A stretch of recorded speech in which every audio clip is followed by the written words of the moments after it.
The Swiss Family Robinson by Johann Wyss. Chapter 1. The tempest had raged for 6 days, and on the 7th seemed to increase. The ship had been so far driven from its course that no one on board knew where we were. Everyone was exhausted with fatigue and watching. The shattered vessel began to leak in many places. The oaths of the sailors were changed to prayers, and each thought only how to save his own life. "Children," said I to my terrified boys who were clinging round me, "God can save us if he will. To him nothing is impossible, but if he thinks it good to call us to him, let us not murmur. We shall not be separated." My excellent wife dried her tears, and from that moment became more tranquil. We knelt down to pray for the help of our Heavenly Father, and the fervor and emotion of my innocent boys proved to me that even children can pray, and find in prayer consolation and peace. We rose from our knees, strengthened to bear the afflictions that hung over us. Suddenly we heard amid the roaring of the waves the cry of "Land! Land!" At that moment the ship struck on a rock. The concussion threw us down. We heard a loud cracking as if the vessel was parting asunder. We felt that we were aground and heard the captain cry, in a tone of despair, "We are lost! Launch the boats!" These words were a dagger to my heart, and the lamentations of my children were louder than ever. I then recollected myself and said, "Courage, my darlings. We are still above water, and the land is near. God helps those who trust in him. Remain here, and I will endeavor to save us." I went on deck, and was instantly thrown down and wet through by a huge sea. A second followed. I struggled boldly with the waves, and succeeded in keeping myself up when I saw, with terror, the extent of our wretchedness. The shattered vessel was almost in two. The crew had crowded into the boats, and the last sailor was cutting the rope. I cried out and prayed them to take us with them, but my voice was drowned in the roar of the tempest, nor could they have returned for us through waves that ran mountains high. All hope from their assistance was lost, but I was consoled by observing that the water did not enter the ship above a certain height. The stern, under which lay the cabin which contained all that was dear to me on earth, was immovably fixed between two rocks. At the same time I observed towards the south traces of land, which, though wild and barren, was now the haven of my almost expiring hopes, no longer being able to depend on any human aid. I returned to my family, and endeavored to appear calm. "Take courage," cried I. "There is yet hope for us. The vessel, in striking between the rocks, is fixed in a position which protects our cabin above the water, and if the wind should settle tomorrow, we may possibly reach the land." This assurance calmed my children, and as usual, they depended on all I told them. They rejoiced that the heaving of the vessel had ceased, as while it lasted they were continually thrown against each other. My wife, more accustomed to read my countenance, discovered my uneasiness, and by a sign I explained to her that I had lost all hope. I felt great consolation in seeing that she supported our misfortune with truly Christian resignation. "Let us take some food," said she. "With the body the mind is strengthened. This must be a night of trial." Night came, and the tempest continued its fury, tearing away the planks from the devoted vessel with a fearful crashing. It appeared absolutely impossible that the boats could have outlived the storm. My wife had prepared some refreshment, of which the children partook with an appetite that we could not feel. The 3 younger ones retired to their beds and soon slept soundly. Fritz, the eldest, watched with me. "I have been considering," said he, "how we could save ourselves. If we only had some cork jackets or bladders for Mamma and my brothers, you and I don't need them. We could then swim to land." "A good thought," said I. "I will try during the night to contrive some expedient to secure our safety." We found some small empty barrels in the cabin, which we tied 2 together with our handkerchiefs, leaving a space between for each child, and fastened this new swimming apparatus under their arms. My wife prepared the same for herself. We then collected some knives, string, tinder box, and such little necessaries as we could put in our pockets. Thus, in case the vessel should fall to pieces during the night, we hoped we might be enabled to reach land. At length Fritz, overcome with fatigue, lay down and slept with his brothers. My wife and I, too anxious to rest, spent that dreadful night in prayer and in arranging various plans.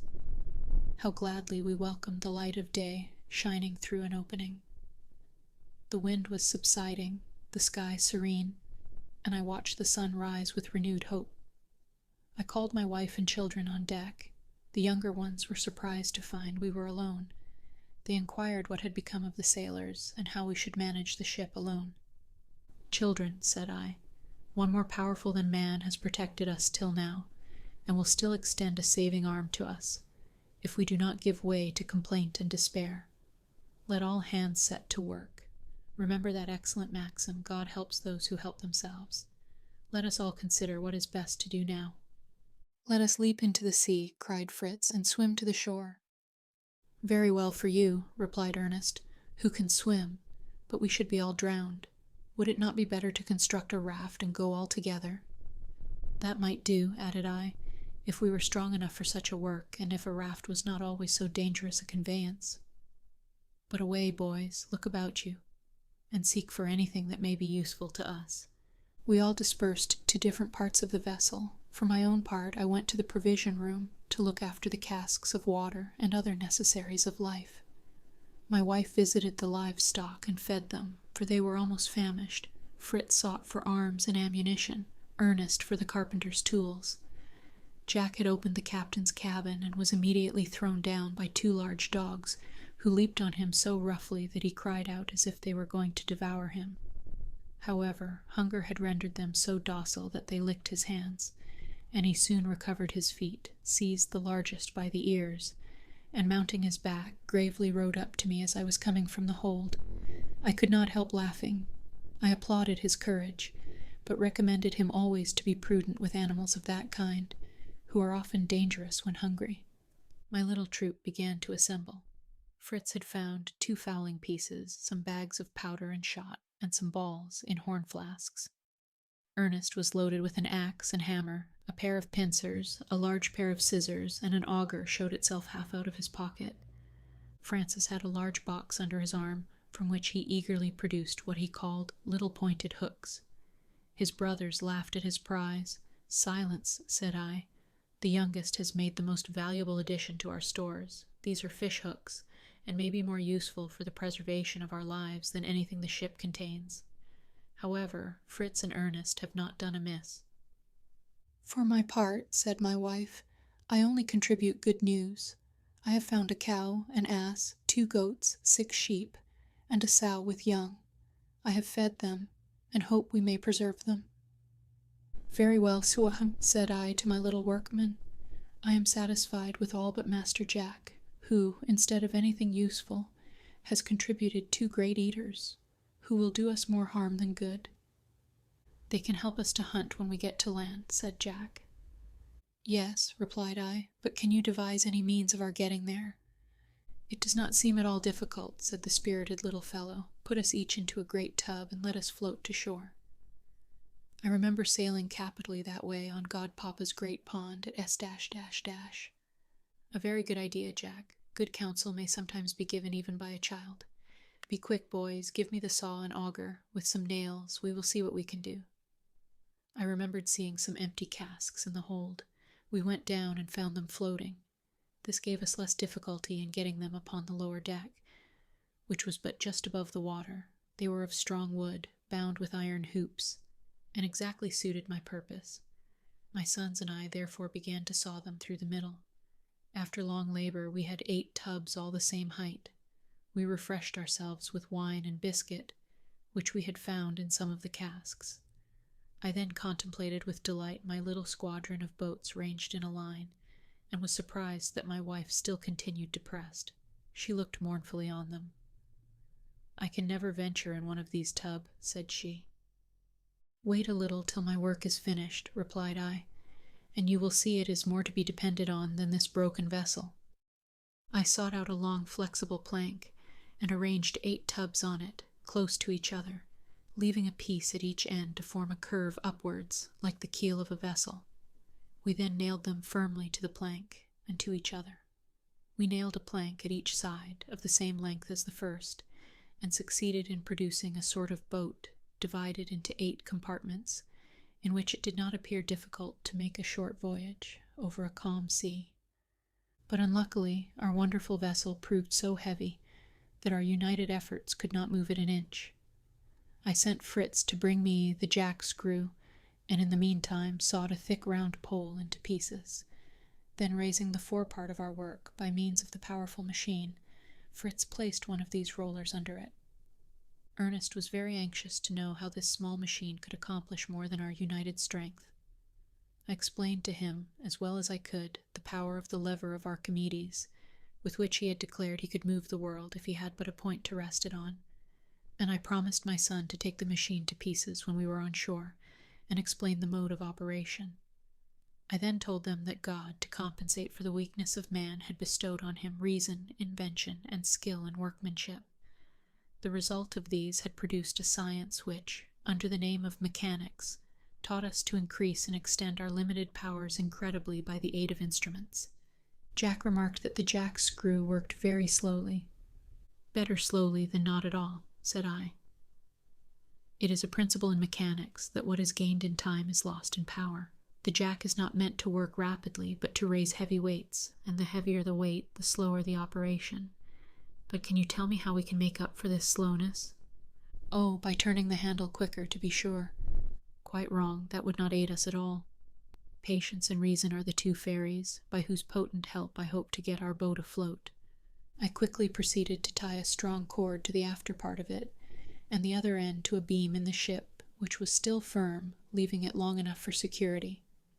Then, introducing 2 more rollers underneath, and working with the jack, we succeeded in launching our bark, which passed into the water with such velocity that but for our rope it would have gone out to sea. Unfortunately, it leaned so much on one side that none of the boys would venture into it. I was in despair when I suddenly remembered it only wanted ballast to keep it in equilibrium. I hastily threw in anything I got hold of that was heavy, and soon had my boat level and ready for occupation. They now contended who should enter first, but I stopped them, reflecting that these restless children might easily capsize our vessel. I remembered that savage nations made use of an outrigger to prevent their canoe oversetting, and this I determined to add to my work. I fixed 2 portions of a topsail yard, one over the prow, the other across the stern, in such a manner that they should not be in the way, in pushing off our boat from the wreck. I forced the end of each yard into the bunghole of an empty brandy cask to keep them steady during our progress. It was now necessary to clear the way for our departure. I got into the first tub and managed to get the boat into the cleft in the ship's side, by way of a haven. I then returned, and, with the axe and saw, cut away right and left all that could obstruct our passage. Then we secured some oars, to be ready for our voyage next day. The day had passed in toil, and we were compelled to spend another night on the wreck, though we knew it might not remain till morning. We took a regular meal, for during the day we had scarcely had time to snatch a morsel of bread and a glass of wine. More composed than on the preceding night, we retired to rest. I took the precaution to fasten the swimming apparatus across the shoulders of my 3 younger children and my wife, for fear another storm might destroy the vessel and cast us into the sea. I also advised my wife to put on a sailor's dress, as more convenient for her expected toils and trials. She reluctantly consented, and after a short absence, appeared in the dress of a youth who had served as a volunteer in the vessel. She felt very timid and awkward in her new dress, but I showed her the advantage of the change, and at last she was reconciled and joined in the laughter of the children at her strange disguise. She then got into her hammock, and we enjoyed a pleasant sleep, to prepare us for new labors. Chapter 2. At break of day we were awake and ready, and after morning prayer I addressed my children thus: "We are now, my dear boys, with the help of God, about to attempt our deliverance. Before we go, provide our poor animals with food for some days. We cannot take them with us, but if our voyage succeed, we may return for them. Are you ready? Collect what you wish to carry away, but only things absolutely necessary for our actual wants. I planned that our first cargo should consist of a barrel of powder, 3 fowling pieces, 3 muskets, 2 pair of pocket pistols, and 1 pair larger, ball, shot, and lead, as much as we could carry, with a bullet mold, and I wished each of my sons, as well as their mother, should have a complete game bag, of which there were several in the officers' cabins. We then set apart a box of portable soup, another of biscuit, an iron pot, a fishing rod, a chest of nails, and one of carpenter's tools, also some sailcloth to make a tent. In fact, my boys collected so many things, we were compelled to leave some behind, though I exchanged all the useless ballast for necessaries. When all was ready, we implored the blessing of God on our undertaking and prepared to embark in our tubs. At this moment the cocks crowed a sort of reproachful farewell to us. We had forgotten them. I immediately proposed to take our poultry with us, geese, ducks, fowls, and pigeons, for, as I observed to my wife, if we could not feed them, they would at any rate feed us. We placed our 10 hens and 2 cocks in a covered tub. The rest we set at liberty, hoping the geese and ducks might reach the shore by water and the pigeons by flight. We waited a little for my wife, who came loaded with a large bag, which she threw into the tub that contained her youngest son. I concluded it was intended to steady him, or for a seat, and made no observation on it. Here follows the order of our embarkation. In the first division sat the tender mother, the faithful and pious wife. In the second, our amiable little Francis, 6 years old, and of a sweet disposition. In the third, Fritz, our eldest, 14 or 15 years old, a curly-headed, clever, intelligent, and lively youth. In the fourth, the powder cask, with the fowls and the sailcloth. Our provisions filled the fifth. In the sixth, our heedless Jack, 10 years old, enterprising, bold, and useful. In the seventh, Ernest, 12 years of age, well-informed and rational, but somewhat selfish and indolent. In the eighth, myself, an anxious father charged with the important duty of guiding the vessel to save my dear family. Each of us had some useful tools beside us. Each held an oar and had a swimming apparatus at hand, in case we were unfortunately upset. The tide was rising when we left, which I considered might assist my weak endeavors. We turned our outriggers lengthways, and thus passed from the cleft of the ship into the open sea. We rowed with all our might to reach the blue land we saw at a distance, but for some time in vain, as the boat kept turning round and made no progress. At last I contrived to steer it, so that we went straight forward.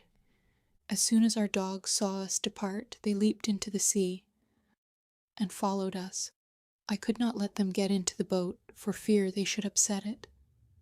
I was very sorry, for I hardly expected they would be able to swim to land, but by occasionally resting their forepaws on our outriggers, they managed to keep up with us. Turk was an English dog, and Flora of a Danish breed. We proceeded slowly, but safely. The nearer we approached the land, the more dreary and unpromising it appeared. The rocky coast seemed to announce to us nothing but famine and misery. The waves, gently rippling against the shore, were scattered over with barrels, bales, and chests from the wreck. Hoping to secure some good provisions, I called on Fritz for assistance. He held a cord, hammer, and nails, and we managed to seize 2 hogsheads in passing, and fastening them with cords to our vessel, drew them after us to the shore. As we approached, the coast seemed to improve. The chain of rock was not entire, and Fritz's hawk eye made out some trees, which he declared were the cocoa-nut tree. Ernest was delighted at the prospect of eating these nuts, so much larger and better than any grown in Europe. I was regretting not having brought the large telescope from the captain's cabin, when Jack produced from his pocket a smaller one, which he offered me with no little pride. This was a valuable acquisition, as I was now enabled to make the requisite observations and direct my course. The coast before us had a wild and desert appearance. It looked better towards the left, but I could not approach that part for a current which drove us towards the rocky and barren shore. At length we saw, near the mouth of a rivulet, a little creek between the rocks, towards which our geese and ducks made, serving us for guides. This opening formed a little bay of smooth water, just deep enough for our boat. I cautiously entered it and landed at a place where the coast was about the height of our tubs, and the water deep enough to let us approach. The shore spread inland, forming a gentle declivity of a triangular form, the point lost among the rocks, and the base to the sea. All that were able leaped on shore in a moment. Even little Francis, who had been laid down in his tub like a salted herring, tried to crawl out, but was compelled to wait for his mother's assistance. The dogs, who had preceded us in landing, welcomed us in a truly friendly manner, leaping playfully around us. The geese kept up a loud cackling, to which the yellow-billed ducks quacked a powerful bass. This, with the clacking of the liberated fowls, and the chattering of the boys, formed a perfect babel. Mingled with these were the harsh cries of the penguins and flamingos, which hovered over our heads, or sat on the points of the rocks. They were in immense numbers, and their notes almost deafened us, especially as they did not accord with the harmony of our civilized fowls. However, I rejoiced to see these feathered creatures, already fancying them on my table, if we were obliged to remain in this desert region. Our first care, when we stepped in safety on land, was to kneel down and thank God, to whom we owed our lives, and to resign ourselves wholly to his fatherly kindness. We then began to unload our vessel. How rich we thought ourselves with the little we had saved. We sought a convenient place for our tent, under the shade of the rocks. We then inserted a pole into a fissure in the rock. This, resting firmly on another pole fixed in the ground, formed the frame of the tent. The sailcloth was then stretched over it, and fastened down at proper distances by pegs, to which, for greater security, we added some boxes of provision. We fixed some hooks to the canvas at the opening in front, that we might close the entrance during the night. I sent my sons to seek some moss and withered grass, and spread it in the sun to dry, to form our beds. And while all, even little Francis, were busy with this, I constructed a sort of cooking place, at some distance from the tent, near the river, which was to supply us with fresh water. It was merely a hearth of flat stones from the bed of the stream, fenced round with some thick branches. I kindled a cheerful fire with some dried twigs, put on the pot, filled with water and some squares of portable soup, and left my wife, with Francis for assistant, to prepare dinner. He took the portable soup for glue, and could not conceive how Mamma could make soup, as we had no meat, and there were no butcher's shops here. Fritz, in the meantime, had loaded our guns. He took one to the side of the river. Ernest declined accompanying him, as the rugged road was not to his taste. He preferred the seashore. Jack proceeded to a ridge of rocks on the left, which ran towards the sea, to get some mussels. I went to try and draw the 2 floating hogsheads on shore, but could not succeed, for our landing place was too steep to get them up. Whilst I was vainly trying to find a more favorable place, I heard my dear Jack uttering most alarming cries. I seized my hatchet and ran to his assistance. I found him up to the knees in a shallow pool, with a large lobster holding his leg in its sharp claws. It made off at my approach, but I was determined it should pay for the fright it had given me. Cautiously taking it up, I brought it out, followed by Jack, who, now very triumphant, wished to present it himself to his mother, after watching how I held it. But he had hardly got it into his hands when it gave him such a violent blow on the cheek with its tail that he let it fall and began to cry again. I could not help laughing at him, and, in his rage, he seized a stone and put an end to his adversary. I was grieved at this, and recommended him never to act in a moment of anger, showing him that he was unjust in being so revengeful. For, if he had been bitten by the lobster, it was plain he would have eaten his foe if he had conquered him. Jack promised to be more discreet and merciful in future, and obtained leave to bear the prize to his mother. "Mamma," said he proudly, "a lobster! A lobster, Ernest! Where is Fritz? Take care it does not bite you, Francis." They all crowded round in astonishment. "Yes," added he triumphantly, "here is the impertinent claw that seized me, but I repaid the knave." "You are a boaster," said I. "You would have got indifferently on with the lobster if I had not come up. And have you forgotten the slap on the cheek which compelled you to release him? Besides, he only defended himself with his natural arms, but you had to take a great stone. You have no reason to be proud, Jack." Ernest wished to have the lobster added to the soup to improve it, but his mother, with a spirit of economy, reserved it for another day. I then walked to the spot where Jack's lobster was caught, and, finding it favorable for my purpose, drew my 2 hogsheads on shore there, and secured them by turning them on end.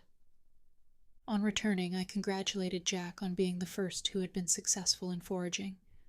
Ernest remarked that he had seen some oysters attached to a rock, but could not get at them without wetting his feet, which he did not like. "Indeed, my delicate gentleman," said I, laughing, "I must trouble you to return and procure us some. We must all unite in working for the public good, regardless of wet feet. The sun will soon dry us." "I might as well bring some salt at the same time," said he. "I saw plenty in the fissures of the rock, left by the sea, I should think, Papa." "Doubtless, Mr. Reasoner," replied I. "Where else could it have come from? The fact was so obvious that you had better have brought a bagful than delayed to reflect about it. But if you wish to escape insipid soup, be quick and procure some." He went and returned with some salt, so mixed with sand and earth that I should have thrown it away as useless. But my wife dissolved it in fresh water, and filtering it through a piece of canvas, managed to flavor our soup with it.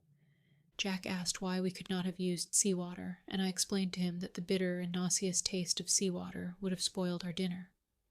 My wife stirred the soup with a little stick, and tasting it, pronounced it very good, but added, "We must wait for Fritz." And how shall we eat our soup without plates or spoons? We cannot possibly raise this large boiling pot to our heads and drink out of it. It was too true. We gazed stupefied at our pot, and at last all burst into laughter at our destitution, and our folly in forgetting such useful necessaries. "If we only had coconuts," said Ernest, "we might split them, and make basins and spoons." "If," replied I, "but we have none.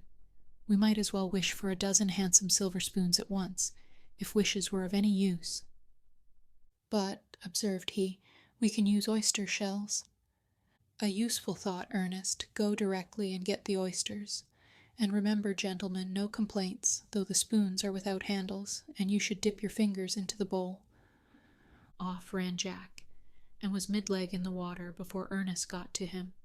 He tore down the oysters and threw them to his idle brother, who filled his handkerchief, taking care to put a large one into his pocket for his own use, and they returned with their spoil. Fritz had not yet appeared, and his mother was becoming uneasy, when we heard him cheerfully hailing us at a distance. He soon came up with a feigned air of disappointment, and his hands behind him, but Jack, who had glided round him, cried out, "A sucking pig! A sucking pig!" And he then, with great pride and satisfaction, produced his booty, which I recognized from the description of travelers to be the agouti, common in these regions, a swift animal which burrows in the earth and lives on fruits and nuts.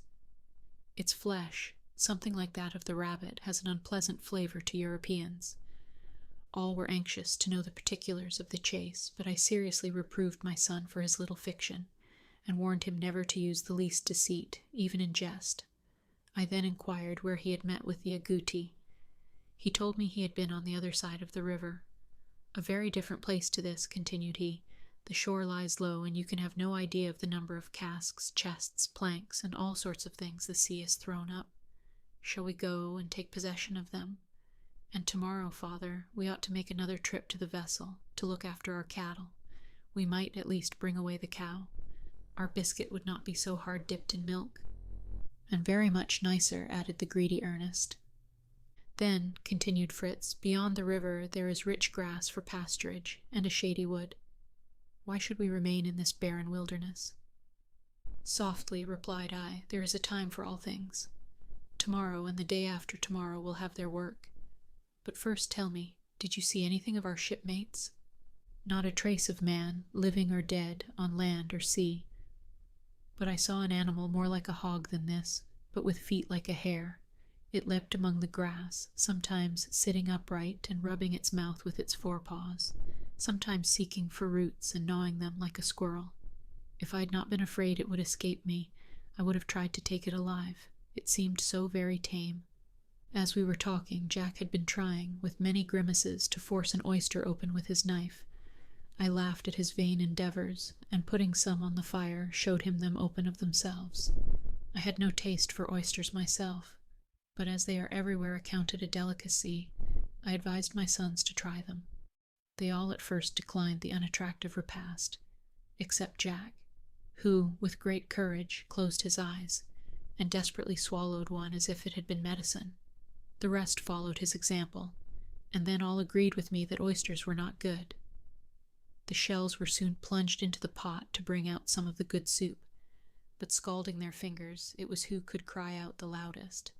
Ernest took his large shell from his pocket, cautiously filled it with a good portion of soup, and set it down to cool, exulting in his own prudence. "You have been very thoughtful, my dear Ernest," said I, "but why are your thoughts always for yourself, so seldom for others? As a punishment for your egotism, that portion must be given to our faithful dogs. We can all dip our shells into the pot, the dogs cannot.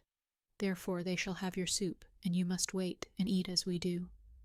My reproach struck his heart, and he placed his shell obediently on the ground, which the dogs emptied immediately. We were almost as hungry as they were, and were watching anxiously till the soup began to cool. When we perceived that the dogs were tearing and gnawing Fritz's agouti, the boys all cried out. Fritz was in a fury, took his gun, struck the dogs, called them names, threw stones at them, and would have killed them if I had not held him. He had actually bent his gun with striking them.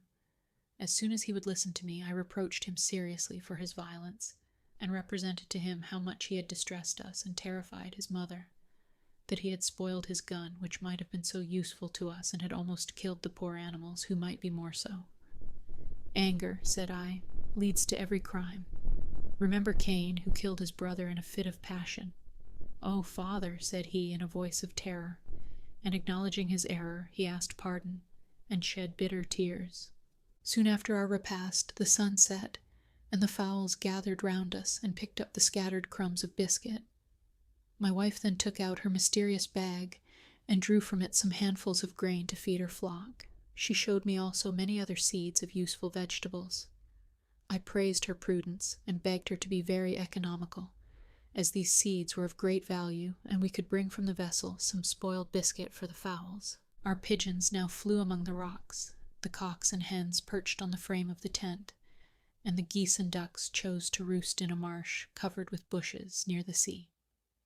We prepared for our rest, we loaded all our arms, then offered up our prayers together, thanking God for his signal mercy to us, and commending ourselves to his care. When the last ray of light departed, we closed our tent and lay down on our beds close together. The children had remarked how suddenly the darkness came on, from which I concluded we were not far from the equator, for I explained to them, the more perpendicularly the rays of the sun fall, the less their refraction, and consequently night comes on suddenly when the sun is below the horizon. Once more I looked out to see if all was quiet, then carefully closing the entrance, I lay down. Warm as the day had been, the night was so cold that we were obliged to crowd together for warmth. The children soon slept, and when I saw their mother in her first peaceful sleep, my own eyes closed, and our first night on the island passed comfortably. Chapter 3. At break of day I was waked by the crowing of the cock. I summoned my wife to council to consider on the business of the day. We agreed that our first duty was to seek for our shipmates, and to examine the country beyond the river before we came to any decisive resolution. My wife saw we could not all go on this expedition, and courageously agreed to remain with her 3 youngest sons, while Fritz, as the eldest and boldest, should accompany me. I begged her to prepare breakfast immediately, which she warned me would be scanty, as no soup was provided. I asked for Jack's lobster, but it was not to be found. Whilst my wife made the fire and put on the pot, I called the children, and asking Jack for the lobster, he brought it from a crevice in the rock where he had hidden it from the dogs, he said, who did not despise anything eatable. "I'm glad to see you profit by the misfortunes of others," said I. "And now will you give up that large claw that caught your leg, and which I promised you to Fritz as a provision for his journey?" All were anxious to go on this journey, and leapt round me like little kids. But I told them we could not all go. They must remain with their mother, with Flora for a protector. Fritz and I would take Turk. With him and a loaded gun, I thought we should inspire respect. I then ordered Fritz to tie up Flora and get the guns ready. Fritz blushed and tried in vain to straighten his crooked gun. I let him go on for some time, and then allowed him to take another, for I saw he was penitent. The dogs, too, snarled and would not let him approach them. He wept and begged some biscuit from his mother, declaring he would give up his own breakfast to make his peace with the dogs. He fed them, caressed them, and seemed to ask pardon. The dog is always grateful. Flora soon licked his hands. Turk was more unrelenting, appearing to distrust him. "Give him a claw of the lobster," said Jack, "for I make you a present of the whole for your journey." "Don't be uneasy about them," said Ernest. "They will certainly meet with coconuts, as Robinson did. Very different food to your wretched lobster. Think of an almond as big as my head, with a large cup full of rich milk." "Pray, brother, bring me one if you find any," said Francis. We began our preparation. We each took a game bag and a hatchet. I gave Fritz a pair of pistols in addition to his gun, equipped myself in the same way, and took care to carry biscuit and a flask of fresh water. The lobster proved so hard at breakfast that the boys did not object to our carrying off the remainder, and though the flesh is coarse, it is very nutritious. I proposed before we departed to have prayers, and my thoughtless Jack began to imitate the sound of church bells. Ding-dong to prayers, ding-dong. I was really angry, and reproved him severely for jesting about sacred things. Then, kneeling down, I prayed God's blessing on our undertaking, and his pardon for us all, especially for him who had now so grievously sinned. Poor Jack came and kneeled by me, weeping and begging for forgiveness from me and from God. I embraced him, and enjoined him and his brothers to obey their mother. I then loaded the guns I left with them, and charged my wife to keep near the boat, their best refuge. We took leave of our friends with many tears, as we did not know what dangers might assail us in an unknown region, but the murmur of the river, which we were now approaching, drowned the sound of their sobs, and we bent our thoughts on our journey.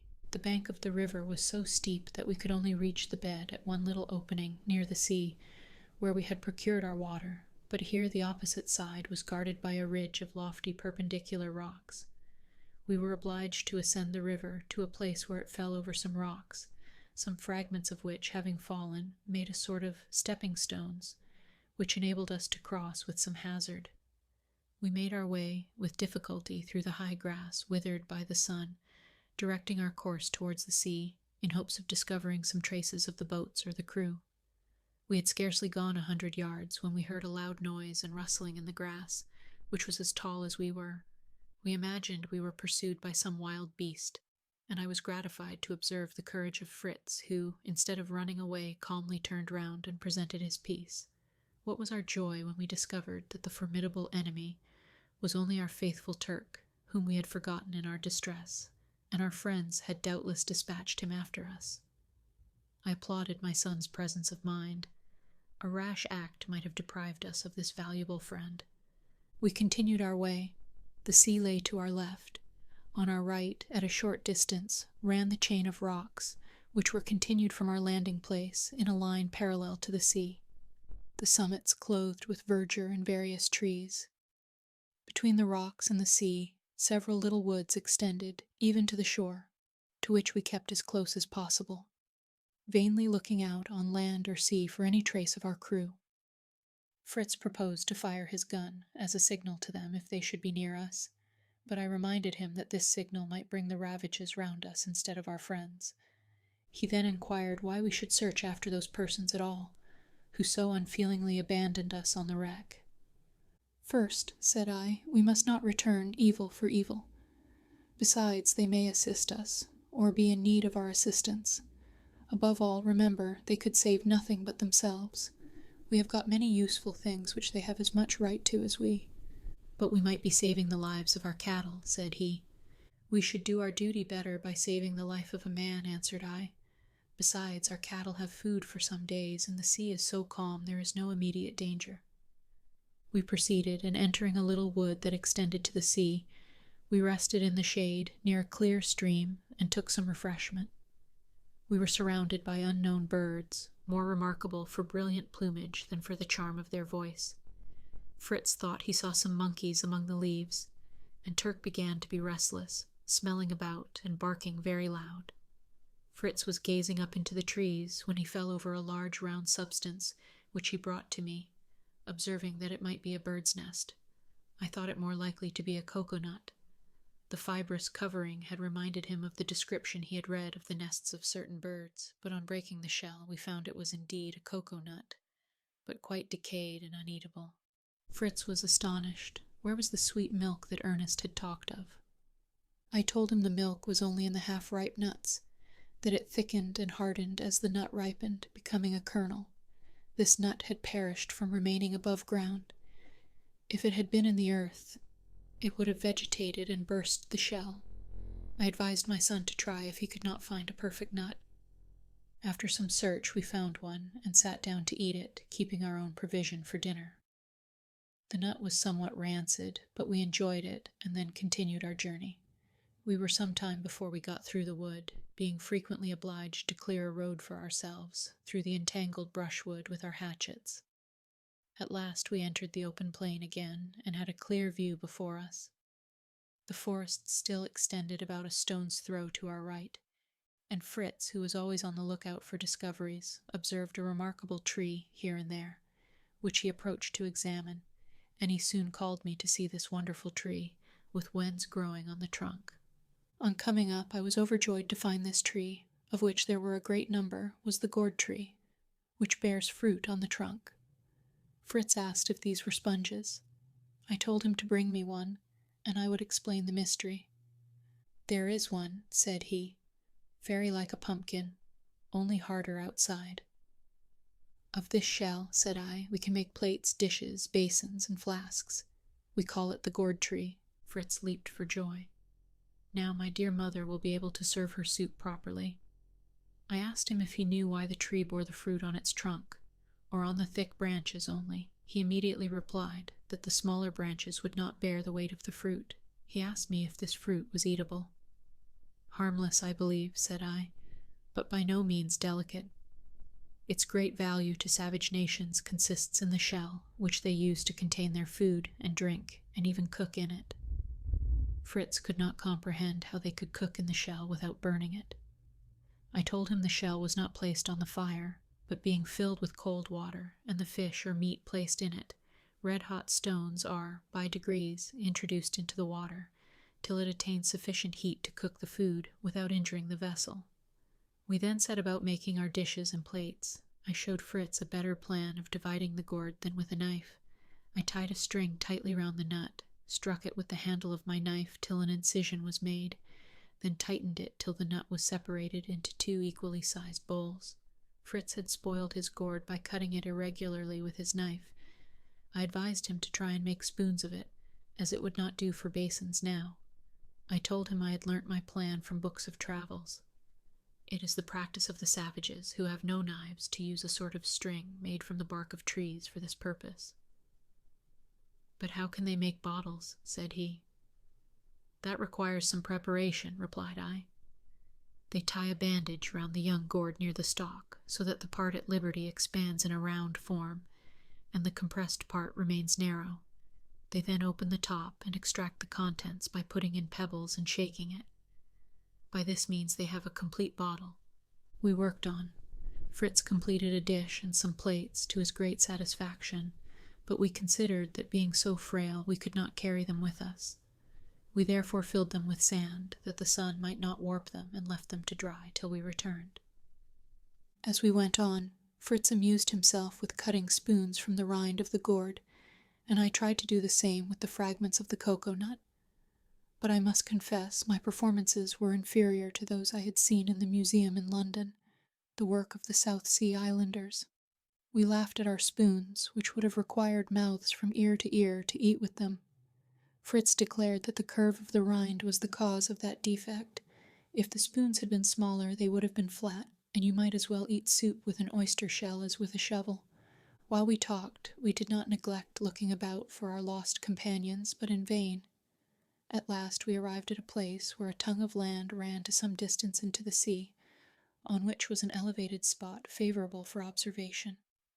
We attained the summit with great labor, and saw before us a magnificent prospect of land and water, but with all the aid our excellent telescope gave us, we could in no direction discover any trace of man.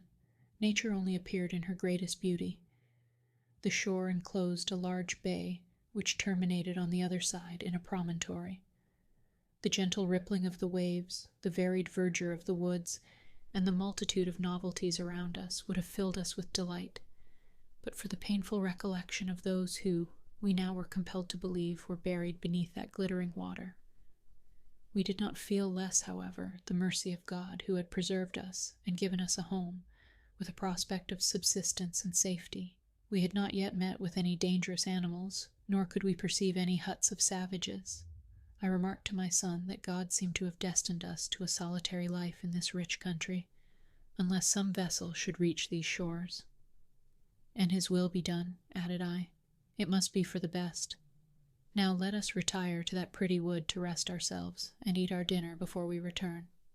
We proceeded towards a pleasant wood of palm trees, but before reaching it had to pass through an immense number of reeds, which greatly obstructed our road. We were, moreover, fearful of treading on the deadly serpents who choose such retreats. We made Turk walk before us to give notice, and I cut a long, thick cane as a weapon of defense. I was surprised to see a glutinous juice oozing from the end of the cut cane. I tasted it, and was convinced that we had met with a plantation of sugar canes. I sucked more of it, and found myself singularly refreshed. I said nothing to Fritz, that he might have the pleasure of making the discovery himself. He was walking a few paces before me, and I called to him to cut himself a cane like mine, which he did, and soon found out the riches it contained. He cried out in ecstasy, "Oh, papa, papa, syrup of sugar cane! Delicious! How delighted will dear mamma and my brothers be when I carry some to them." He went on, sucking pieces of cane so greedily that I checked him, recommending moderation. He was then content to take some pieces to regale himself as he walked home, loading himself with a huge burden for his mother and brothers. We now entered the wood of palms to eat our dinner, when suddenly a number of monkeys, alarmed by our approach, and the barking of the dog, fled like lightning to the tops of the trees, and then grinned frightfully at us, with loud cries of defiance. As I saw the trees were cocoa palms, I hoped to obtain, by means of the monkeys, a supply of the nuts in the half-ripe state, when filled with milk. I held Fritz's arm, who was preparing to shoot at them, to his great vexation, as he was irritated against the poor monkeys for their derisive gestures. But I told him that though no patron of monkeys myself, I could not allow it. We had no right to kill any animal except in defense, or as a means of supporting life. Besides, the monkeys would be of more use to us living than dead, as I would show him. I began to throw stones at the monkeys, not being able, of course, to reach the place of their retreat, and they, in their anger and in the spirit of imitation, gathered the nuts and hurled them on us in such quantities that we had some difficulty in escaping from them. We had soon a large stock of cocoa nuts. Fritz enjoyed the success of the stratagem, and when the shower subsided he collected as many as he wished. We then sat down and tasted some of the milk through the 3 small holes, which we opened with our knives. We then divided some with our hatchets and quenched our thirst with the liquor, which has not, however, a very agreeable flavor. We liked best a sort of thick cream which adheres to the shells, from which we scraped it with our spoons, and mixing it with the juice of the sugar cane, we produced a delicious dish. Turk had the rest of the lobster, which we now despised, with some biscuit. We then got up. I tied some nuts together by their stems and threw them over my shoulder. Fritz took his bundle of canes, and we set out homewards. Chapter 4. Fritz groaned heavily under the weight of his canes as we traveled on, and pitied the poor negroes, who had to carry such heavy burdens of them. He then, in imitation of me, tried to refresh himself by sucking a sugar cane, but was surprised to find he failed in extracting any of the juice. At last, after some reflection, he said, "Ah, I remember, if there is no opening made for the air, I can get nothing out." I requested him to find a remedy for this. "I will make an opening," said he, "above the first knot in the cane. If I draw in my breath in sucking, and thus make a vacuum in my mouth, the outer air then forces itself through the hole I have made to fill this vacuum and carries the juice along with it. And when this division of the cane is emptied, I can proceed to pierce above the next knot. I'm only afraid that going on this way we shall have nothing but empty canes to carry to our friends." I told him that I was more afraid the sun might turn the syrup sour before we got our canes home, therefore we need not spare them. "Well, at any rate," said he, "I have filled my flask with the milk of the coconut to regale them." I told him I feared another disappointment, for the milk of the coconut removed from the shell spoiled sooner than the sugar cane juice. I warned him that the milk, exposed to the sun in his tin flask, was probably become vinegar. He instantly took the bottle from his shoulder and uncorked it, when the liquor flew out with a report, foaming like champagne. I congratulated him on his new manufacture, and said, "We must beware of intoxication." "Oh, taste, papa," said he. "It is delicious, not at all like vinegar, but capital new, sweet, sparkling wine. This will be the best treat, if it remains in this state." "I fear it will not be so," said I. "This is the first stage of fermentation. When this is over, and the liquor is cleared, it is a sort of wine, or fermented liquor, more or less agreeable, according to the material used. By applying heat, a second and slower fermentation succeeds, and the liquor becomes vinegar. Then comes on a third stage, which deprives it of its strength and spoils it. I fear in this burning climate you will carry home only vinegar, or something still more offensive. But let us drink each other's health now, but prudently, or we shall soon feel the effects of this potent beverage." Perfectly refreshed, we went on cheerfully to the place where we had left our gourd utensils.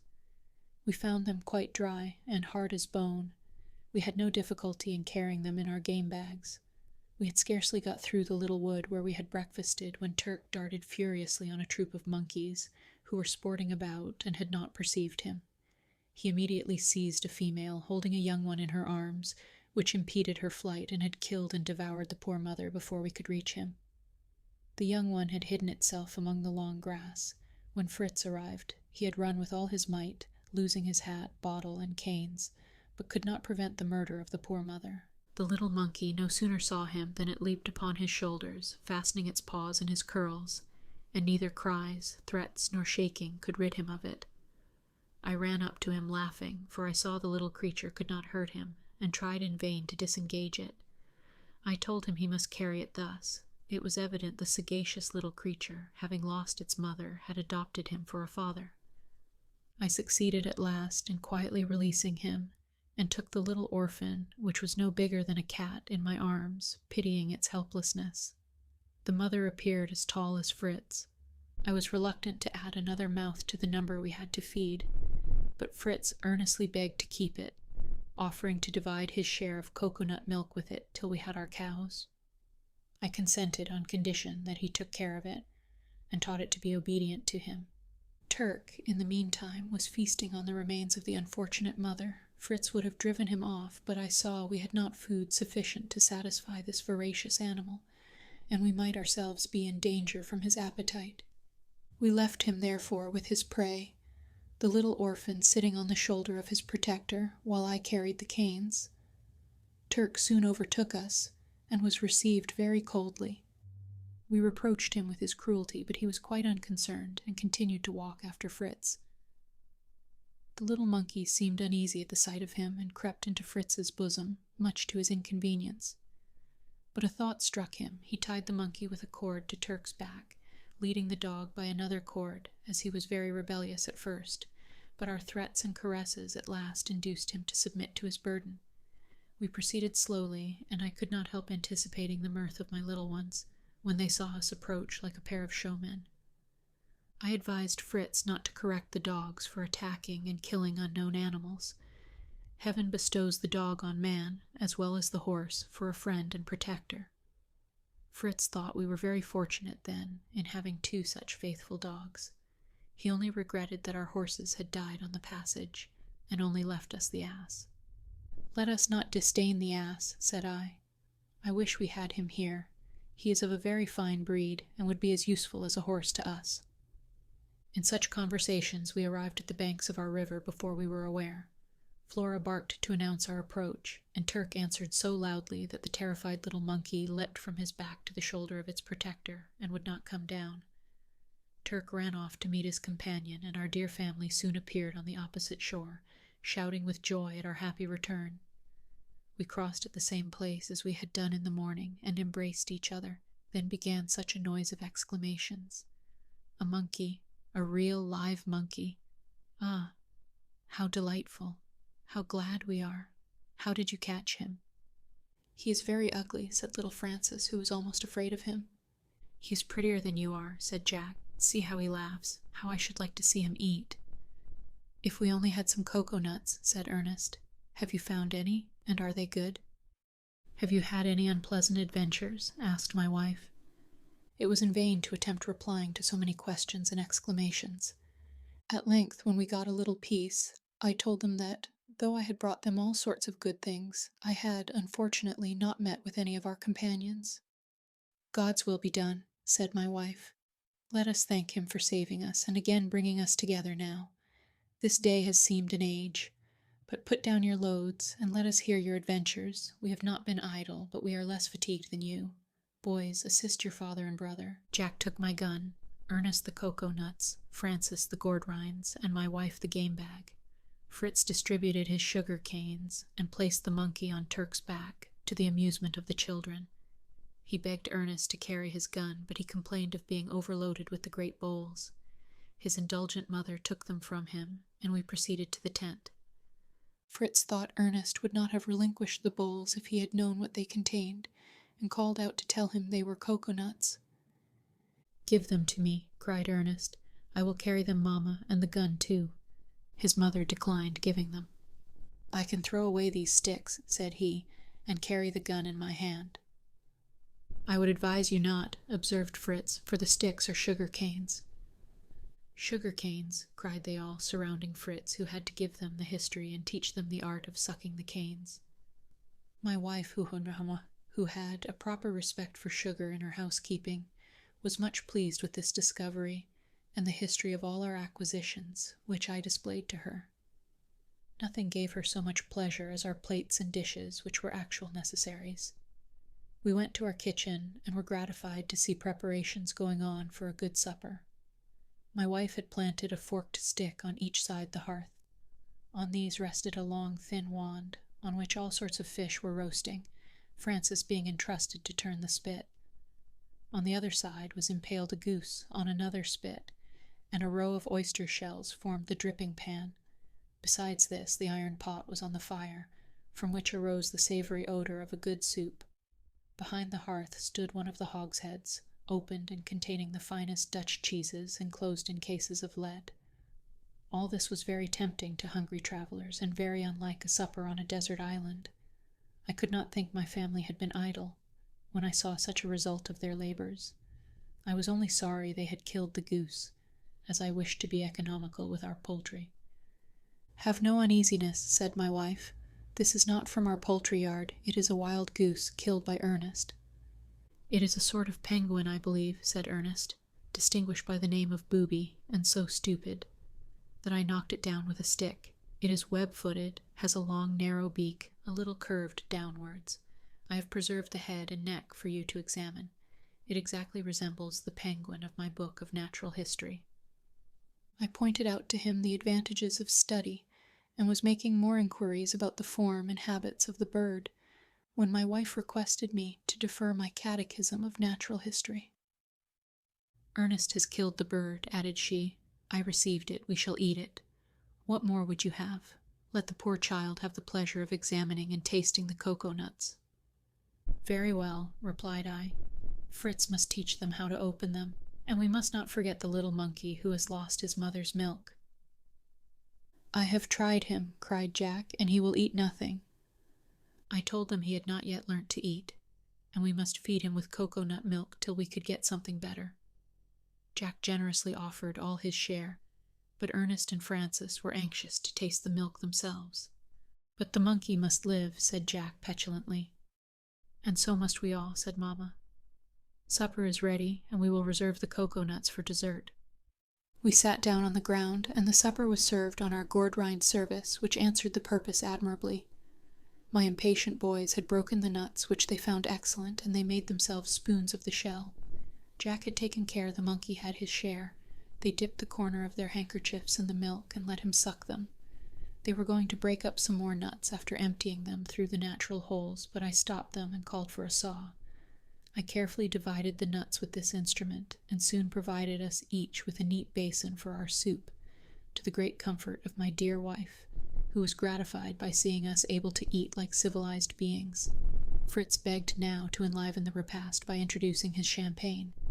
I consented, requesting him, however, to taste it himself before he served it. What was his mortification to find it vinegar? But we consoled ourselves by using it as sauce to our goose, a great improvement also to the fish. We had now to hear the history of our supper. Jack and Francis had caught the fish at the edge of the sea. My active wife had performed the most laborious duty in rolling the hogshead to the place and breaking open the head. The sun was going down as we finished supper, and recollecting how rapidly night succeeded, we hastened to our tent, where we found our beds much more comfortable, from the kind attention of the good mother, who had collected a large edition of dried grass. After prayers we all lay down, the monkey between Jack and Fritz, carefully covered with moss to keep him warm. The fowls went to their roost, as on the previous night, and after our fatigue we were all soon in a profound sleep. We had not slept long when a great commotion among the dogs and fowls announced the presence of an enemy. My wife, Fritz, and I, each seizing a gun, rushed out. By the light of the moon we saw a terrible battle going on. Our brave dogs were surrounded by a dozen jackals, 3 or 4 were extended dead, but our faithful animals were nearly overpowered by numbers when we arrived. I was glad to find nothing worse than jackals. Fritz and I fired on them. 2 fell dead, and the others fled slowly, evidently wounded. Turk and Flora pursued and completed the business, and then, like true dogs, devoured their fallen foes, regardless of the bonds of relationship. All being quiet again, we retired to our beds, Fritz obtaining leave to drag the jackal he had killed towards the tent to save it from the dogs, and to show to his brothers next morning. This he accomplished with difficulty, for it was as big as a large dog. We all slept peacefully the remainder of the night, till the crowing of the cock awoke my wife and myself to a consultation on the business of the day. Chapter 5. Well, my dear, I began, I feel rather alarmed at all the labors I see before me. A voyage to the vessel is indispensable if we wish to save our cattle and many other things that may be useful to us. On the other hand, I should like to have a more secure shelter for ourselves and our property than this tent. With patience, order, and perseverance, all may be done, said my good counselor, and whatever uneasiness your voyage may give me, I yield to the importance and utility of it. Let it be done today, and have no care for the morrow. Sufficient unto the day is the evil thereof, as our blessed Lord has said. It was then agreed that the 3 youngest children should remain with my wife, and Fritz, the strongest and most active, should accompany me. I then arose and woke my children for the important duties of the day. Fritz jumped up the first and ran for his jackal, which had stiffened in the cold of the night. He placed it on its 4 legs at the entrance of the tent to surprise his brothers. But no sooner did the dogs see it erect than they flew at it, and would have torn it to pieces if he had not soothed them and called them off. However, their barking effectually roused the boys, who rushed out to see the cause. Jack issued first with the monkey on his shoulder, but no sooner did the little creature see the jackal than he sprang into the tent and hid himself among the moss till only the tip of his nose was visible. All were astonished to see this large yellow animal standing. Francis thought it was a wolf. Jack said it was only a dead dog, and Ernest, in a pompous tone, pronounced it to be a golden fox. Fritz laughed at the learned professor, who knew the agouti immediately, and now called a jackal a golden fox. I judged by the peculiar characteristics, said Ernest, examining it carefully. Oh, the characteristics, said Fritz, ironically. Don't you think it may be a golden wolf? Pray don't be so cross, brother, said Ernest, with tears in his eyes. Perhaps you would not have known the name if Papa had not told you. I reproved Fritz for his ridicule of his brother, and Ernest for so easily taking offense, and to reconcile all I told them that the jackal partook of the nature of the wolf, the fox, and the dog. This discussion terminated, I summoned them to prayers, after which we thought of breakfast. We had nothing but biscuit, which was certainly dry and hard. Fritz begged for a little cheese with it, and Ernest, who was never satisfied like other people, took a survey of the unopened hogshead. He soon returned, crying, If we only had a little butter with our biscuit, it would be so good, Papa. I allowed it would be good, but it was no use thinking of such a thing. Let us open the other cask, said he, displaying a piece of butter he had extracted through a small crack on the side. Your instinct for good things has been fortunate for us, said I. Come, boys, who wants bread and butter? We began to consider how we should come at the contents of the hogshead, without exposing the perishable matter to the heat of the sun. Finally, I pierced a hole in the lower part of the cask, large enough for us to draw out the butter as we wanted it, by means of a little wooden shovel, which I soon made.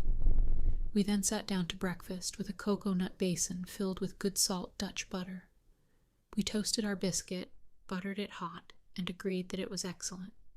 Our dogs were sleeping by us as we breakfasted, and I remarked that they had bloody marks of the last night's fray, in some deep and dangerous wounds, especially about the neck. My wife instantly dressed the wounds with butter, well washed in cold water, and the poor animals seemed grateful for the ease it gave them. Ernest judiciously remarked that they ought to have spiked collars to defend them from any wild beasts they might encounter. I will make them collars, said Jack, who never hesitated at anything. I was glad to employ his inventive powers, and, ordering my children not to leave their mother during our absence, but to pray to God to bless our undertaking, we began our preparations for the voyage. While Fritz made ready the boat, I erected a signal post with a piece of sailcloth for a flag, to float as long as all was going on well. But if we were wanted, they were to lower the flag and fire a gun 3 times, when we would immediately return, for I had informed my dear wife it might be necessary for us to remain on board all night, and she consented to the plan on my promising to pass the night in our tubs instead of the vessel. We took nothing but our guns and ammunition, relying on the ship's provisions. Fritz would, however, take the monkey, that he might give it some milk from the cow. We took a tender leave of each other and embarked. When we had rowed into the middle of the bay, I perceived a strong current formed by the water of the river, which issued at a little distance, which I was glad to take advantage of to spare our labor. It carried us 3 parts of our voyage, and we rowed the remainder, and entering the opening in the vessel, we secured our boat firmly and went on board. The first care of Fritz was to feed the animals who were on deck, and who all saluted us after their fashion, rejoiced to see their friends again, as well as to have their wants supplied. We put the young monkey to a goat, which he sucked with extraordinary grimaces, to our infinite amusement. We then took some refreshment ourselves, and Fritz, to my great surprise, proposed that we should begin by adding a sail to our boat. He said the current which helped us to the vessel could not carry us back, but the wind which blew so strongly against us, and made our rowing so fatiguing, would be of great service if we had a sail. I thanked my counselor for his good advice, and we immediately set to the task. I selected a strong pole for a mast, and a triangular sail, which was fixed to a yard.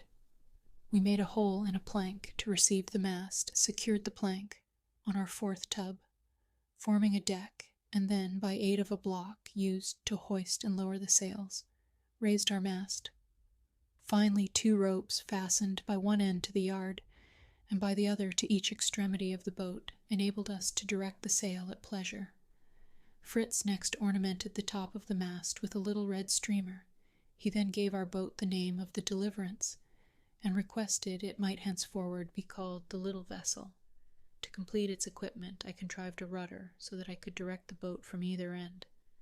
After signaling to our friends that we should not return that night, we spent the rest of the day in emptying the tubs of the stones we had used for ballast, and replacing them with useful things: powder and shot, nails and tools of all kinds, pieces of cloth. Above all, we did not forget knives, forks, spoons, and kitchen utensils, including a roasting jack. In the captain's cabin we found some services of silver, pewter plates, and dishes, and a small chest filled with bottles of choice wines. All these we took, as well as a chest of eatables intended for the officers' table, portable soup, Westphalian hams, Bologna sausages, and so on. Also some bags of maize, wheat, and other seeds, and some potatoes.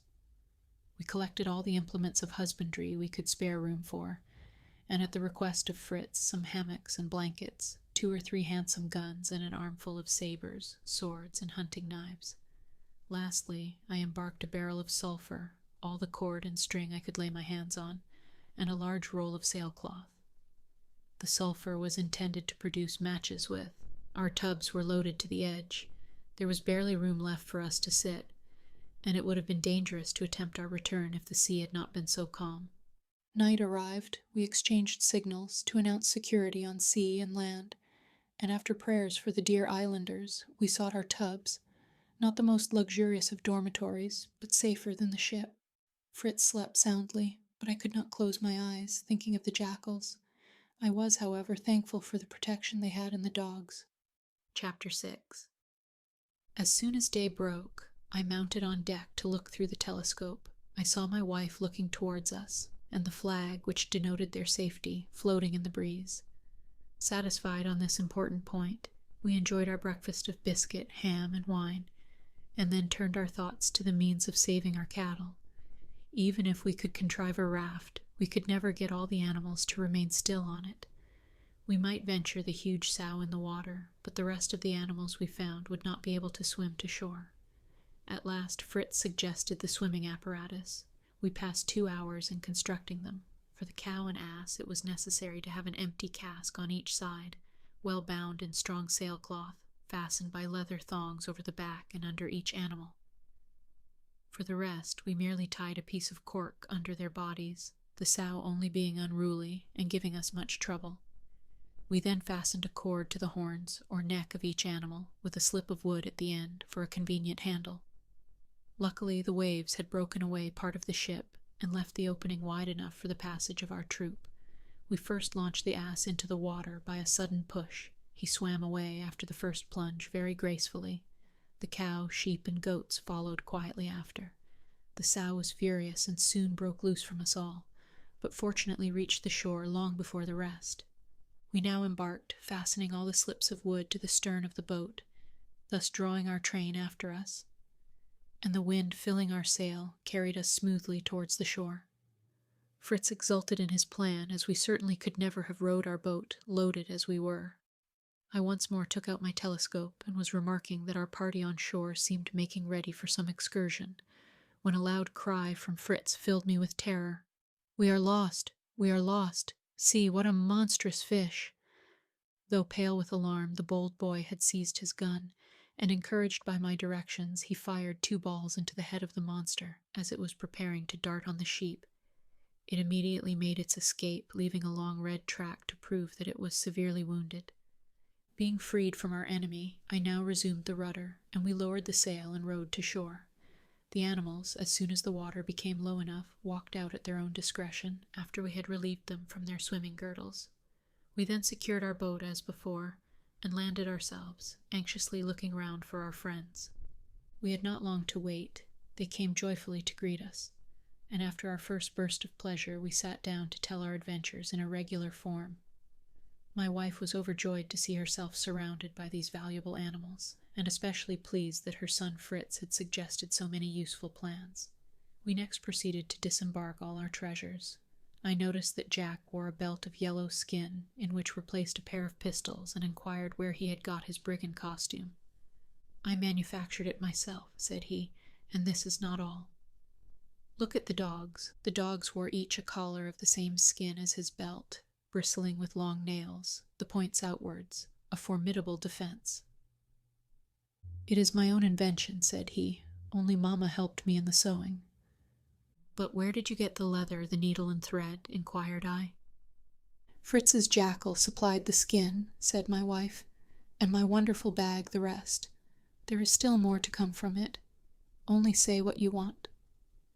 Fritz evidently felt a little vexation at his brother's unceremonious appropriation of the skin of the jackal, which displayed itself in the tone in which he exclaimed, holding his nose, "Keep at a distance, Mr. Skinner. You carry an intolerable smell about with you."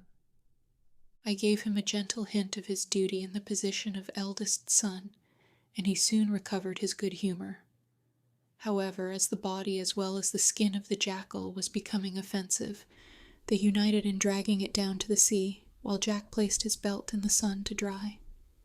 As I saw no preparation for supper, I told Fritz to bring the ham, and to the astonishment and joy of all, he returned with a fine Westphalian ham, which we had cut into in the morning. "I will tell you," said my wife, "why we have no supper prepared, but first I will make you an omelette," and she produced from a basket a dozen turtles' eggs. "You see," said Ernest, "they have all the characteristics of those Robinson Crusoe had in his island. They are white balls, the skin of which resembles moistened parchment."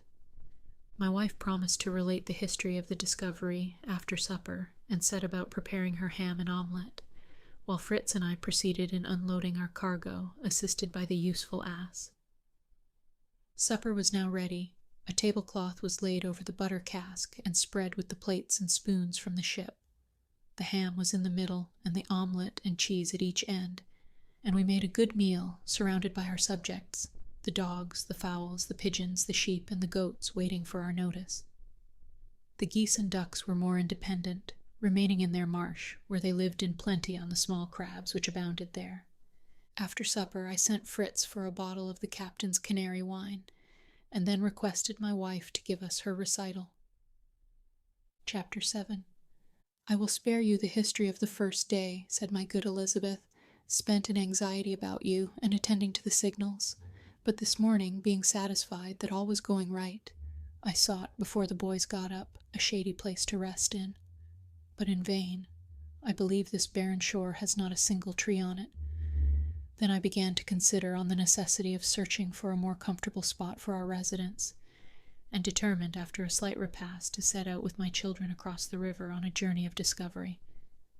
The day before, Jack had busied himself in skinning the jackal with his knife, sharpened on the rock, Ernest declining to assist him in his dirty work, for which I reproved him, sorry that any fastidiousness should deter him from a labor of benefit to society. Jack proceeded to clean the skin as well as he was able, then procured from the nail chest some long flat-headed nails, and inserted them closely through the long pieces of skin he had cut for collars. He then cut some sailcloth and made a double lining over the heads of the nails, and finished by giving me the delicate office of sewing them together, which I could not but comply with. His belt he first stretched on a plank, nailing it down and exposing it to the sun, lest it should shrink in drying. Now for our journey. We took our game bags and some hunting knives. The boys carried provisions, and I had a large flask of water. I took a small hatchet and gave Ernest a carbine which might be loaded with ball, keeping his light gun for myself. I carefully secured the opening of the tent with the hooks. Turk went before, evidently considering himself our guide, and we crossed the river with some difficulty.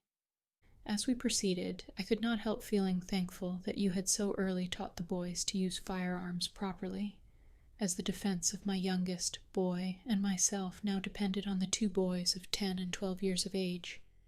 When we attained the hill you described to us, I was charmed with the smiling prospect, and for the first time since our shipwreck ventured to hope for better things. I had remarked a beautiful wood, to which I determined to make our way, for a little shade, and a most painful progress it was, through grass that was higher than the children's heads. As we were struggling through it, we heard a strange rustling sound among the grass, and at the same moment a bird of prodigious size rose, and flew away before the poor boys could get their guns ready. They were much mortified, and I recommended them always to have their guns in readiness, for the birds would not be likely to wait till they loaded them. Francis thought the bird was so large, it must be an eagle, but Ernest ridiculed the idea, and added that he thought it must be of the bustard tribe. We went forward to the spot from which it had arisen, when suddenly another bird of the same kind, though still larger, sprung up, close to our feet, and was soon soaring above our heads. I could not help laughing to see the look of astonishment and confusion with which the boys looked upwards after it. At last Jack took off his hat, and making a low bow, said, "Pray, Mr. Bird, be kind enough to pay us another visit. You will find us very good children. We found the large nest they had left. It was rudely formed of dry grass and empty, but some fragments of eggshells were scattered near, as if the young had been recently hatched.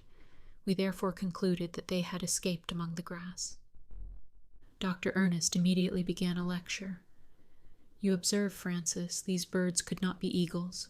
which do not form their nests on the ground, neither do their young run as soon as they are hatched. These must be of the gallinaceous tribe, an order of birds such as quails, partridges, turkeys, and so on, and from the sort of feathered moustache which I observed at the corner of the beak, I should pronounce that these were bustards.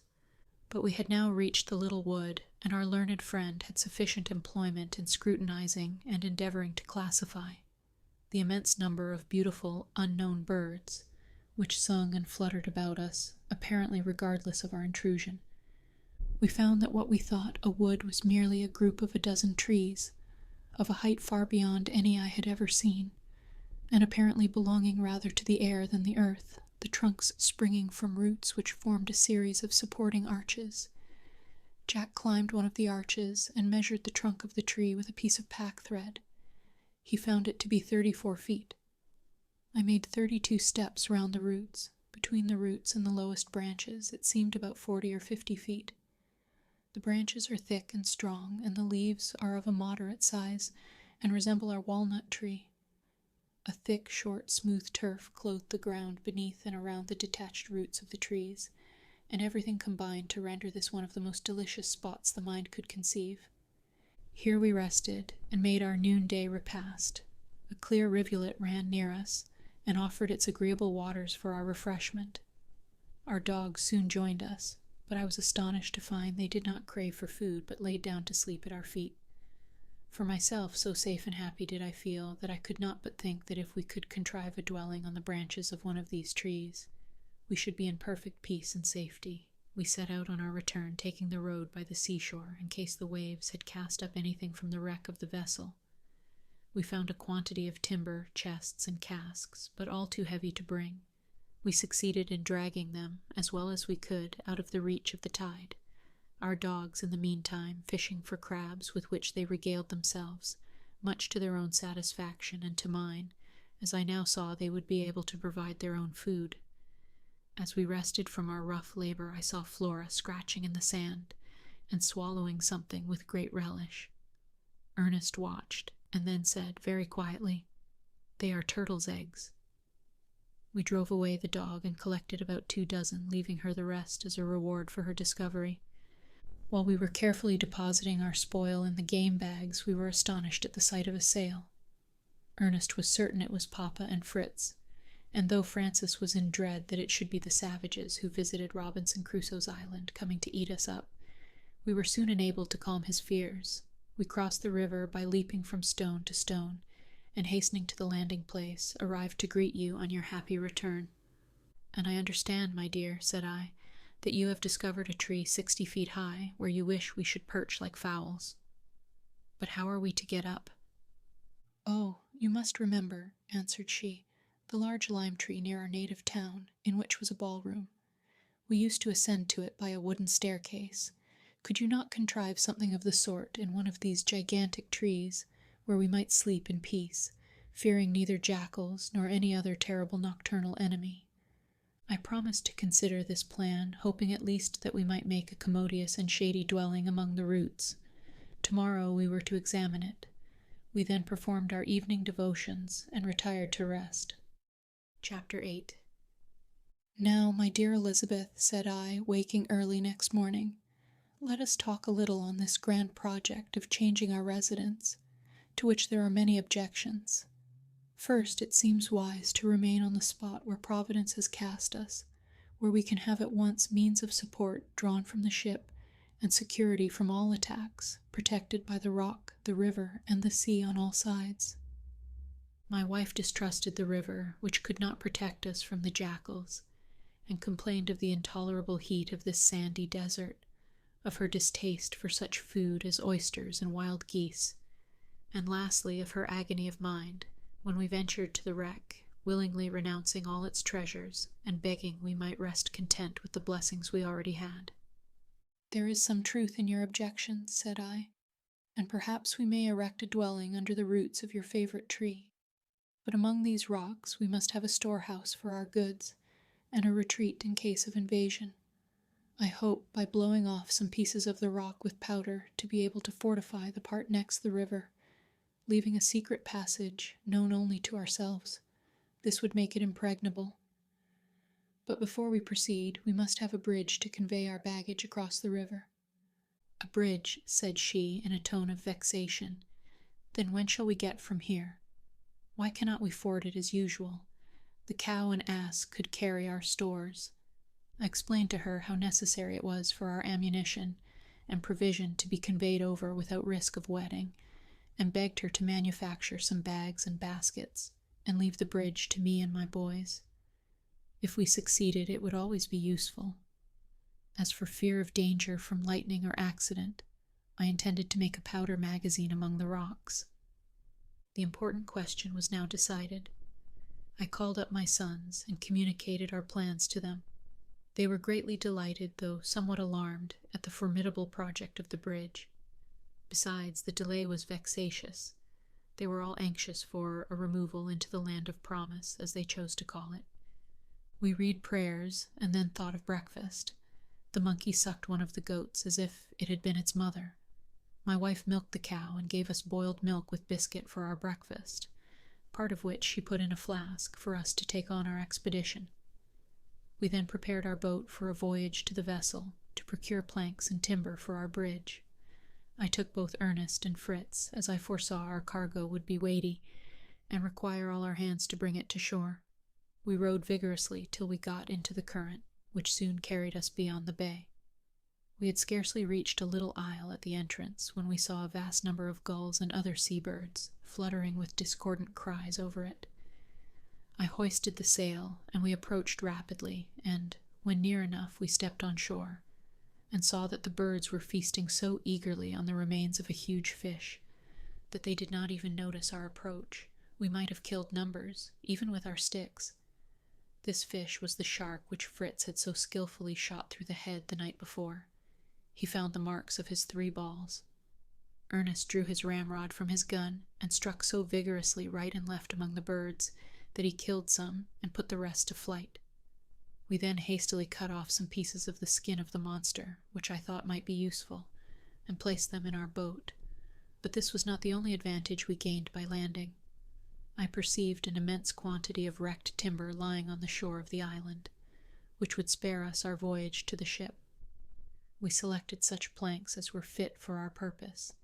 Then, by the aid of our jack-screw and some levers we had brought with us, we extricated the planks from the sand and floated them, and binding the spars and yards together with cords, with the planks above them, like a raft, we tied them to the stern of our boat and hoisted our sail. Fritz, as we sailed, was drying the shark's skin, which I hoped to convert into files. And Ernest, in his usual reflective manner, observed to me, "What a beautiful arrangement of Providence it is that the mouth of the shark should be placed in such a position that he is compelled to turn on his back to seize his prey, thus giving it a chance of escape, else with his excessive voracity he might depopulate the ocean." At last we reached our landing place, and securing our boat and calling out loudly, we soon saw our friends running from the river. Each carried a handkerchief filled with some new acquisition, and Francis had over his shoulder a small fishing net.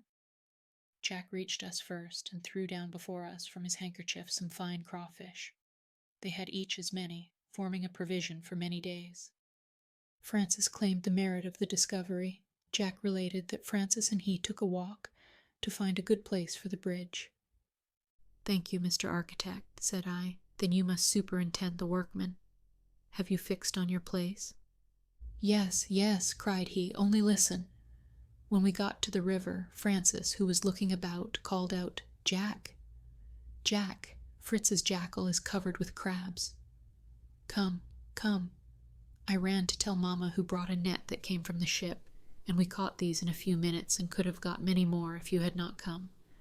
I commanded them to put the smaller ones back into the river, reserving only as many as we could eat. I was truly thankful to discover another means of support. We now landed our timber. I had looked at Jack's site for the bridge, and thought my little architect very happy in his selection.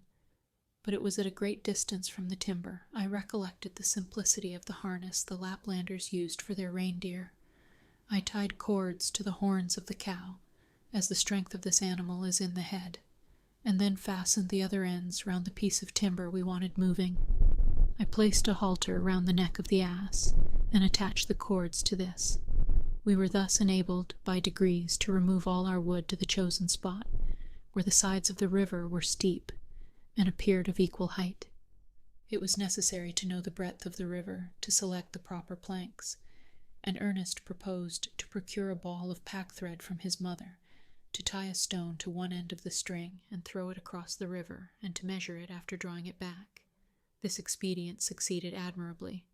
We found the breadth to be 18 feet, but as I proposed to give the bridge strength by having 3 feet, at least, resting on each shore, we chose some planks of 24 feet in length. How we were to get these across the river was another question, which we prepared to discuss during dinner, to which my wife now summoned us.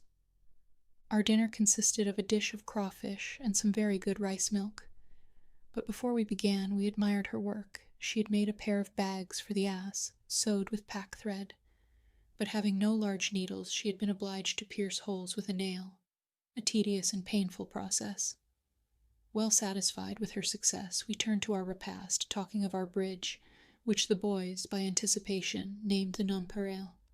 We then went to work. There happened to be an old trunk of a tree standing on the shore. To this I tied my main beam by a strong cord, loose enough to turn round the trunk.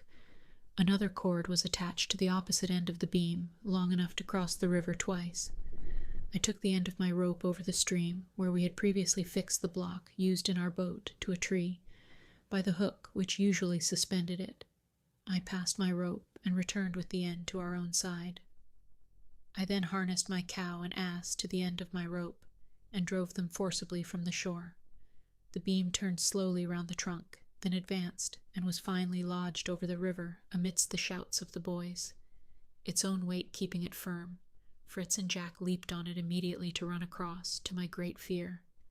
We succeeded in placing 4 strong beams in the same way, and by the aid of my sons I arranged them at a convenient distance from each other, that we might have a broad and good bridge. We then laid down planks close together across the beams, but not fixed, as in time of danger it might be necessary rapidly to remove the bridge. My wife and I were as much excited as the children, and ran across with delight. Our bridge was at least 10 feet broad. Thoroughly fatigued with our day of labor, we returned home, supped, and offered thanks to God, and went to rest. Chapter 9. The next morning, after prayers, I assembled my family. We took a solemn leave of our first place of refuge. I cautioned my sons to be prudent, and on their guard, and especially to remain together during our journey. We then prepared for departure. We assembled the cattle. The bags were fixed across the backs of the cow and the ass, and loaded with all our heavy baggage, our cooking utensils, and provisions consisting of biscuits, butter, cheese, and portable soup. Our hammocks and blankets, the captain's service of plate, were all carefully packed in the bags, equally poised on each side, the animals. All was ready when my wife came in haste with her inexhaustible bag, requesting a place for it. Neither would she consent to leave the poultry as food for the jackals. Above all, Francis must have a place. He could not possibly walk all the way. I was amused with the exactions of the sex, but consented to all, and made a good place for Francis between the bags, on the back of the ass. The elder boys returned in despair. They could not succeed in catching the fowls, but the experienced mother laughed at them, and said she would soon capture them. "If you do," said my pert little Jack, "I will be contented to be roasted in the place of the first chicken taken." "Then, my poor Jack," said his mother, "you will soon be on the spit.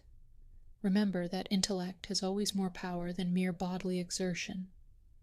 Look here." She scattered a few handfuls of grain before the tent, calling the fowls.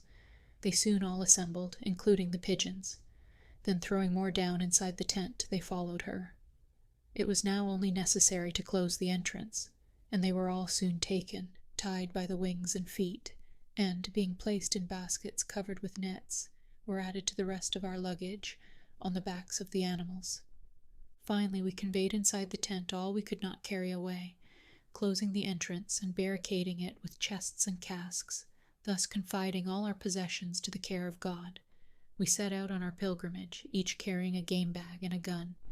My wife and her eldest son led the way, followed by the heavily laden cow and ass. The third division, consisted of the goats driven by Jack, the little monkey seated on the back of its nurse and grimacing to our great amusement. Next came Ernest with the sheep, and I followed, superintending the whole. Our gallant dogs acted as aides de camp, and were continually passing from the front to the rear rank. Our march was slow but orderly, and quite patriarchal. We are now traveling across the deserts as our first fathers did, Sidnet's. Gaiety, said I, and as the Arabs, Tartars, and other nomade nations do to this day, followed by their flocks and herds. But these people generally have strong camels to bear their burdens, instead of a poor ass and cow. I hope this may be the last of our pilgrimages. My wife also hoped that, once under the shade of her marvelous trees, we should have no temptation to travel further. We now crossed our new bridge, and here the party was happily augmented by a new arrival. The sow had proved very mutinous at setting out, and we had been compelled to leave her. She now voluntarily joined us, seeing we were actually departing, but continued to grunt loudly her disapprobation of our proceedings.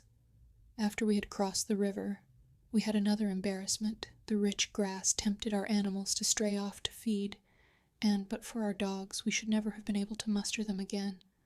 But for fear of further accident, I commanded my advanced guard to take the road by the coast, which offered no temptation to our troops. We had scarcely left the high grass when our dogs rushed back into it, barking furiously and howling as if in combat. Fritz immediately prepared for action. Ernest drew near his mother. Jack rushed forward with his gun over his shoulder, and I cautiously advanced, commanding them to be discreet and cool. But Jack, with his usual impetuosity, leaped among the high grass to the dogs, and immediately returned, clapping his hands and crying out, "Be quick, Papa!" A huge porcupine with quills as long as my arm. When I got up, I really found a porcupine, whom the dogs were warmly attacking. It made a frightful noise, erecting its quills so boldly that the wounded animals howled with pain after every attempt to seize it. As we were looking at them, Jack drew a pistol from his belt and discharged it directly into the head of the porcupine, which fell dead. Jack was very proud of his feat, and Fritz, not a little jealous, suggested that such a little boy should not be trusted with pistols, as he might have shot one of the dogs or even one of us. I forbade any envy or jealousy among the brothers, and declared that all did well who acted for the public good. Mamma was now summoned to see the curious animal her son's valor had destroyed. Her first thought was to dress the wounds, made by the quills which had stuck in the noses of the dogs during their attack. In the meantime, I corrected my son's notions on the power of this animal to lance its darts when in danger. This is a popular error. Nature has given it a sufficient protection in its defensive and offensive armor. As Jack earnestly desired to carry his booty with him, I carefully embedded the body in soft grass to preserve the quills, then packed it in strong cloth and placed it on the ass behind Francis. At last we arrived at the end of our journey, and certainly the size of the trees surpassed anything I could have imagined. Jack was certain they were gigantic walnut trees. For my own part, I believed them to be a species of fig tree, probably the Antilles fig. But all thanks were given to the kind mother who had sought out such a pleasant home for us. At all events, we could find a convenient shelter among the roots, and, if we should ever succeed in perching on the branches, I told her we should be safe from all wild beasts. I would defy even the bears of our native mountains to climb these immense trunks, totally destitute of branches. We released our animals from their loads, tying their forelegs together, that they might not stray, except the sow, who, as usual, did her own way. The fowls and pigeons we released, and left to their own discretion. We then sat down on the grass to consider where we should establish ourselves. I wished to mount the tree that very night. Suddenly we heard, to our no slight alarm, the report of a gun. But the next moment the voice of Fritz reassured us. He had stolen out unnoticed, and shot a beautiful tiger cat, which he displayed in great triumph. "Well done, noble hunter," said Esgilog "Dimanoe," said I. "You deserve the thanks of the fowls and pigeons. They would most probably have all fallen a sacrifice tonight, if you had not slain their deadly foe. Pray wage war with all his kind, or we shall not have a chicken left for the pot." Ernest then examined the animal with his customary attention and declared that the proper name was the margai, a fact Fritz did not dispute, only requesting that Jack might not meddle with the skin, as he wished to preserve it for a belt. I recommended them to skin it immediately and give the flesh to the dogs. Jack at the same time determined to skin his porcupine, to make dog collars. Part of its flesh went into the soup kettle, and the rest was salted for the next day. We then sought for some flat stones in the bed of the charming little river that ran at a little distance from us, and set about constructing a cooking place. Francis collected dry wood for the fire, and while my wife was occupied in preparing our supper, I amused myself by making some packing needles for her rude work from the quills of the porcupine. I held a large nail in the fire till it was red hot, then, holding the head in wet linen, I pierced the quills, and made several needles of various sizes to the great contentment of our indefatigable workwoman. Still occupied with the idea of our castle in the air, I thought of making a ladder of ropes, but this would be useless if we did not succeed in getting a cord over the lower branches to draw it up. Neither my sons nor myself could throw a stone to which I had fastened a cord over these branches, which were 30 feet above us. It was necessary to think of some other expedient. In the meantime, dinner was ready. The porcupine made excellent soup, and the flesh was well tasted, though rather hard. My wife could not make up her mind to taste it, but contented herself with a slice of ham and some cheese. Chapter 10. After dinner, as I found we could not ascend at present, I suspended our hammocks under the arched roots of our tree, and covering the whole with sailcloth, we had a shelter from the dew and the insects. While my wife was employed making harness for the cow and ass, I went with my sons to the shore to look for wood fit for our use next day. We saw a great quantity of wreck, but none fit for our purpose, till Ernest met with a heap of bamboo canes, half buried in sand and mud. These were exactly what I wanted. I drew them out of the sand, stripped them of their leaves, cut them in pieces of about 4 or 5 feet long, and my sons each made up a bundle to carry home. I then set out to seek some slender stalks to make arrows, which I should need in my project. We went towards a thick grove which appeared likely to contain something for my purpose. We were very cautious, for fear of reptiles or other dangerous animals, allowing Flora to precede us. When we got near, she darted furiously among the bushes, and out flew a troop of beautiful flamingos and soared into the air. Fritz, always ready, fired at them. 2 fell, one quite dead, the other, slightly wounded in the wing, made use of its long legs so well that it would have escaped if Flora had not seized it and held it till I came up to take possession. The joy of Fritz was extreme to have this beautiful creature alive. He thought at once of curing its wound and domesticating it with our own poultry. "What splendid plumage," said Ernest, "and you see he is web-footed, like the goose, and has long legs like the stork. Thus he can run as fast on land as he can swim in the water." "Yes," said I, "and fly as quickly in the air. These birds are remarkable for the power and strength of their wings. Few birds have so many advantages." My boys occupied themselves in binding their captive and dressing his wound, while I sought some of the canes which had done flowering, to cut off the hard ends, to point my arrows. These are used by the savages of the Antilles. I then selected the highest canes I could meet with to assist me in measuring, by a geometrical process, the height of the tree. Ernest took the canes, I had the wounded flamingo, and Fritz carried his own game. Very loud were the cries of joy and astonishment at our approach. The boys all hoped the flamingo might be tamed, of which I felt no doubt. But my wife was uneasy, lest it should require more food than she could spare. However, I assured her our new guest would need no attention, as he would provide for himself at the riverside, feeding on small fishes, worms, and insects. His wounds I dressed, and found they would soon be healed. I then tied him to a stake near the river by a cord long enough to allow him to fish at his pleasure, and in fact, in a few days he learned to know us, and was quite domesticated.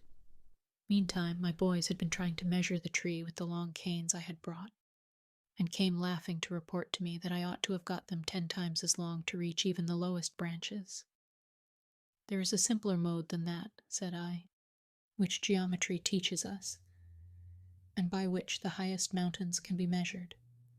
I then showed the method of measuring heights by triangles and imaginary lines, using canes of different lengths and cords instead of mathematical instruments.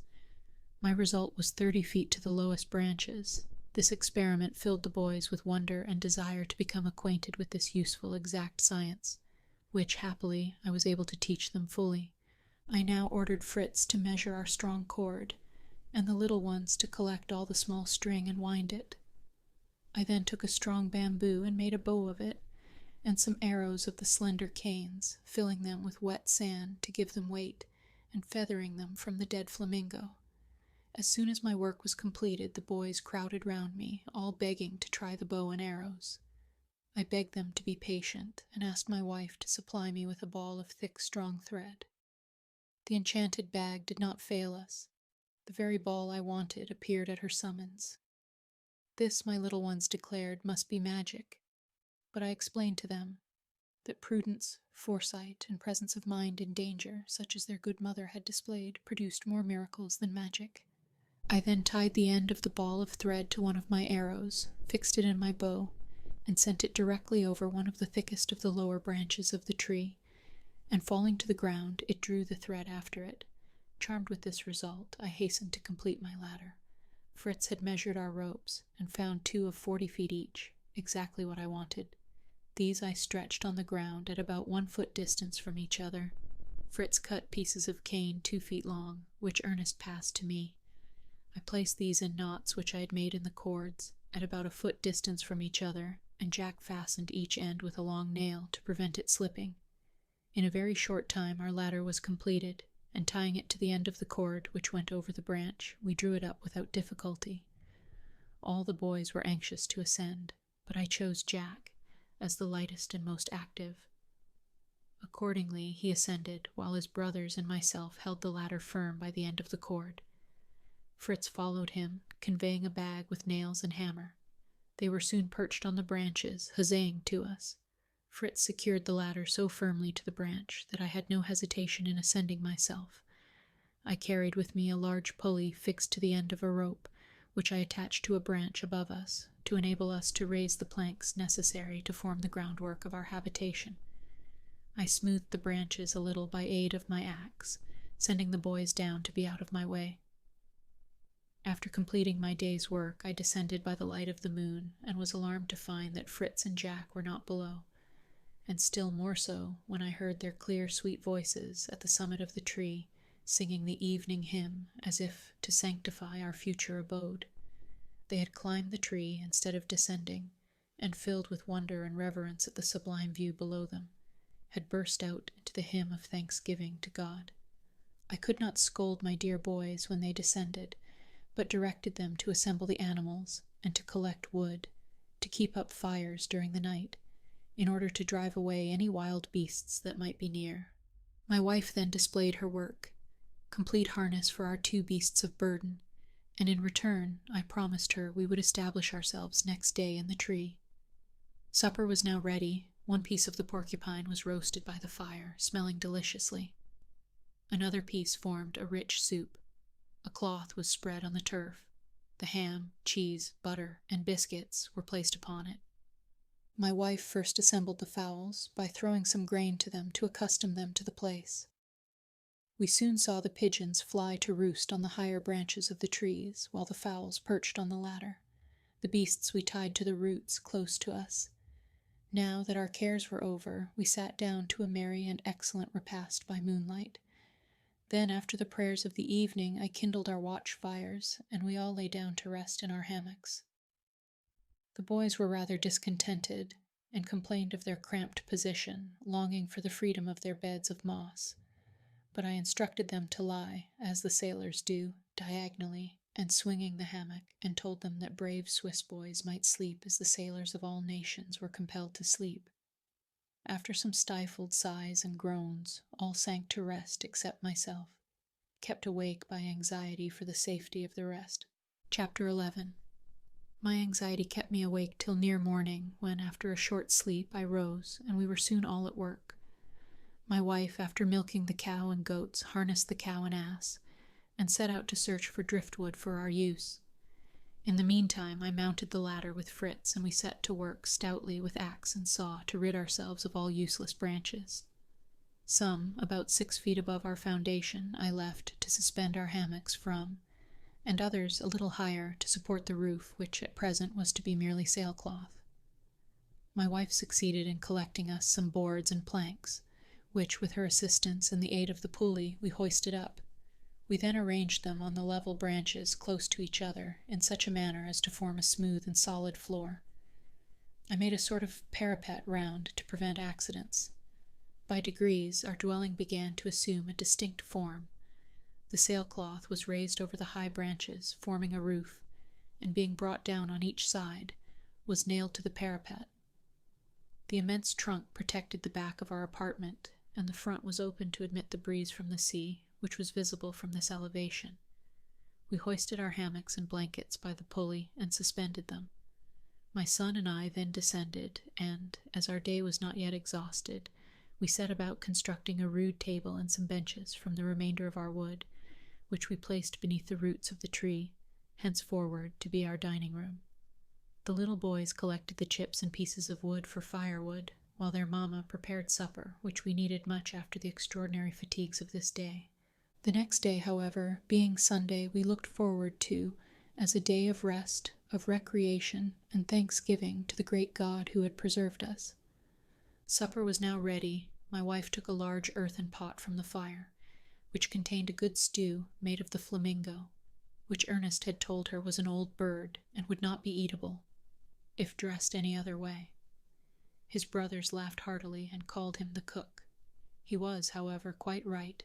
The stew, well seasoned, was excellent, and we picked the very bones. Whilst we were thus occupied, the living flamingo, accompanying the rest of the fowls and free from bonds, came in quite tame to claim his share of the repast, evidently quite unsuspicious that we were devouring his mate. He did not seem at all inclined to quit us. The little monkey, too, was quite at home with the boys, leaping from one to another for food, which he took in his forepaws and ate with such absurd mimicry of their actions that he kept us in continual convulsions of laughter. To augment our satisfaction, our great sow, who had deserted us for 2 days, returned of her own accord, grunting her joy at our reunion. My wife welcomed her with particular distinction, treating her with all the milk we had to spare, for as she had no dairy utensils to make cheese and butter, it was best thus to dispose of our superfluity. I promised her, on our next voyage to the ship, to procure all these necessaries. This she could not, however, hear of, without shuddering. The boys now lighted the fires for the night. The dogs were tied to the roots of the tree as a protection against invaders, and we commenced our ascent. My 3 eldest sons soon ran up the ladder. My wife followed with more deliberation, but arrived safely. My own journey was more difficult, as besides having to carry Francis on my back, I had detached the lower part of the ladder from the roots where it was nailed in order to be able to draw it up during the night. We were thus as safe in our castle as the knights of old. When their drawbridge was raised, we retired to our hammocks free from care, and did not wake till the sun shone brightly in upon us. Chapter 12. Next morning all awoke in good spirits. I told them that on this, the Lord's day, we would do no work, that it was appointed not only for a day of rest, but a day when we must, as much as possible, turn our hearts from the vanities of the world to God himself, thank him, worship him, and serve him. Jack thought we could not do this without a church and a priest, but Ernest believed that God would hear our prayers under his own sky, and Papa could give them a sermon. Francis wished to know if God would like to hear them sing the beautiful hymns Mamma had taught them, without an organ accompaniment. Yes, my dear children, said I, God is everywhere, and to bless him, to praise him in all his works, to submit to his holy will, and to obey him, is to serve him. But everything in its time. Let us first attend to the wants of our animals, and breakfast, and we will then begin the services of the day by a hymn. We descended and breakfasted on warm milk, fed our animals, and then, my children and their mother seated on the turf, I placed myself on a little eminence before them, and, after the service of the day, which I knew by heart, and singing some portions of the 119th Psalm, I told them a little allegory. There was once on a time a great king whose kingdom was called the Land of Light and Reality, because there reigned there constant light and incessant activity. On the most remote frontier of this kingdom, towards the north, there was another large kingdom, equally subject to his rule, and of which none but himself knew the immense extent. From time immemorial, an exact plan of this kingdom had been preserved in the archives. It was called the Land of Obscurity, or Night, because everything in it was dark and inactive. In the most fertile and agreeable part of the Empire of Reality, the king had a magnificent residence called the Heavenly City, where he held his brilliant court. Millions of servants executed his wishes, still more were ready to receive his orders. The first were clothed in glittering robes, whiter than snow, for white was the color of the great king, as the emblem of purity. Others were clothed in armor shining like the colors of the rainbow and carried flaming swords in their hands. Each at his master's nod flew like lightning to accomplish his will. All his servants, faithful, vigilant, bold, and ardent, were united in friendship, and could imagine no happiness greater than the favor of their master. There were some, less elevated, who were still good, rich, and happy in the favors of their sovereign, to whom all his subjects were alike, and were treated by him as his children. Not far from the frontiers, the great king possessed a desert island, which he desired to people and cultivate, in order to make it, for a time, the abode of those of his subjects whom he intended to admit by degrees into his heavenly city, a favor he wished to bestow on the greatest number possible. This island was called Earthly Abode, and he who had passed some time there, worthily, was to be received into all the happiness of the heavenly city. To attain this, the great king equipped a fleet to transport the colonists, whom he chose from the kingdom of night, to this island, where he gave them light and activity, advantages they had not known before. Think how joyful their arrival would be. The island was fertile when cultivated, and all was prepared to make the time pass agreeably till they were admitted to their highest honors. At the moment of embarkation, the great king sent his own son, who spoke thus to them in his name: "My dear children, I have called you from inaction and insensibility to render you happy by feeling, by action, by life. Never forget I am your king, and obey my commands. By cultivating the country I confide to you, everyone will receive his portion of land, and wise and learned men are appointed to explain my will to you. I wish you all to acquire the knowledge of my laws, and that every father should keep a copy, to read daily to his children, that they may never be forgotten. And on the first day of the week you must all assemble as brothers in one place, to hear these laws read and explained. Thus it will be easy for everyone to learn the best method of improving his land, what to plant, and how to cleanse it from the tares that might choke the good seed. All may ask what they desire, and every reasonable demand will be granted, if it be conformable to the great end. If you feel grateful for these benefits, and testify it by increased activity, and by occupying yourself on this day in expressing your gratitude to me, I will take care this day of rest shall be a benefit, and not a loss. I wish that all your useful animals, and even the wild beasts of the plains, should on this day repose in peace. He who obeys my commands in earthly abode shall receive a rich reward in the heavenly city, but the idle, the negligent, and the evil disposed shall be condemned to perpetual slavery, or to labor in mines in the bowels of the earth. From time to time I shall send ships to bring away individuals to be rewarded or punished, as they have fulfilled my commands. None can deceive me. A magic mirror will show me the actions and thoughts of all." The colonists were satisfied and eager to begin their labor. The portions of land and instruments of labor were distributed to them, with seeds and useful plants and fruit trees. They were then left to turn these good gifts to profit. But what followed? Everyone did as he wished. Some planted their ground with groves and gardens, pretty and useless. Others planted wild fruit, instead of the good fruit the great king had commanded. A third had sowed good seed, but not knowing the tares from the wheat, he had torn up all before they reached maturity. But the most part left their land uncultivated. They had lost their seeds or spoiled their implements. Many would not understand the orders of the great king, and others tried by subtlety to evade them. A few labored with courage, as they had been taught, rejoicing in the hope of the promise given them. Their greatest danger was in the disbelief of their teachers. Though everyone had a copy of the law, few read it. All were ready, by some excuse, to avoid this duty. Some asserted they knew it, yet never thought on it. Some called these the laws of past times, not of the present. Others said the great king did not regard the actions of his subjects, that he had neither mines nor dungeons, and that all would certainly be taken to the heavenly city. They began to neglect the duties of the day dedicated to the great king. Few assembled, and of these the most part were inattentive, and did not profit by the instruction given them. But the great king was faithful to his word. From time to time frigates arrived, bearing the name of some disease. These were followed by a large vessel called the Grave, bearing the terrible flag of the Admiral Death.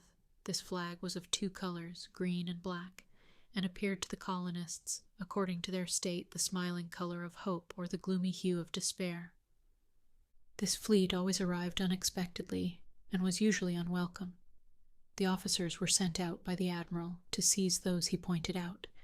Many who were unwilling were compelled to go, and others whose land was prepared, and even the harvest ripening, were summoned. But these went joyfully, sure that they went to happiness. The fleet being ready, sailed for the heavenly city. Then the great king, in his justice, awarded the punishments and recompenses. Excuses were now too late. The negligent and disobedient were sent to labor in the dark mines, while the faithful and obedient, arrayed in bright robes, were received into their glorious abodes of happiness. I have finished my parable, my dear children. Reflect on it, and profit by it. Fritz, what do you think of it? I'm considering the goodness of the great king and the ingratitude of his people, answered he.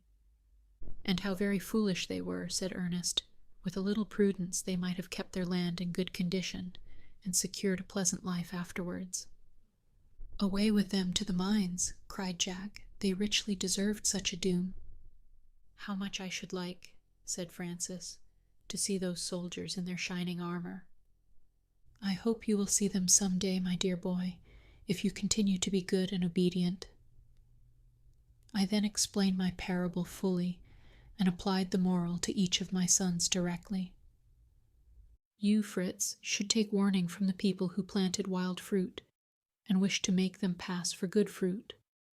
Such are those who are proud of natural virtues, easy to exercise, such as bodily strength or physical courage, and place these above the qualities which are only attained by labor and patience. You, Ernest, must remember the subjects who laid out their land in flowery gardens, like those who seek the pleasures of life rather than the duties. And you, my thoughtless Jack, and little Francis, think of the fate of those who left their land untilled, or heedlessly sowed tares for wheat. These are God's people who neither study nor reflect, who cast to the winds all instruction, and leave room in their minds for evil. Then let us all be, like the good laborers of the parable, constantly cultivating our ground, that when death comes for us, we may willingly follow him to the feet of the great king to hear these blessed words. Good and faithful servants, enter into the joy of your Lord. This made a great impression on my children. We concluded by singing a hymn. Then my good wife produced from her unfailing bag a copy of the Holy Scripture, from which I selected such passages as applied to our situation, and explained them to my best ability. My boys remained for some time thoughtful and serious, and though they followed their innocent recreations during the day, they did not lose sight of the useful lesson of the morning, but, by a more gentle and amiable manner, showed that my words had taken effect. The next morning Ernest had used my bow, which I had given him very skillfully, bringing down some dozens of small birds, a sort of ortolan from the branches of our tree, where they assembled to feed on the figs. This induced them all to wish for such a weapon. I was glad to comply with their wishes, as I wished them to become skillful in the use of these arms of our forefathers, which might be of great value to us when our ammunition failed. I made 2 bows and 2 quivers to contain their arrows, of a flexible piece of bark, and attaching a strap to them, I soon armed my little archers. Fritz was engaged in preparing the skin of the margay, with more care than Jack had shown with that of the jackal, I showed him how to clean it by rubbing it with sand in the river till no vestige of fat or flesh was left, and then applying butter to render it flexible. These employments filled up the morning till dinner time came. We had Ernest's ortolans and some fried ham and eggs, which made us a sumptuous repast. I gave my boys leave to kill as many ortolans as they chose, for I knew that, half roasted and put into casks covered with butter, they would keep for a length of time and prove an invaluable resource in time of need. As I continued my work, making arrows and a bow for Francis, I intimated to my wife that the abundant supply of figs would save our grain, as the poultry and pigeons would feed on them, as well as the ortolans. This was a great satisfaction to her. And thus another day passed, and we mounted to our dormitory to taste the sweet slumber that follows a day of toil. Chapter 13. The next morning all were engaged in archery. I completed the bow for Francis, and at his particular request made him a quiver too. The delicate bark of a tree, united by glue obtained from our portable soup, formed an admirable quiver. This I suspended by a string round the neck of my boy, furnished with arrows. Then, taking his bow in his hand, he was as proud as a knight armed at all points. After dinner I proposed that we should give names to all the parts of our island known to us, in order that, by a pleasing delusion, we might fancy ourselves in an inhabited country. My proposal was well received, and then began the discussion of names. Jack wished for something high-sounding and difficult, such as Monomotopa or Zanzibar, very difficult words to puzzle anyone that visited our island. But I objected to this, as we were the most likely to have to use the names ourselves, and we should suffer from it. I rather suggested that we should give, in our own language, such simple names as should point out some circumstance connected with the spot. I proposed we should begin with the bay where we landed, and called on Fritz for his name. "The Bay of Oysters," said he. "We found so many there." "Oh no," said Jack, "let it be Lobster Bay, for there I was caught by the leg." "Then we ought to call it the Bay of Tears," said Ernest, "to commemorate those you shed on the occasion." "My advice," said my wife, "is that in gratitude to God we should name it Safety Bay." We were all pleased with this name, and proceeded to give the name of Tent House to our first abode, Shark Island to the little island in the bay, where we had found that animal, and, at Jack's desire, the marshy spot where we had cut our arrows was named Flamingo Marsh. There the height from which we had vainly sought traces of our shipmates received the name of Cape Disappointment.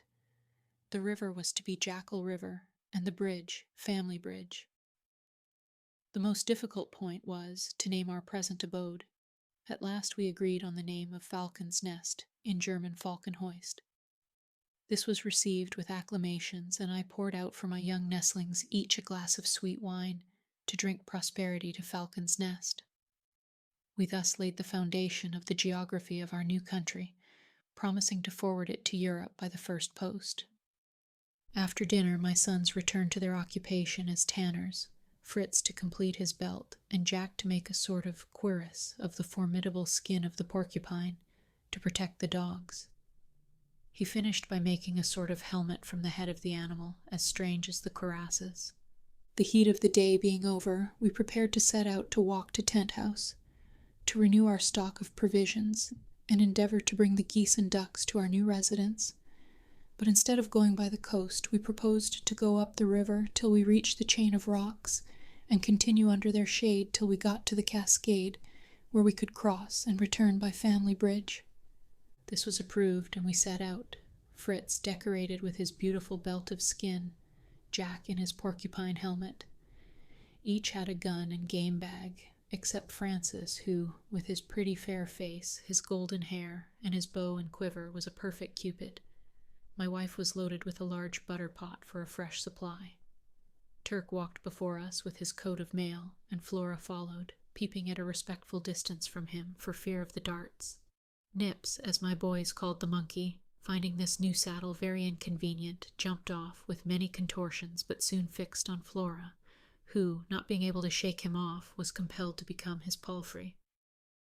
The road by the river was smooth and pleasant. When we reached the end of the wood, the country seemed more open, and now the boys, who had been rambling about, came running up out of breath. Ernest was holding a plant with leaves and flowers, and green apples hanging on it. "Potatoes," said he. "I'm certain they are potatoes." "God be praised," said I. "This precious plant will secure provision for our colony." "Well," said Jack, "if his superior knowledge discovered them, I will be the first to dig them up." And he set to work so ardently that we had soon a bag of fine ripe potatoes, which we carried on to Tent House. Chapter 14. We had been much delighted with the new and lovely scenery of our road, the prickly cactus and aloe with its white flowers, the Indian fig, the white and yellow jasmine, the fragrant vanilla throwing round its graceful festoons. Above all, the regal pineapple grew in profusion, and we feasted on it, for the first time, with avidity. Among the prickly stalks of the cactus and aloes, I perceived a plant with large pointed leaves, which I knew to be the carrata. I pointed out to the boys its beautiful red flowers. The leaves are an excellent application to wounds, and thread is made from the filaments, and the pith of the stem is used by the savage tribes for tinder. When I showed the boys, by experiment, the use of the pith, they thought the tinder tree would be almost as useful as the potatoes. "At all events," I said, "it will be more useful than the pineapples. Your mother will be thankful for thread when her enchanted bag is exhausted." "How happy it is for us," said she, "that you have devoted yourself to reading and study. In our ignorance, we might have passed this treasure without suspecting its value." Fritz inquired of what use in the world all the rest of these prickly plants could be, which wounded everyone that came near. "All these have their use, Fritz," said I. "Some contain juices and gums which are daily made use of in medicine. Others are useful in the arts or in manufactures. The Indian fig, for instance, is a most interesting tree. It grows in the most arid soil. The fruit is said to be sweet and wholesome. In a moment, my little active Jack was climbing the rocks to gather some of these figs, but he had not remarked that they were covered with thousands of slender thorns, finer than the finest needles, which terribly wounded his fingers. He returned, weeping bitterly and dancing with pain. Having rallied him a little for his greediness, I extracted the thorns, and then showed him how to open the fruit by first cutting off the pointed end as it lay on the ground. Into this I fixed a piece of stick, and then pared it with my knife. The novelty of the expedient recommended it, and they were soon all engaged eating the fruit, which they declared was very good. In the meantime I saw Ernest examining one of the figs very attentively. "Oh, papa," said he, "what a singular sight! The fig is covered with a small red insect. I cannot shake them off. Can they be the cochineal?" I recognized at once the precious insect, of which I explained to my sons the nature and use.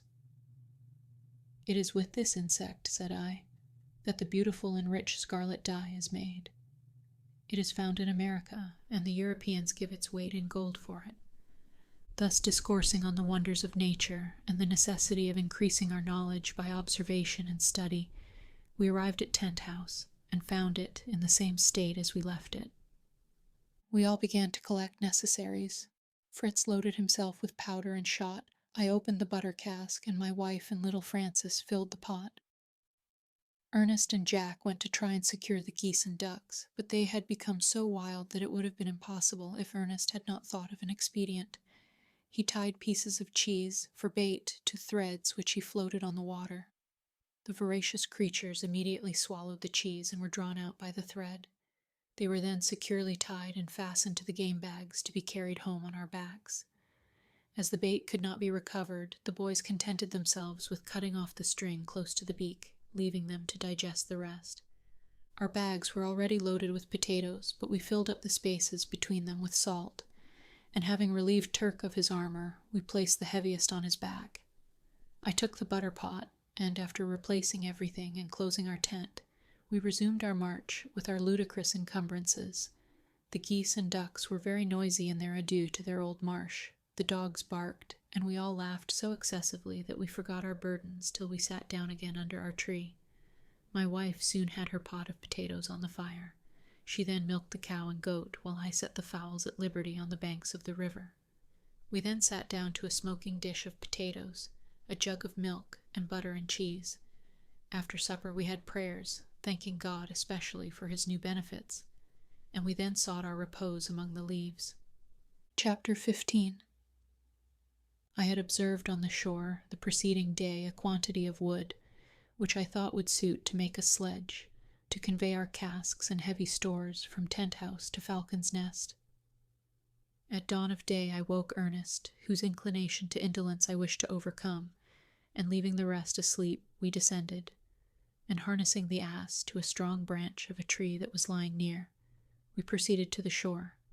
I had no difficulty in selecting proper pieces of wood. We sawed them the right length, tied them together, and laid them across the bow, which the patient animal drew very contentedly. We added to the load a small chest we discovered half buried in the sand, and we returned homewards, Ernest leading the ass, and I assisted by raising the load with a lever when we met with any obstruction. My wife had been rather alarmed, but seeing the result of our expedition, and hearing of the prospect of a sledge, she was satisfied.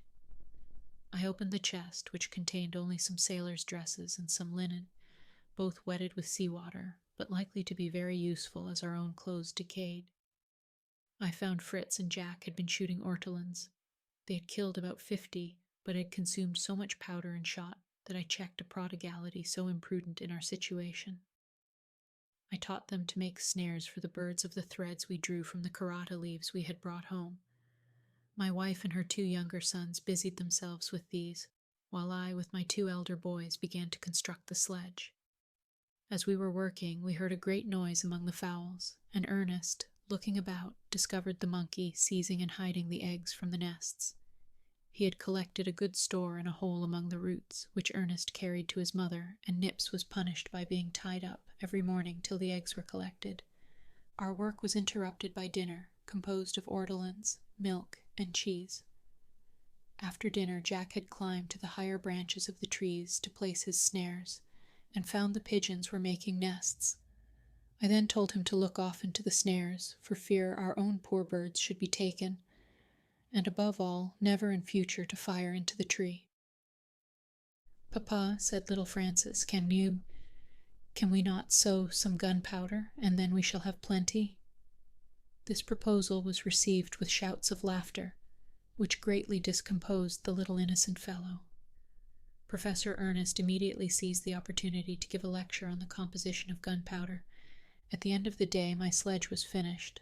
2 long curved planks of wood, crossed by 3 pieces, at a distance from each other, formed the simple conveyance. The fore and hind parts were in the form of horns to keep the load from falling off. 2 ropes were fastened to the front, and my sledge was complete. My wife was delighted with it, and hoped I would now set out immediately to tent house for the butter cask. I made no objection to this, and Ernest and I prepared to go, and leave Fritz in charge of the family. Chapter 16. When we were ready to set out, Fritz presented each of us with a little case he had made from the skin of the margay. They were ingeniously contrived to contain knife, fork, and spoon, and a small hatchet. We then harnessed the ass and the cow to the sledge, took a flexible bamboo cane for a whip, and followed by Flora, we departed, leaving Turk to guard the tree. We went by the shore as the better road for the sledge, and crossing Family Bridge were soon at tent house. After unharnessing the animals, we began to load. We took the cask of butter, the cheese, and the biscuit, all the rest of our utensils, powder, shot, and Turk's armor, which we had left there. These labors had so occupied us that we had not observed that our animals, attracted by the pasturage, had crossed the bridge and wandered out of sight. I sent Ernest to seek them, and in the meantime went to the bay, where I discovered some convenient little hollows in the rock that seemed cut out for baths. I called Ernest to come, and till he arrived employed myself in cutting some rushes, which I thought might be useful. When my son came, I found he had ingeniously removed the first planks from the bridge, to prevent the animals straying over again. We then had a very pleasant bath, and Ernest being out first, I sent him to the rock, where the salt was accumulated, to fill a small bag, to be transferred to the large bags on the ass. He had not been absent long when I heard him cry out, "Papa, Papa, a huge fish. I cannot hold it. It will break my line." I ran to his assistance and found him lying on the ground on his face, tugging at his line, to which an enormous salmon was attached that had nearly pulled him into the water. I let it have a little more line, then drew it gently into a shallow and secured it.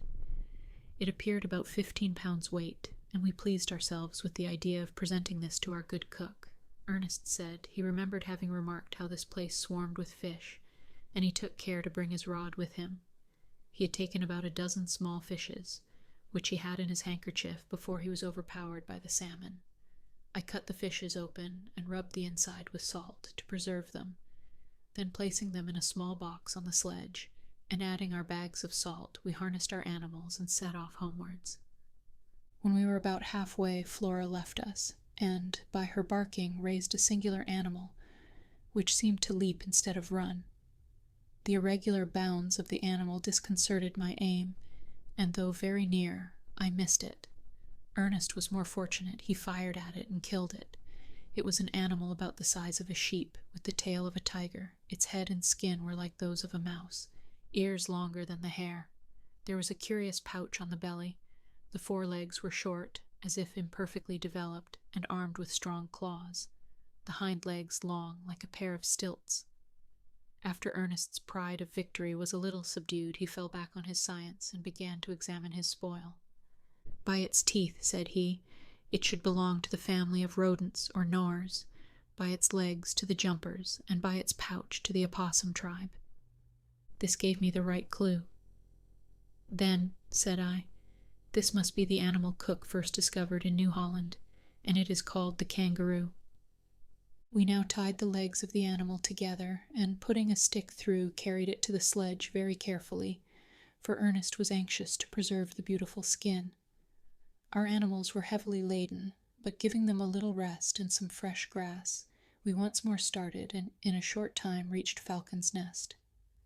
My wife had been employed during our absence in washing the clothes of the 3 boys, clothing them in the meantime from the sailor's chest we had found a few days before.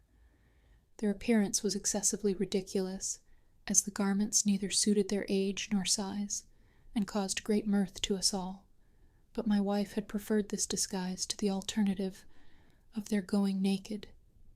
We now began to display our riches and relate our adventures. The butter and the rest of the provisions were very welcome, the salmon still more so, but the sight of the kangaroo produced screams of admiration. Fritz displayed a little jealousy, but soon surmounted it by an exertion of his nobler feelings, and only the keen eye of a father could have discovered it. He congratulated Ernest warmly, but could not help begging to accompany me next time. "I promise you that," said I, "as a reward for the conquest you have achieved over your jealousy of your brother. But remember, I could not have given you a greater proof of my confidence than in leaving you to protect your mother and brothers. A noble mind finds its purest joy in the accomplishment of its duty, and to that willingly sacrifices its inclination. But," I added in a low tone, lest I should distress my wife, "I propose another expedition to the vessel, and you must accompany me." We then fed our tired animals, giving them some salt with their grass, a great treat to them. Some salmon was prepared for dinner, and the rest salted. After dinner I hung up the kangaroo till next day, when we intended to salt and smoke the flesh. Evening arrived, and an excellent supper of fish, ortolans, and potatoes refreshed us, and after thanks to God we retired to rest. Chapter 17.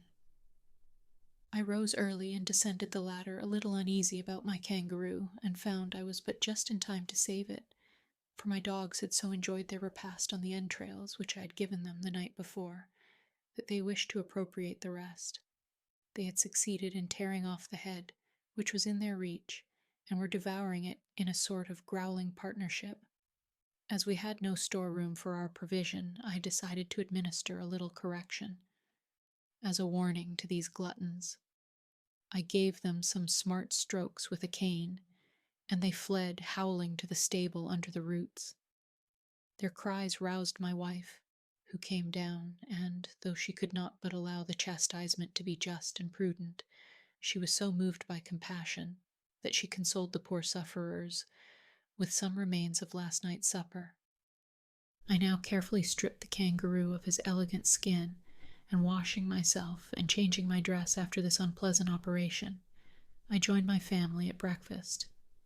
I then announced my plan of visiting the vessel and ordered Fritz to make preparations. My wife resigned herself mournfully to the necessity. When we were ready to depart, Ernest and Jack were not to be found. Their mother suspected they had gone to get potatoes. This calmed my apprehension, but I charged her to reprimand them for going without leave. We set out towards Tent House, leaving Flora to protect the household and taking our guns as usual. We had scarcely left the wood and were approaching Jackal River when we heard piercing cries, and suddenly Ernest and Jack leaped from a thicket, delighted, as Jack said, in having succeeded in their plan of accompanying us, and moreover in making us believe we were beset with savages. They were, however, disappointed. I gave them a severe reproof for their disobedience, and sent them home with a message to their mother that I thought we might be detained all night, and begged she would not be uneasy. They listened to me in great confusion, and were much mortified at their dismissal, but I begged Fritz to give Ernest his silver watch, that they might know how the time passed, and I knew that I could replace it, as there was a case of watches in the ship. This reconciled them a little to their lot, and they left us. We went forward to our boat, embarked, and, aided by the current, soon reached the vessel. My first care was to construct some more convenient transport vessel than our boat. Fritz proposed a raft similar to those used by savage nations, supported on skins filled with air. These we had not, but we found a number of water hogsheads which we emptied and closed again, and threw a dozen of them into the sea between the ship and our boat. Some long planks were laid on these and secured with ropes. We added a raised edge of planks to secure our cargo, and thus had a solid raft capable of conveying any burden. This work occupied us the whole day, scarcely interrupted by eating a little cold meat from our game bags. Exhausted by fatigue, we were glad to take a good night's rest in the captain's cabin on an elastic mattress, of which our hammocks had made us forget the comfort. Early next morning we began to load our raft. We began by entirely stripping our own cabin and that of the captain. We carried away even the doors and windows. The chests of the carpenter and the gunner followed. There were cases of rich jewelry and caskets of money, which at first tempted us, but were speedily relinquished for objects of real utility. I preferred a case of young plants of European fruits, carefully packed in moss for transportation. I saw, with delight, among these precious plants, apple, pear, plum, orange, apricot, peach, almond, and chestnut trees, and some young shoots of vines. How I longed to plant these familiar trees of home in a foreign soil. We secured some bars of iron and pigs of lead, grindstones, cartwheels ready for mounting, tongs, shovels, plowshares, packets of copper and iron wire, sacks of maize, peas, oats, and vetches, and even a small handmill. The vessel had been, in fact, laden with everything likely to be useful in a new colony. We found a sawmill in pieces, but marked so that it could be easily put together. It was difficult to select, but we took as much as was safe on the raft, adding a large fishing net and the ship's compass. Fritz begged to take the harpoons which he hung by the ropes over the bow of our boat, and I indulged his fancy. We were now loaded as far as prudence would allow us, so attaching our raft firmly to the boat, we hoisted our sail and made slowly to the shore. Chapter 18. The wind was favorable, but we advanced slowly, the floating mass that we had to tug retarding us. Fritz had been some time regarding a large object in the water. He called me to steer a little towards it, that he might see what it was. I went to the rudder and made the movement. Immediately I heard the whistling of the cord and felt a shock. Then a second, which was followed by a rapid motion of the boat. "We are going to founder," cried I. "What is the matter?" "I have caught it," shouted Fritz. "I have harpooned it in the neck.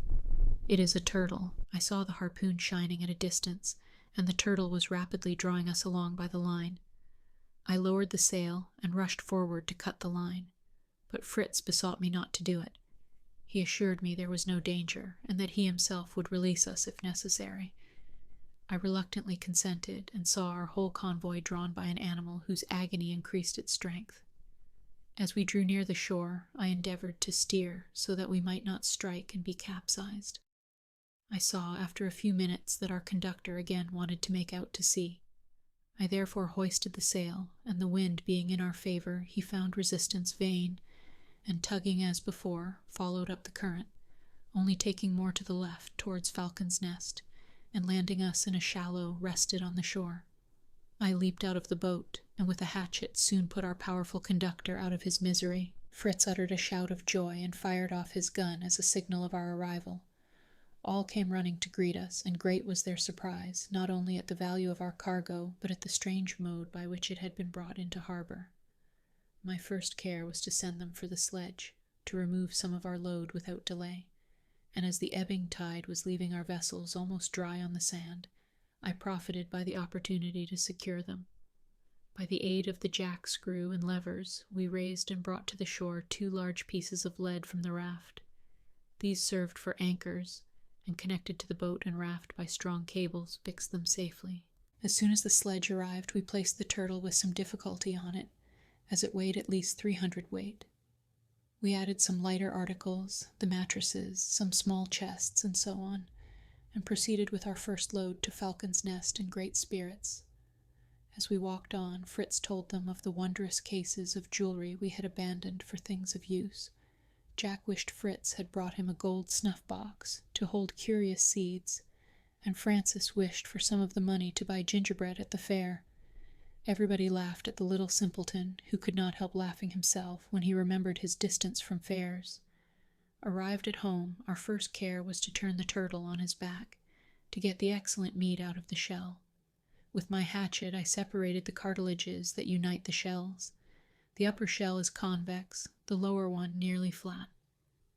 We had some of the turtle prepared for dinner, though my wife felt great repugnance in touching the green fat, notwithstanding my assurance of its being the chief delicacy to an epicure. We salted the remainder of the flesh, and gave the offal to the dogs. The boys were all clamorous to possess the shell, but I said it belonged to Fritz by right of conquest, and he must dispose of it as he thought best. Then, said he, I will make a basin of it and place it near the river, that my mother may always keep it full of fresh water. Very good, said I, and we will fill our basin as soon as we find some clay to make a solid foundation. I found some this morning, said Jack, a whole bed of clay, and I brought these balls home to show you. And I have made a discovery too, said Ernest. Look at these roots like radishes. I have not eaten any, but the sow enjoys them very much. A most valuable discovery indeed, said I. If I am not mistaken, this is the root of the manioc, which with the potatoes will insure us from famine. Of this root they make in the West Indies a sort of bread called cassava bread.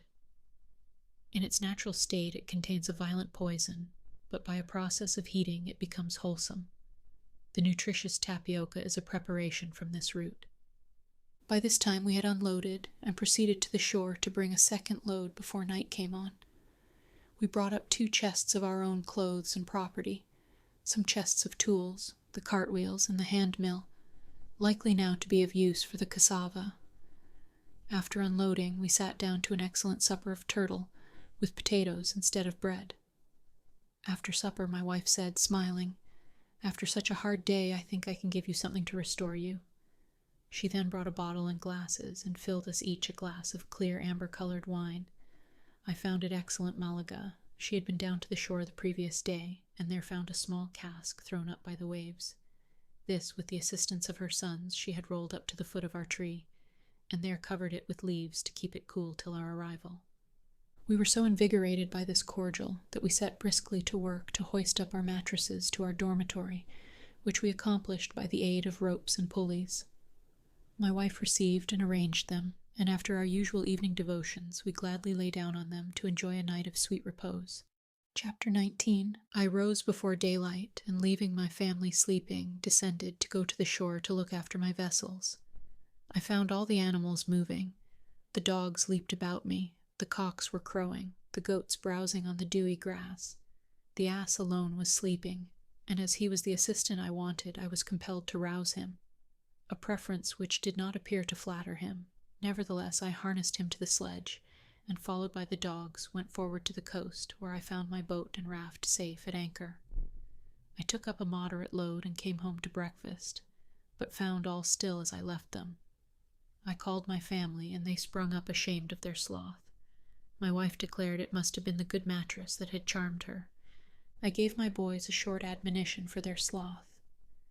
We then came down to a hasty breakfast and returned to the coast to finish the unloading the boats, that I might, at high water, take them round to moor at the usual place in the bay of safety.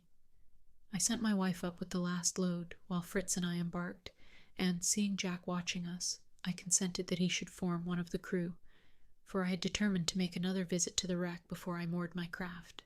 When we reached the vessel, the day was so far advanced that we had only time to collect hastily anything easy to embark. My sons ran over the ship. Jack came trundling a wheelbarrow, which he said would be excellent for fetching the potatoes in. But Fritz brought me good news. He had found, between decks, a beautiful pinnace, a small vessel, of which the prow is square, taken to pieces, with all its fittings, and even 2 small guns. I saw that all the pieces were numbered and placed in order. Nothing was wanting. I felt the importance of this acquisition, but it would take days of labor to put it together, and then how could we launch it? At present I felt I must renounce the undertaking. I returned to my loading. It consisted of all sorts of utensils, a copper boiler, some plates of iron, tobacco graters, 2 grindstones, a barrel of powder, and 1 of flints. Jack did not forget his wheelbarrow, and we found 2 more, which we added to our cargo, and then sailed off speedily, to avoid the land wind which rises in the evening. As we drew near, we were astonished to see a row of little creatures standing on the shore, apparently regarding us with much curiosity. They were dressed in black, with white waistcoats and thick cravats. Their arms hung down carelessly, but from time to time they raised them as if they wished to bestow on us a fraternal embrace.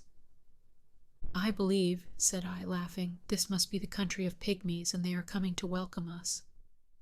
"They are the Lilliputians, father," said Jack. "I have read of them, but I thought they had been less." "As if Gulliver's Travels was true," said Fritz in a tone of derision. "Then are there no pygmies?" asked he. "No, my dear boy," said I. "All these stories are either the invention or the mistakes of ancient navigators, who have taken troops of monkeys for men, or who have wished to repeat something marvelous. But the romance of Gulliver is an allegory, intended to convey great truths." "And now," said Fritz, "I begin to see our pygmies have beaks and wings." "You are right," said I. "They are penguins, as Ernest explained to us some time since.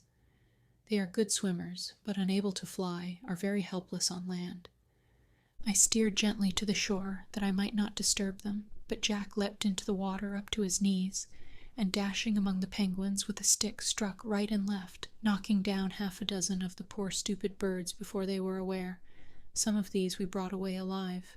The rest, not liking such a reception, took to the water, and were soon out of sight. I scolded Jack for his useless rashness, for the flesh of the penguin is by no means a delicacy. We now filled our 3 wheelbarrows with such things as we could carry, not forgetting the sheets of iron and the graters, and trudged home. Our dogs announced our approach, and all rushed out to meet us. A curious and merry examination commenced. They laughed at my graters, but I let them laugh, for I had a project in my head. The penguins I intended for our poultry yard, and, for the present, I ordered the boys to tie each of them by a leg to one of our geese or ducks, who opposed the bondage very clamorously. But necessity made them submissive. My wife showed me a large store of potatoes and manioc roots, which she and her children had dug up the evening before. We then went to supper and talked of all we had seen in the vessel, especially of the pinnace, which we had been obliged to leave. My wife did not feel much regret on this account, as she dreaded maritime expeditions, though she agreed she might have felt less uneasiness if we had had a vessel of this description. I gave my sons a charge to rise early next morning, as we had an important business on hand, and curiosity roused them all in very good time. After our usual preparations for the day, I addressed them thus: "Gentlemen, I'm going to teach you all a new business, that of a baker. Give me the plates of iron and the graters we brought yesterday." My wife was astonished, but I requested her to wait patiently, and she should have bread, not perhaps light buns, but eatable flat cakes. But first she was to make me 2 small bags of sailcloth. She obeyed me, but at the same time I observed she put the potatoes on the fire, a proof she had not much faith in my bread-making. I then spread a cloth over the ground, and giving each of the boys a grater, we began to grate the carefully washed manioc roots, resting the end on the cloth. In a short time we had a heap of what appeared to be moist white sawdust, certainly not tempting to the appetite, but the little workmen were amused with their labor, and jested no little about the cakes made of scraped radishes. "Laugh now, boys," said I. "We shall see after a while. But you, Ernest, ought to know that the manioc is one of the most precious of alimentary roots, forming the principal sustenance of many nations of America, and often preferred by Europeans, who inhabit those countries, to wheaten bread." When all the roots were grated, I filled the 2 bags closely with the pollard, and my wife sewed the ends up firmly. It was now necessary to apply strong pressure to extract the juice from the root, as this juice is a deadly poison. I selected an oak beam, one end of which we fixed between the roots of our tree. Beneath this I placed our bags on a row of little blocks of wood. I then took a large bough, which I had cut from a tree, and prepared for the purpose, and laid it across them. We all united then in drawing down the opposite end of the plank over the bough till we got it to a certain point, when we suspended to it the heaviest substances we possessed, hammers, bars of iron, and masses of lead. This acting upon the manioc, the sap burst through the cloth and flowed on the ground copiously. When I thought the pressure was complete, we relieved the bags from the lever, and opening one, drew out a handful of the pollard, still rather moist, resembling coarse maize flour. "It only wants a little heat to complete our success," as said I, in great delight. I ordered a fire to be lighted, and fixing one of our iron plates, which was round in form and rather concave, on 2 stones placed on each side of the fire, I covered it with the flour which we took from the bag with a small wooden shovel. It soon formed a solid cake, which we turned that it might be equally baked. It smelled so good that they all wished to commence eating immediately, and I had some difficulty in convincing them that this was only a trial, and that our baking was still imperfect. Besides, as I told them, there were 3 kinds of manioc, of which one contained more poison than the rest. I thought it prudent to try whether we had perfectly extracted it, by giving a small quantity to our fowls. As soon, therefore, as the cake was cold, I gave some to 2 chickens, which I kept apart, and also some to Master Nips, the monkey, that he might for the first time do us a little service. He ate it with so much relish and such grimaces of enjoyment that my young party were quite anxious to share his feast. But I ordered them to wait till we could judge of the effect, and leaving our employment, we went to our dinner of potatoes, to which my wife had added one of the penguins, which was truly rather tough and fishy. But as Jack would not allow this, and declared it was a dish fit for a king, we allowed him to regale on it as much as he liked. During dinner I talked to them of the various preparations made from the manioc. I told my wife we could obtain an excellent starch from the expressed juice, but this did not interest her much, as at present she usually wore the dress of a sailor for convenience, and had neither caps nor collars to starch. The cake made from the root is called by the natives of the Antilles cassava, and in no savage nation do we find any word signifying bread, an article of food unknown to them. We spoke of poisons, and I explained to my sons the different nature and effects of them. Especially I warned them against the manchineel, which ought to grow in this part of the world.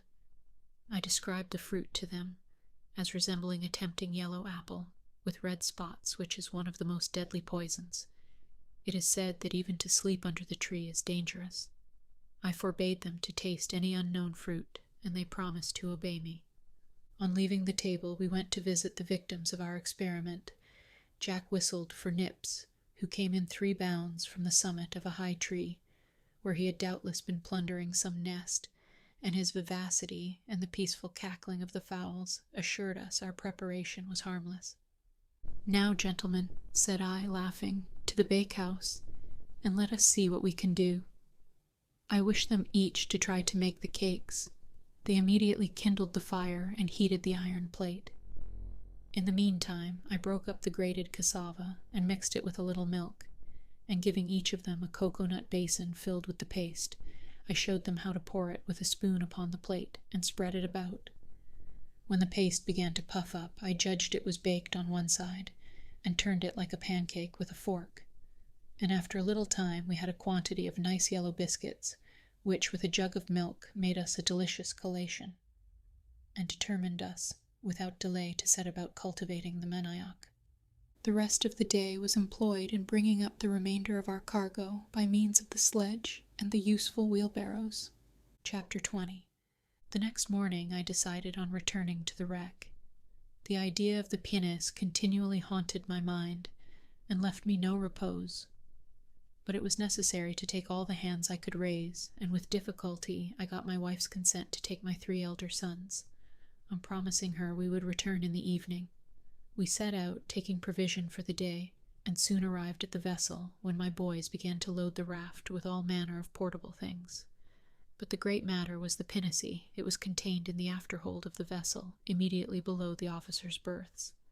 My sons, with all the ardor of their age, begged to begin by clearing a space in the vessel to put the pinnace together, and we might afterwards think how we should launch it. Under any other circumstances I should have shown them the folly of such an undertaking, but in truth I had myself a vague hope of success that encouraged me, and I cried out, "To work, to work!" The hold was lighted by some chinks in the ship's side.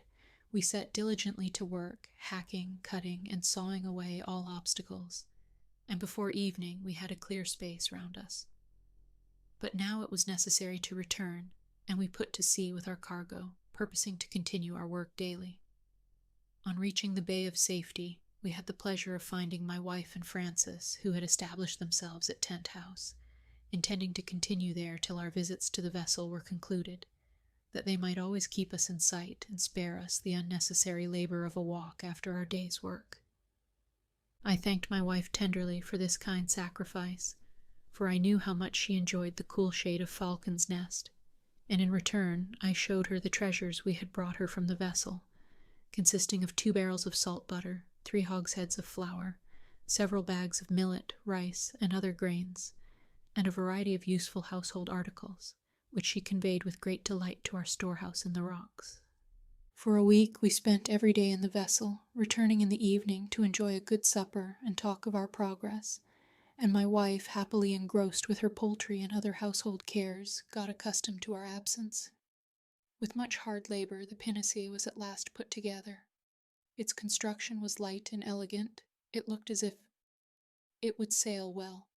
At the head was a short half-deck. The masts and sails were like those of a brigantine. We carefully caulked all the seams with tow dipped in melted tar, and we even indulged ourselves by placing the 2 small guns in it, fastened by chains. And there stood the beautiful little bark, immovable on the stocks.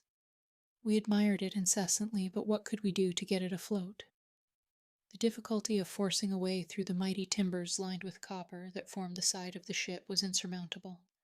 Suddenly, suggested by the excess of my despair, a bold but dangerous idea presented itself to me, in which all might be lost, as well as all gained. I said nothing about this to my children, to avoid the vexation of a possible disappointment, but began to execute my plan. I found a cast-iron mortar, exactly fitted for my purpose, which I filled with gunpowder. I then took a strong oak plank to cover it, to which I fixed iron hooks so that they could reach the handles of the mortar. I cut a groove in the side of the plank that I might introduce a long match, which should burn at least 2 hours before it reached the powder. I placed the plank then over the mortar, fastened the hooks through the handles, surrounded it with pitch, and then bound some strong chains round the whole to give it greater solidity. I proceeded to suspend this infernal machine against the side of the ship near our work, taking care to place it where the recoil from the explosion should not injure the pinnace. When all was ready, I gave the signal of departure, my sons having been employed in the boat, and not observing my preparations. I remained a moment to fire the match, and then hastily joined them with a beating heart and proceeded to the shore. As soon as we reached our harbor, I detached the raft, that I might return in the boat as soon as I heard the explosion. We began actively to unload the boat, and while thus employed, a report like thunder was heard. All trembled, and threw down their load in terror. "What can it be?" cried they. "Perhaps a signal from some vessel in distress. Let us go to their assistance." "It came from the vessel," said my wife. "It must have blown up. You have not been careful of fire, and have left some near a barrel of gunpowder." "At all events," said I, "we will go and ascertain the cause." "Who will go with me?"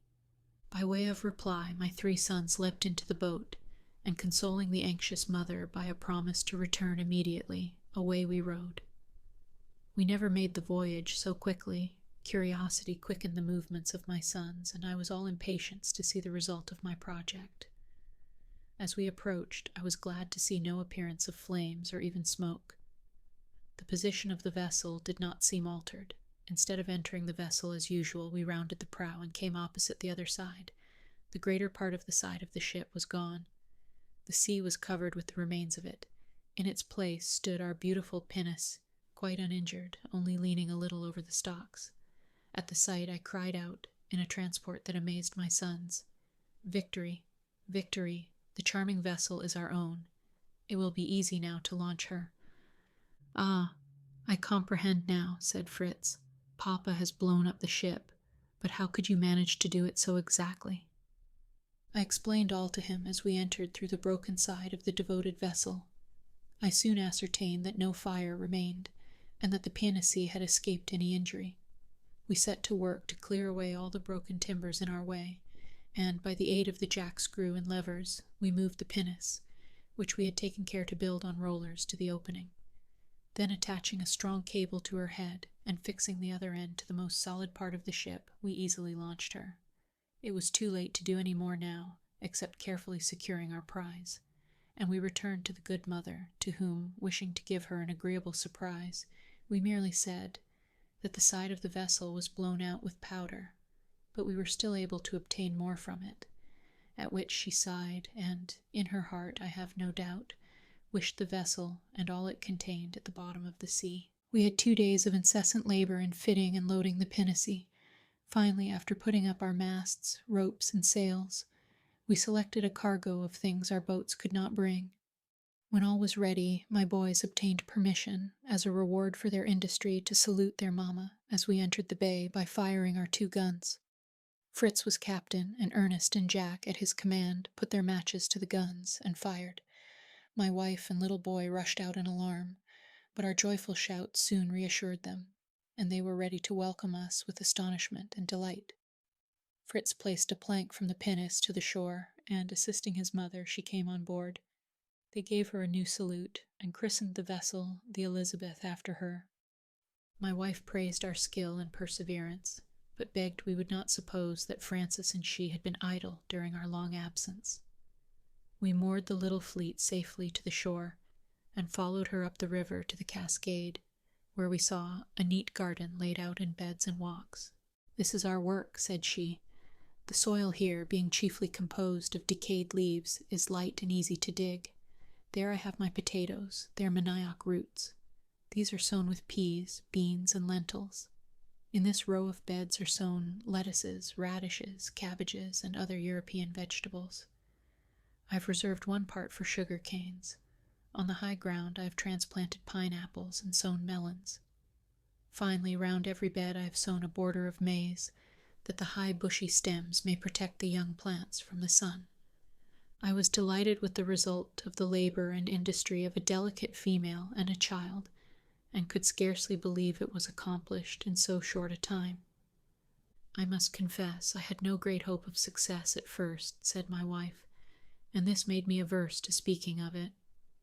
Afterwards, when I suspected you had a secret, I determined to have one too and give you a surprise."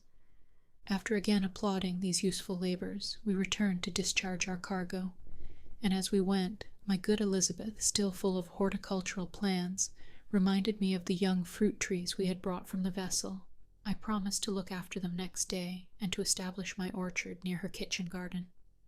We unloaded our vessels, placed on the sledge all that might be useful at Falcon's Nest, and arranging the rest under the tent, fixed our pinnace to the shore, by means of the anchor and a cord fastened to a heavy stone, and at length set out to Falcon's Nest, where we arrived soon, to the great comfort of my wife, who dreaded the burning plain at Tent House. Chapter 21. After our return to Falcon's Nest, I requested my sons to continue their exercises in gymnastics. I wished to develop all the vigor and energy that nature had given them, and which, in our situation, were especially necessary. I added to archery, racing, leaping, wrestling, and climbing trees, either by the trunks or by a rope suspended from the branches as sailors climb. I next taught them to use the lasso, a powerful weapon by aid of which the people of South America capture savage animals. I fixed 2 balls of lead to the ends of a cord about a fathom in length. The Patagonians, I told them, use this weapon with wonderful dexterity. Having no leaden balls, they attach a heavy stone to each end of a cord about 30 yards long. If they wish to capture an animal, they hurl one of the stones at it with singular address. By the peculiar art with which the ball is thrown, the rope makes a turn or two round the neck of the animal, which remains entangled without the power of escaping. In order to show the power of this weapon, I took aim at the trunk of a tree which they pointed out. My throw was quite successful. The end of the rope passed 2 or 3 times round the trunk of the tree, and remained firmly fixed to it. If the tree had been the neck of a tiger, I should have been absolute master of it. This experiment decided them all to learn the use of the lasso. Fritz was soon skillful in throwing it, and I encouraged the rest to persevere in acquiring the same facility, as the weapon might be invaluable to us when our ammunition failed. The next morning I saw, on looking out, that the sea was too much agitated for any expedition in the boats. I therefore turned to some home employments. We looked over our stores for winter provision. My wife showed me a cask of ortolans she had preserved in butter, and a quantity of loaves of cassava bread carefully prepared. She pointed out that the pigeons had built in the tree and were sitting on their eggs. We then looked over the young fruit trees brought from Europe, and my sons and I immediately laid out a piece of ground and planted them. The day passed in these employments, and as we had lived only on potatoes, cassava bread, and milk for this day, we determined to go off next morning in pursuit of game to recruit our larder. At dawn of day we all started, including little Francis and his mother, who wished to take this opportunity of seeing a little more of the country. My sons and I took our arms. I harnessed the ass to the sledge which contained our provision for the day and was destined to bring back the products of the chase. Turk, accoutred in his coat of mail, formed the advanced guard. My sons followed with their guns. Then came my wife, with Francis leading the ass, and at a little distance I closed the procession, with Master Nips mounted on the patient Flora. We crossed Flamingo Marsh, and there my wife was charmed with the richness of the vegetation and the lofty trees. Fritz left us, thinking this a favorable spot for game. We soon heard the report of his gun, and an enormous bird fell a few paces from us. I ran to assist him, as he had much difficulty in securing his prize, which was only wounded in the wing and was defending itself vigorously with its beak and claws. I threw a handkerchief over its head, and, confused by the darkness, I had no difficulty in binding it and conveying it in triumph to the sledge. We were all in raptures at the sight of this beautiful creature, which Ernest pronounced to be a female of the bustard tribe. My wife hoped that the bird might be domesticated among her poultry, and attracting some more of its species might enlarge our stock of useful fowls. We soon arrived at the Wood of Monkeys, as we called it, where we had obtained our cocoa nuts, and Fritz related the laughable scene of the stratagem to his mother and brothers. Ernest looked up wistfully at the nuts, but there were no monkeys to throw them down. "Do they never fall from the trees?" And hardly had he spoken when a large cocoa-nut fell at his feet, succeeded by a second, to my great astonishment, for I saw no animal in the tree, and I was convinced the nuts in the half-ripe state, as these were, could not fall of themselves. "It is exactly like a fairy tale," said Ernest. "I had only to speak, and my wish was accomplished." "And here comes the magician," said I, as after a shower of nuts I saw a huge land crab descending the tree quietly, and quite regardless of our presence. Jack boldly struck a blow at him, but missed, and the animal, opening its enormous claws, made up to its opponent, who fled in terror. But the laughter of his brothers made him ashamed, and recalling his courage, he pulled off his coat and threw it over the back of the crab. This checked its movements, and going to his assistance, I killed it with a blow of my hatchet. They all crowded round the frightful animal, anxious to know what it was. I told them it was a land crab, which we might call the cocoa-nut crab, as we owed such a store to it. Being unable to break the shell of the nut, of which they are very fond, they climb the tree and break them off in the unripe state. They then descend to enjoy their feast, which they obtain by inserting their claw through the small holes in the end, and abstracting the contents. They sometimes find them broken by the fall, when they can eat them at pleasure. The hideousness of the animal, and the mingled terror and bravery of Jack, gave us subject of conversation for some time. We placed our booty on the sledge, and continued to go on through the wood. Our path became every instant more intricate, from the amazing quantity of creeping plants which choked the way, and obliged us to use the axe continually. The heat was excessive, and we got on slowly when Ernest, always observing, and who was a little behind us, cried out, "Halt!" a new and important discovery. We returned, and he showed us that from the stalk of one of the creepers we had cut with our axe, there was issuing clear, pure water. It was the liane rouge, which, in America, furnishes the hunter such a precious resource against thirst. Ernest was much pleased. He filled a cocoa-nut cup with the water, which flowed from the cut stalks like a fountain, and carried it to his mother, assuring her she might drink fearlessly. And we all had the comfort of allaying our thirst, and blessing the gracious hand who has placed this refreshing plant in the midst of the dry wilderness for the benefit of man. We now marched on with more vigor, and soon arrived at the gourd wood, where my wife and younger sons beheld with wonder the growth of this remarkable fruit. Fritz repeated all the history of our former attempts, and cut some gourds to make his mother some egg baskets, and a large spoon to cream the milk. But we first sat down under the shade and took some refreshment, and afterwards, while we all worked at making baskets, bowls, and flasks, Ernest, who had no taste for such labor, explored the wood. Suddenly we saw him running to us, in great terror, crying, "A wild boar! Papa, a great wild boar!" Fritz and I seized our guns, and ran to the spot he pointed out, the dogs preceding us. We soon heard barking and loud grunting, which proved the combat had begun, and hoping for a good prize, we hastened forward. When, what was our vexation, when we found the dogs holding by the ears, not a wild boar, but our own great sow, whose wild and intractable disposition had induced her to leave us, and live in the woods. We could not but laugh at our disappointment after a while, and I made the dogs release the poor sow, who immediately resumed her feast on a small fruit which had fallen from the trees, and, scattered on the ground, had evidently tempted the voracious beast to this part. I took up one of these apples, which somewhat resembled a medlar, and opening it, found the contents of a rich and juicy nature, but did not venture to taste it till we had put it to the usual test. We collected a quantity. I even broke a loaded branch from the tree, and we returned to our party. Master Nips no sooner saw them than he seized on some, and crunched them up with great enjoyment. This satisfied me that the fruit was wholesome, and we regaled ourselves with some.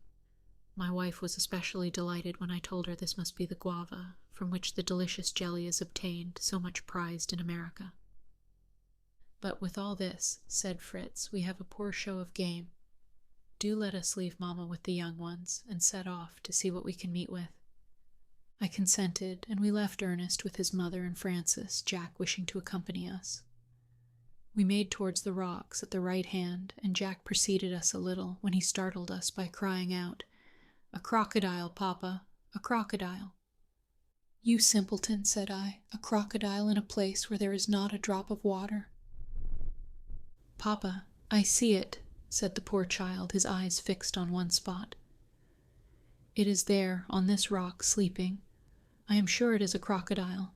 As soon as I was near enough to distinguish it, I assured him his crocodile was a very harmless lizard, called the iguana, whose eggs and flesh were excellent food.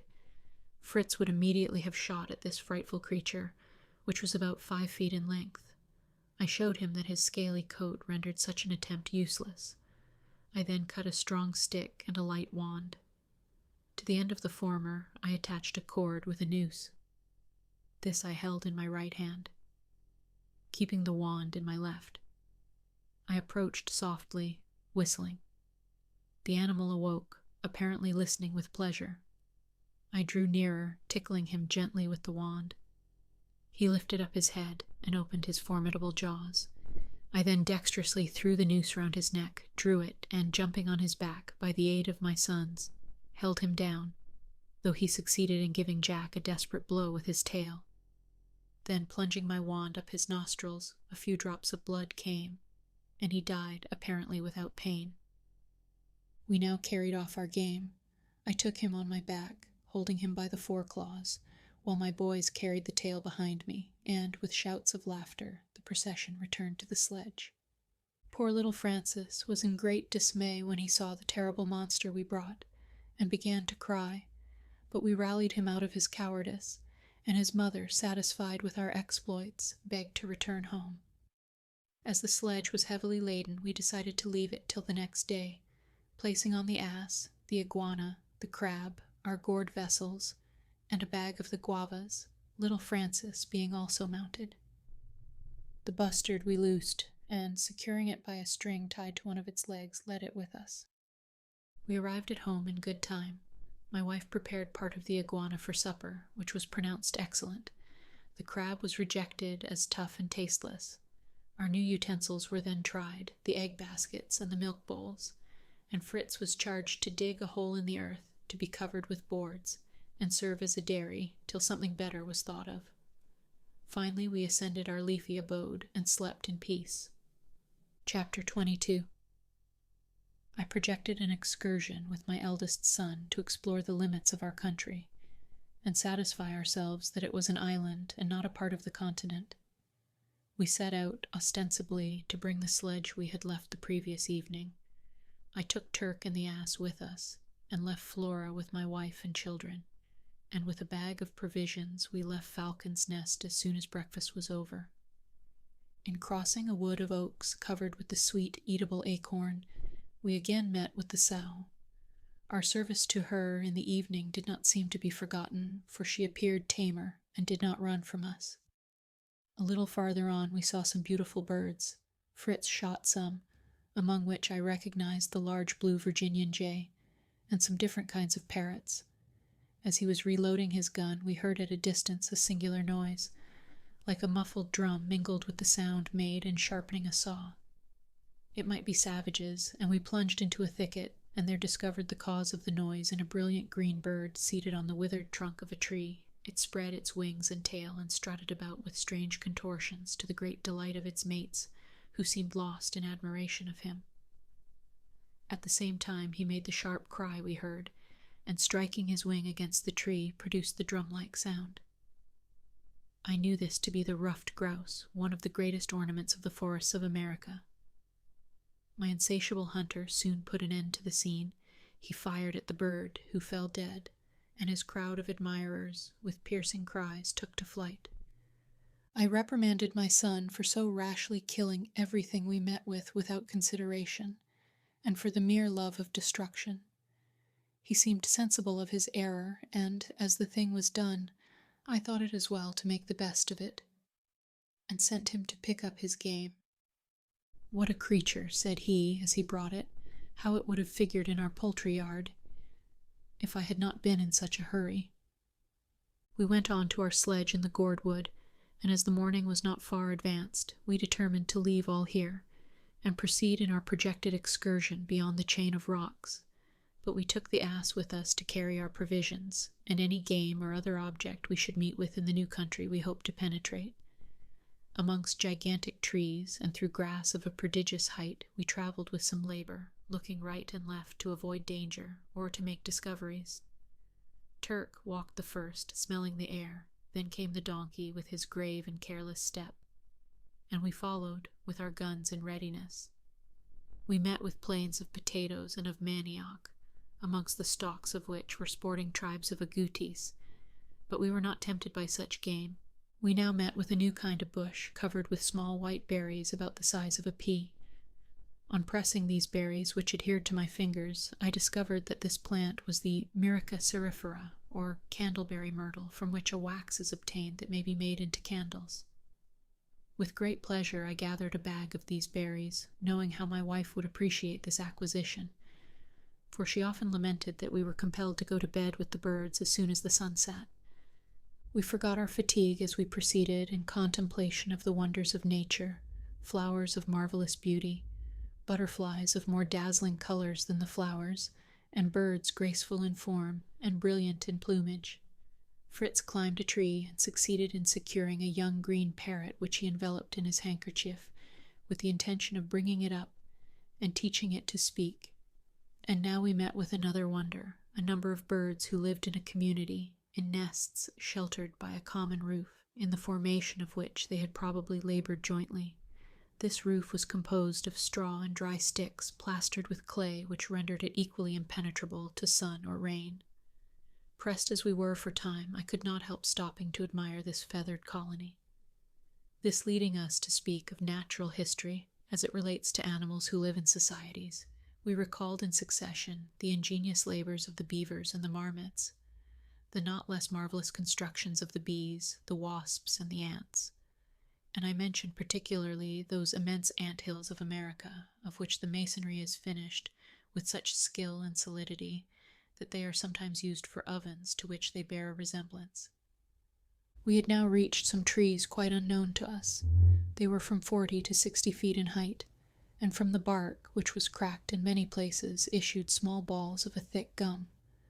Fritz got one off with difficulty. It was so hardened by the sun. He wished to soften it with his hands, but found that heat only gave it the power of extension, and that by pulling the two extremities and then releasing them, it immediately resumed its first form. Fritz ran to me crying out, "I have found some India rubber." "If that be true," said I, "you have made a most valuable discovery."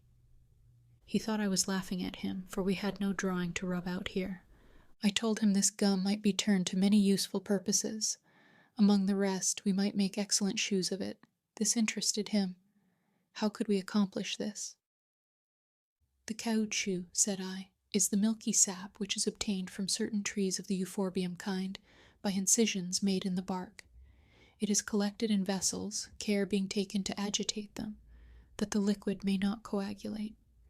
In this state they cover little clay bottles with successive layers of it, till it attains the required thickness. It is then dried in smoke, which gives it the dark brown color. Before it is quite dry, it is ornamented by lines and flowers drawn with the knife. Finally, they break the clay form and extract it from the mouth, and there remains the India rubber bottle of commerce, soft and flexible. Now, this is my plan for shoemaking. We will fill a stocking with sand, cover it with repeated layers of the gum till it is of the proper thickness. Then empty out the sand, and, if I do not deceive myself, we shall have perfect boots or shoes. Comfortable in the hope of new boots, we advanced through an interminable forest of various trees. The monkeys on the cocoa nut trees furnished us with pleasant refreshment, and a small store of nuts besides. Among these trees I saw some lower bushes whose leaves were covered with a white dust. I opened the trunk of one of these, which had been torn up by the wind, and found in the interior a white farinaceous substance, which, on tasting, I knew to be the sago imported into Europe. This, as connected with our subsistence, was a most important affair, and my son and I, with our hatchets, laid open the tree, and obtained from it 25 pounds of the valuable sago. This occupied us an hour, and, weary and hungry, I thought it prudent not to push our discoveries farther this day. We therefore returned to the gourd wood, placed all our treasures on the sledge, and took our way home. We arrived without more adventures, and were warmly greeted, and our various offerings gratefully welcomed, especially the green parrot. We talked of the caoutchouc and new boots with great delight during supper, and afterwards my wife looked with exceeding content at her bag of candleberries, anticipating the time when we should not have to go to bed, as we did now, as soon as the sun set. Chapter 23. The next morning my wife and children besought me to begin my manufacture of candles. I remembered having seen the chandler at work, and I tried to recall all my remembrances of the process. I put into a boiler as many berries as it would hold, and placed it over a moderate fire. The wax melted from the berries and rose to the surface, and this I carefully skimmed with a large flat spoon, and put in a separate vessel placed near the fire.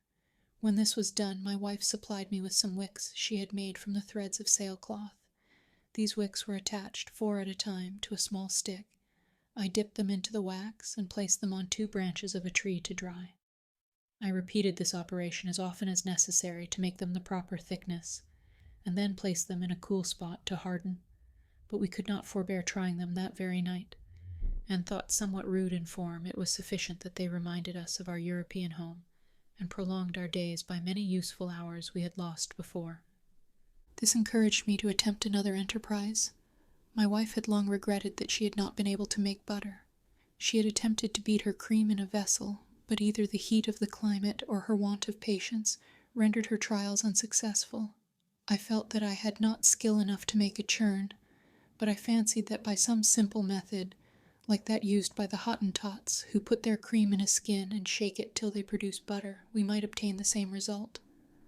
I cut a large gourd in 2, filled it with 3 quarts of cream, then united the parts and secured them closely. I fastened a stick to each corner of a square piece of sailcloth, placed the gourd in the middle, and giving a corner to each of my sons, directed them to rock the cloth with a slow, regular motion, as you would a child's cradle. This was quite an amusement for them, and at the end of an hour my wife had the pleasure of placing before us some excellent butter. I then tried to make a cart, our sledge being unfitted for some roads. The wheels I had brought from the wreck rendered this less difficult, and I completed a very rude vehicle, which was nevertheless very useful to us.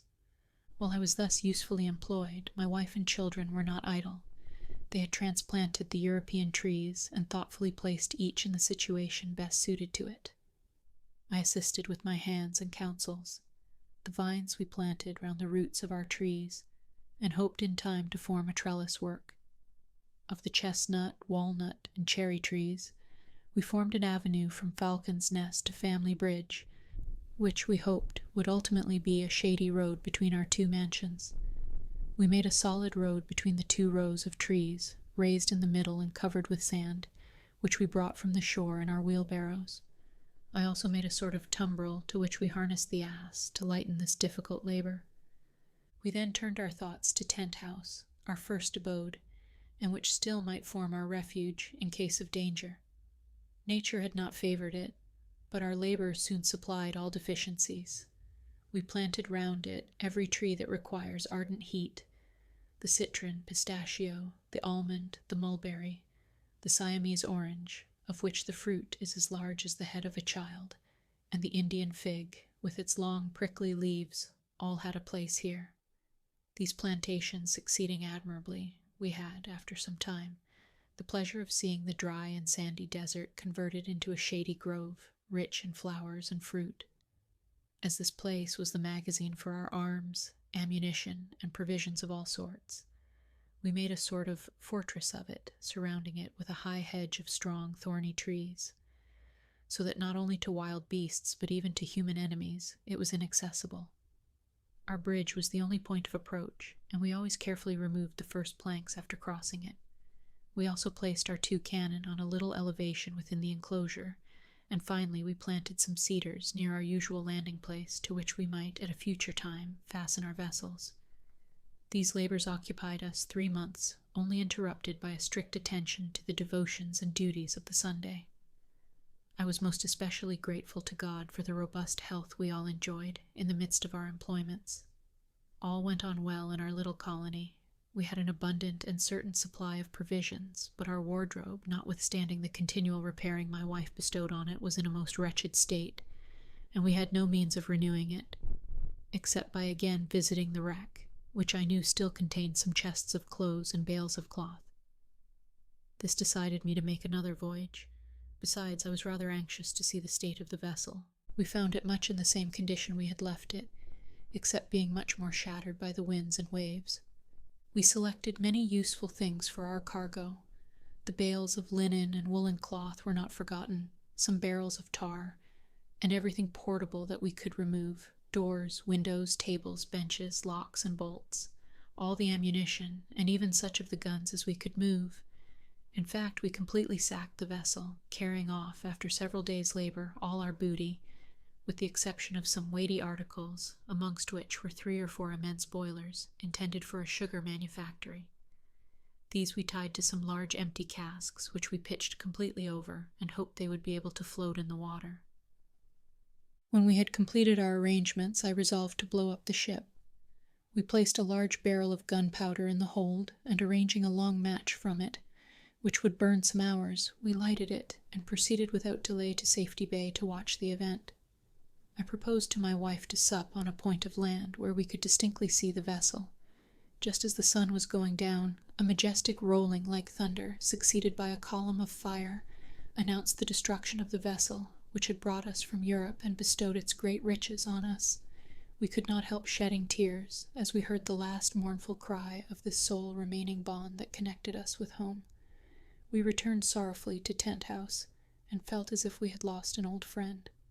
We rose early next morning and hastened to the shore, which we found covered with the wreck, which, with a little exertion, we found it easy to collect. Amongst the rest were the large boilers. We afterwards used these to cover our barrels of gunpowder, which we placed in a part of the rock where, even if an explosion took place, no damage could ensue. My wife, in assisting us with the wreck, made the agreeable discovery that 2 of our ducks and 1 goose had hatched each a brood, and were leading their noisy young families to the water. This reminded us of all our poultry and domestic comfort at Falcon's Nest, and we determined to defer for some time the rest of our work at Tent House, and to return the next day to our shady summer home. Chapter 24. As we went along the avenue of fruit trees, I was concerned to see my young plants beginning to droop, and I immediately resolved to proceed to Cape Disappointment the next morning, to cut bamboos to make props for them. It was determined we should all go, as on our arrival at Falcon's Nest we discovered many other supplies wanting.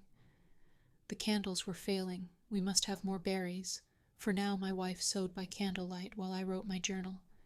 She wanted also some wildfowl's eggs to set under her hens. Jack wanted some guavas, and Francis wished for some sugar canes. So we made a family tour of it, taking the cart with the cow and ass to contain our provision, and a large sailcloth to make a tent. The weather was delightful, and we set out singing in great spirits. We crossed the potato and manioc plantations, and the wood of guavas, on which my boys feasted to their great satisfaction. The road was rugged, but we assisted to move the cart, and rested frequently. We stopped to see the bird colony, which greatly delighted them all, and Ernest declared they belonged to the species of Loxia gregaria, the sociable grosbeak. He pointed out to us their wonderful instinct in forming their colony in the midst of the candleberry bushes on which they feed. We filled 2 bags with these berries, and another with guavas, my wife proposing to make jelly from them. We then proceeded to the caoutchouc tree, and here I determined to rest a while, to collect some of the valuable gum. I had brought some large gourd shells with me for the purpose. I made incisions in the trees and placed these bowls to receive the gum, which soon began to run out in a milky stream, and we hoped to find them filled on our return. We turned a little to the left, and entered a beautiful and fertile plain, bounded on one side by the sugar canes, behind which rose a wood of palms, on the other by the bamboos, and before us was Cape Disappointment, backed by the ocean. A magnificent picture. We at once decided to make this our resting place. We even thought of transferring our residence from Falcon's Nest to this spot, but we dismissed the thought when we reflected on the perfect security of our dear castle in the air. We contented ourselves with arranging to make this always our station for refreshment in our excursions. We loosed our animals and allowed them to graze on the rich grass around us.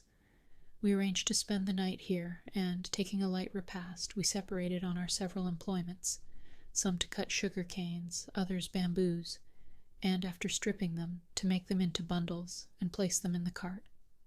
This hard work made the boys hungry. They refreshed themselves with sugar canes, but had a great desire to have some cocoa nuts. Unfortunately, there were neither monkeys nor crabs to bestow them, and the many attempts they made to climb the lofty bare trunk of the palm ended only in disappointment and confusion. I went to their assistance. I gave them pieces of the rough skin of the shark, which I had brought for the purpose, to brace on their legs, and showing them how to climb, by the aid of a cord fastened round the tree with a running noose, a method practiced with success by the savages. My little climbers soon reached the summit of the trees. They then used their hatchets, which they had carried up in their girdles, and a shower of coconuts fell down. These furnished a pleasant dessert, enlivened by the jests of Fritz and Jack, who, being the climbers, did not spare Dr. Ernest, who had contented himself with looking up at them, and even now, regardless of their banter, he was lost in some new idea. Rising suddenly and looking at the palms, he took a cocoa-nut cup and a tin flask with a handle, and gravely addressed us thus: "Gentleman and lady, this exercise of climbing is really very disagreeable and difficult, but since it confers so much honor on the undertakers, I should like also to attempt an adventure, hoping to do something at once glorious and agreeable to the company." He then bound his legs with the pieces of shark's skin, and with singular vigor and agility sprung up a palm, which he had long been attentively examining. His brothers laughed loudly at his taking the trouble to ascend a tree that had not a single nut on it.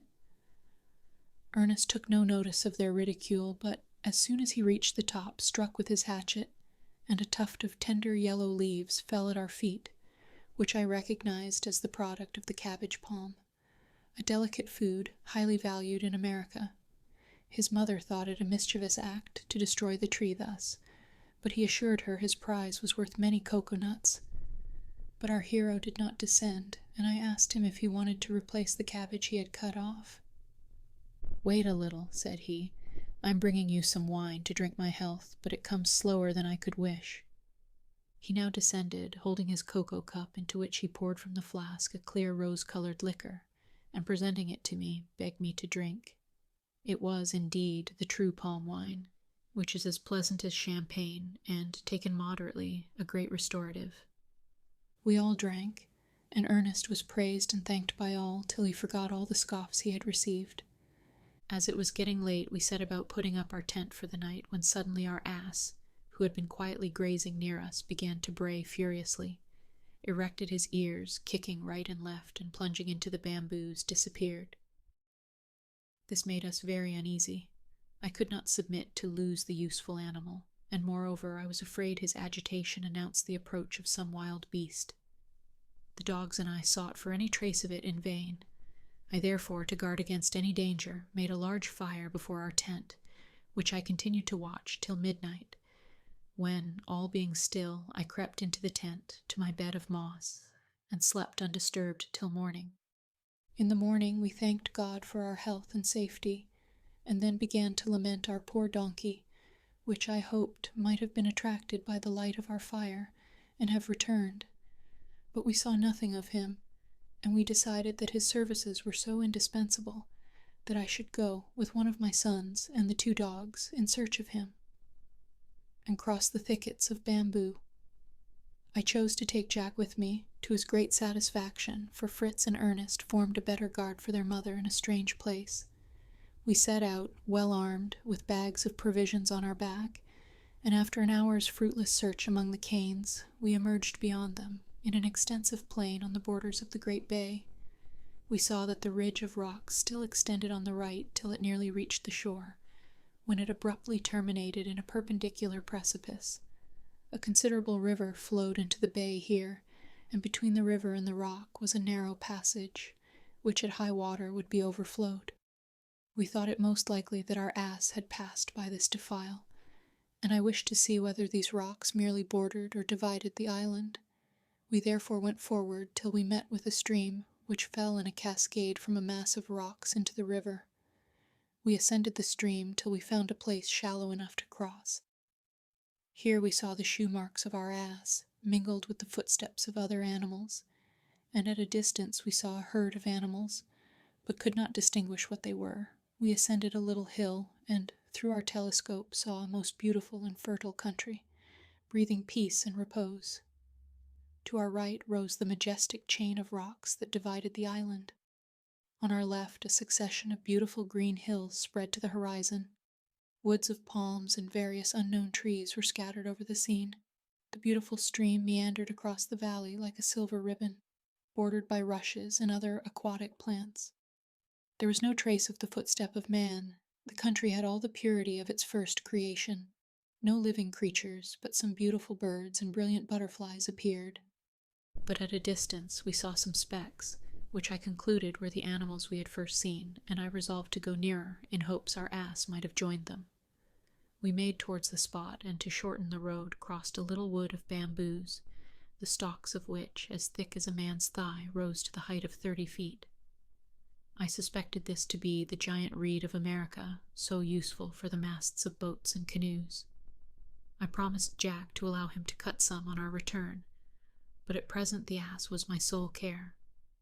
When we had crossed the wood, we suddenly came face to face on a herd of buffaloes, not numerous certainly, but formidable in appearance. At the sight, I was absolutely petrified, and my gun useless. Fortunately, the dogs were in the rear, and the animals, lifting their heads and fixing their large eyes on us, seemed more astonished than angry. We were the first men probably they had ever seen.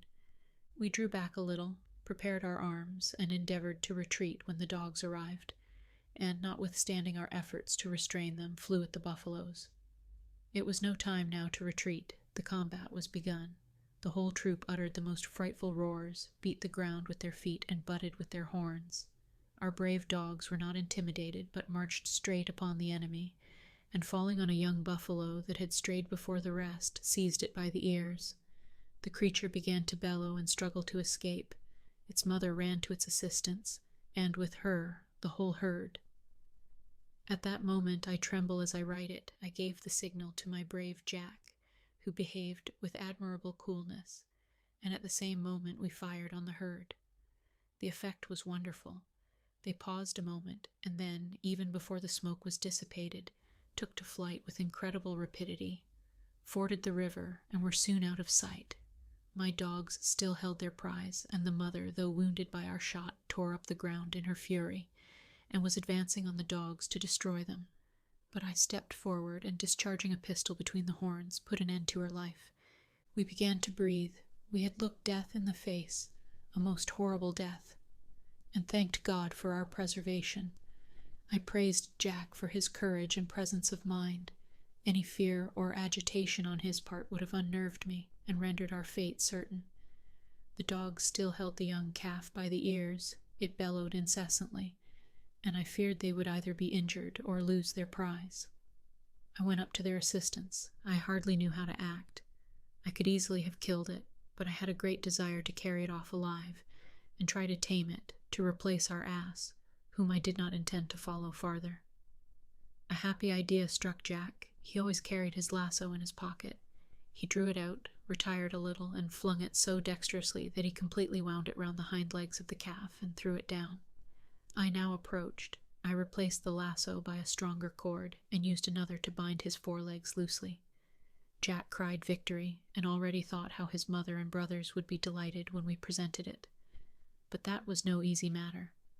At last I thought of the method used in Italy to tame the wild bulls, and I resolved to try it, though it was a little cruel. I began by tying to the foot of a tree the cords that held the legs, then making the dog seize him again by the ears. I caught hold of his mouth, and with a sharp knife perforated the nostril, and quickly passed a cord through the opening. This cord was to serve as my rein, to guide the animal. The operation was successful, and as soon as the blood ceased to flow, I took the cord, uniting the two ends, and the poor suffering creature, completely subdued, followed me without resistance. I was unwilling to abandon the whole of the buffalo I had killed, as it is excellent meat. I therefore cut out the tongue and some of the best parts from the loin, and covered them well with salt, of which we had taken a provision with us. I then carefully skinned the forelegs, remembering that the American hunters use these skins for boots, being remarkably soft and flexible. We permitted the dogs to feast on the remainder, and while they were enjoying themselves, we washed ourselves and sat down under a tree to rest and refresh ourselves. But the poor beasts had soon many guests at their banquet. Clouds of birds of prey came from every part, and incessant combat was kept up. No sooner was one troop of brigands satisfied than another succeeded, and soon all that remained of the poor buffalo was the bones. I noticed amongst these ravenous birds the royal vulture, an elegant bird, remarkable for a brilliant collar of down. We could easily have killed some of these robbers, but I thought it useless to destroy for mere curiosity, and I preferred employing our time in cutting, with a small saw we had brought, some of the gigantic reeds that grew round us. We cut several of the very thick ones, which make excellent vessels when separated at the joints. But I perceived that Jack was cutting some of small dimensions, and I inquired if he was going to make a Pandean pipe to celebrate his triumphal return with the buffalo. "No," said he, "I don't recollect that Robinson Crusoe amused himself with music in his island, but I've thought of something that will be useful to Mamma. I'm cutting these reeds to make molds for our candles."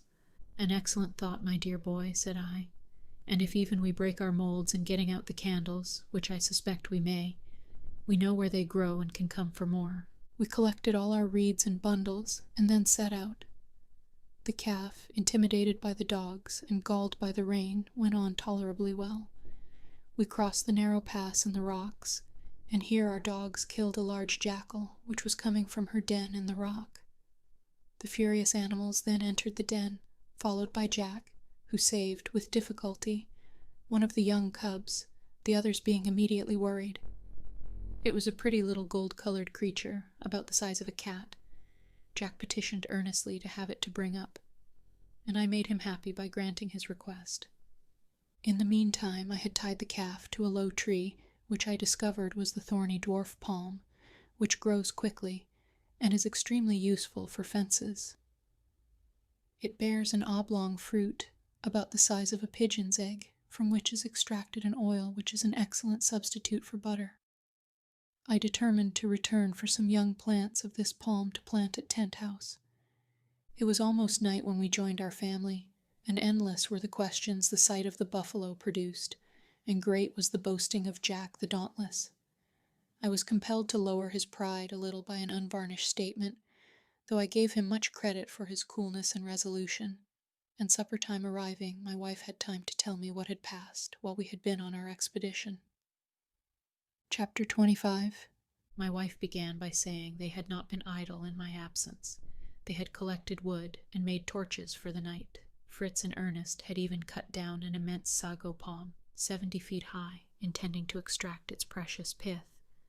But this they had been unable to accomplish alone, and waited for my assistance. But while they were engaged in this employment, a troop of monkeys had broken into the tent, and pillaged and destroyed everything. They had drunk or overturned the milk, and carried off or spoiled all our provisions, and even so much injured the palisade I had erected round the tent, that it took them an hour after they returned to repair the damage. Fritz had made also a beautiful capture, in a nest he had discovered in the rocks at Cape Disappointment. It was a superb bird, and, though very young, quite feathered. Ernest had pronounced it to be the eagle of Malabar, and I confirmed his assertion. And as this species of eagle is not large, and does not require much food, I advised him to train it as a falcon, to chase other birds. I took this opportunity to announce that henceforward everyone must attend to his own livestock, or they should be set at liberty, Mamma having sufficient to manage in her own charge. We then made a fire of green wood, in the smoke of which we placed the buffalo meat we had brought home, leaving it during the night that it might be perfectly cured. We had had some for supper, and thought it excellent. The young buffalo was beginning to graze, and we gave him a little milk tonight as well as to the jackal. Fritz had taken the precaution to cover the eyes of his eagle, and tying it fast by the leg to a branch, it rested very tranquilly. We then retired to our mossy beds to recruit our strength for the labors of another day. At break of day we rose, made a light breakfast, and I was about to give the signal of departure when my wife communicated to me the difficulty they had had in cutting down the palm tree, and the valuable provision that might be obtained from it with a little trouble. I thought she was right, and decided to remain here another day, for it was no trifling undertaking to split up a tree 70 feet long. I consented the more readily, as I thought I might, after removing the useful pith from the trunk, obtain 2 large spouts or channels to conduct the water from Jackal River to the kitchen garden. Such tools as we had we carried to the place where the tree lay. We first sawed off the head, then with the hatchet making an opening at each end, we took wedges and mallets, and the wood being tolerably soft, after 4 hours' labor we succeeded in splitting it completely. When parted, we pressed the pith with our hands to get the whole into one division of the trunk and began to make our paste. At one end of the spout we nailed one of the graters, through which we intended to force the paste to form the round seeds. My little bakers set vigorously to work, some pouring water on the pith while the rest mixed it into paste. When sufficiently worked, I pressed it strongly with my hand against the grater. The farinaceous parts passed easily through the holes, while the ligneous part, consisting of splinters of wood and so on, was left behind. This we threw into a heap, hoping mushrooms might spring from it. My wife now carefully spread the grains on sailcloth in the sun to dry them. I also formed some vermicelli by giving more consistence to the paste and forcing it through the holes in little pipes. My wife promised with this and the Dutch cheese to make us a dish equal to Naples macaroni. We were now contented. We could at any time obtain more sago by cutting down a tree, and we were anxious to get home to try our water pipes. We spent the rest of the day in loading the cart with our utensils and the halves of the tree. We retired to our hut at sunset and slept in peace. The next morning the whole caravan began to move at an early hour. The buffalo harnessed to the cart by the side of his nurse. The cow took the place of our lost ass, and began his apprenticeship as a beast of draught. We took the same road on our return, that we might carry away the candleberries and the vessels of India rubber. The vanguard was composed of Fritz and Jack, who pioneered our way, by cutting down the underwood to make a road for the cart. Our water pipes, being very long, somewhat impeded our progress, but we happily reached the candleberry trees without accident and placed our sacks on the cart. We did not find more than a quart of the caoutchouc gum, but it would be sufficient for our first experiment, and I carried it off. In crossing the little wood of guavas, we suddenly heard our dogs, who were before us with Fritz and Jack, uttering the most frightful howlings. I was struck with terror lest they should have encountered a tiger, and rushed forward ready to fire. The dogs were endeavoring to enter a thicket, in the midst of which Fritz declared he had caught a glimpse of an animal larger than the buffalo, with a black bristly skin. I was just about to discharge my gun into the thicket, when Jack, who had lain down on the ground to look under the bushes, burst into a loud laugh. "It is another trick of that vexatious animal, our old sow. She is always making fools of us," cried he. Half merry and half angry, we made an opening into the thicket, and there discovered the lady lying, surrounded by 7 little pigs, only a few days old. We were very glad to see our old friend so attended, and stroked her. She seemed to recognize us, and grunted amicably. We supplied her with some potatoes, sweet acorns, and cassava bread, intending in return to eat her young ones when they were ready for the spit, though my dear wife cried out against the cruelty of the idea. At present we left them with her, but proposed afterwards to take away 2, to be brought up at home, and leave the rest to support themselves on acorns in the woods where they would become game for us. At length we arrived at Falcon's Nest, which we regarded with all the attachment of home. Our domestic animals crowded round us and noisily welcomed us. We tied up the buffalo and jackal as they were not yet domesticated. Fritz fastened his eagle to a branch by a chain long enough to allow it to move freely, and then imprudently uncovered its eyes. It immediately raised its head, erected its feathers, and struck on all sides with its beak and claws. Our fowls took to flight, but the poor parrot fell in his way, and was torn to pieces before we could assist it. Fritz was very angry, and would have executed the murderer, but Ernest begged he would not be so rash, as parrots were more plentiful than eagles, and it was his own fault for uncovering his eyes. The falconers always keeping their young birds hooded 6 weeks till they are quite tamed. He offered to train it if Fritz would part with it, but this Fritz indignantly refused. I told them the fable of the dog in the manger which abashed Fritz, and he then besought his brother to teach him the means of training this noble bird, and promised to present him with his monkey. Ernest then told him that the Caribs subdue the largest birds by making them inhale tobacco smoke. Fritz laughed at this, but Ernest brought a pipe and some tobacco he had found in the ship, and began to smoke gravely under the branch where the bird was perched. It was soon calm, and on his continuing to smoke it became quite motionless. Fritz then easily replaced the bandage, and thanked his brother for his good service. The next morning we set out early to our young plantation of fruit trees to fix props to support the weaker plants. We loaded the cart with the thick bamboo canes and our tools, and harnessed the cow to it, leaving the buffalo in the stable, as I wished the wound in his nostrils to be perfectly healed before I put him to any hard work. I left Francis with his mother to prepare our dinner, begging them not to forget the macaroni. We began at the entrance of the avenue to Falcon's Nest, where all the trees were much bent by the wind. We raised them gently by a crowbar. I made a hole in the earth, in which one of my sons placed the bamboo props, driving them firmly down with a mallet, and we proceeded to another, while Ernest and Jack tied the trees to them with a long, tough plant, which I suspected was a species of lana. As we were working, Fritz inquired if these fruit trees were wild. "A pretty question," cried Jack. "Do you think that trees are tamed like eagles or buffaloes? You perhaps could teach them to bow politely so that we might gather the fruit." "You fancy you are a wit," said I, "but you speak like a dunce.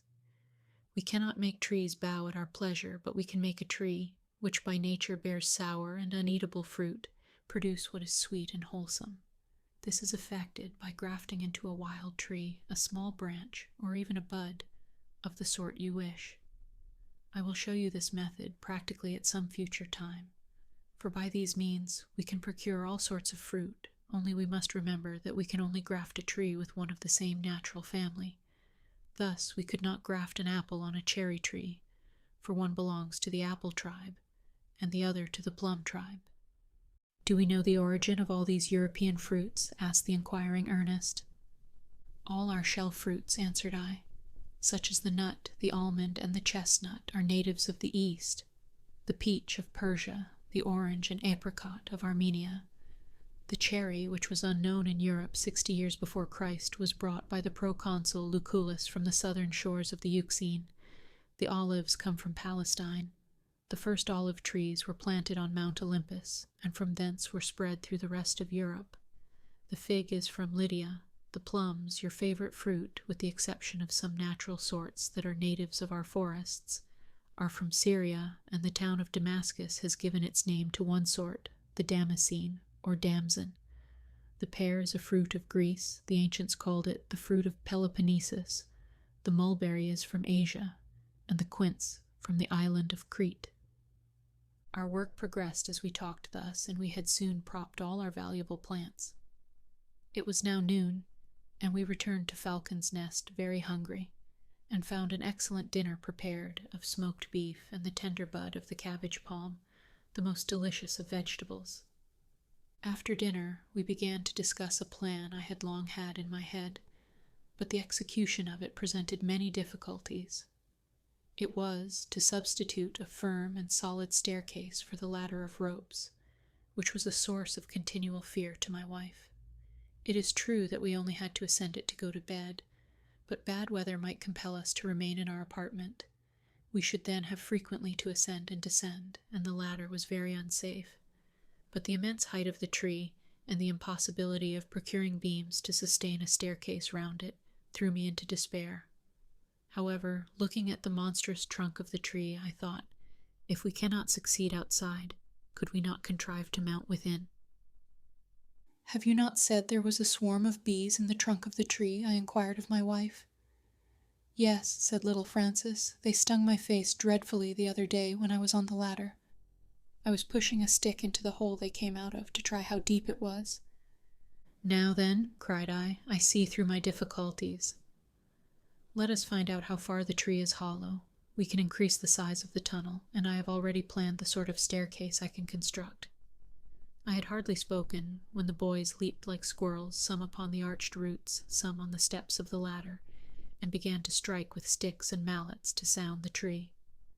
This rash proceeding had nearly been fatal to Jack, who, having placed himself just before the opening and striking violently, the whole swarm, alarmed at an attack, which probably shook their palace of wax, issued forth and revenged themselves amply on all the assailants. Nothing was heard but cries and stamping of feet. My wife hastened to cover the stings with moist earth, which rather relieved them, but it was some hours before they could open their eyes. They begged me to get them the honey from their foes, and I prepared a hive which I had long thought of, a large gourd which I placed on a board nailed upon a branch of our tree, and covered with straw to shelter it from the sun and wind. But it was now bedtime, and we deferred our attack on the fortress till next day. Chapter 26. An hour before day, I waked my sons to assist me in removing the bees to the new abode I had prepared for them. I commenced by plastering up the entrance to their present dwelling with clay, leaving only room to admit the bowl of my pipe. This was necessary because I had neither masks nor gloves, as the regular bee-takers have. I then began to smoke briskly, to stupefy the bees. At first we heard a great buzzing in the hollow, like the sound of a distant storm. The murmur ceased by degrees, and a profound stillness succeeded, and I withdrew my pipe without a single bee appearing. Fritz and I then, with a chisel and small axe, made an opening about 3 feet square below the bees' entrance. Before we detached this, I repeated the fumigation, lest the noise and the fresh air should awake the bees, but there was no fear of such a thing. They were quite stupefied. We removed the wood, and through this opening beheld, with wonder and admiration, the work of this insect nation. There was such a store of wax and honey that we feared we should not have vessels to contain it. The interior of the tree was filled with the honeycombs. I cut them carefully and placed them in the gourds the boys brought me.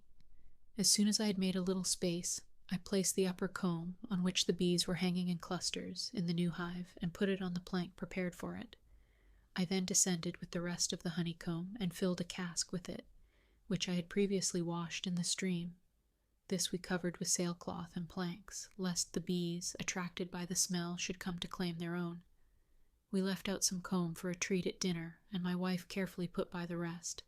To prevent the bees returning to their old abode, we placed some burning tobacco in the hollow, the smell and fumes of which drove them from the tree when they wished to enter, and finally they settled in the new hive where the queen bee doubtless had fixed herself. We now began our work. We emptied the cask of honey into a large boiler, except a little reserved for daily use. We added a little water, placed the boiler on a slow fire, and reduced it to a liquid mass. This was strained through a bag into the cask and left standing all night to cool. The next morning the wax had risen to the top and formed a hard and solid cake, which we easily removed, and beneath was the most pure and delicious honey. The barrel was then carefully closed and placed in a cool place. We now proceeded to examine the interior of the tree. I took a long pole and tried the height from the window I had made, and tied a stone to a string to sound the depth. To my surprise, the pole penetrated without resistance to the very branches where our dwelling was, and the stone went to the roots. It was entirely hollow, and I thought I could easily fix a winding staircase in this wide tunnel. It would seem that this huge tree, like the willow of our country, is nourished through the bark, for it was flourishing in luxuriant beauty. We began by cutting a doorway on the side facing the sea, of the size of the door we had brought from the captain's cabin, with its framework, thus securing ourselves from invasion on that side. We then cleansed and perfectly smoothed the cavity, fixing in the middle the trunk of a tree about 10 feet high to serve for the axis of the staircase. We had prepared the evening before a number of boards from the staves of a large barrel to form our steps. By the aid of the chisel and mallet, we made deep notches in the inner part of our tree, and corresponding notches in the central pillar. I placed my steps in these notches, riveting them with large nails. I raised myself in this manner step after step, but always turning round the pillar till we got to the top. We then fixed on the central pillar another trunk of the same height, prepared beforehand, and continued our winding steps. 4 times we had to repeat this operation, and finally we reached our branches and terminated the staircase on the level of the floor of our apartment. I cleared the entrance by some strokes of my axe. To render it more solid, I filled up the spaces between the steps with planks, and fastened 2 strong cords from above to each side of the staircase to hold by. Towards different points I made openings, in which were placed the windows taken from the cabin, which gave light to the interior and favored our observations outside. The construction of this solid and convenient staircase occupied us during a month of patient industry. Not that we labored like slaves, for we had no one to constrain us. We had in this time completed several works of less importance, and many events had amused us amidst our toil.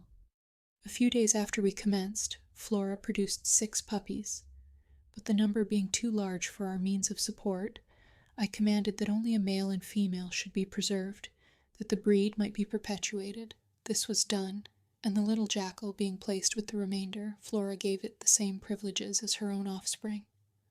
Our goats also, about this time, gave us 2 kids, and our sheep some lambs. We saw this increase of our flock with great satisfaction, and for fear these useful animals should take it into their heads to stray from us, as our ass had done, we tied round their necks some small bells we had found on the wreck, intended to propitiate the savages, and which would always put us on the track of the fugitives. The education of the young buffalo was one of the employments that varied our labor as carpenters. Through the incision in his nostrils I had passed a small stick, to the ends of which I attached a strap. This formed a kind of bit, after the fashion of those of the Hottentots, and by this I guided him as I chose, though not without much rebellion on his part. It was only after Fritz had broken it in for mounting that we began to make it carry. It was certainly a remarkable instance of patience and perseverance surmounting difficulties, that we not only made it bear the wallets we usually placed on the ass, but Ernest, Jack, and even little Francis took lessons in horsemanship by riding him, and henceforward would have been able to ride the most spirited horse without fear, for it could not be worse than the buffalo they had assisted to subdue. In the midst of this, Fritz did not neglect the training of his young eagle. The royal bird began already to pounce very cleverly on the dead game his master brought and placed before him, sometimes between the horns of the buffalo, sometimes on the back of the great bustard or the flamingo. Sometimes he put it on a board or on the end of a pole to accustom it to pounce, like the falcon on other birds. He taught it to settle on his wrist at a call or a whistle, but it was some time before he could trust it to fly without a long string attached to its leg, for fear its wild nature should carry it from us forever. Even the indolent Ernest was seized with the mania of instructing animals. He undertook the education of his little monkey, who gave him sufficient employment. It was amusing to see the quiet, slow, studious Ernest, obliged to make leaps and gambols with his pupil to accomplish his instruction. He wished to accustom Master Nips to carry a pannier, and to climb the cocoa-nut trees with it on his back. Jack and he wove a small light pannier of rushes, and fixed it firmly on his back with 3 straps. This was intolerable to him at first. He ground his teeth, rolled on the ground, and leaped about in a frantic manner, trying in vain to release himself. They left the pannier on his back night and day, and only allowed him to eat what he had previously put into it. After a little time he became so accustomed to it that he rebelled if they wished to remove it, and threw into it everything they gave him to hold. He was very useful to us, but he obeyed only Ernest, who had very properly taught him equally to love and fear him. Jack was not so successful with his jackal, for though he gave him the name of the hunter, yet, for the first 6 months, the carnivorous animal chased only for himself, and if he brought anything to his master, it was only the skin of the animal he had just devoured. But I charged him not to despair, and he continued zealously his instructions. During this time I had perfected my candle manufacture, by means of mixing the beeswax with that obtained from the candleberry, and by using cane molds, which Jack first suggested to me, I succeeded in giving my candles the roundness and polish of those of Europe. The wicks were for some time an obstacle. I did not wish to use the small quantity of calico we had left, but my wife happily proposed to me to substitute the pith of a species of elder, which answered my purpose completely. I now turned myself to the preparation of the caoutchouc, of which we had found several trees. I encouraged the boys to try their ingenuity in making flasks and cups, by covering molds of clay with the gum as I had explained to them. For my part, I took a pair of old stockings and filled them with sand for my mold, which I covered with a coating of mud and left to dry in the sun. I cut out a pair of soles of buffalo leather, which I first hammered well, and then fastened with small tacks to the sole of the stocking, filling up the spaces left with the gum so as to fix it completely. Then, with a brush of goat's hair, I covered it with layer upon layer of the elastic gum till I thought it sufficiently thick. It was easy after this to remove the sand, the stocking, and the hardened mud to shake out the dust, and I had a pair of waterproof boots without seam and fitting as well as if I had employed an English shoemaker. My boys were wild with joy, and all begged for a pair, but I wished first to try their durability. compared with those of buffalo leather. I began to make a pair of boots for Fritz, using the skin drawn from the legs of the buffalo we had killed, but I had much more difficulty than with the caoutchouc. I used the gum to cover the seams, so that the water might not penetrate.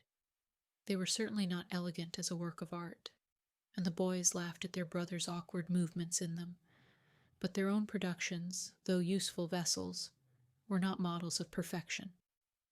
We then worked at our fountain, a great source of pleasure to my wife and to all of us. We raised, in the upper part of the river, a sort of dam, made with stakes and stones, from whence the water flowed into our channels of the sago palm, laid down a gentle declivity nearly to our tent, and there it was received into the shell of the turtle, which we had raised on some stones of a convenient height, the hole which the harpoon had made serving to carry off the waste water through a cane that was fitted to it. On 2 crossed sticks were placed the gourds that served us for pails, and thus we had always the murmuring of the water near us, and a plentiful supply of it, always pure and clean, which the river, troubled by our waterfowl and the refuse of decayed leaves, could not always give us. The only inconvenience of these open channels was that the water reached us warm and unrefreshing, but this I hope to remedy in time by using bamboo pipes buried in the earth. In the meantime, we were grateful for this new acquisition, and gave credit to Fritz, who had suggested the idea. Chapter 27. One morning, as we were engaged in giving the last finish to our staircase, we were alarmed at hearing at a distance strange, sharp, prolonged sounds, like the roars of a wild beast, but mingled with an unaccountable hissing. Our dogs erected their ears, and prepared for deadly combat. I assembled my family. We then ascended our tree, closing the lower door, loaded our guns, and looked anxiously round, but nothing appeared. I armed my dogs with their porcupine coats of mail and collars and left them below to take care of our animals. The horrible howling seemed to approach nearer to us. At length, Fritz, who was leaning forward to listen as attentively as he could, threw down his gun, and bursting into a loud laugh, cried out, "It is our fugitive, the ass, come back to us and singing his song of joy on his return." We listened, and were sure he was right, and could not but feel a little vexation at being put into such a fright by a donkey. Soon after, we had the pleasure of seeing him appear among the trees, and, what was still better, he was accompanied by another animal of his own species, but infinitely more beautiful. I knew it at once to be the onagra, or wild ass, a most important capture, if we could make it. Though all naturalists have declared it impossible to tame this elegant creature, yet I determined to make the attempt. I went down with Fritz, exhorting his brothers to remain quiet, and I consulted with my privy councillor on the means of taking our prize.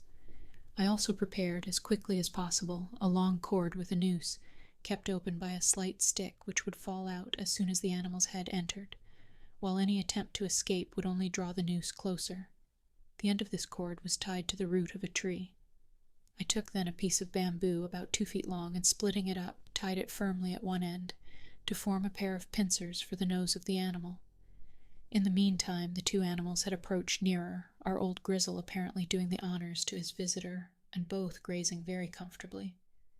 By degrees we advanced softly to them, concealed by the trees, Fritz carrying the lasso and I the pincers.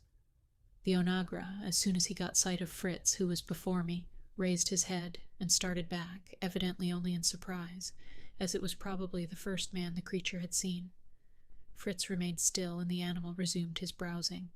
Fritz went up to our old servant and offered him a handful of oats mixed with salt. The ass came directly to eat its favorite treat. Its companion followed, raised its head, snuffed the air, and came so near that Fritz adroitly threw the noose over its head. The terrified animal attempted to fly, but that drew the cord so tight as almost to stop his respiration, and he lay down, his tongue hanging out. I hastened up and relaxed the cord, lest he should be strangled. I threw the halter of the ass round his neck, and placed the split cane over his nose, tying it firmly below with a string. I subdued this wild animal by the means that blacksmiths use the first time they shoe a horse. I then took off the noose, and tied the halter by 2 long cords to the roots of 2 separate trees, and left him to recover himself. In the meantime, the rest of the family had collected to admire this noble animal, whose graceful and elegant form, so superior to that of the ass, raises it almost to the dignity of a horse. After a while it rose and stamped furiously with its feet, trying to release itself, but the pain in its nose obliged it to lie down again. Then my eldest son and I, approaching gently, took the 2 cords, and led or dragged it between 2 roots very near to each other, to which we tied the cords so short that it had little power to move and could not escape. We took care our own donkey should not stray again, by tying his 4 feet loosely, and putting on him a new halter, and left him near the Anagra. I continued, with a patience I had never had in Europe, to use every means I could think of with our new guest, and at the end of a month he was so far subdued that I ventured to begin his education. This was a long and difficult task. We placed some burdens on his back, but the obedience necessary before we could mount him, it seemed impossible to instill into him. At last I recollected the method they use in America to tame the wild horses, and I resolved to try it. In spite of the bounds and kicks of the furious animal, I leaped on his back, and seizing one of his long ears between my teeth, I bit it till the blood came.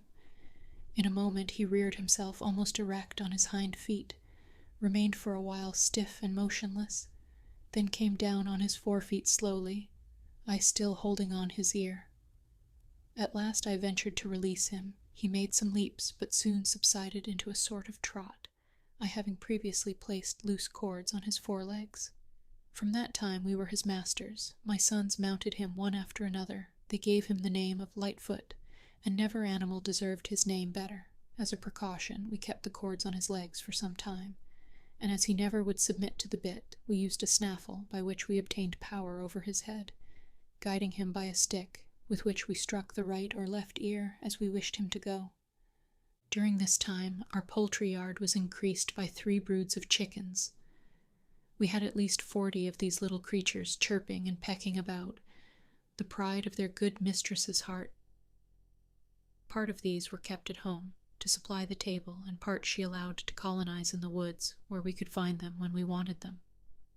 These, she said, are of more use than your monkeys, jackals, and eagles, who do nothing but eat, and would not be worth eating themselves if we were in need. However, she allowed there was some use in the buffalo, who carried burdens, and Lightfoot, who carried her son so well.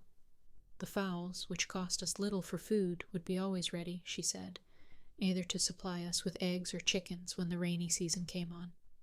The winter of this climate. This reminded me that the approach of that dreary season permitted me no longer to defer a very necessary work for the protection of our animals. This was to construct, under the roots of the trees, covered houses for them. We began by making a kind of roof above the vaulted roots of our tree. We used bamboo canes for this purpose. The longer and stouter were used for the supports, like columns. The slighter ones bound together closely formed the roof. The intervals we filled up with moss and clay, and spread over the whole a coating of tar. The roof was so firm that it formed a platform, which we surrounded with a railing, and thus we had a balcony and a pleasant promenade. By the aid of some boards nailed to the roots, we made several divisions in the interior, each little enclosure being appropriated to some useful purpose, and thus stables, poultry houses, dairy, larder, hay-house, storeroom, and so on, besides our dining room, were all united under one roof. This occupied us some time, as it was necessary to fill our storeroom before the bad weather came, and our cart was constantly employed in bringing useful stores. One evening, as we were bringing home a load of potatoes on our cart, drawn by the ass, the cow, and the buffalo, I saw the cart was not yet full. I therefore sent home the 2 younger boys with their mother, and went on with Fritz and Ernest to the oak wood to collect a sack of sweet acorns. Fritz mounted on his onagra, Ernest followed by his monkey, and I carrying the bag. On arriving at the wood, we tied Lightfoot to a tree, and all 3 began to gather the dropped acorns when we were startled by the cries of birds and a loud flapping of wings, and we concluded that a brisk combat was going on between Master Nips and the tenants of the thickets from whence the noise came. Ernest went softly to see what was the matter, and we soon heard him calling out, "Be quick, a fine heath-fowl's nest full of eggs. Nips wants to suck them, and the mother is beating him." Fritz ran up and secured the 2 beautiful birds, who fluttered and cried out furiously, and returned, followed by Ernest, carrying a large nest filled with eggs. The monkey had served us well on this occasion, for the nest was so hidden by a bush with long leaves, of which Ernest held his hand full, that, but for the instinct of the animal, we could never have discovered it. Ernest was overjoyed to carry the nest and eggs for his dear mamma, and the long pointed leaves he intended for Francis to serve as little toy swords. We set out on our return, placing the sack of acorns behind Fritz on Lightfoot. Ernest carried the 2 fowls, and I charged myself with the care of the eggs, which I covered up, as I found they were warm, and I hoped to get the mother to resume her brooding when we got to Falcon's Nest. We were all delighted with the good news we should have to carry home, and Fritz, anxious to be first, struck his charger with a bunch of the pointed leaves he had taken from Ernest. This terrified the animal so much that he took the bit in his teeth and flew out of sight like an arrow. We followed, in some uneasiness, but found him safe. Master Lightfoot had stopped of himself when he reached his stable. My wife placed the valuable eggs under a sitting hen, the true mother refusing to fulfill her office.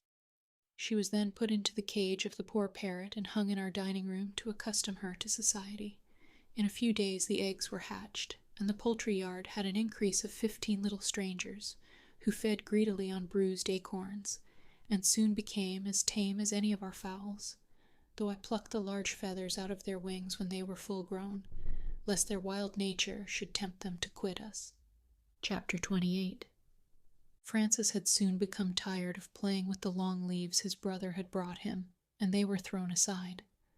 Fritz happened to take some of the withered leaves up, which were soft and flexible as a ribbon, and he advised Francis to make whiplashes of them, to drive the goats and sheep with, for the little fellow was the shepherd. He was pleased with the idea, and began to split the leaves into strips, which Fritz plaited together into very good whiplashes.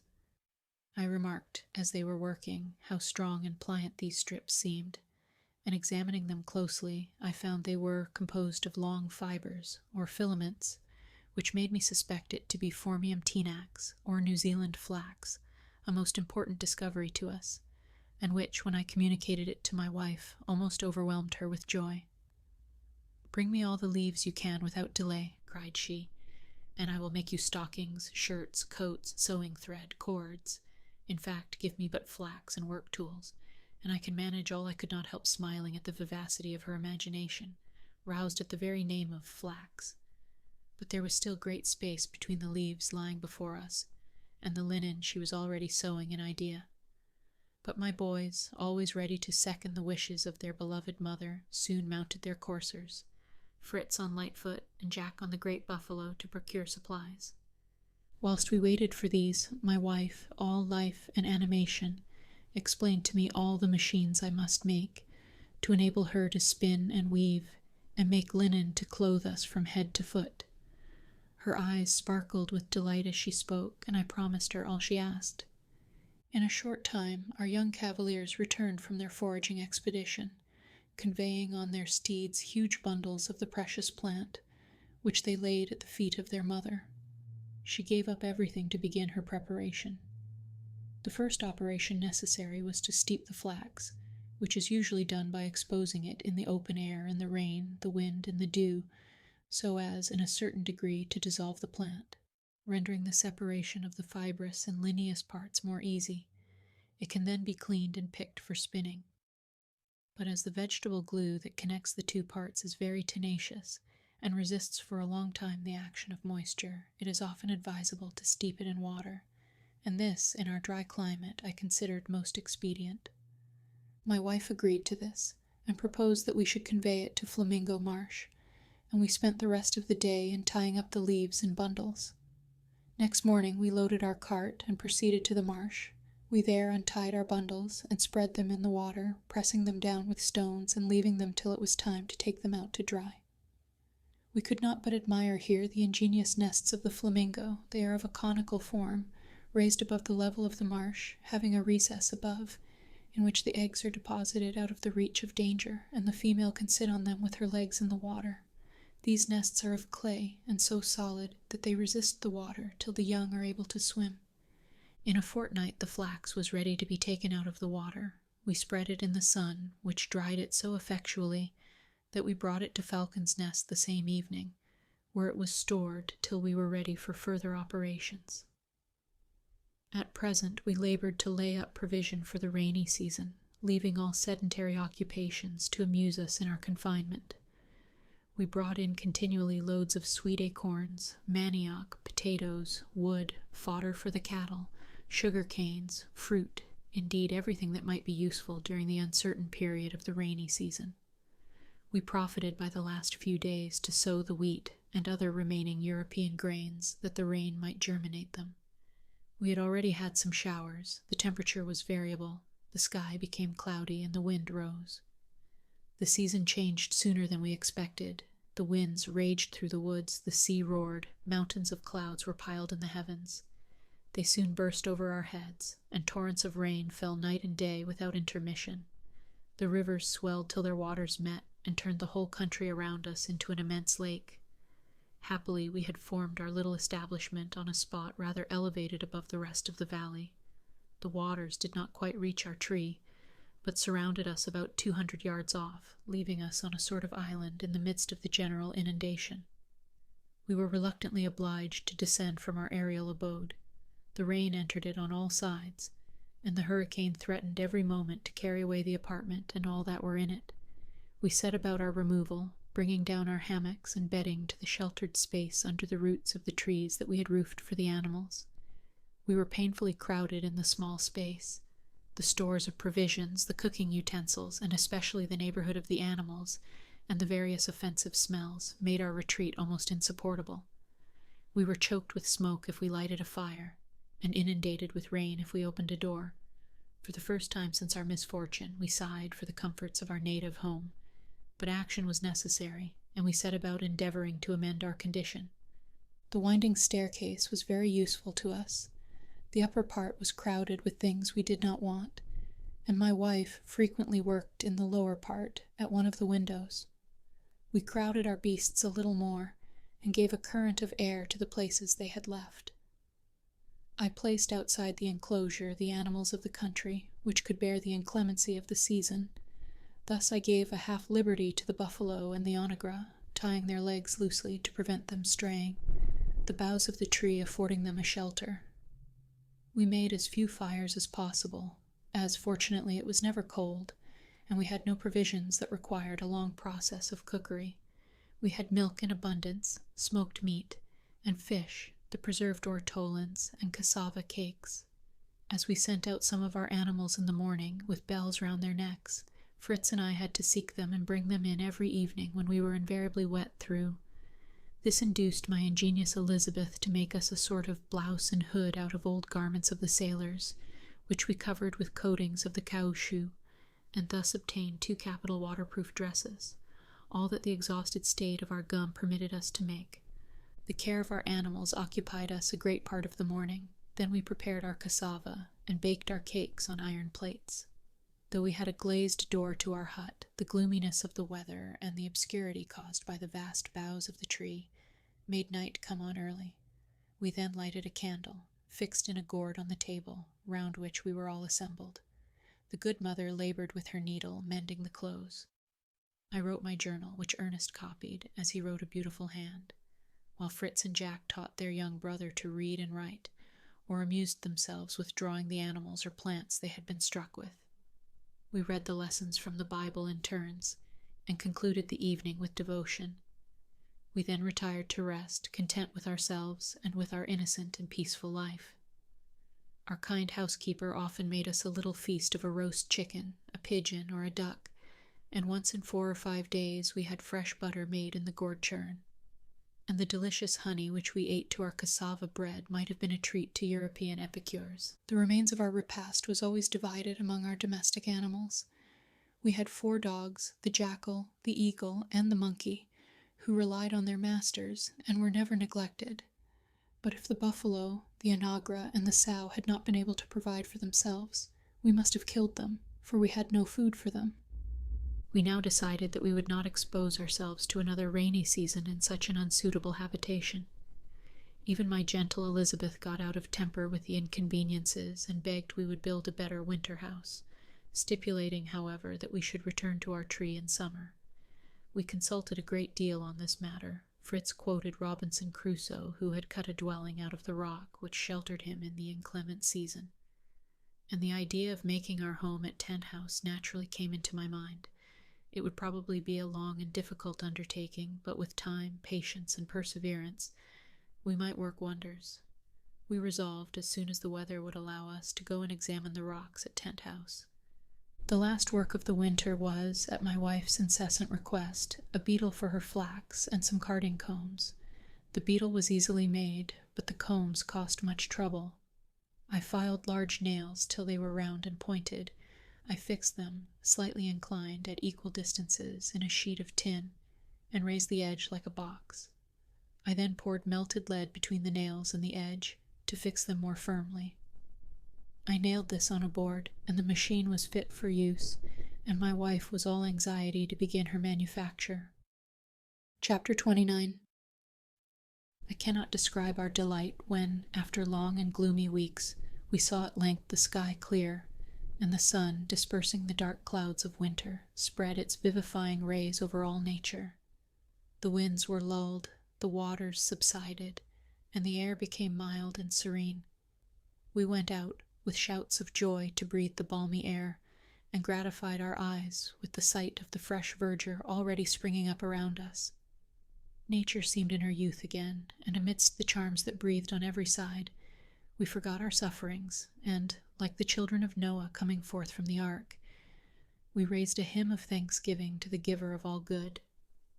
All our plantations and seeds had prospered, the corn was springing, and the trees were covered with leaves and blossoms. The air was perfumed with the odor of countless beautiful flowers, and lively with the songs and cries of hundreds of brilliant birds, all busy building their nests. This was really spring in all its glory.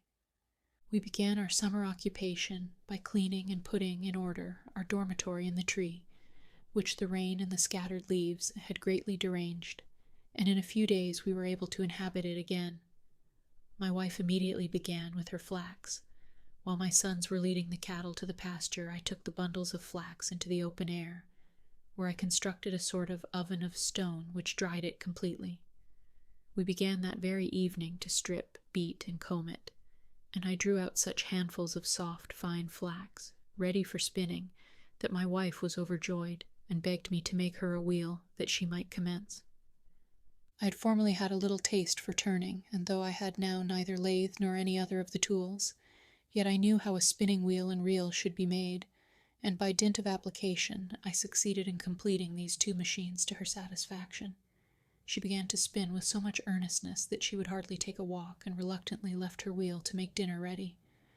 She employed Francis to reel off the thread as she spun it, and would willingly have had the elder boys to take her place when she was called off, but they rebelled at the effeminate work, except Ernest, whose indolent habits made him prefer it to more laborious occupation.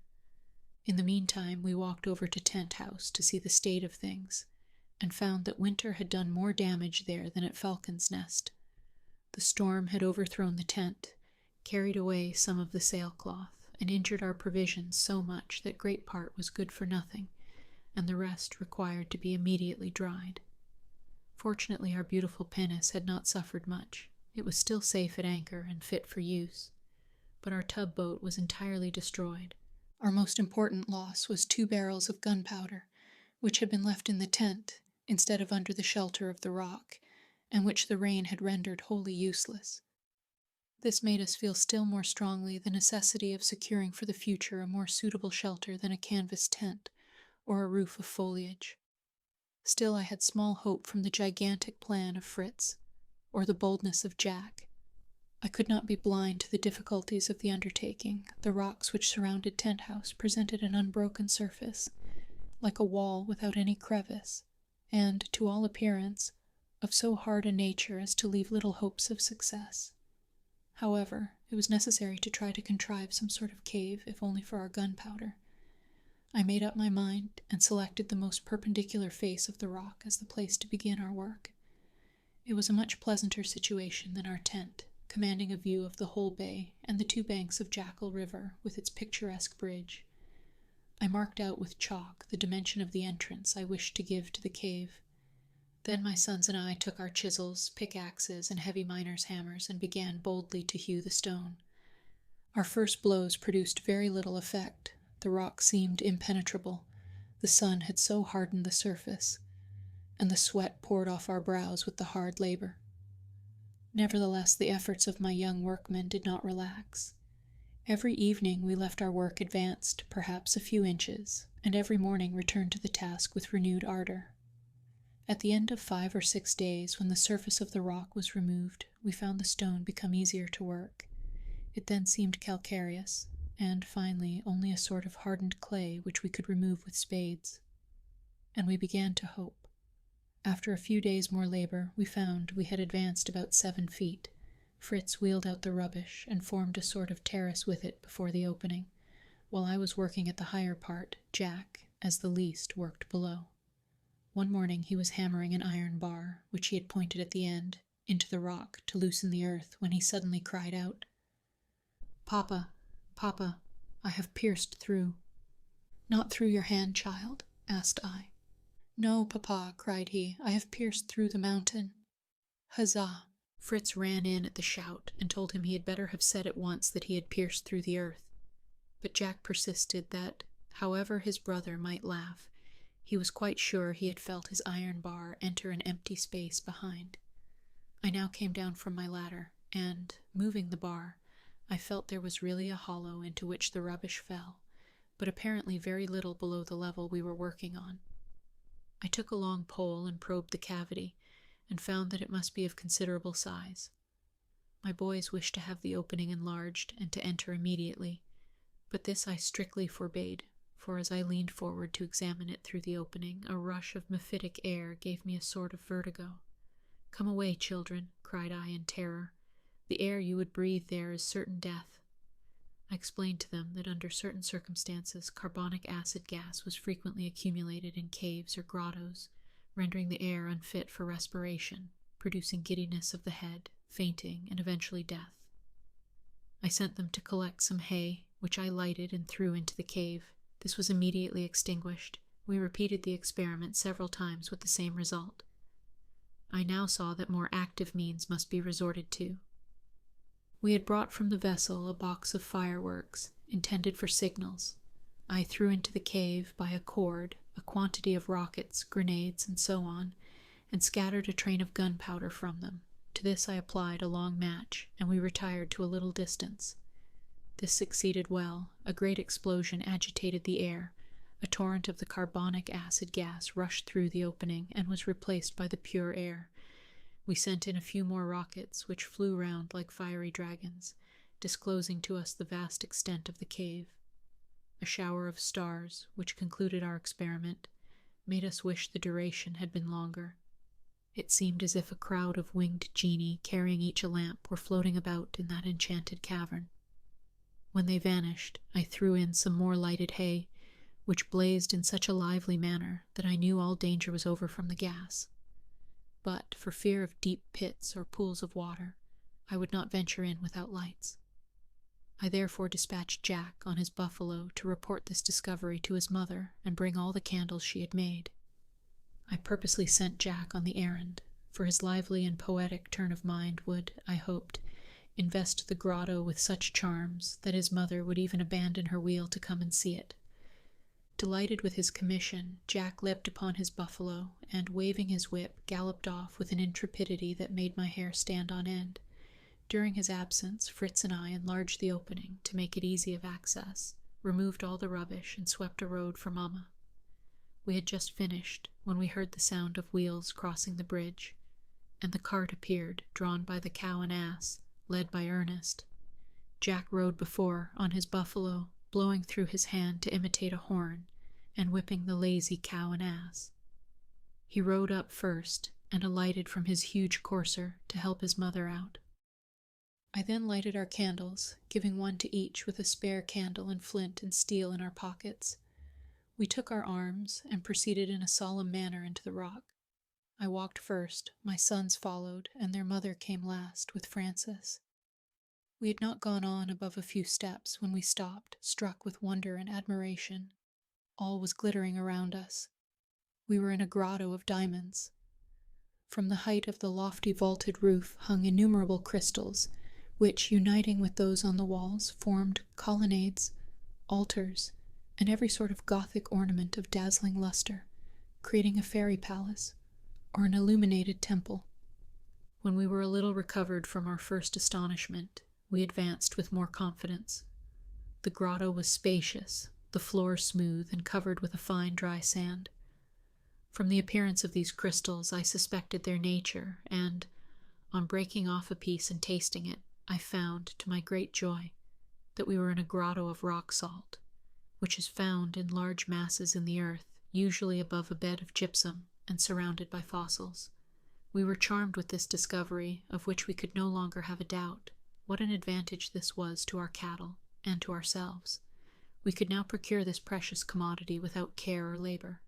The acquisition was almost as valuable as this brilliant retreat was in itself, of which we were never tired of admiring the beauty. My wife was struck with our good fortune in opening the rock precisely at the right spot, but I was of opinion that this mine was of great extent, and that we could not well have missed it. Some blocks of salt were scattered on the ground, which had apparently fallen from the vaulted roof. I was alarmed, for such an accident might destroy one of my children. But, on examination, I found the mass, above too solid to be detached spontaneously, and I concluded that the explosion of the fireworks had given this shock to the subterranean palace, which had not been entered since the creation of the world. I feared there might yet be some pieces loosened. I therefore sent out my wife and younger sons.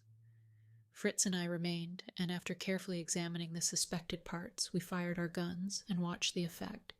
1 or 2 pieces fell, but the rest remained firm, though we struck with long poles as high as we could reach. We were now satisfied of the security of our magnificent abode, and began to plan our arrangements for converting it into a convenient and pleasant habitation.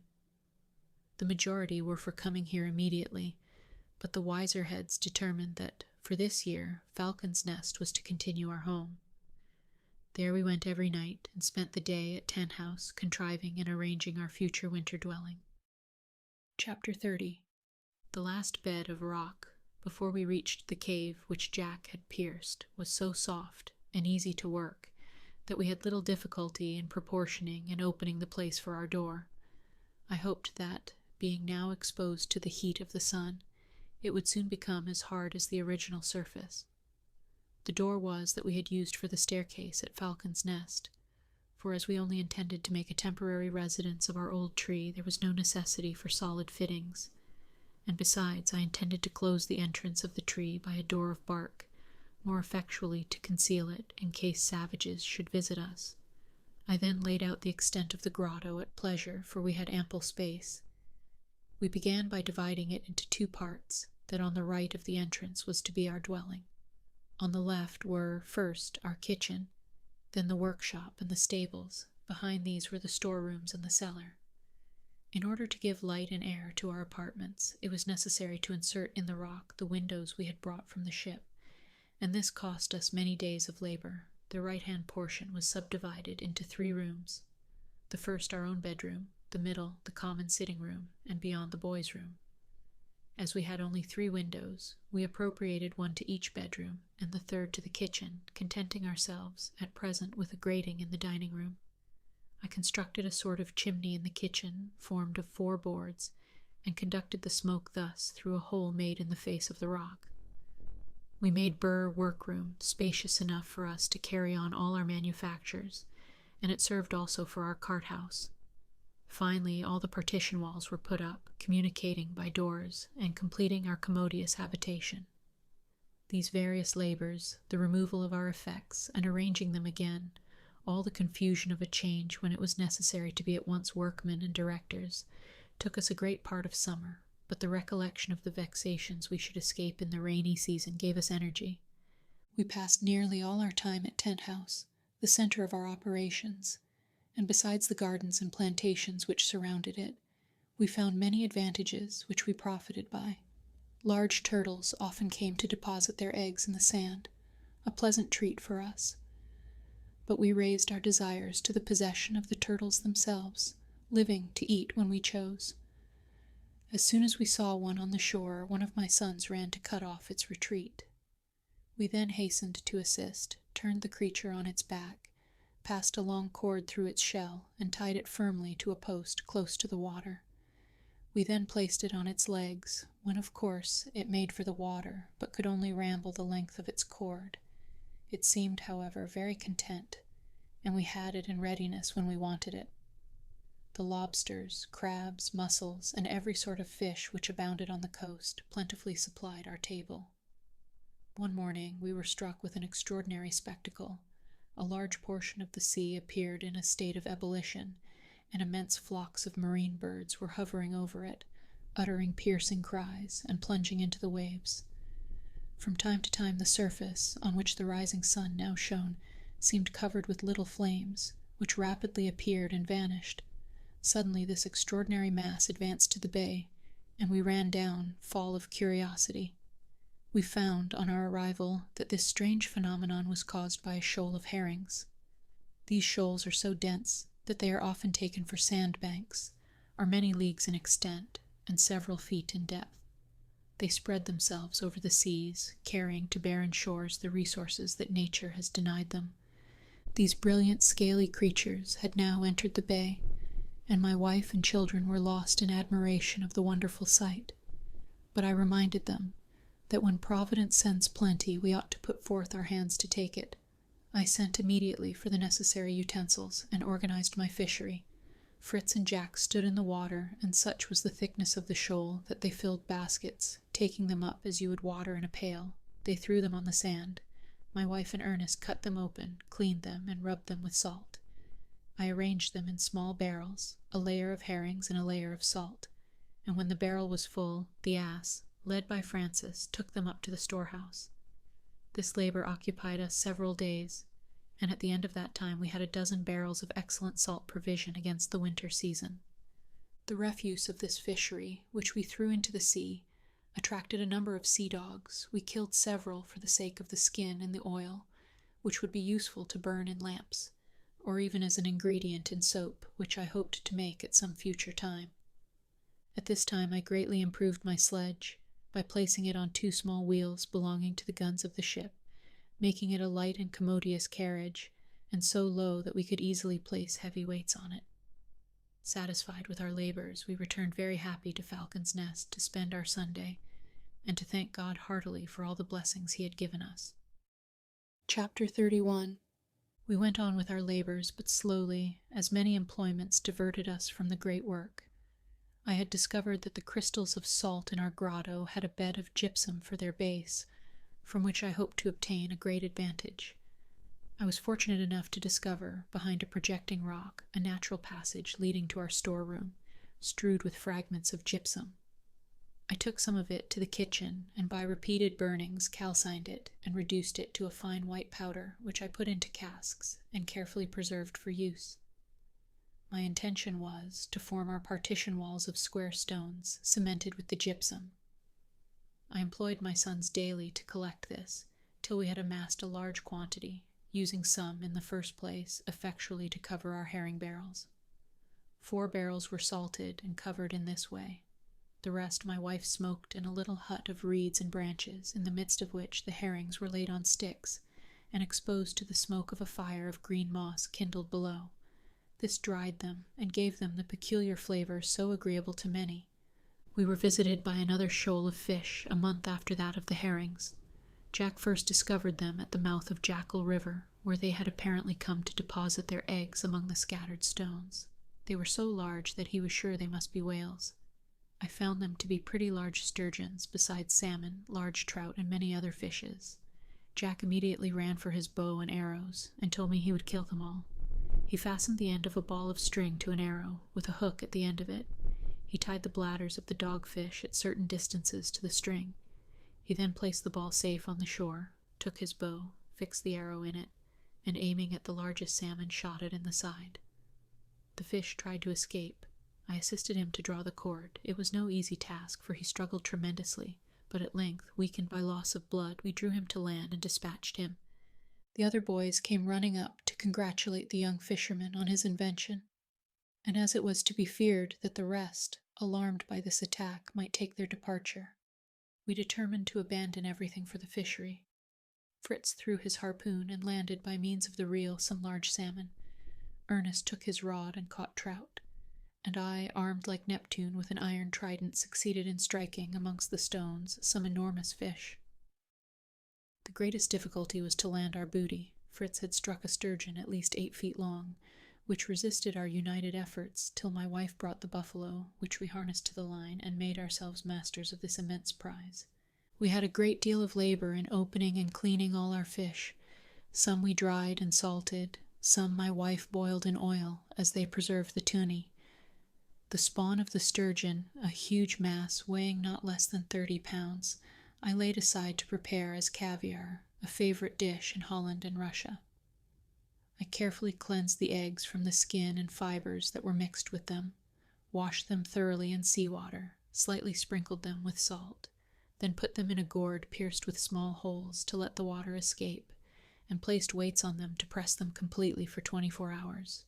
We then removed the caviar in solid masses, like cheeses, took it to the smoking hut to dry, and in a few days had this large addition to our winter provision.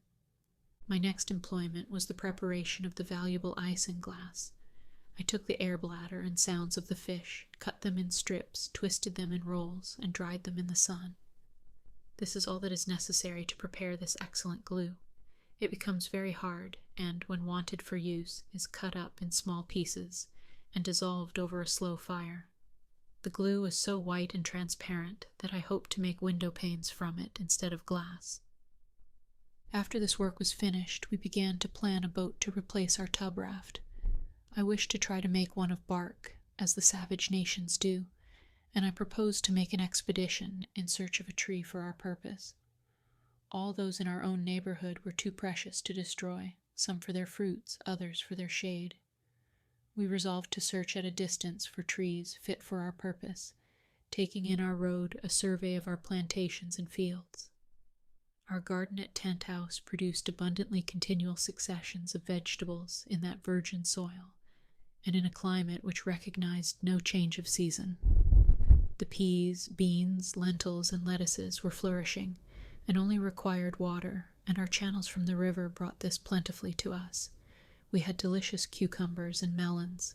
The maize was already a foot high, the sugar canes were prospering, and the pineapples on the high ground promised us a rich treat.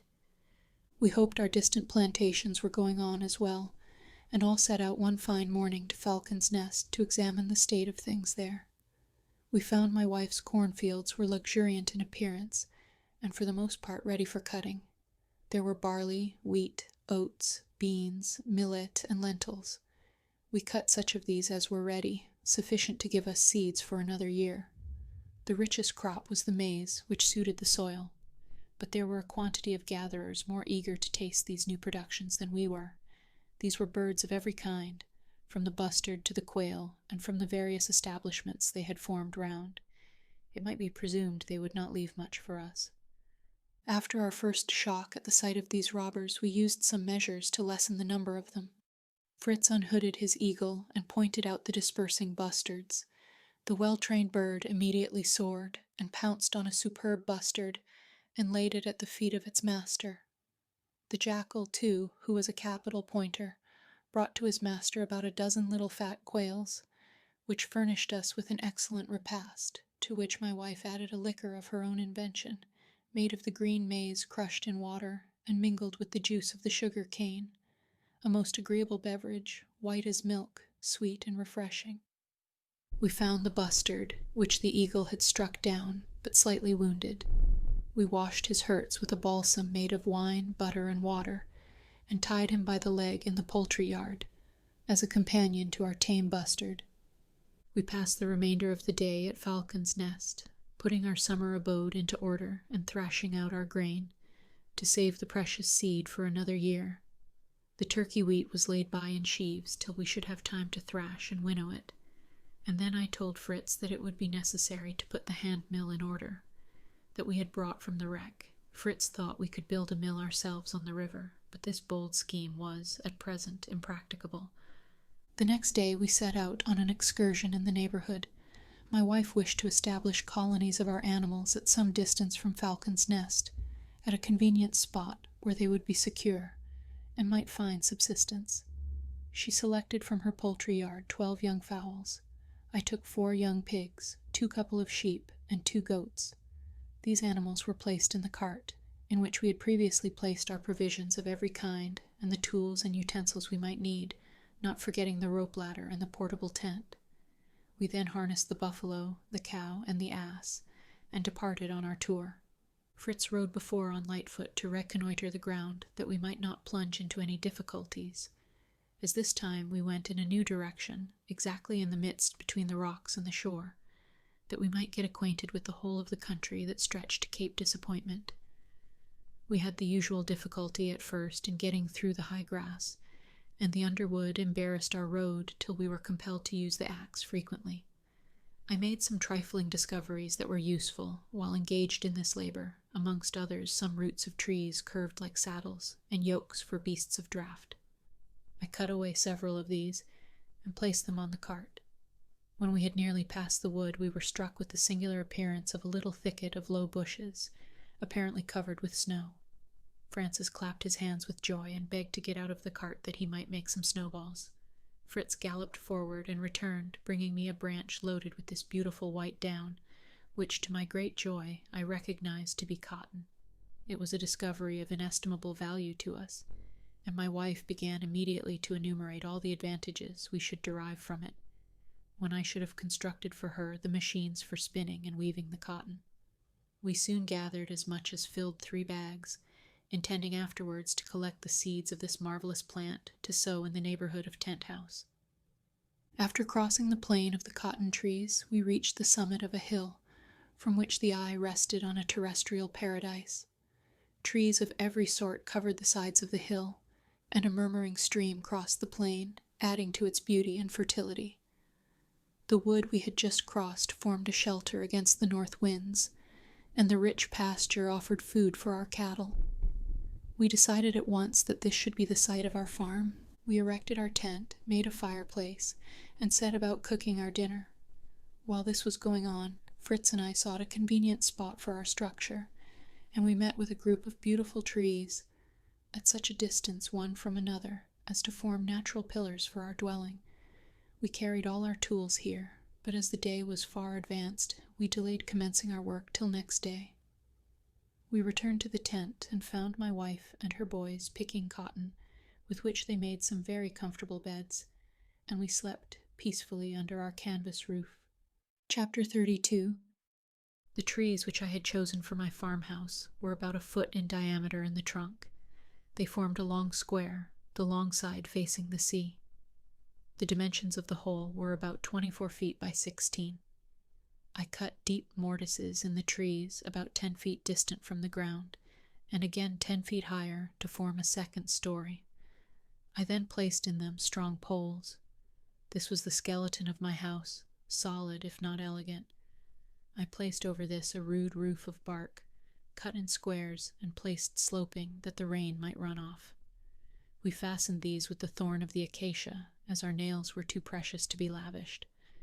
While procuring the bark, we made many discoveries. The first was that of 2 remarkable trees, the Pistacia terebinthus and the Pistacia atlantica. The next, the thorny acacia, from which we got the substitute for nails.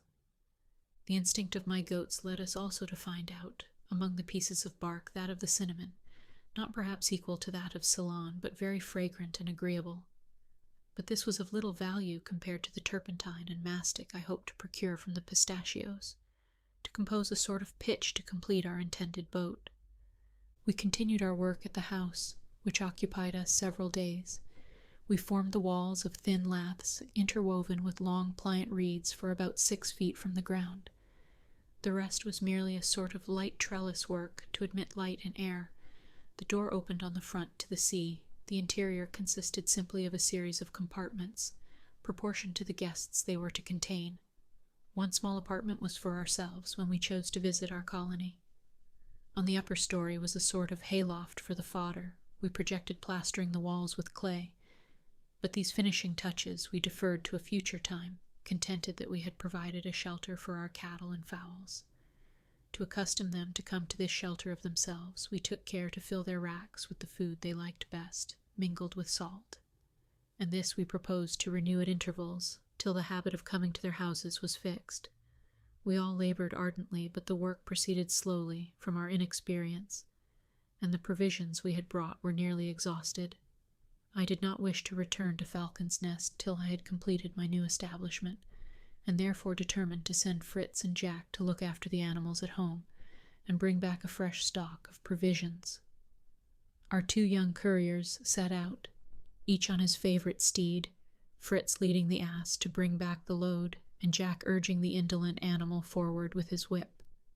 During their absence, Ernest and I made a little excursion to add to our provision, if we could meet with them some potatoes and coconuts.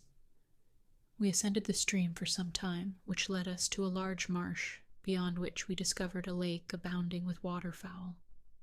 This lake was surrounded by tall, thick grass, with ears of a grain which I found to be a very good, though small, sort of rice. As to the lake itself, it is only a Swiss, accustomed from his infancy to look on such smooth, tranquil waters, that can comprehend the happiness we felt on looking upon this. We fancied we were once more in Switzerland, our own dear land, but the majestic trees and luxuriant vegetation soon reminded us we were no longer in Europe, and that the ocean separated us from our native home. In the meantime, Ernest had brought down several birds, with a skill and success that surprised me. A little after, we saw Nips leap off the back of his usual palfrey Flora, and making his way through the rich grass, collect and carry rapidly to his mouth something that seemed particularly to please his palate. We followed him, and, to our great comfort, were able to refresh ourselves with that delicious strawberry called in Europe the chili or pineapple strawberry. We ate plentifully of this fruit, which was of enormous size. Ernest especially enjoyed them, but did not forget the absent. He filled Nips's little pannier with them, and I covered them with large leaves, which I fastened down with reeds, lest he should take a fancy to help himself as we went home. I took also a specimen of rice for the inspection of our good housekeeper, who would, I knew, rejoice in such an acquisition. We proceeded round the lake, which presented a different scene on every side. This was one of the most lovely and fertile parts we had yet seen of this country. Birds of all kinds abounded, but we were particularly struck with a pair of black swans sailing majestically on the water. Their plumage was perfectly black and glossy, except the extremity of the wings, which was white. Ernest would have tried his skill again, but I forbade him to disturb the profound tranquillity of this charming region. But Flora, who probably had not the same taste for the beauties of nature that I had, suddenly darted forward like an arrow, pounced upon a creature that was swimming quietly at the edge of the water, and brought it to us. It was a most curious animal. It resembled an otter in form, but was web-footed, had an erect bushy tail like the squirrel, small head, eyes and ears almost invisible. A long flat bill like that of a duck completed its strange appearance. We were completely puzzled. Even Ernest, the naturalist, could not give its name. I boldly gave it the name of the beast with the bill. I told Ernest to take it, as I wished to stuff and preserve it. "It will be," said the little philosopher, "the first natural object for our museum." "Exactly," replied I, "and, when the establishment is fully arranged, we will appoint you curator." But thinking my wife would grow uneasy at our protracted absence, we returned by a direct road to the tent. Our 2 messengers arrived about the same time, and we all sat down together to a cheerful repast. Everyone related his feats. Ernest dwelt on his discoveries, and was very pompous in his descriptions, and I was obliged to promise to take Fritz another time. I learnt, with pleasure, that all was going on well at Falcon's Nest, and that the boys had had the forethought to leave the animals with provisions for 10 days. This enabled me to complete my farmhouse. We remained 4 days longer, in which time I finished the interior, and my wife arranged in our own apartment the cotton mattresses to be ready for our visits, and put into the houses the fodder and grain for their respective tenants. We then loaded our cart and began our march. The animals wished to follow us, but Fritz on Lightfoot covered our retreat, and kept them at the farm till we were out of sight. We did not proceed directly, but went towards the wood of monkeys. These mischievous creatures assaulted us with showers of the fir apples, but a few shots dispersed our assailants. Fritz collected some of these new fruits they had flung at us, and I recognized them as those of the stone pine, the kernel of which is good to eat, and produces an excellent oil. We gathered a bag of these, and continued our journey till we reached the neighborhood of Cape Disappointment.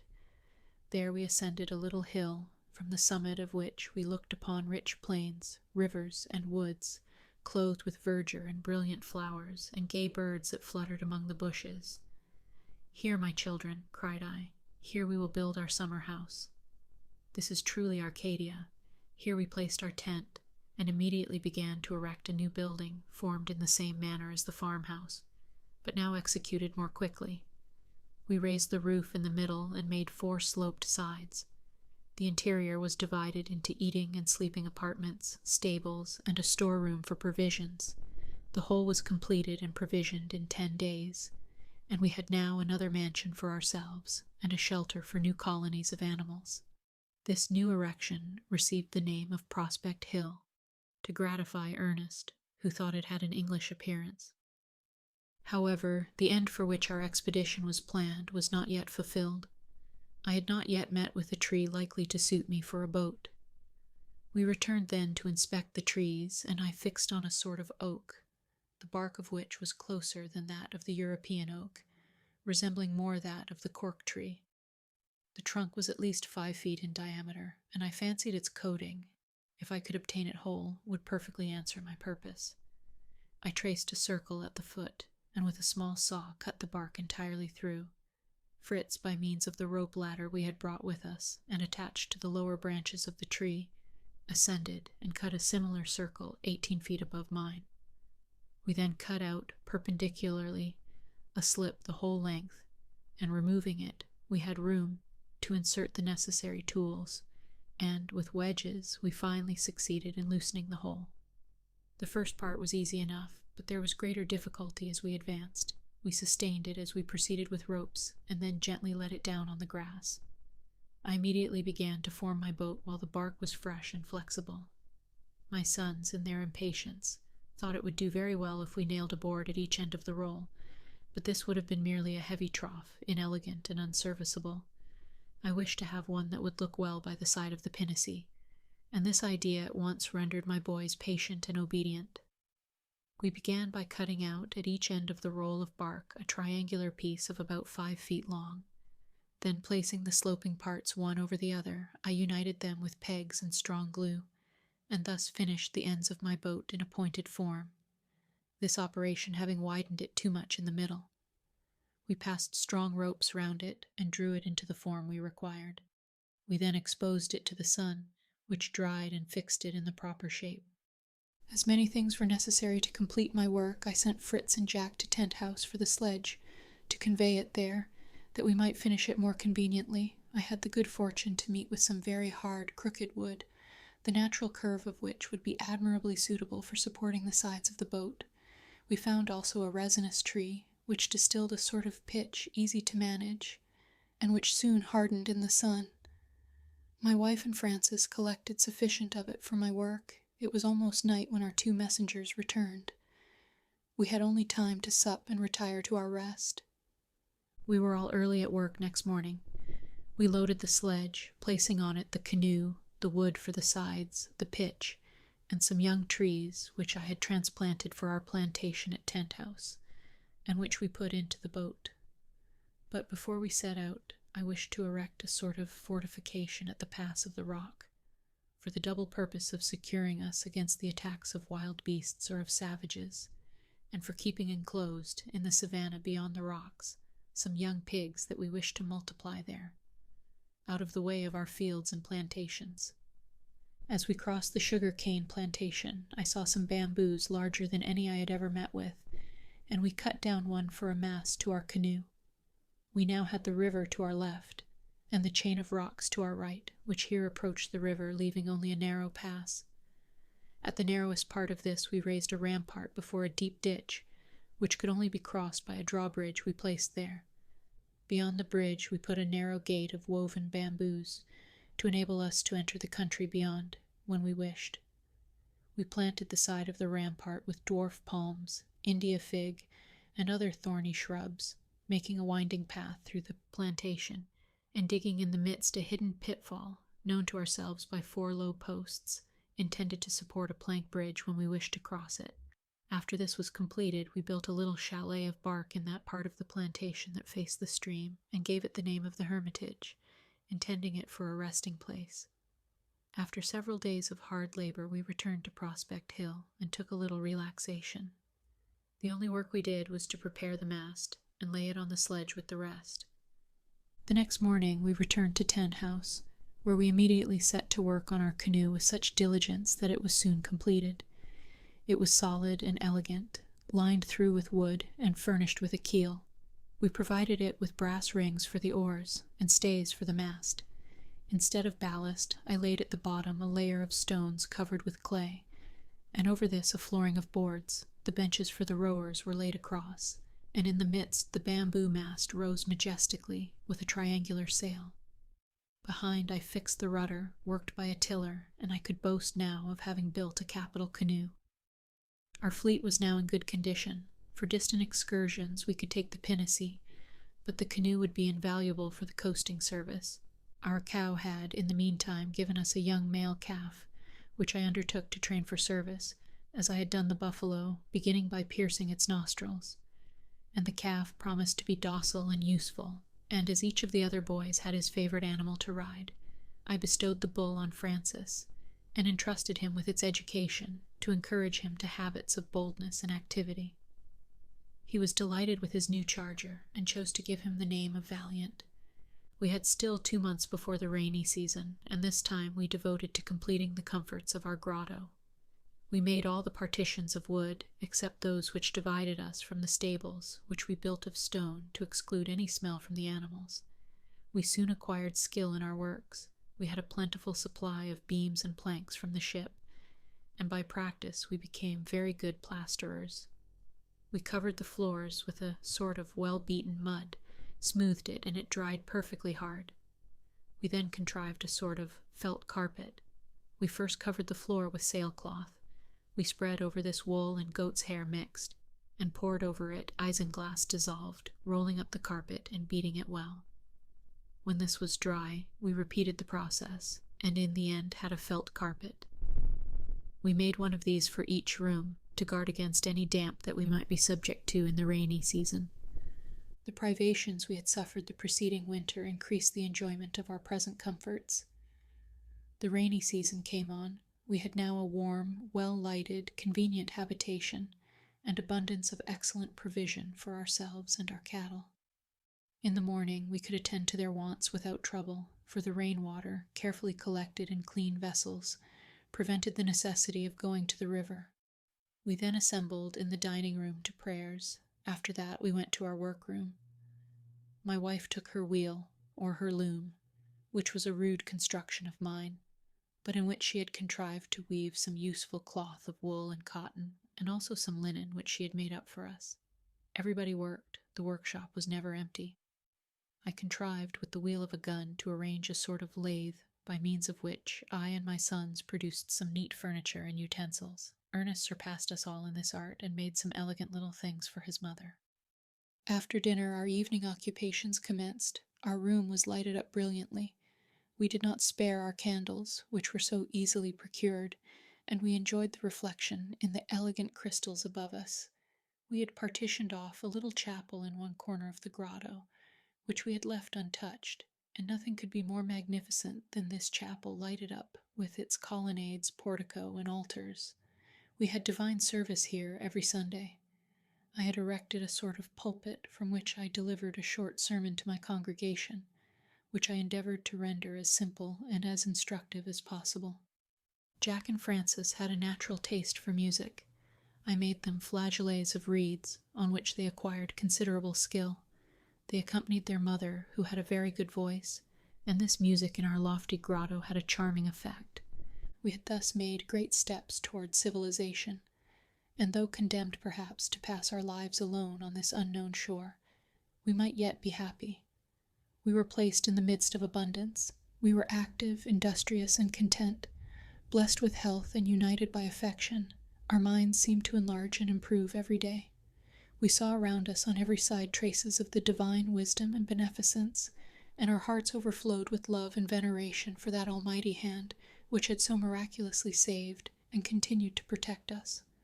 I humbly trusted in him, either to restore us to the world, or send some beings to join us in this beloved island where for 2 years we had seen no trace of man. To him we committed our fate. We were happy and tranquil, looking with resignation to the future. End of the first part of the journal. Postscript by the editor. It is necessary to explain how this first part of the journal of the Swiss pastor came into my hands. 3 or 4 years after the family had been cast on this desert coast, where, as we see, they lived a happy and contented life, an English transport was driven by a storm upon the same shore. This vessel was the adventurer, Captain Johnson, and was returning from New Zealand to the eastern coast of North America by Otaheite to fetch a cargo of furs for China, and then to proceed from Canton to England.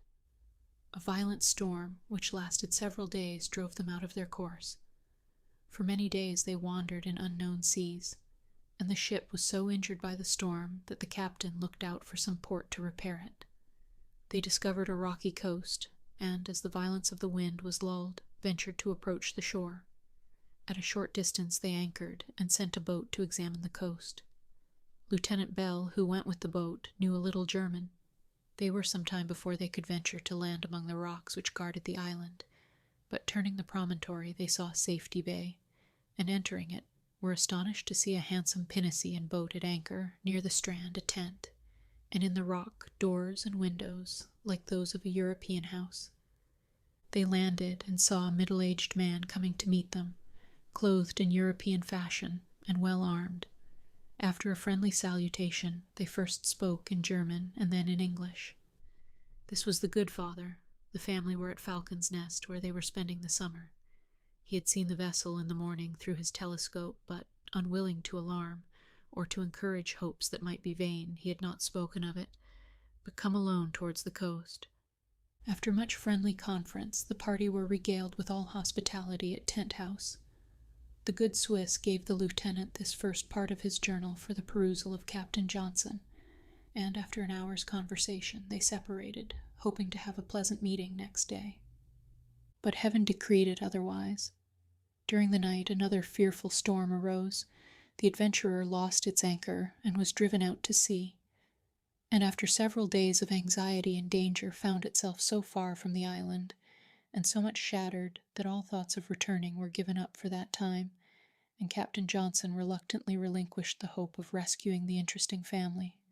Thus it happened that the first part of this journal was brought to England, and from thence sent to me, a friend of the family in Switzerland, accompanied by a letter from the captain, declaring that he could have no rest till he found and became acquainted with this happy family, that he would search for the island in his future voyages, and either bring away the family, or, if they preferred to remain, he would send out from England some colonists, and everything that might be necessary to promote their comfort.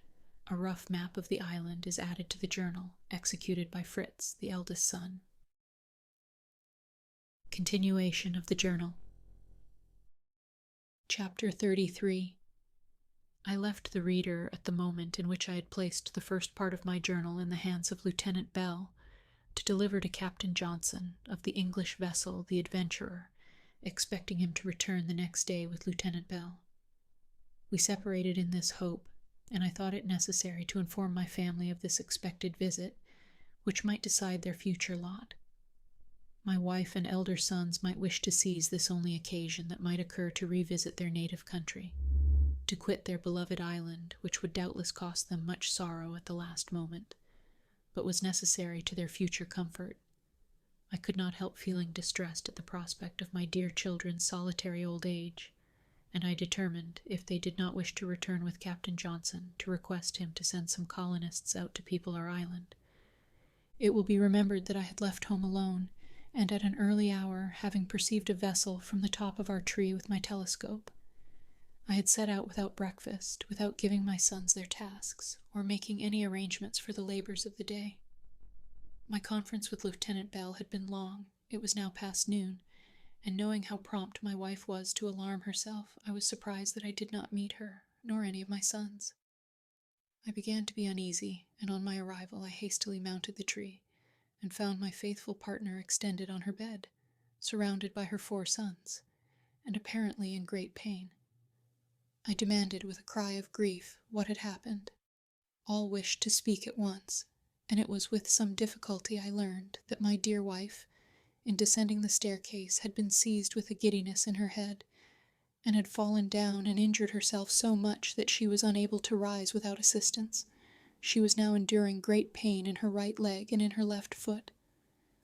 Ernest and I, added Fritz, carried her without delay to her bed, though not without difficulty, for the staircase is so narrow. But she continued to get worse, and we did not know what to do. Jack, I have rubbed her foot continually, but it swells more and more, as well as her leg, which I dare not touch. It hurts her so much. Ernest, I remember, father, that of the chests that we brought from the ship there is one unopened, which is marked medicines. May it not contain something that will relieve Mamma? Father, perhaps it may, my son.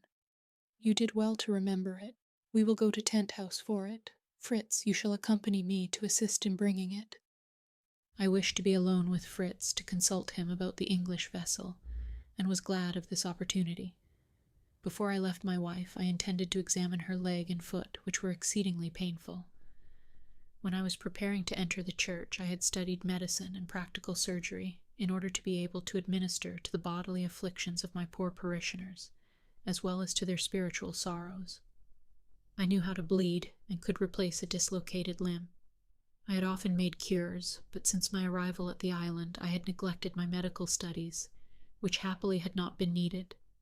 I hoped now, however, to recall as much of my knowledge as would be sufficient to cure my poor wife. I examined her foot first, which I found to be violently sprained. She begged me then to look at her leg, and what was my distress when I saw it was fractured above the ankle. However, the fracture appeared simple, without splinters, and easy to cure.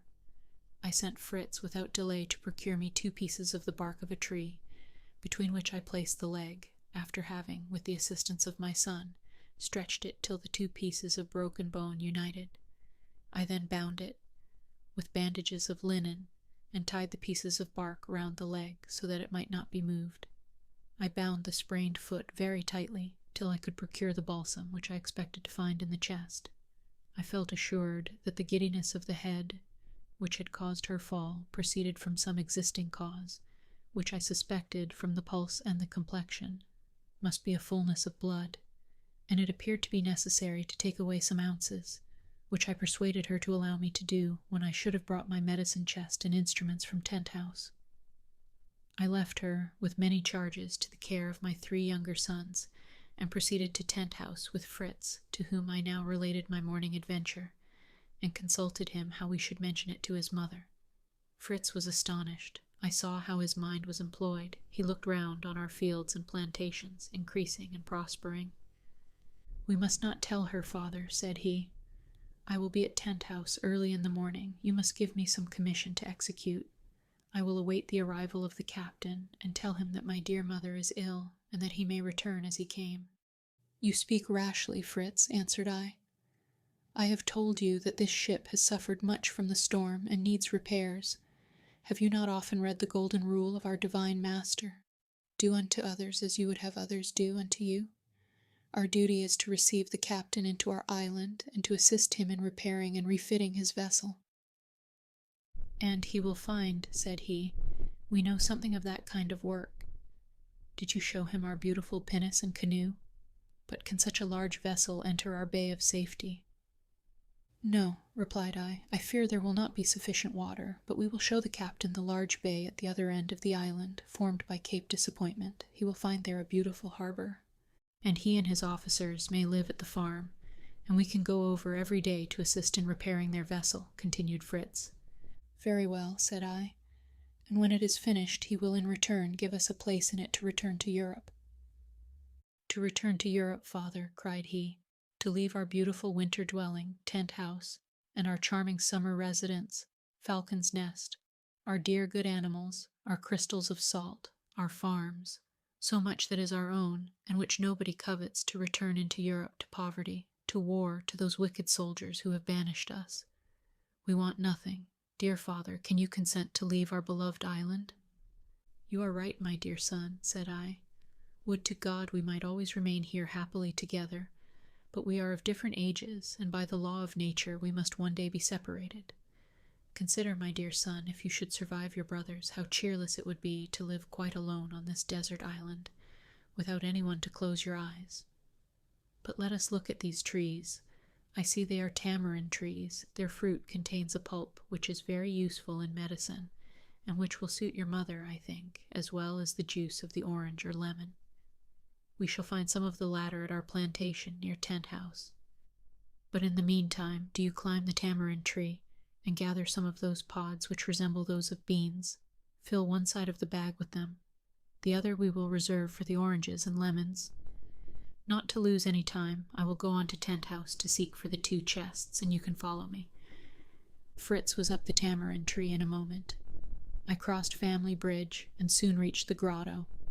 I lighted a candle, which I always kept ready, entered the magazine, and found the 2 chests labeled. They were neither large nor heavy, and having tied cords round them for the convenience of carrying them, I proceeded to visit the orange and lemon trees, where I found the fruit sufficiently ripe for lemonade. Fritz came to meet me with a good supply of tamarinds. We filled the other end of his sack with oranges and lemons. He threw it over his shoulder, and, neither of us being overloaded, we pursued our way homewards very quickly, notwithstanding the heat, which was excessively oppressive, though the sun was hidden under the thick clouds which entirely concealed the sea from us. Nothing was to be seen but the waves breaking against the rocks. Fritz expressed his fears that a storm was coming on, which might prove fatal to the vessel, and wished to take out the pinnace and endeavor to assist Captain Johnson. Delighted as I felt with his fearless humanity, I could not consent. I reminded him of the situation of his mother. "Forgive me, dear father," said he. "I had forgotten everything but the poor vessel. But the captain may do as we did, leave his ship between the rocks, and come, with all in the vessel, to establish themselves here. We will give them up a corner of our islands, and if there should be any ladies amongst them, how pleasant it would be for mamma to have a friend." The rain now fell in torrents, and we proceeded with great difficulty. After crossing the bridge, we saw, at a distance, a very extraordinary figure approaching us. We could not ascertain what species of animal it was. It appeared taller than any of the monkeys we had seen, and much larger, of a black or brown color. We could not distinguish the head, but it seemed to have 2 thick immovable horns before it. We had fortunately taken no gun with us, or Fritz would certainly have fired at this singular animal. But as it rapidly approached us, we soon recognized the step, and the cry of pleasure which hailed us. "It is Jack," we exclaimed, and in fact it was he, who was hurrying to meet us with my large cloak and waterproof caoutchouc boots. I had neglected to take them, and my dear little fellow had volunteered to bring them to Tent House. To protect himself on the way, he had put the cloak on, covering his head with the hood, and my boots being too large for him, he had put one on each arm, which he held up to secure the hood. Conceive what a singular figure he made, notwithstanding our uneasiness and our wretched condition, for we were wet to the skin. We could not but laugh heartily at him. I would not consent to use the coverings he had brought. Neither Fritz nor I could be worse for the distance we had to go, and Jack was younger and more delicate. I obliged him therefore to retain his curious protection, and asked how he had left his mother. "Very uneasy," said he. "About you, else I think she must be much better, for her cheeks are very red, and her eyes very bright, and she talks incessantly.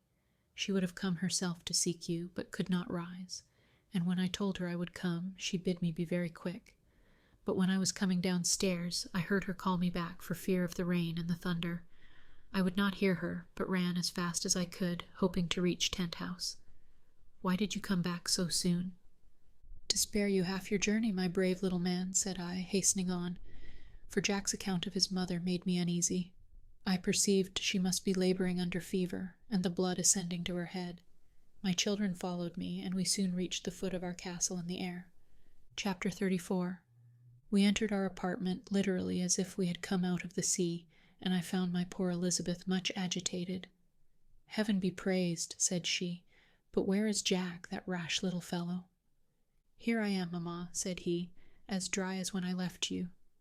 I have left my dress below, that I might not terrify you, for if Mr. Fritz had had his gun, I might have been shot as a rhinoceros, and not been here to tell you my story." The good mother then turned her thoughts on Fritz and me, and would not suffer us to come near her till we had changed our drenched garments.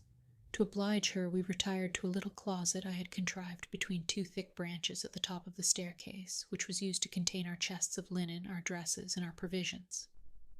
Our dress was soon changed. We hung up the wet garments, and I returned to my companion, who was suffering from her foot, but still more from a frightful headache. She had a burning fever. I concluded that bleeding was urgently needed, but commenced by assuaging her thirst with some lemonade. I then opened my box of surgical instruments, and approached the opening to the east, which served us for a window, and which we could close by means of a curtain that was now entirely raised to give air to our dear invalid, and to amuse my children, who were watching the storm. The mighty waves that broke against the rocks, the vivid lightning bursting through the castles of murky clouds, the majestic and incessant rolling of the thunder formed one of those enchanting spectacles to which they had been from infancy accustomed. As in the Swiss mountains we are liable to frightful storms, to which it is necessary to familiarize oneself, as one cannot avoid them, I had accustomed my wife and children, by my own example, to behold, not only without fear, but even with admiration, these great shocks of the elements, these convulsions of nature. I had opened the chest, and my children had directed their attention to the instruments it contained. The first were a little rusty, and I handed them to Ernest, who, after examining them, placed them on a table inside the window. I was searching for a lancet in good condition, when a clap of thunder, such as I had never heard in my life, terrified us all so much that we nearly fell down. This burst of thunder had not been preceded by any lightning, but was accompanied by two immense forked columns of fire, which seemed to stretch from the sky to our very feet. We all cried out, even my poor wife, but the silence of terror succeeded, and seemed to be the silence of death. I flew to the bedside, and found my dear patient in a state of total insensibility. I was convinced that she was dead, and I was dumb with despair. I was roused from my stupor by the voice of my children. I then remembered that I had not lost all. There still remained duties to fulfill, and affection to console me. "My children," cried I, extending my arms to them, "come and comfort your unfortunate father. Come and lament with him the best of wives and mothers." Terrified at the appearance of their mother, they surrounded her bed, calling on her in piercing accents. At that moment I saw my little Francis was missing, and my grief was augmented by the fear that he had been killed by the lightning. I hastily turned to the window, expecting to find my child dead, and our dwelling in flames. Fortunately, all was safe, but in my distraction I scarcely thanked God for his mercy, at the very moment even when he graciously restored to me my lost treasures. Francis, frightened by the storm, had hidden himself in his mother's bed and fallen asleep. Awaked by the thunder, he had not dared to move, fearing it announced the arrival of the savages. But at last the cries of his brothers roused him, and raising his pretty fair head, supposing his mother sleeping, he flung his arms round her neck, saying, "Wake, mamma, we are all here, papa, my brothers, and the storm too, which is very beautiful but frightens me. Open your eyes, mamma, look at the bright lightning, and kiss your little Francis." Either his sweet voice, or the cries of her elder children restored her faculties. She gradually recovered and called me to her. The excess of my joy threatened to be almost as fatal as my grief. With difficulty I controlled my own feelings and those of my boys, and after I had sent them from the bed, I ascertained that she was not only really living, but much better. The pulse was calm, and the fever had subsided, leaving only a weakness that was by no means alarming. I relinquished, joyfully, the intention of bleeding her, the necessity of which I had trembled to contemplate, and contented myself with employing the boys to prepare a cooling mixture, composed of the juice of the lemon, of barley, and tamarinds, which they completed to the great satisfaction of their mother. I then ordered Fritz to descend to the yard, to kill a fowl, pluck and boil it, to make broth, a wholesome and light nourishment for our dear invalid. I told one of his brothers to assist him, and Jack and Francis, frequently employed under their mother, were ready in a moment. Ernest alone remained quietly on his seat, which I attributed to his usual indolence, and tried to make him ashamed of it. "Ernest," said I, "you are not very anxious to oblige your mother. You sit as if the thunderbolt had struck you."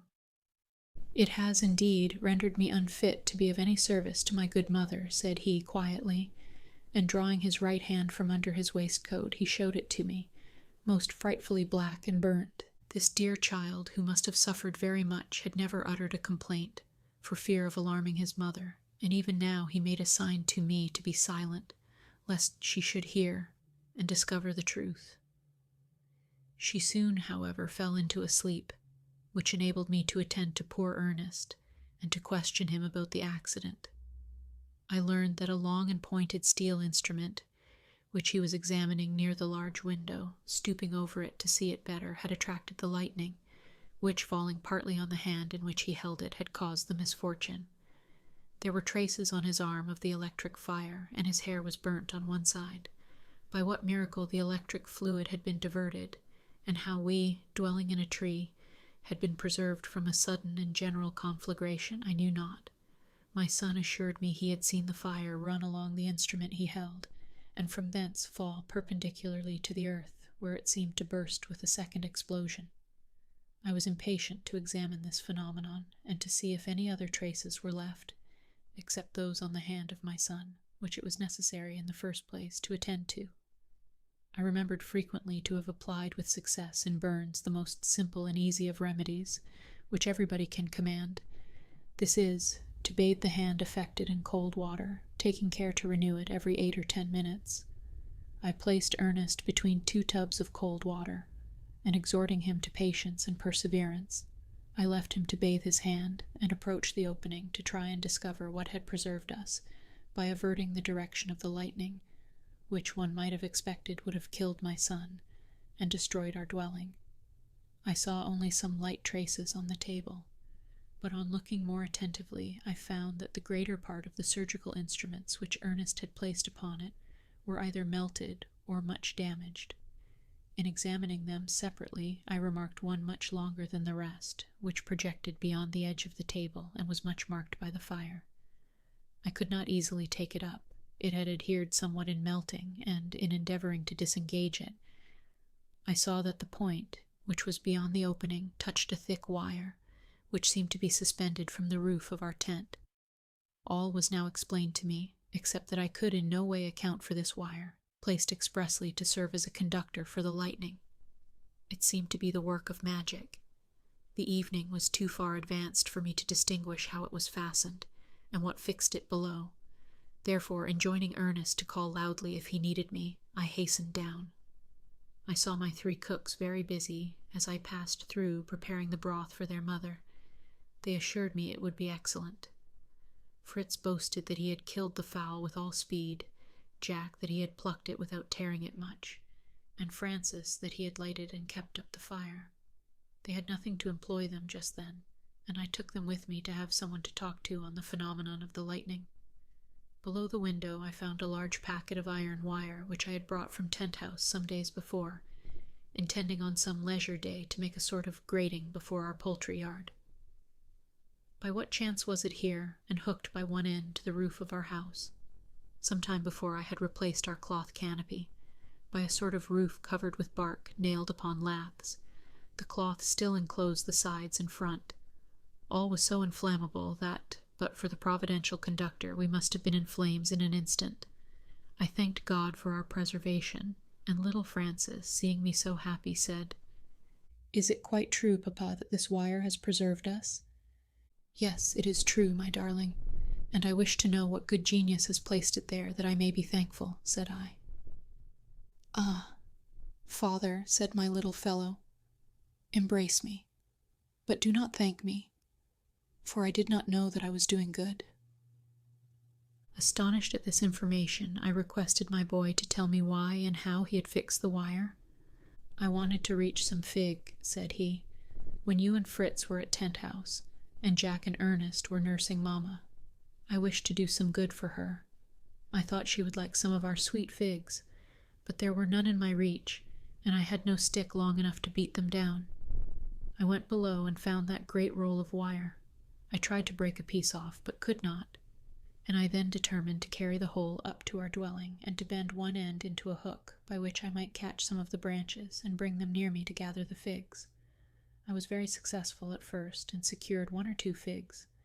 I had my packet of wire on the table by the window, and stood near it myself. I thought I could reach a branch that hung over our roof, loaded with fruit. I leaned forward and extended my hook to the branch. I felt I had secured it, and joyfully began to pull. You know, Papa, they bend and don't break, but it remained immovable, as well as my hook, which was held by one of the laths of the roof. I pulled with all my strength, and, in my efforts, I struck my foot against the roll of wire, which fell down to the ground without detaching the hook. You may judge how firm it is, for it is no trifling leap from our house to the ground. "A good work indeed, my boy," said I, "is yours, for it has saved us. God has inspired you and has made use of the hand of a child for our preservation. Your conductor shall remain where you have so happily placed it. We may still have need of it. The sky still looks very threatening. Let us return to your mother, and take a light with us." I had contrived a sort of portable lantern made of isinglass, which lighted us in our offices. Moreover, a calabash pierced with small holes, with a candle inside, was placed at the top of the winding staircase, and lighted it entirely so that we were able to descend without danger by night as well as by day. I was, however, uneasy about the way we should bring my wife down, if we found it necessary to remove her during her sickness. I named it to Fritz. "Have no uneasiness, father," said he. "Ernest and I are very strong now, and we can carry Mamma like a feather." "You and I might, my dear boy," said I, "but Ernest cannot be of much assistance to us at present." I then related his misfortune to them. They were distressed and astonished, not comprehending the cause, which I promised to explain. They wished now, however, to see their brother.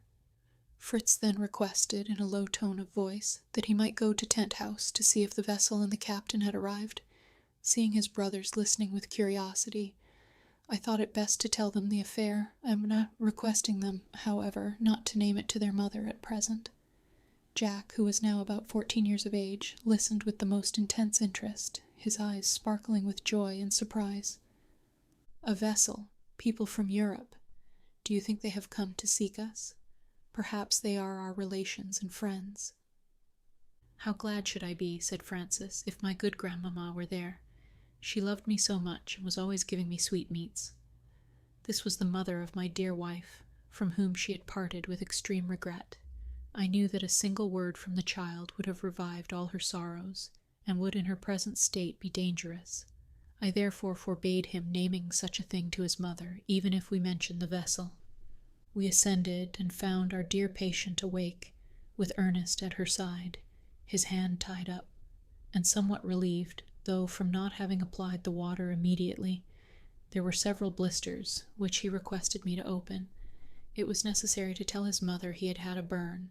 She named several remedies, and I was hesitating which to use, when Fritz, giving me a significant glance, said, "Don't you think, father, that the leaves of the carrata, which cured Jack's leg so well, would be as serviceable to Ernest's hand?" "I have no doubt of it," said I, "but we have none here." "I know very well where they grow," said he. "Come, Jack, we shall soon be there. We shall have a little rain, but what of that? We shall not be melted, and we can have a bath." My wife was divided between her desire to relieve Ernest and her fear of the boys venturing out in such a stormy night. She agreed at last, provided Jack had my cloak, and Fritz the boots, and that they should take the lantern. Thus equipped, they set out. I accompanied them outside the tree, Fritz assuring me they would be back in 3 hours at most. He intended to proceed along the rocks towards Tent House, to make what observations he could, for, as he told me, he could not get the poor captain and his vessel out of his head. It was now 7 o'clock. I gave them my blessing, and left them with injunctions to be prudent, and returned with an anxious heart to my invalids. Chapter 35. On entering, I found Francis sitting on his mother's bed, telling her the story of the lightning, of the wire which was called a conductor, of the figs that he was going to gather for her, and that Papa had called him Little Francis, the preserver of the whole family. Having briefly explained to them the results of Francis's fortunate device, I procured some raw potato to apply to Ernest's hand, which still gave him great pain, and bathed my wife's foot with some eau d'arquebusade, which I procured from my medicine chest.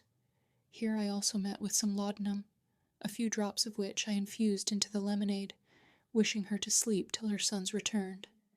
She soon was in a sweet slumber. The boys followed her example, and I was left alone with my anxieties, happy, however, to see them at rest after such an evening of agitation. The hours passed, still my children returned not. I was continually at the window, listening for their steps or the sound of their voices. I heard only the rain falling in torrents, the waves breaking against the rocks, and the wind howling frightfully. I could not help thinking of the danger they ran, having twice to cross the river, which was doubtless swollen by the rain. I was not so much alarmed for Fritz, a strong, bold youth of 19 years of age, and a determined hunter, as for poor Jack, bold even to rashness, and having neither strength nor experience to secure him. I could not help fancying him carried away by the stream, and his brother not daring to return without him. My wife occasionally awoke, but the narcotic stupefied her. She did not perceive the absence of her sons. Francis slept tranquilly, but when Ernest awoke and heard the tempest so terribly augmented, he was almost distracted. All his selfishness, all his indolence disappeared. He entreated me to allow him to go in search of his brothers, and with difficulty I detained him. To convince him that he was not the sole cause of the danger of Fritz and Jack, I related to him for the first time the history of the boat and the vessel, and assured him that the great cause of their anxiety to go over to Tent House was to search for some traces of the unfortunate seamen in their vessel, exposed to that furious sea. "And Fritz also is exposed to that sea," cried Ernest. "I know it. I am sure that he is at this moment in his canoe, struggling against the waves." "And Jack, my poor Jack," sighed I, infected with his fears. "No, father," added Ernest. "Be composed. Fritz will not be so imprudent. He will have left Jack in our house at the rock, and probably, seeing the hopelessness of his undertaking, he has returned himself now, and is waiting there till the stream subsides a little. Do allow me to go, dear father. You have ordered me cold water for my burnt hand, and it will certainly cure it to get well wet." I could not consent to expose my third son to the tempest, which was now become frightful. The sailcloth which covered our window was torn into 1,000 pieces and carried away. The rain, like a deluge, forced itself into our dwelling, even to the bed where my wife and child were lying. I could neither make up my mind to leave them myself in this perilous situation, nor to spare my boy, who could not even be of any use to his brothers. I commanded him to remain, succeeded in persuading him of their probable safety, and induced him to lie down to rest. Now, in my terrible solitude, I turned to him, who tempers the wind to the shorn lamb, who forbids us not to address him in the trials he sends us, to beseech him to soften them, or to give us strength to bear them. Kneeling down, I dared to supplicate him to restore me my children, submissively adding, after the example of our blessed Saviour, "Yet not my will, but thine be done, O Lord." My prayers appeared to be heard, the storm gradually abated, and the day began to break. I awoke Ernest, and having dressed his wounded hand, he set out for Tent House, in search of his brothers. I followed him with my eyes as far as I could see. The whole country appeared one vast lake, and the road to Tent House was like the bed of a river, but protected by his good gaiters of buffalo skin, he proceeded fearlessly, and was soon out of my sight. I was recalled from the window by the voice of my wife, who was awake and anxiously inquiring for her sons. "They are gone," said I, "to gather the leaves of the karata for Ernest's burnt hand, and he wished to go too." Her deep sleep had entirely chased from her memory all the events of the previous evening, and I was glad to allow Francis to repeat his little tale of the burn, and his conductor in order to gain time. She was astonished and uneasy to hear of Ernest's accident, and was afraid they would get wet in searching for the karata, little aware of the hours of anguish I had endured waiting and watching for those she believed had only just left home. At that moment, the dear and well-known voices were heard under the great window. "Father, I am bringing back my brothers," cried Ernest. "Yes, Papa, we are all alive and as wet as fishes," added the sweet voice of Jack. "But not without having had our troubles," said the manly voice of Fritz. I rushed down the staircase to meet them, and embracing them, I led them, trembling with emotion, to the bed of their mother, who could not comprehend the transport of joy I expressed. "Dear Elizabeth," said I, "here are our sons. God has given them to us a second time." "Have we then been in any danger of losing them?" said she. "What is the meaning of this?" They saw their mother was unconscious of their long absence, and assured her it was only the storm which had so completely wetted them, that had alarmed me. I hastened to get them to change their clothes and go to bed a little while to rest themselves, as however anxious I was myself, I wished to prepare my wife for the recital, and also to tell her of the vessel. Jack would not go till he had produced his bundle of the karata leaves. "There is enough for 36 thunderstorms," said he, "and I will prepare them. I've had some experience with my own, and I know the best method." He soon divided one of the leaves with his knife, after cutting away the triangular thorn from the end, and applied it to his brother's hand, binding it with his handkerchief. Having completed this dressing, he threw off his clothes, and jumping into his bed, he and his brothers were sound asleep in 10 minutes. I then sat down by my wife, and began my tale, from my first view of the vessel, and my anxious watching for intercourse with it, in order that we might take the opportunity to return to Europe. "But why should we return to Europe?" said she. "We want nothing here now, since I've got flax, cotton, and a wheel. Our children lead an active, healthy, and innocent life, and live with us, which they might not do in the world. For 4 years we have been happy here, and what shall we find in Europe to compensate us for what we leave here? Poverty, war, and none of those things which we have here abundantly." "But we should find grandmamma," said little Francis, and stopped, recollecting my prohibition. He had, however, said sufficient to bring tears to his mother's eyes. "You are right, my darling," said she. "That is my sole regret. But my dear parent was aged and infirm. In all probability, I should no longer find her in this world, and if removed to heaven, she watches over us in this island, as well as if we were in Europe." After my dear wife had subdued the agitation this remembrance caused her, I pursued the conversation as follows. Chapter 36.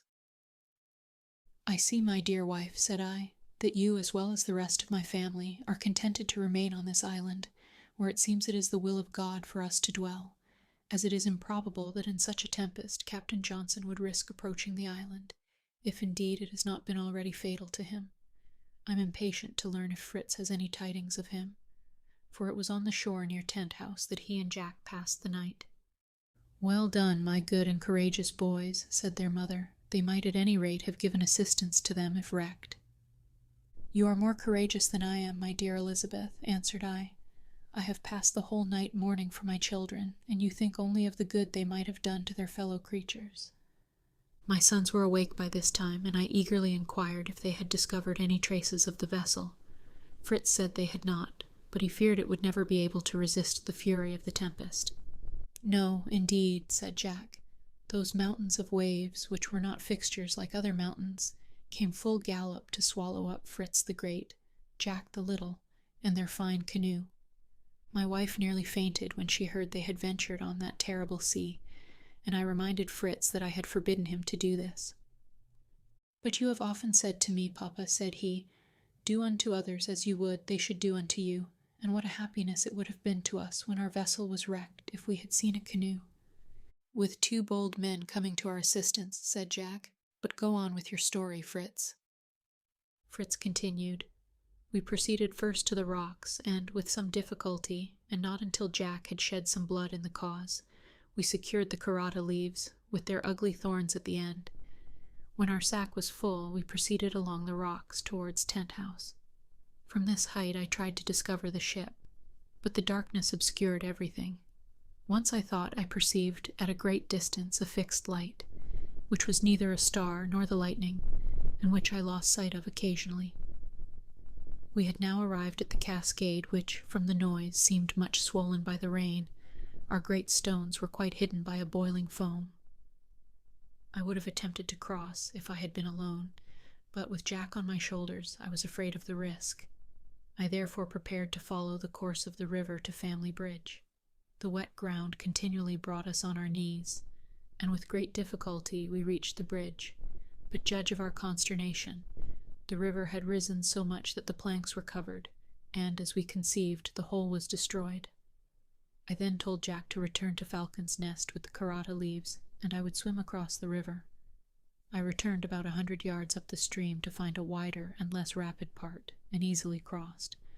Judge of my surprise when I saw a human figure approaching to meet me. I had no doubt it was the captain of the vessel, and it was Captain Jack, sans peur et sans reproche, said the bold little fellow. I was determined not to return home a poltroon who was afraid of the water. When Fritz was gone, I tried the bridge, and soon found there was not sufficient water over it to risk my being drowned. I took off my boots, which might have made me slip, and my cloak, which was too heavy, and, making a dart, I ran with all my strength across and reached the other side. I put on my boots, which I had in my hands, and advanced to meet Fritz, who called out as soon as he saw me, "Is it you, Captain?" I tried to say, "Yes, certainly," in a deep tone, but my laughter betrayed me. "To my great regret," said Fritz, "I should truly have preferred meeting Captain Johnson, but I fear he and his people are at the bottom of the sea." After meeting with Jack, we proceeded to Tent House, where we kindled a good fire and dried ourselves a little. We then refreshed ourselves with some wine which remained on the table where you had entertained the captain, and proceeded to prepare a signal to inform the vessel we were ready to receive them. We procured a thick bamboo cane from the magazine. I fixed firmly to one end of it at the large lantern of the fish's bladder you gave us to take. I filled the lamp with oil and placed in it a thick cotton wick, which, when lighted, was very brilliant. Jack and I then placed it on the shore, at the entrance of the bay. We fixed it before the rock, where the land wind would not reach it, sunk it 3 or 4 feet into the ground, steadied it with stones, and then went to rest over our fire after this long and difficult labor. After drying ourselves a little, we set out on our return, when, looking towards the sea, we were startled by the appearance of the same light we had noticed before. We heard at the same time the distant report of a gun, which was repeated 3 or 4 times at irregular intervals. We were persuaded that it was the vessel calling to us for aid, and remembering the command of our Savior, we thought you would forgive our disobedience if we presented to you in the morning the captain, the lieutenant, and as many as our canoe would contain. We entered it then without any fear, for you know how light and well balanced it is, and rowing into the bay, the sail was spread to the wind, and we had no more trouble. I then took the helm. My own signal light shone clearly on the shore, and except for the rain which fell in torrents, the waves which washed over our canoe, an uneasiness about the ship and about you, and our fear that the wind might carry us into the open sea, we should have had a delightful little maritime excursion. When we got out of the bay, I perceived the wind was driving us towards Shark's Island, which, being directly before the bay, forms 2 entrances to it. I intended to go round it and disembark there, if possible, that I might look out for some trace of the ship, but we found this impossible. The sea ran too high. Besides, we should have been unable to moor our canoe, the island not affording a single tree or anything we could lash it to, and the waves would soon have carried it away. We had now lost sight of the light, and hearing no more signals, I began to think on your distress when we did not arrive at the hour we promised. I therefore resolved to return by the other side of the bay, carefully avoiding the current, which would have carried us into the open sea. I lowered the sail by means of the ropes you had fixed to it, and we rowed into port. We carefully moored the canoe, and without returning to Tent House, took the road home. We crossed the bridge as Jack had done, found the waterproof cloak and bag of karata leaves where he had left them, and soon after met Ernest. As it was daylight, I did not take him for the captain, but knew him immediately, and felt the deepest remorse when I heard from him in what anxiety and anguish you had passed the night. Our enterprise was imprudent and altogether useless, but we might have saved life, which would have been an ample remuneration. I fear all is hopeless. What do you think, Father, of their fate? I hope they are far from this dangerous coast, said I, but if still in our neighborhood, we will do all we can to assist them. As soon as the tempest is subsided, we will take the pinnace and sail round the island. You have long urged me to this, Fritz, and who knows but on the opposite side we may find some traces of our own poor sailors, perhaps even meet with them. The weather gradually clearing, I called my sons to go out with me. My wife earnestly besought me not to venture on the sea. I assured her it was not sufficiently calm, but we must examine our plantations to ascertain what damage was done, and at the same time we might look out for some traces of the wreck. Besides, our animals were becoming clamorous for food. Therefore, leaving Ernest with her, we descended to administer in the first place to their wants. Chapter 37. Our animals were impatiently expecting us. They had been neglected during the storm, and were ill supplied with food, besides being half sunk in water. The ducks and the flamingo liked it well enough, and were swimming comfortably in the muddy water. But the quadrupeds were complaining aloud, each in his own proper language, and making a frightful confusion of sounds. Valiant especially, the name Francis had bestowed on the calf I had given him to bring up, bleated incessantly for his young master, and could not be quieted till he came. It is wonderful how this child, only 12 years old, had tamed and attached this animal. Though sometimes so fierce, with him he was mild as a lamb. The boy rode on his back, guiding him with a little stick, with which he just touched the side of his neck as he wished him to move. But if his brothers had ventured to mount, they would have been certainly thrown off.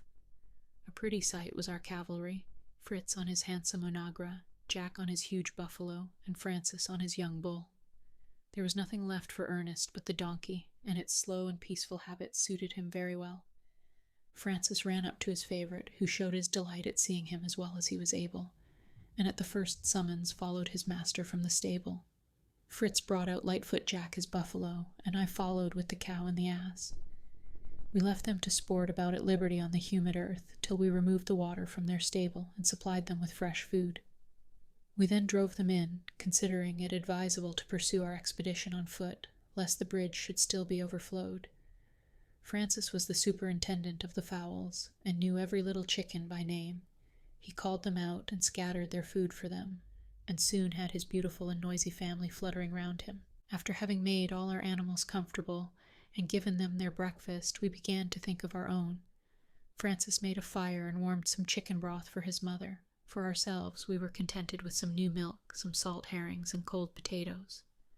I had often searched in my excursions for the precious breadfruit tree, so highly spoken of by modern travelers, which I had hoped might be found in our island, from its favorable situation, but I had hitherto been unsuccessful.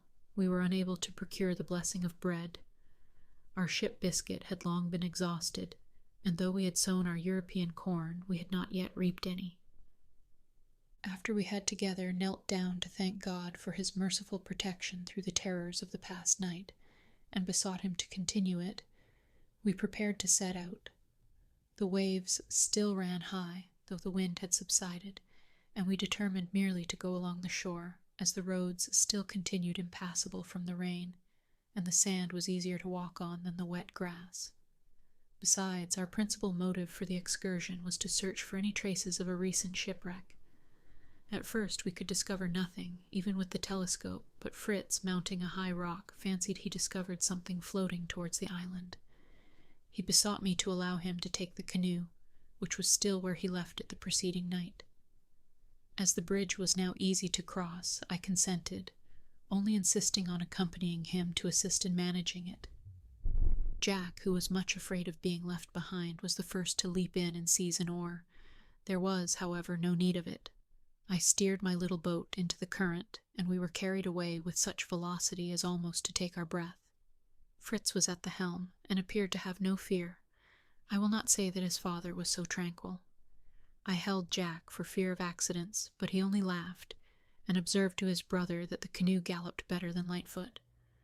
We were soon in the open sea, and directed our canoe towards the object we had remarked, and which we still had in sight. We were afraid it was the boat upset, but it proved to be a tolerably large cask, which had probably been thrown overboard to lighten the distressed vessel. We saw several others, but neither mast nor plank to give us any idea that the vessel and boat had perished. Fritz wished much to have made the circuit of the island, to assure ourselves of this, but I would not hear of it. I thought of my wife's terror. Besides, the sea was still too rough for our frail bark, and we had, moreover, no provisions. If my canoe had not been well built, it would have run great risk of being overset by the waves, which broke over it. Jack, when he saw one coming, lay down on his face, saying he preferred having them on his back rather than in his mouth. He jumped up as soon as it passed, to help to empty the canoe, till another wave came to fill it again. But, thanks to my outriggers, we preserved our balance very well, and I consented to go as far as Cape Disappointment, which merited the name a second time, for we found no trace here of the vessel, though we mounted the hill, and thus commanded a wide extent of view. As we looked round the country, it appeared completely devastated, trees torn up by the roots, plantations leveled with the ground, water collected into absolute lakes. All announced desolation, and the tempest seemed to be renewing. The sky was darkened, the wind arose, and was unfavorable for our return. Nor could I venture the canoe on the waves, every instant becoming more formidable. We moored our bark to a large palm tree we found at the foot of the hill, near the shore, and set out by land to our home. We crossed the gourd wood and the wood of monkeys, and arrived at our farm, which we found, to our great satisfaction, had not suffered much from the storm. The food we had left in the stables was nearly consumed, from which we concluded that the animals we had left here had sheltered themselves during the storm. We refilled the mangers with the hay we had preserved in the loft, and observing the sky getting more and more threatening, we set out without delay for our house, from which we were yet a considerable distance. To avoid Flamingo Marsh, which was towards the sea, and Rice Marsh towards the rock, we determined to go through Cottonwood, which would save us from the wind, which was ready to blow us off our feet. I was still uneasy about the ship, which the lieutenant had told me was out of repair, but I indulged a hope that they might have taken refuge in some bay, or found anchorage on some hospitable shore, where they might get their vessel into order. Jack was alarmed lest they should fall into the hands of the anthropophagi, who eat men like hares or sheep, of whom he had read in some book of travels, and excited the ridicule of his brother, who was astonished at his ready belief of travelers' tales, which he asserted were usually false. But Robinson Crusoe would not tell a falsehood, said Jack indignantly, and there were cannibals came to his island and were going to eat Friday if he had not saved him. Oh, Robinson could not tell a falsehood, said Fritz, because he never existed. The whole history is a romance. Is not that the name, father, that is given to works of the imagination? It is, said I, but we must not call Robinson Crusoe a romance. Though Robinson himself and all the circumstances of his history are probably fictitious, the details are all founded on truth, on the adventures and descriptions of voyagers who may be depended on, and unfortunate individuals who have actually been wrecked on unknown shores. If ever our journal should be printed, many may believe that it is only a romance, a mere work of the imagination. My boys hoped we should not have to introduce any savages into our romance, and were astonished that an island so beautiful had not tempted any to inhabit it. In fact, I had often been myself surprised at this circumstance, but I told them many voyagers had noticed islands apparently fertile, and yet uninhabited. Besides, the chain of rocks which surrounded this might prevent the approach of savages, unless they had discovered the little bay of safety where we had landed. Fritz said he anxiously desired to circumnavigate the island in order to ascertain the size of it, and if there were similar chains of rocks on the opposite side. I promised him, as soon as the stormy weather was past, and his mother well enough to remove to Tent House, we would take our pinnace and set out on our little voyage. We now approached the marsh, and he begged me to let him go and cut some canes, as he projected making a sort of carriage for his mother. As we were collecting them, he explained his scheme to me. He wished to weave of these reeds, which were very strong, a large and long sort of pannier, in which his mother might sit or recline, and which might be suspended between two strong bamboo canes by handles of rope. He then purposed to yoke two of our most gentle animals, the cow and the ass, the one before and the other behind, between these shafts, the leader to be mounted by one of the children as director. The other would follow naturally, and the good mother would thus be carried, as if in a litter without any danger of jolting. I was pleased with this idea, and we all set to work to load ourselves each with a huge burden of reeds. They requested me not to tell my wife, that they might give her an agreeable surprise.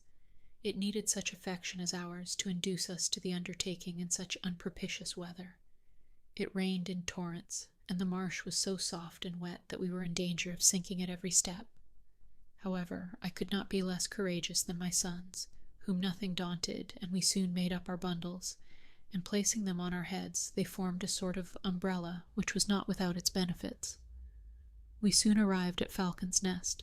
Before we reached the tree, I saw a fire shine to such a distance that I was alarmed, but soon found it was only meant for our benefit by our kind friends at home.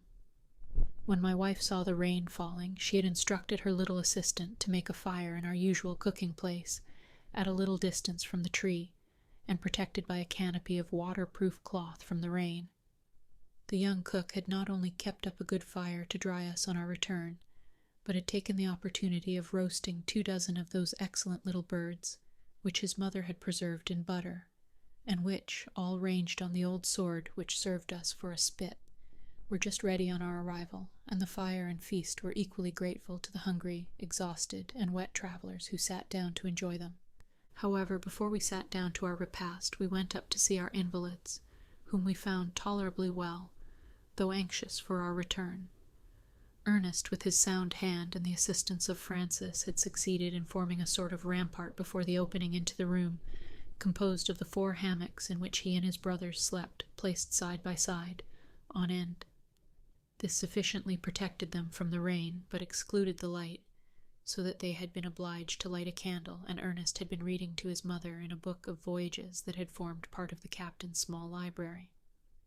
It was a singular coincidence that while we were talking of the savages on the way home, they were also reading of them, and I found my dear wife much agitated by the fears these accounts had awakened in her mind. After soothing her terrors, I returned to the fire to dry myself and to enjoy my repast.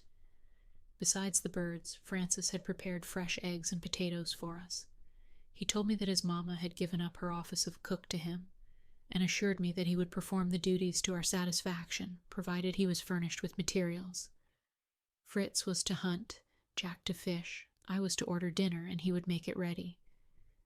"And when we have neither game nor fish," said Jack, "we will attack your poultry yard." This was not at all to the taste of poor little Francis, who could not bear his favorites to be killed, and who had actually wept over the chicken that was slaughtered to make broth for his mother. We were obliged to promise him that, when other resources failed, we would apply to our barrels of salt fish. He, however, gave us leave to dispose as we liked of the ducks and geese, which were too noisy for him. After we had concluded our repast, we carried a part of it to our friends above, and proceeded to give them an account of our expedition.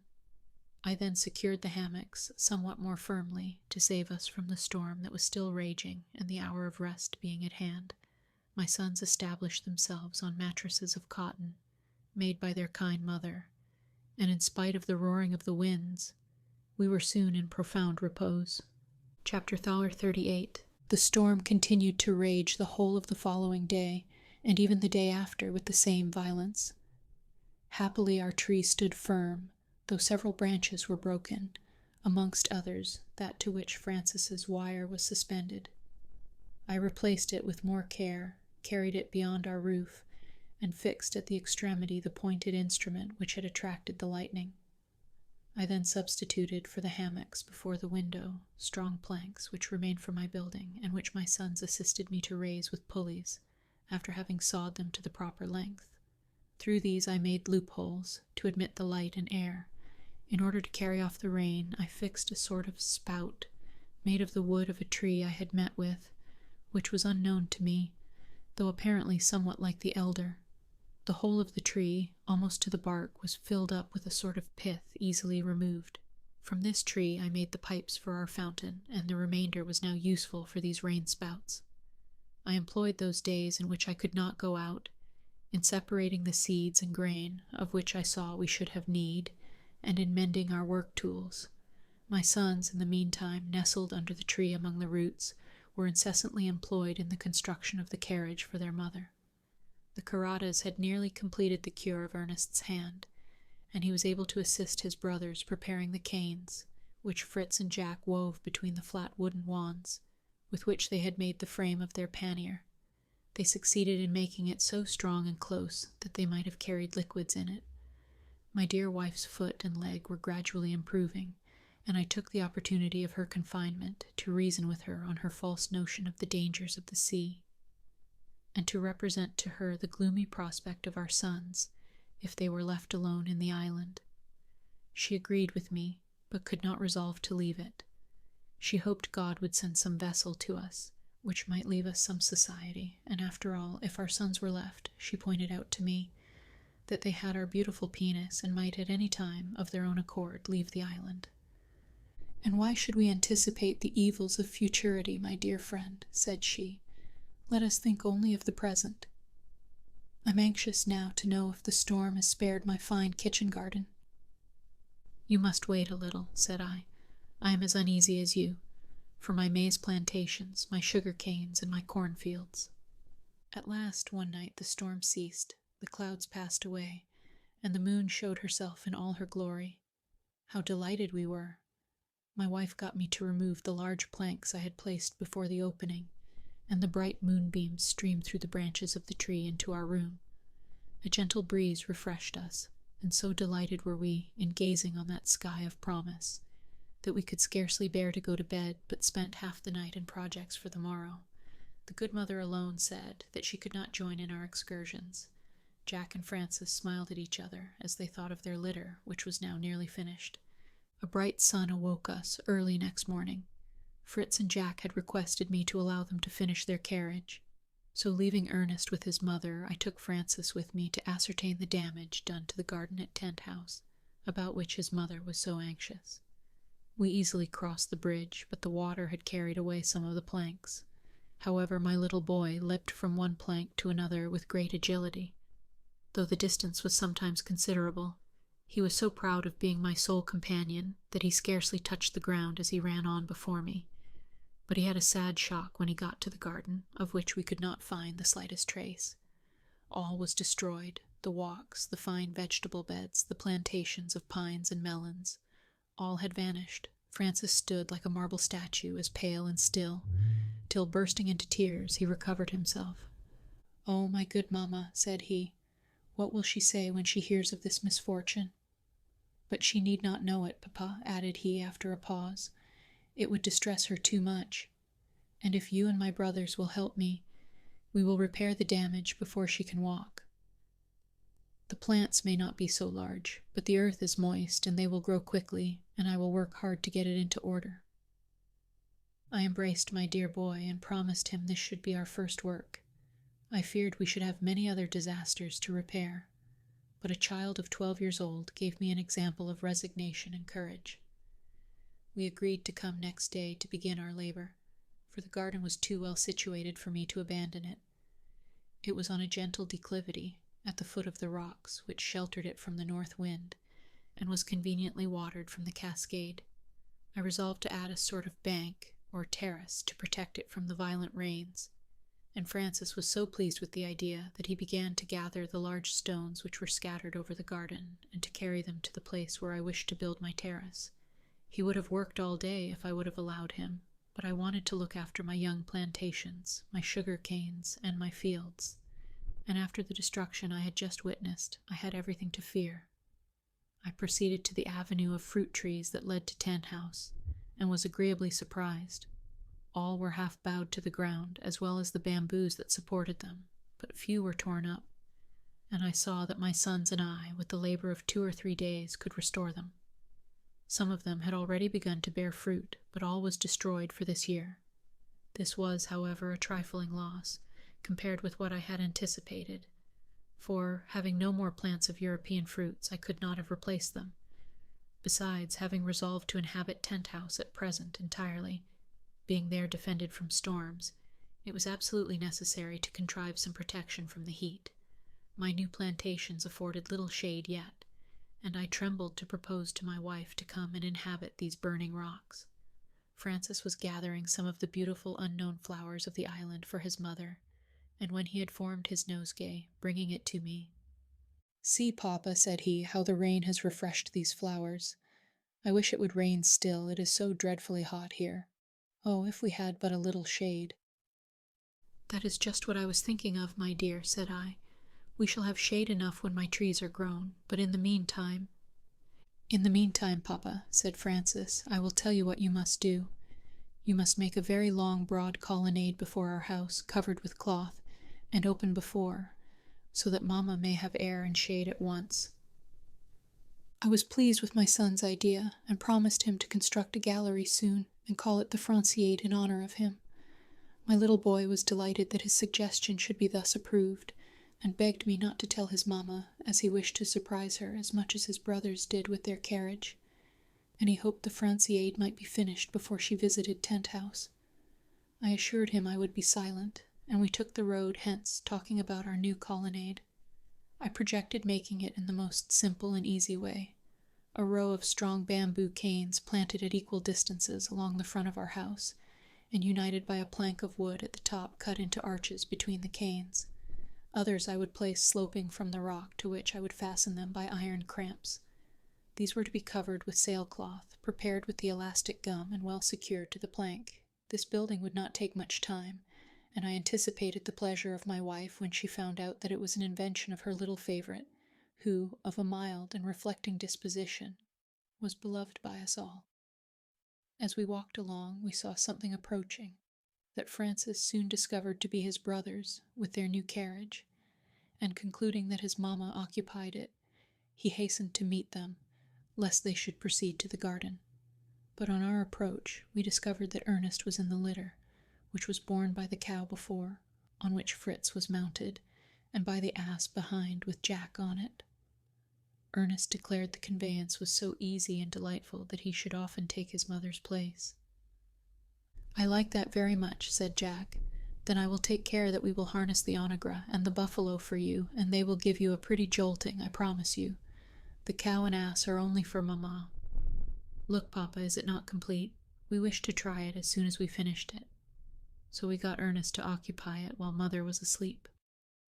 Ernest declared it only wanted 2 cushions, one to sit upon, the other to recline against, to make it perfect, and though I could not help smiling at his love of ease, I encouraged the notion, in order to delay my wife's excursion till our plans were completed. I then put Francis into the carriage beside his brother, and ordering Fritz and Jack to proceed with their equipage to inspect our cornfields, I returned to my wife, who was still sleeping. On her awaking, I told her the garden and plantations would require a few days' labor to set them in order, and I should leave Ernest, who was not yet in condition to be a laborer, to nurse her and read to her. My sons returned in the evening and gave me a melancholy account of our cornfields. The corn was completely destroyed, and we regretted this the more, as we had very little left for seed. We had anticipated a feast of real bread, but we were obliged to give up all hope for this year, and to content ourselves with our cakes of cassava, and with potatoes. The maize had suffered less, and might have been a resource for us, but the large hard grain was so very difficult to reduce to flour fine enough for dough. Fritz often recurred to the necessity of building a mill near the cascade at Tent House, but this was not the work of a moment, and we had time to consider of it, for at present we had no corn to grind. As I found Francis had let his brothers into all our secrets, it was agreed that I, with Fritz, Jack, and Francis, should proceed to Tent House next morning. Francis desired to be of the party, that he might direct the laying out of the garden, he said, with an important air, as he had been his mother's assistant on its formation. We arranged our bag of vegetable seeds, and having bathed my wife's foot with a simple embrocation, we offered our united prayers and retired to our beds to prepare ourselves for the toils of the next day. Chapter 39. We rose early, and after our usual morning duties, we left our invalids for the whole day, taking with us for our dinner a goose and some potatoes made ready the evening before. We harnessed the bull and the buffalo to the cart, and I sent Fritz and Jack to the wood of bamboos, with orders to load the cart with as many as it would contain, and especially to select some very thick ones for my colonnade. The rest I intended for props for my young trees, and this I proposed to be my first undertaking. Francis would have preferred beginning with the Franciade, or the garden, but he was finally won over by the thoughts of the delicious fruits which we might lose by our neglect, the peaches, plums, pears, and above all the cherries, of which he was very fond. He then consented to assist me in holding the trees whilst I replaced the roots, after which he went to cut the reeds to tie them. Suddenly I heard him cry, "Papa, papa, here's a large chest come for us. Come and take it." I ran to him and saw it was the very chest we had seen floating, and which we had taken for the boat at a distance. The waves had left it in our bay, entangled in the reeds which grew abundantly here. It was almost buried in the sand. We could not remove it alone, and notwithstanding our curiosity, we were compelled to wait for the arrival of my sons.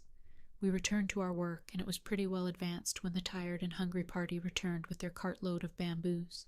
We rested and sat down to eat our goose, guavas and sweet acorns, which had escaped the storm, and which my sons brought, completed our repast. Fritz had killed a large bird in the marsh, which I took at first for a young flamingo, but it was a young cassowary, the first I had seen in the island. This bird is remarkable for its extraordinary size, and for its plumage, so short and fine that it seems rather to be hair than feathers. I should have liked to have had it alive to ornament our poultry yard, and it was so young we might have tamed it, but Fritz's unerring aim had killed it at once. I wished to let my wife see this rare bird, which, if standing on its webbed feet, would have been 4 feet high. I therefore forbade them to meddle with it. As we ate, we talked of the chest, and our curiosity being stronger than our hunger, we swallowed our repast hastily, and then ran down to the shore. We were obliged to plunge into the water up to the waist, and then had some difficulty to extricate it from the weed and slime, and to push it on shore. No sooner had we placed it in safety than Fritz, with a strong hatchet, forced it open, and we all eagerly crowded to see the contents. Fritz hoped it would be powder and firearms. Jack, who was somewhat fond of dress, and had notions of elegance, declared in favor of clothes, and particularly of linen, finer and whiter than that which his mother wove. If Ernest had been there, books would have been his desire. For my own part, there was nothing I was more anxious for than European seeds, particularly corn. Francis had a lingering wish that the chest might contain some of those gingerbread cakes which his grandmamma used to treat him with in Europe, and which he had often regretted.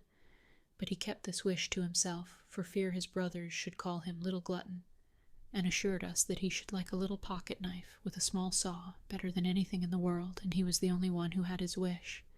The chest was opened, and we saw that it was filled with a number of trifling things likely to tempt savage nations, and to become the means of exchange, principally glass and ironware, colored beads, pins, needles, looking-glasses, children's toys, constructed as models, such as carts and tools of every sort, amongst which we found some likely to be useful, such as hatchets, saws, planes, gimlets, and so on, besides a collection of knives, of which Francis had the choice, and scissors, which were reserved for Mamma, her own being nearly worn out.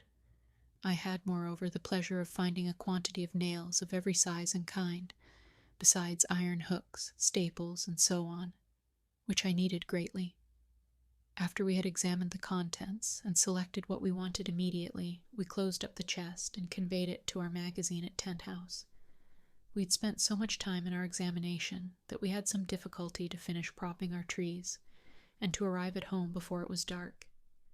We found my wife somewhat uneasy at our lengthened absence, but our appearance soon calmed her. "Mother," said I have brought back all your chickens to crowd under your wing." "And we have not come back empty-handed," said Jack. "Look, Mamma, here are a beautiful pair of scissors, a large paper of needles, another of pins, and a thimble. How rich you are now, and when you get well, you can make me a pretty waistcoat and a pair of trousers, for I am in great want of them." "And I, Mamma," said Francis, "have brought you a mirror, that you may arrange your cap. You have often been sorry Papa did not remember to bring one from the ship.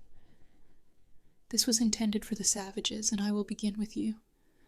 I believe I rather resemble one now, said my good Elizabeth, arranging the red and yellow silk handkerchief which she usually wore on her head. Only, mamma, said Jack, when you wear the comical pointed bonnet which Ernest made you. What matters it, said she, whether it be pointed or round? It will protect me from the sun, and it is the work of my Ernest, to whom I am much obliged. Ernest, with great ingenuity and patience, had endeavored to plait his mother a bonnet of the rice straw. He had succeeded, but not knowing how to form the round crown, he was obliged to finish it in a point, to the great and incessant diversion of his brothers. Mother, said Ernest, in his usual grave and thoughtful tone, I should not like you to look like a savage. Therefore, as soon as I regain the use of my hand, my first work shall be to make you a bonnet, which I will take care shall be formed with a round crown, as you will lend me one of your large needles, and I will take to sew the crown on the head of either Jack or Francis. What do you mean? My head, said they both together. Oh, I don't mean to take it off your shoulders, said he. It will only be necessary that one of you should kneel down before me, for a day perhaps, while I use your head as a model, and you need not cry out much if I should chance to push my needle in. This time the philosopher had the laugh on his side, and his tormentors were silenced. We now explained to my wife where we had found the presents we had brought her. My offerings to her were a light axe, which she could use to cut her firewood with, and an iron kettle, smaller and more convenient than the one she had. Fritz had retired, and now came in, dragging with difficulty his huge cassowary. Here, mamma, said he, I have brought you a little chicken for your dinner. And the astonishment and laughter again commenced. The rest of the evening was spent in plucking the bird to prepare part of it for next day. We then retired to rest, that we might begin our labor early next morning. Ernest chose to remain with his books and his mother, for whom he formed with the mattresses a sort of reclining chair, in which she was able to sit up in bed and sew. Thus she endured a confinement of 6 weeks without complaint, and in that time got all our clothes put into good order. Francis had nearly betrayed our secret once by asking his mamma to make him a mason's apron. A mason's apron, said she. Are you going to build a house, child? I meant to say a gardener's apron, said he. His mamma was satisfied and promised to comply with his request. In the meantime, my 3 sons and I labored assiduously to get the garden into order again, and to raise the terraces, which we hoped might be a defense against future storms. Fritz had also proposed to me to construct a stone conduit, to bring the water to our kitchen garden from the river, to which we might carry it back, after it had passed round our vegetable beds. This was a formidable task, but too useful an affair to be neglected, and, aided by the geometrical skill of Fritz and the ready hands of my 2 younger boys, the conduit was completed. I took an opportunity at the same time to dig a pond above the garden into which the conduit poured the water. This was always warm with the sun, and, by means of a sluice, we were able to disperse it in little channels to water the garden. The pond would also be useful to preserve small fish and crabs for use. We next proceeded to our embankment. This was intended to protect the garden from any extraordinary overflow of the river, and from the water running from the rocks after heavy rains. We then laid out our garden on the same plan as before, except that I made the walks wider, and not so flat. I carried one directly to our house, which in the autumn I intended to plant with shrubs, that my wife might have a shady avenue to approach her garden, where I also planned an arbor furnished with seats as a resting place for her. The rocks were covered with numerous climbing plants, bearing every variety of elegant flower, and I had only to make my selection. All this work, with the enclosing the garden with palisades of bamboo, occupied us about a fortnight, in which time our invalids made great progress towards their recovery. After the whole was finished, Francis entreated me to begin his gallery. My boys approved of my plan, and Fritz declared that the house was certainly comfortable and commodious, but that it would be wonderfully improved by a colonnade, with a little pavilion at each end, and a fountain in each pavilion. I never heard a word of these pavilions, said I. No, said Jack, they are our own invention. The colonnade will be called the Franciade, and we wish our little pavilions to be named, the one Fritzia, the other Jackia, if you please. I agreed to this reasonable request, and only begged to know how they would procure water for their fountains. Fritz undertook to bring the water, if I would only assist them in completing this little scheme to give pleasure to their beloved mother. I was charmed to see the zeal and anxiety of my children to oblige their tender mother. Her illness seemed to have strengthened their attachment. They thought only how to console and amuse her. She sometimes told me she really blessed the accident, which had taught her how much she was valued by all around her. Chapter 40. The next day was Sunday, our happy Sabbath for repose and quiet conversation at home. After passing the day in our usual devotions and sober reading, my 3 elder boys requested my permission to walk towards our farm in the evening. On their return, they informed me it would be necessary to give a few days' labor to our plantations of maize and potatoes. I therefore determined to look to them. Though I was out early next morning, I found Fritz and Jack had been gone some time, leaving only the ass in the stables, which I secured for my little Francis. I perceived also that they had dismounted my cart and carried away the wheels, from which I concluded that they had met with some tree in their walk the preceding evening, suitable for the pipes for their fountains, and that they had now returned to cut it down and convey it to Tenhouse. As I did not know where to meet with them, I proceeded with Francis on the ass to commence his favorite work. I drew my plan on the ground first. At the distance of 12 feet from the rock which formed the front of our house, I marked a straight line of 50 feet, which I divided into 10 spaces of 5 feet each for my colonnade. The 2 ends were to be reserved for the 2 pavilions my sons wished to build. I was busy in my calculations, and Francis placing stakes in the places where I wished to dig, when the cart drove up with our 2 good laborers. They had, as I expected, found the evening before a species of pine, well adapted for their pipes. They had cut down 4 of 15 or 20 feet in length, which they had brought on the wheels of the cart drawn by the 4 animals. They had had some difficulty in transporting them to the place, and the greatest still remained, the boring the trunks and then uniting them firmly. I had neither augers nor any tools fit for the purpose. I had certainly constructed a little fountain at Falcon's Nest, but the stream was near at hand and was easily conveyed by cane pipes to our tortoise-shell basin. Here the distance was considerable, the ground unequal, and to have the water pure and cool, underground pipes were necessary. I thought of large bamboos, but Fritz pointed out the knots and the difficulty of joining the pieces, and begged me to leave it to him, as he had seen fountains made in Switzerland and had no fears of success. In the meantime, all hands set to work at the arcade. We selected 12 bamboos of equal height and thickness, and fixed them securely in the earth at 5 feet from each other. These formed a pretty colonnade, and were work enough for one day. We took care to divert all inquiries at night by discussing the subjects which our invalids had been reading during the day. The little library of our captain was very choice. Besides the voyages and travels, which interested them greatly, there was a good collection of historians, and some of the best poets, for which Ernest had no little taste. However, he requested earnestly that he might be of our party next day, and Francis, good-naturedly, offered to stay with Mamma, expecting, no doubt, Ernest's congratulations on the forward state of the Franciade. The next morning Ernest and I set out, his brothers having preceded us. Poor Ernest regretted, as we went, that he had no share in these happy schemes for his mother.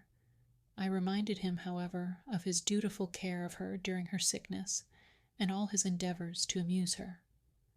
"And besides," added I, "did you not make her a straw bonnet?" "Yes," said he, "and I now remember what a frightful shape it was. I will try to make a better, and will go tomorrow morning to choose my straw." As we approached Tent House, we heard a most singular noise, echoing at intervals amongst the rocks. We soon discovered the cause. In a hollow of the rocks I saw a very hot fire, which Jack was blowing through a cane, whilst Fritz was turning amidst the embers a bar of iron. When it was red hot, they laid it on an anvil I had brought from the ship, and struck it alternately with hammers to bring it to a point. "Well done, my young smith," said I. "We ought to try all things and keep what is good. Do you expect to succeed in making your auger? I suppose that is what you want." "Yes, father," said Fritz, "we should succeed well enough if we only had a good pair of bellows. You see, we have already got a tolerable point." Now Fritz could not believe anything was impossible. He had killed a kangaroo the evening before and skinned it. The flesh made us a dinner, of the skin he determined to make a pair of bellows. He nailed it, with the hair out, not having time to tan it, to 2 flat pieces of wood with holes in them. To this he added a reed for the pipe. He then fixed it by means of a long cord and a post to the side of his fire, and Jack with his hand or his foot blew the fire, so that the iron was speedily red hot and quite malleable. I then showed them how to twist the iron into a screw, rather clumsy, but which would answer the purpose tolerably well. At one end they formed a ring in which we placed a piece of wood transversely to enable them to turn the screw. We then made a trial of it. We placed a tree on 2 props, and Fritz and I managed the auger so well that we had our tree pierced through in a very little time, working first at one end and then at the other. Jack, in the meantime, collected the shavings we made, which he deposited in the kitchen for his mother's use to kindle the fire. Ernest, meanwhile, was walking about, making observations and giving his advice to his brothers on the architecture of their pavilions, till, seeing they were going to bore another tree, he retired into the garden to see the embankment. He returned delighted with the improvements, and much disposed to take some employment. He wanted to assist in boring the tree, but we could not all work at it. I undertook this labor myself, and sent him to blow the bellows, while his brothers labored at the forge, the work not being too hard for his lame hand. My young smiths were engaged in flattening the iron to make joints to unite their pipes. They succeeded very well, and then began to dig the ground to lay them. Ernest, knowing something of geometry and land surveying, was able to give them some useful hints, which enabled them to complete their work successfully. Leaving them to do this, I employed myself in covering in my long colonnade. After I had placed on my columns a plank cut in arches which united them, and was firmly nailed to them, I extended from it bamboos, placed sloping against the rock, and secured to it by cramps of iron, the work of my young smiths. When my bamboo roof was solidly fixed, the canes as close as possible, I filled the interstices with a clay I found near the river, and poured gum over it. I had thus an impervious and brilliant roof, which appeared to be varnished and striped green and brown. I then raised the floor a foot, in order that there might be no damp, and paved it with the square stones I had preserved when we cut the rock. It must be understood that all this was the work of many days. I was assisted by Jack and Fritz, and by Ernest and Francis alternately, one always remaining with his mother, who was still unable to walk. Ernest employed his time, when at home, in making the straw bonnet, without either borrowing his brother's head for a model, or letting any of them know what he was doing. Nevertheless, he assisted his brothers with their pavilions by his really valuable knowledge. They formed them very elegantly, something like a Chinese pagoda. They were exactly square, supported on 4 columns, and rather higher than the gallery. The roofs terminated in a point, and resembled a large parasol. The fountains were in the middle. The basins, breast high, were formed of the shells of 2 turtles from our reservoir, which were mercilessly sacrificed for the purpose, and furnished our table abundantly for some days. They succeeded the cassowary, which had supplied us very seasonably. Its flesh tasted like beef, and made excellent soup. But to return to the fountains. Ernest suggested the idea of ornamenting the end of the perpendicular pipe which brought the water to the basin with shells. Every sort might be collected on the shore, of the most brilliant colors and curious and varied shapes. He was passionately devoted to natural history, and had made a collection of these, endeavoring to classify them from the descriptions he met with in the books of voyages and travels. Some of these, of the most dazzling beauty, were placed round the pipe, which had been plastered with clay. From thence the water was received into a volute, shaped like an antique urn, and again was poured gracefully into the large turtle shell. A small channel conveyed it then out of the pavilions. The whole was completed in less time than I could have imagined, and greatly surpassed my expectations, conferring an inestimable advantage on our dwelling by securing us from the heat. All honor was rendered to Master Francis, the inventor, and the Franciade was written in large letters on the middle arch. Fritzia and Jacquia were written in the same way over the pavilions. Ernest alone was not named, and he seemed somewhat affected by it.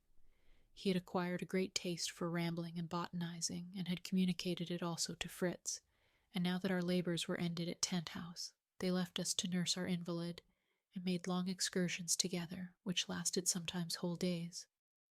As they generally returned with some game, or some new fruit, we pardoned their absence, and they were always welcome. Sometimes they brought a kangaroo, sometimes an agouti, the flesh of which resembles that of a rabbit, but is richer. Sometimes they brought wild ducks, pigeons, and even partridges. These were contributed by Fritz, who never went out without his gun and his dogs. Ernest brought us natural curiosities which amused us much: stones, crystals, petrifactions, insects, butterflies of rare beauty, and flowers, whose colors and fragrance no one in Europe can form an idea of. Sometimes he brought fruit, which we always administered first to our monkey, as taster. Some of them proved very delicious. Two of his discoveries, especially, were most valuable acquisitions: the guajaraba, on the large leaf of which one may write with a pointed instrument, and the fruit of which, a sort of grape, is very good to eat. Also the date palm, every part of which is so useful, that we were truly thankful to heaven and our dear boys for the discovery.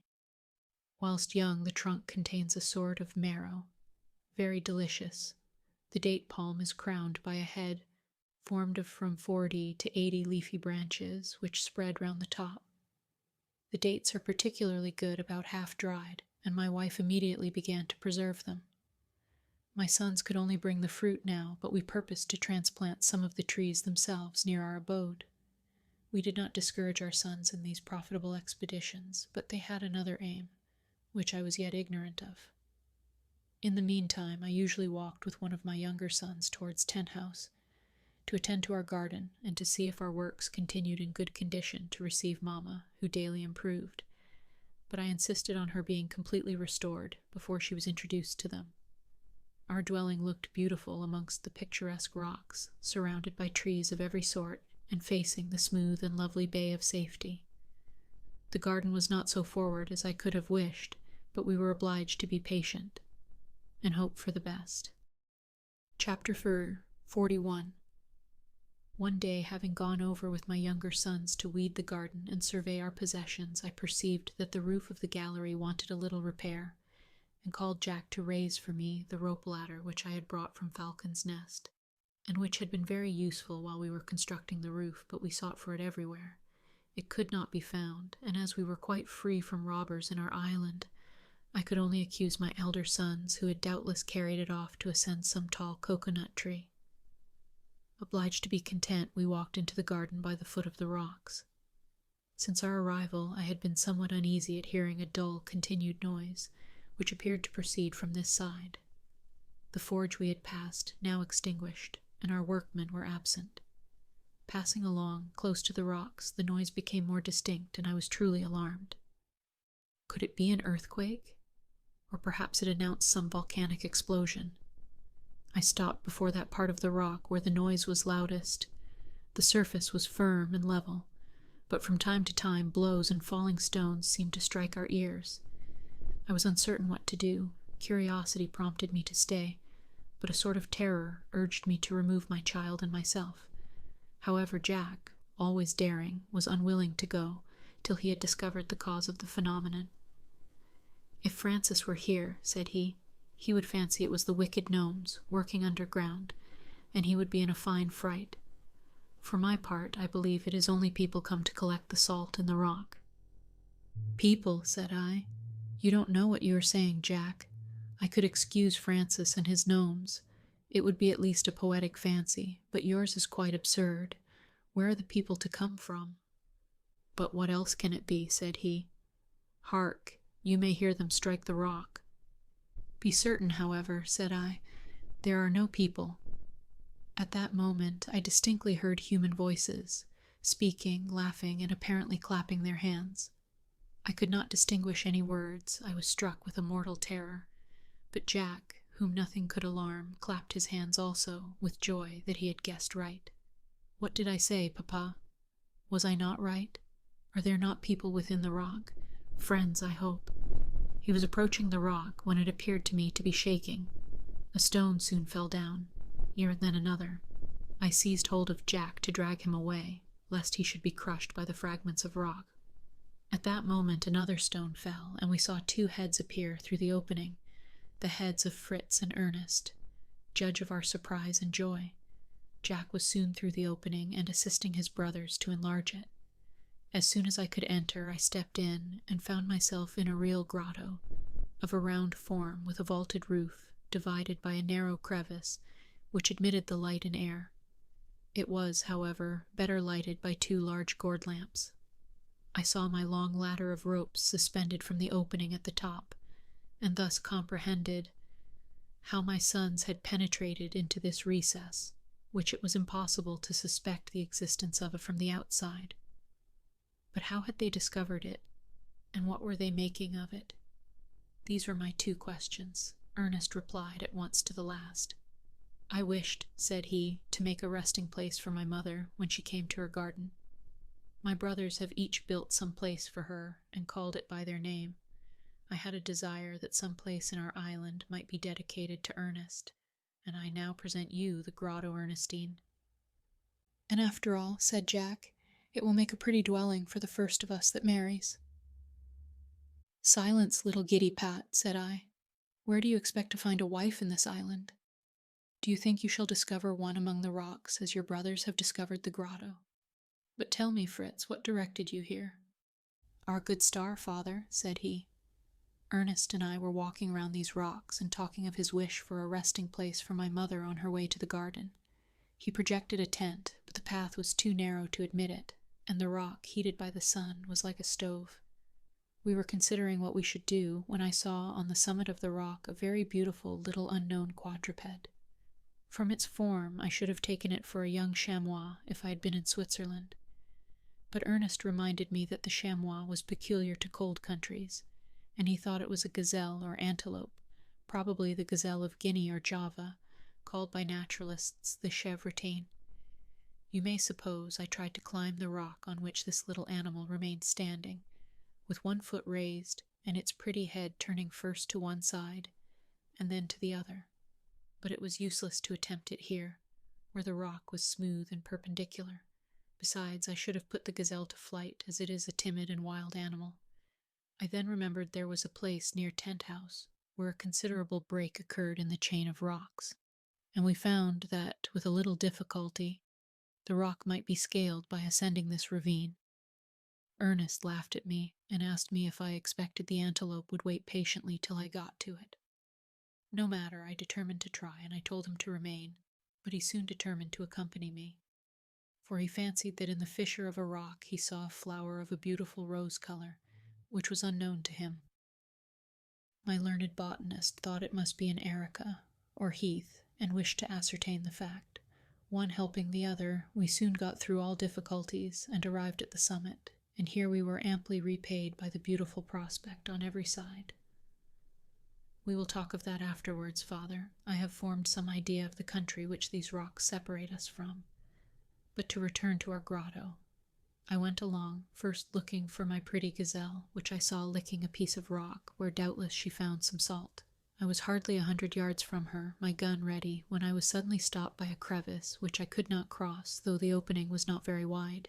The pretty quadruped was on the rock opposite to me, but of what use would it have been to shoot it when I could not secure it? I was obliged to defer it till a better opportunity offered, and turned to examine the opening, which appeared deep. Still I could see that the bottom of the cavity was white, like that of our former grotto. I called Ernest, who was behind me with his plants and stones, to impart to him an idea that suddenly struck me. It was to make this the retreat for my mother. I told him that I believed the floor of the cave was nearly on a level with the path that led to the garden, and we had only to make an opening in the form of a natural grotto, and it would be exactly what he wished. Ernest was much pleased with the idea, and said he could easily ascertain the level by means of a weight attached to a string. But though he was startled at the difficulty of descending to our labor every day, and returning in the evening, he would not agree to my wish of beginning at the outside of the rock. as we had done in our former grotto, he had several reasons for wishing to work from within. "In the first place," said he, "it will be so much cooler this summer weather. We should be soon unable to go on laboring before the burning rock. Then our path is so narrow that we should not know how to dispose of the rubbish. In the interior, it will serve us to make a bench round the grotto. Besides, I should have such pleasure in completing it secretly and unsuspected, without any assistance or advice except yours, my dear Fritz, which I accept with all my heart. So pray find out some means of descending and ascending readily." I immediately recollected your rope ladder, father. It was 40 feet long, and we could easily fasten it to the point of the rock. Ernest was delighted and sanguine. We returned with all speed. We took first a roll of cord and some candles, then the rope ladder, which we rolled up as well as we could, but had great difficulty in conveying it up the rock. Once or twice, when the ascent was very difficult, we were obliged to fasten a cord to it and draw it up after us. But determination, courage, and perseverance overcame all obstacles. We arrived at the opening, and on sounding it, we were glad to find our ladder would be long enough to reach the bottom. We then measured the outside of the rock and ascertained that the floor of the grotto was near the same level as the ground outside. We remembered your lessons, father, and made some experiments to discover if it contained mephitic air. We first lighted some candles, which were not extinguished. We then kindled a large heap of sticks and dried grass, which burned well, the smoke passing through the opening like a chimney. Having no uneasiness about this, we deferred our commencement till the next day. Then we lighted the forge, and pointed some iron bars we found in the magazine. These were to be our tools to break open the rock. We secured also your chisel, as well as some hammers, and all our tools were thrown down below. We then arranged 2 gourds to serve us for lamps, and when all was ready, and our ladder firmly fixed, we descended ourselves. And we have nothing more to tell you, except that we were very glad when we heard your voices outside, at the very time when our work was drawing to an end. We were sure, when we distinguished your voices so clearly, that we must be near the external air. We redoubled our efforts, and here we are. Now tell us, father, are you pleased with our idea? And will you forgive us for making a mystery of it?" I assured them of my forgiveness and my cordial approbation of their manly and useful enterprise, and made Ernest happy by declaring that it should always be called the Grotto Ernestine. "Thanks to you all, my dear children," said I. "Your dear mamma will now prefer a tent-house to Falcon's Nest, and will have no occasion to risk breaking a limb in descending the winding staircase. I will assist you to enlarge the opening, and as we will leave it all the simplicity of a natural grotto, it will soon be ready." We all set to work. Jack carried away the loosened stones and rubbish, and formed benches on each side the grotto. With what had fallen outside, he also made 2 seats in the front of the rock, and before evening all was complete. Fritz ascended to unfasten the ladder, and to convey it by an easier road to Tent House. He then rejoined us, and we returned to our castle in the air, which was henceforward only to be looked on as a pleasure house. We resolved, however, to establish here, as we had done at our farm, a colony of our cattle, which increased daily. We had now a number of young cows, which were most useful for our support. We wished, however, for a female buffalo, as the milk of that animal makes excellent cheese. Conversing on our future plans, we soon reached home, and found all well. Chapter 42. In a few days we completed the Grotto Ernestine. It contained some stalactites, but not so many as our former grotto. We found, however, a beautiful block of salt, which resembled white marble, of which Ernest formed a sort of altar, supported by 4 pillars, on which he placed a pretty vase of citron wood, which he had turned himself, and in which he arranged some of the beautiful erica, which had been the cause of his discovering the grotto. It was one of those occasions when his feelings overcame his natural indolence, when he became for a time the most active of the 4, and brought forward all his resources, which were many. This indolence was merely physical, when not excited by any sudden circumstance, or by some fancy which soon assumed the character of a passion. He loved ease, and to enjoy life tranquilly in study. He improved his mind continually, as well by his excellent memory as by natural talent and application. He reflected, made experiments, and was always successful. He had at last succeeded in making his mother a very pretty bonnet. He had also composed some verses which were intended to celebrate her visit to Tent House. And this joyful day being at last fixed, the boys all went over, the evening before, to make their preparations. The flowers that the storm had spared were gathered to ornament the fountains, the altar, and the table, on which was placed an excellent cold dinner, entirely prepared by themselves. Fritz supplied and roasted the game, a fine bustard, the flesh of which resembles a turkey, and a brace of partridges. Ernest brought pines, melons, and figs. Jack should have supplied the fish, but was able only to procure oysters, crabs, and turtles' eggs. Francis had the charge of the dessert, which consisted of a dish of strawberries, honeycomb, and the cream of the cocoa nut. I had contributed a bottle of Canary wine, that we might drink Mamma's health. All was arranged on a table in the middle of the Franciette, and my sons returned to accompany the expedition next day. The morning was beautiful, and the sun shone brightly on our emigration. My wife was anxious to set out, expecting she should have to return to her aerial dwelling. Though her leg and foot were better, she still walked feebly, and she begged us to harness the cow and ass to the cart and to lead them as gently as possible. "I will only go a little way the first day," said she, "for I am not strong enough to visit Tent House yet." We felt quite convinced she would change her opinion when once in her litter. I wished to carry her down the staircase, but she declined, and descended very well with the help of my arm. When the door was opened, and she found herself once more in the open air, surrounded by her children, she thanked God with tears of gratitude for her recovery and all his mercies to us. Then the pretty osier carriage arrived. They had harnessed the cow and young bull to it, Francis answering for the docility of Valiant, provided he guided him himself. Accordingly, he was mounted before, his cane in his hand, and his bow and quiver on his back, very proud to be Mamma's charioteer. My other 3 boys, mounted on their animals, were ready before to form the advanced guard, while I proposed to follow and watch over the whole. My wife was moved even to tears, and could not cease admiring her new carriage, which Fritz and Jack presented to her as their own work. Francis, however, boasted that he had carded the cotton for the soft cushion on which she was to sit, and I that I had made it. I then lifted her in, and as soon as she was seated, Ernest came to put her new bonnet on her head, which greatly delighted her. It was of fine straw, and so thick and firm that it might even defend her from the rain. But what pleased her most was, that it was the shape worn by the Swiss peasants in the canton of Vaud, where my dear wife had resided some time in her youth. She thanked all her dear children, and felt so easy and comfortable in her new conveyance, that we arrived at Family Bridge without her feeling the least fatigue. Here we stopped. "Would you like to cross here, my dear?" said I, "and as we are very near, look in at your convenient tent house, where you will have no staircase to ascend, and we should like to know, too, if you approve of our management of your garden." "As you please," said she. "In fact, I am so comfortable in my carriage that if it were necessary I could make the tour of the island.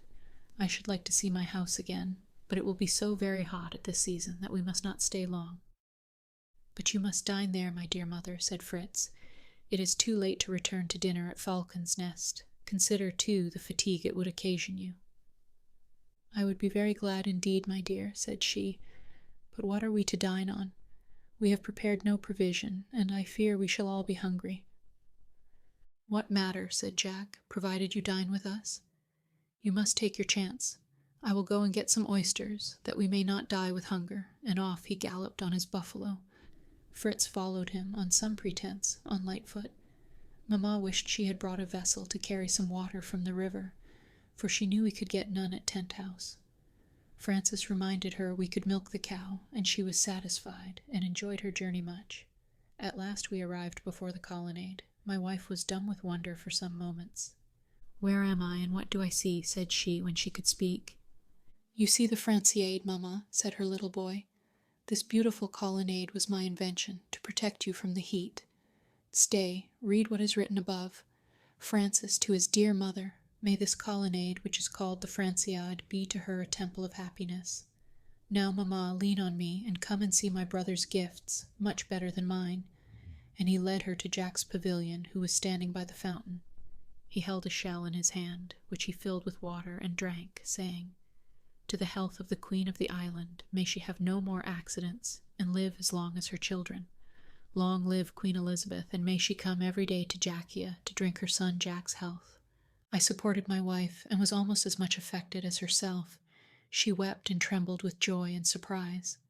Jack and Ernest then joined their hands, and carried her to the other pavilion, where Fritz was waiting to receive her, and the same scene of tenderness ensued. "Accept this pavilion, dear mother," said he, "and may Fritzia ever make you think on Fritz." The delighted mother embraced them all, and observing Ernest's name was not commemorated by any trophy, thanked him again for her beautiful bonnet. She then drank some of the delicious water of the fountain and returned to seat herself at the repast, which was another surprise for her. We all made an excellent dinner, and at the dessert I handed my canary wine round in shells. And then Ernest rose and sung us very prettily, to a familiar air, some little verses he had composed. "On this festive, happy day, let us pour our grateful lay, since heaven has hushed our mother's pain, and given her to her sons again. Then from this quiet, lovely home, never, never may we roam. All we love around us smile, joyful is our desert isle. When o'er our mother's couch we bent, fervent prayers to heaven we sent, and God has spared that mother dear to bless her happy children here.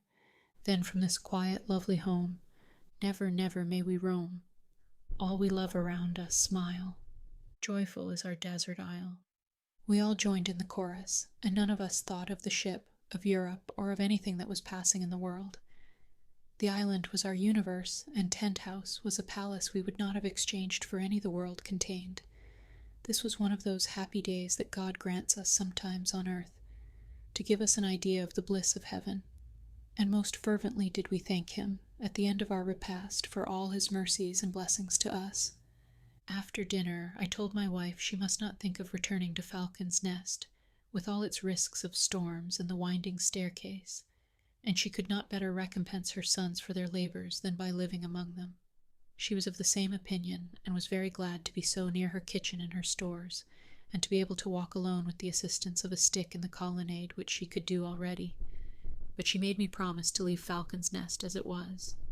It would be a pretty place to walk to, and besides, this castle in the air was her own invention. We agreed that this very evening she should take possession of her own pretty room, with the good felt carpet on which she could walk without fear, and that the next day I should go with my elder sons and the animals to bring the cart such utensils as we needed, and above all the poultry. Our dogs always followed their masters, as well as the monkey and jackal, and they were so domesticated we had no trouble with them. I then prevailed on my wife to go into her room and rest for an hour, after which we were to visit the garden. She complied, and after her repose found her 4 sons ready to carry her, in her lighter as in a sedan chair. They took care to bring her straight to the grotto where I was waiting for her.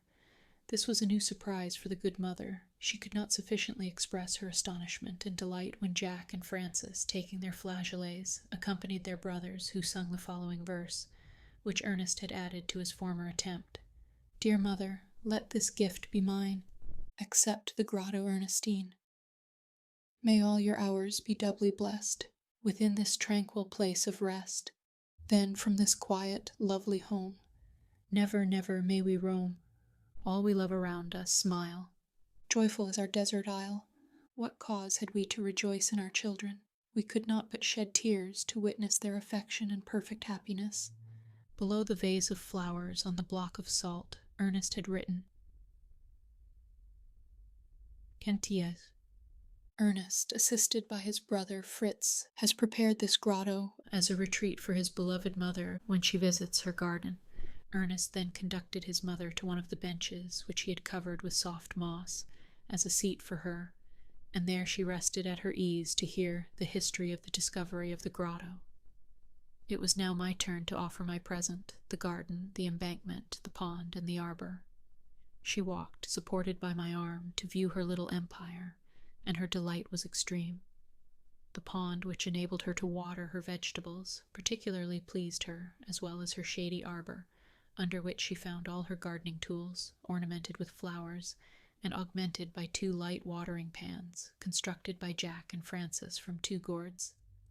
They had canes for spouts, with the gourd bottles at the end, pierced with holes, through which the water came in the manner of a watering pan. The embankment was also a great surprise. She proposed to place plants of pines and melon on it, and I agreed to it. Truly did she rejoice at the appearance of the vegetables, which promised us some excellent European provision, a great comfort to her. After expressing her grateful feelings, she returned to the grotto, and seating herself in her sedan chair, returned to Tent House, to enjoy the repose she needed after such a day of excitement. We did not, however, lie down before we had together thanked God for the manifold blessings he had given us, and for the pleasure of that day. "If I had been in Europe," said my dear wife, "on the festival of my recovery, I should have received a nosegay, a ribbon, or some trinket. Here I have had presented a carriage, a colonnade, pavilions, ornamental fountains, a large grotto, a garden, a pond, an arbor, and a straw bonnet." Chapter 43. The next and following days were spent in removing our furniture and property, particularly our poultry, which had multiplied greatly. We also constructed a poultry yard, at a sufficient distance from our house to save our sleep from disturbance, and still so near that we could easily tend them. We made it as a continuation of the colonnade, and on the same plan, but enclosed in the front by a sort of wire trellis work, which Fritz and Jack made wonderfully well. Fritz, who had a turn for architecture and mechanics, gave me some good hints, especially one, which we put into execution. This was to carry the water from the basin of the fountain through the poultry yard, which enabled us also to have a little pond for our ducks. The pigeons had their abode above the hen roosts in some pretty baskets, which Ernest and Francis made, similar to those made by the savages of the Friendly Isles, of which they had seen engravings in Cook's voyages. When all was finished, my wife was delighted to think that even in the rainy season she could attend to her feathered family and collect their eggs. "What a difference," said she, admiring the elegance of our buildings. "What a difference between this tent house and the original dwelling that suggested the name to us, and which was our only shelter 4 years ago. What a surprising progress luxury has made with us in that time. Do you remember, my dear, the barrel which served us for a table, and the oyster shells for spoons, the tent where we slept, crowded together on dried leaves and without undressing, and the river 1/2 mile off, where we were obliged to go to drink if we were thirsty? Compared to what we were then, we are now great lords." "Kings, you mean, mamma," said Jack, "for all this island is ours, and it is quite like a kingdom." "And how many millions of subjects does Prince Jack reckon in the kingdom of his august father?" said I. Prince Jack declared he had not yet counted the parrots, kangaroos, agoutis, and monkeys. The laughter of his brothers stopped him. I then agreed with my wife that our luxuries had increased, but I explained to her that this was the result of our industry. All civilized nations have commenced as we did. Necessity has developed the intellect which God has given to man alone, and by degrees the arts have progressed, and knowledge has extended more perhaps than is conducive to happiness. What appeared luxury to us now was still simplicity compared with the luxury of towns, or even villages among civilized nations. My wife declared she had everything she wished for, and should not know what more to ask for, as we now had only to rest and enjoy our happiness. I declared against spending our time in rest and indolence, as the sure means of ending our pleasure, and I well knew my dear wife was, like myself, an enemy to idleness. But she dreaded any more laborious undertakings. "But, mamma," said Fritz, "you must let me make a mill under the cascade. It will be so useful when our corn grows, and even now for the maize. I also think of making an oven in the kitchen, which will be very useful for you to bake your bread in." "These would indeed be useful labors," said the good mother, smiling, "but can you accomplish them?" "I hope so," said Fritz, "with the help of God and that of my dear brothers." Ernest promised his best aid, in return for his brother's kind services in forming his grotto, only requesting occasional leisure for his natural history collections. His mother did not see the utility of these collections, but, willing to indulge her kind and attentive Ernest, she offered, till she could walk well, to assist him in arranging and labeling his plants, which were yet in disorder, and he gratefully consented. In procuring her some paper for the purpose, of which I had brought a large quantity from the vessel, I brought out an unopened packet, amongst which was a piece of some fabric, neither paper nor stuff apparently. We examined it together, and at length remembered it was a piece of stuff made at Otaheite, which our captain had bought of a native at an island where we had touched on our voyage. Fritz, appearing much interested in examining this cloth, Ernest said gravely, "I can teach you how to make it." And immediately bringing Cook's Voyages, where a detailed description is given, he proceeded to read it. Fritz was disappointed to find it could only be made of the bark of 3 trees. Of these our island produced only 1. These trees were the mulberry tree, the breadfruit, and the wild fig. We had the last in abundance, but of the 2 former we had not yet discovered a single plant. Fritz was not, however, discouraged. "They ought to be here," said he, "since they are found in all the South Sea Islands. Perhaps we may find them on the other side of the rocks, where I saw some superb unknown trees from the height where we discovered the grotto, and who knows but I may find my pretty gazelle there again. The rogue can leap better than I can over those rocks. I had a great wish to descend them, but found it impossible. Some are very high and perpendicular, others have overhanging summits. I might, however, get round as you did by the pass, between the torrent and the rocks at the Great Bay." Jack offered to be his guide, even with his eyes shut, into that rich country where he conquered and captured his buffalo, and Ernest begged to be of the party. As this was an expedition I had long projected, I agreed to accompany them next day, their mother being content to have Francis left with her as a protector. I cautioned Fritz not to fire off his gun when we approached the buffaloes, as any show of hostility might render them furious. Otherwise, the animals, unaccustomed to man, have no fear of him, and will not harm him. In general, added I cannot sufficiently recommend to you to be careful of your powder.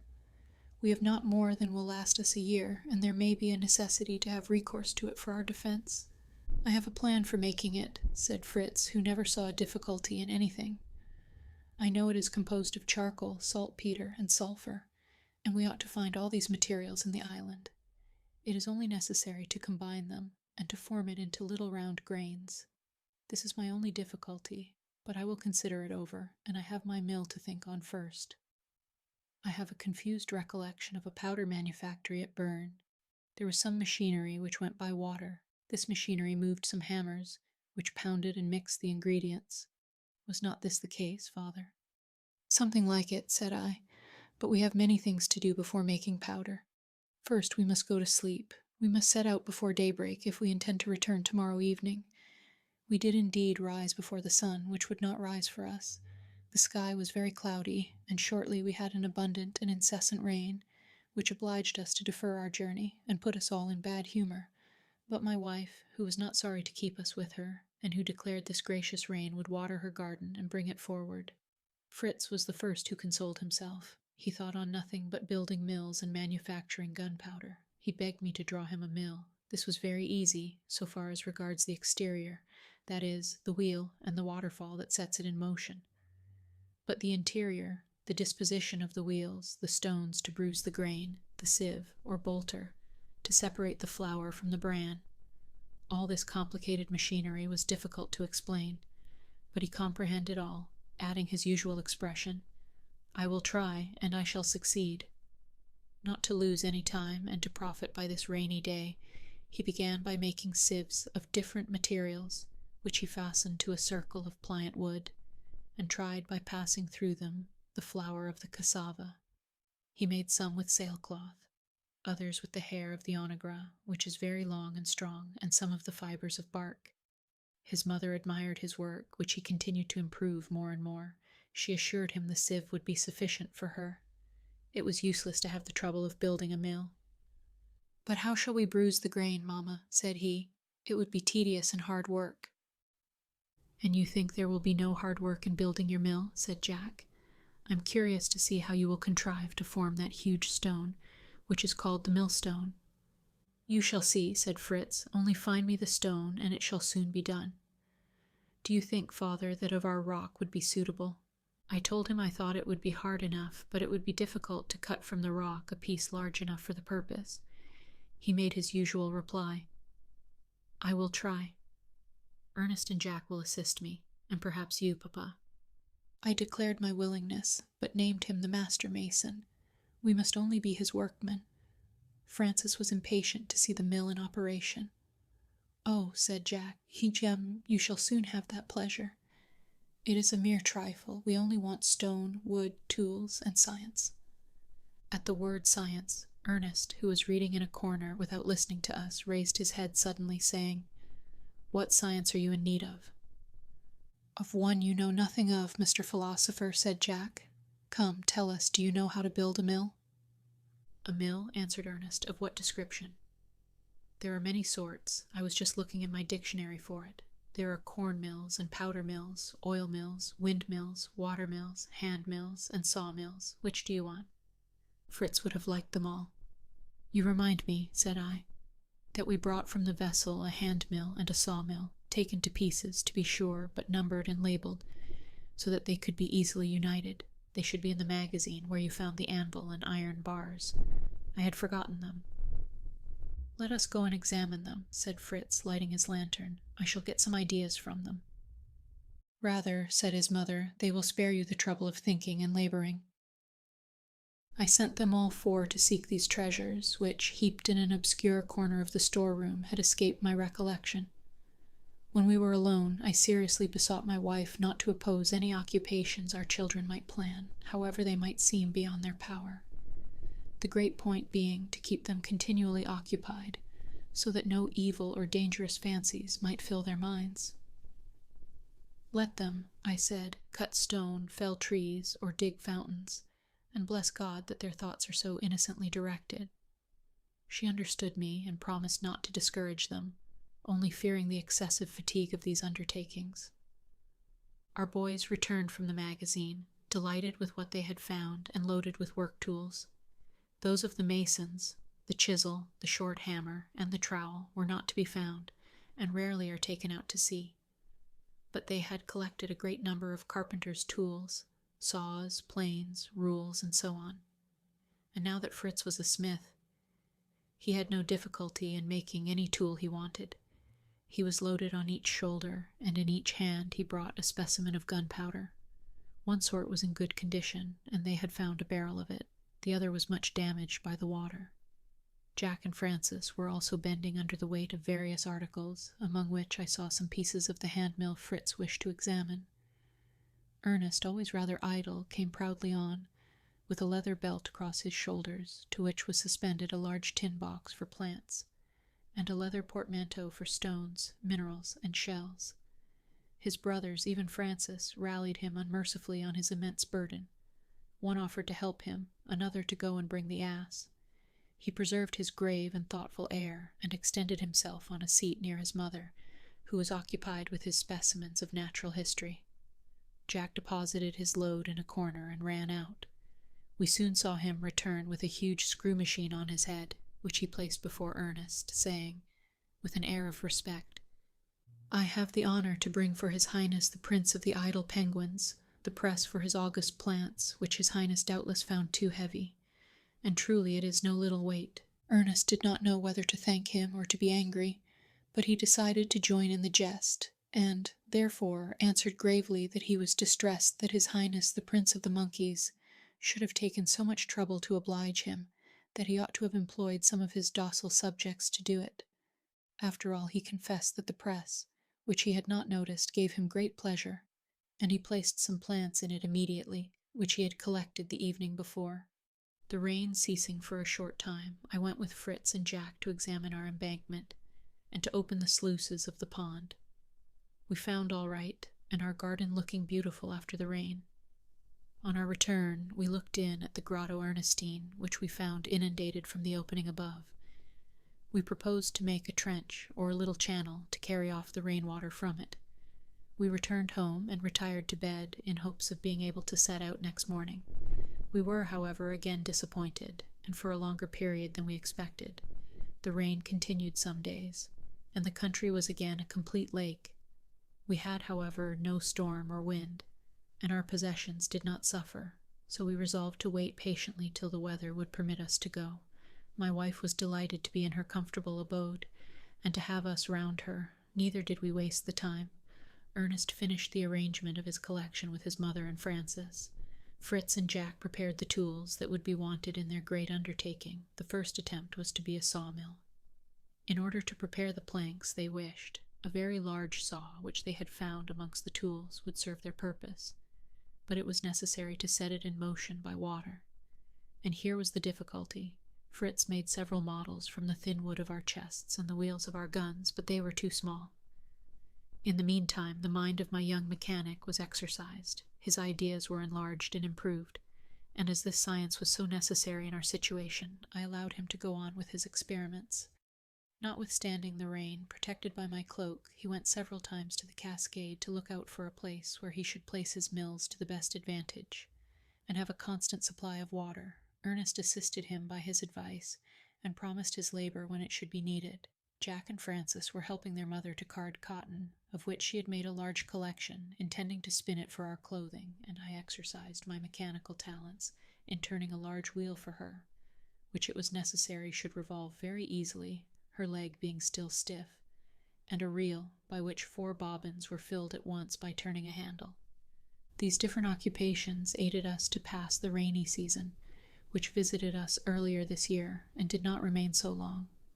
My wife knew something of dyeing cloth, and some of the plants she had helped Ernest to dry having left their color on the papers, she made some experiments and succeeded in obtaining a very pretty blue to dye our clothes with, and with the cochineal from our fig tree, a beautiful red-brown, with which she had dyed for herself a complete dress. Thus passed several weeks. Ernest read to us from some amusing or instructive work every evening, and when his collections were all put in order, he worked at his lathe or at the business of weaving. At last the sun appeared. We spent some days enjoying it in our delightful colonnade. We went to visit the grotto and the garden, where all was going on well. The embankment had prevented the inundation. Satisfied with our work, we now fixed our departure for the next day, once more hoping the rain would not come again to disappoint us. Chapter 544. The next day the weather was delightful. We rose before daybreak. My eldest sons took their work tools, which we might want, and their guns also, but under the condition that they should not use them till I gave the word, "Fire." I carried the bag of provisions. Our flock of sheep had increased so much at the farm that we allowed ourselves to kill one, and my wife had roasted a piece for us the preceding evening. To this we added a cake of cassava, and for our dessert we depended on the fruits of the trees we might discover. But previous to our departure, while I was taking leave of my wife and Francis, I heard a dispute in the colonnade, which I hastened to learn the cause of. I found it was a question between Fritz and Jack, whether we should make the tour of the island by sea or land, and each was anxious for my support. Fritz complained that since their 2 expeditions in the canoe, Jack believed himself the first sailor in the world, and that they had given him the name of Lord of the Waves because he was constantly saying, "When I was under the waves, when the waves were washing over me, do you think that they left me dry?" "No, Mr. Sportsman," said Jack, "you got enough of them, and that's the reason you don't wish to try them again. For my part, I love the waves, and I sing, 'The sea, the sea.' It was the sea that brought us here." "What a boaster you are," said Fritz. "It was only yesterday you said to me, 'I will guide you. I know the way by the rocks. I got my buffalo there, and I intend to have another.' Was it in the pinnace you intended to pass the defile and pursue buffaloes?" "No, no, I meant on foot," said Jack, "but I thought we should be only 2 then. But as we are 4, Papa at the helm, and 3 bold rowers, why should we fatigue ourselves in making the tour of the island on our legs when we have a good vessel to carry us? What says Mr. Philosopher, the Prince of Idlers, to it?" "For my part," said Ernest quietly, "I am quite indifferent whether I use my legs in walking or my arms in rowing. It is equally fatiguing. But walking gives me more chance of filling my plant box and my game bag." "And does he think," added Fritz, "that the mulberry and breadfruit trees, which we shall certainly find on the other side, grow on the sea, without naming my gazelle, which does not run over the waves?" "No, it is waiting, without moving, for you to shoot it," said Jack. "And Ernest, perhaps you may find on the sea some of those curious things, half plants, half animals, which you were showing me in a book.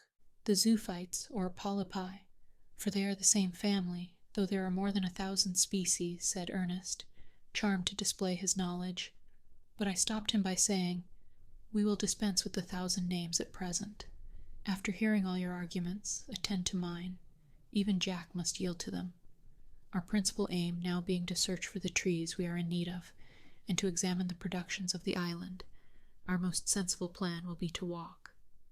Jack still contended that we might land occasionally, but I showed him the danger of this, the island being, in all probability, surrounded by reefs, which might extend so far into the sea as to take us out of the sight of the island. This I intended to ascertain some day, and in the meantime I proposed to them that we should endeavor to find a pass round the rocks on our side, from whence we could walk to the defile at the other end, take our canoe, which we had left at anchor near the great bay, and return to Tent House.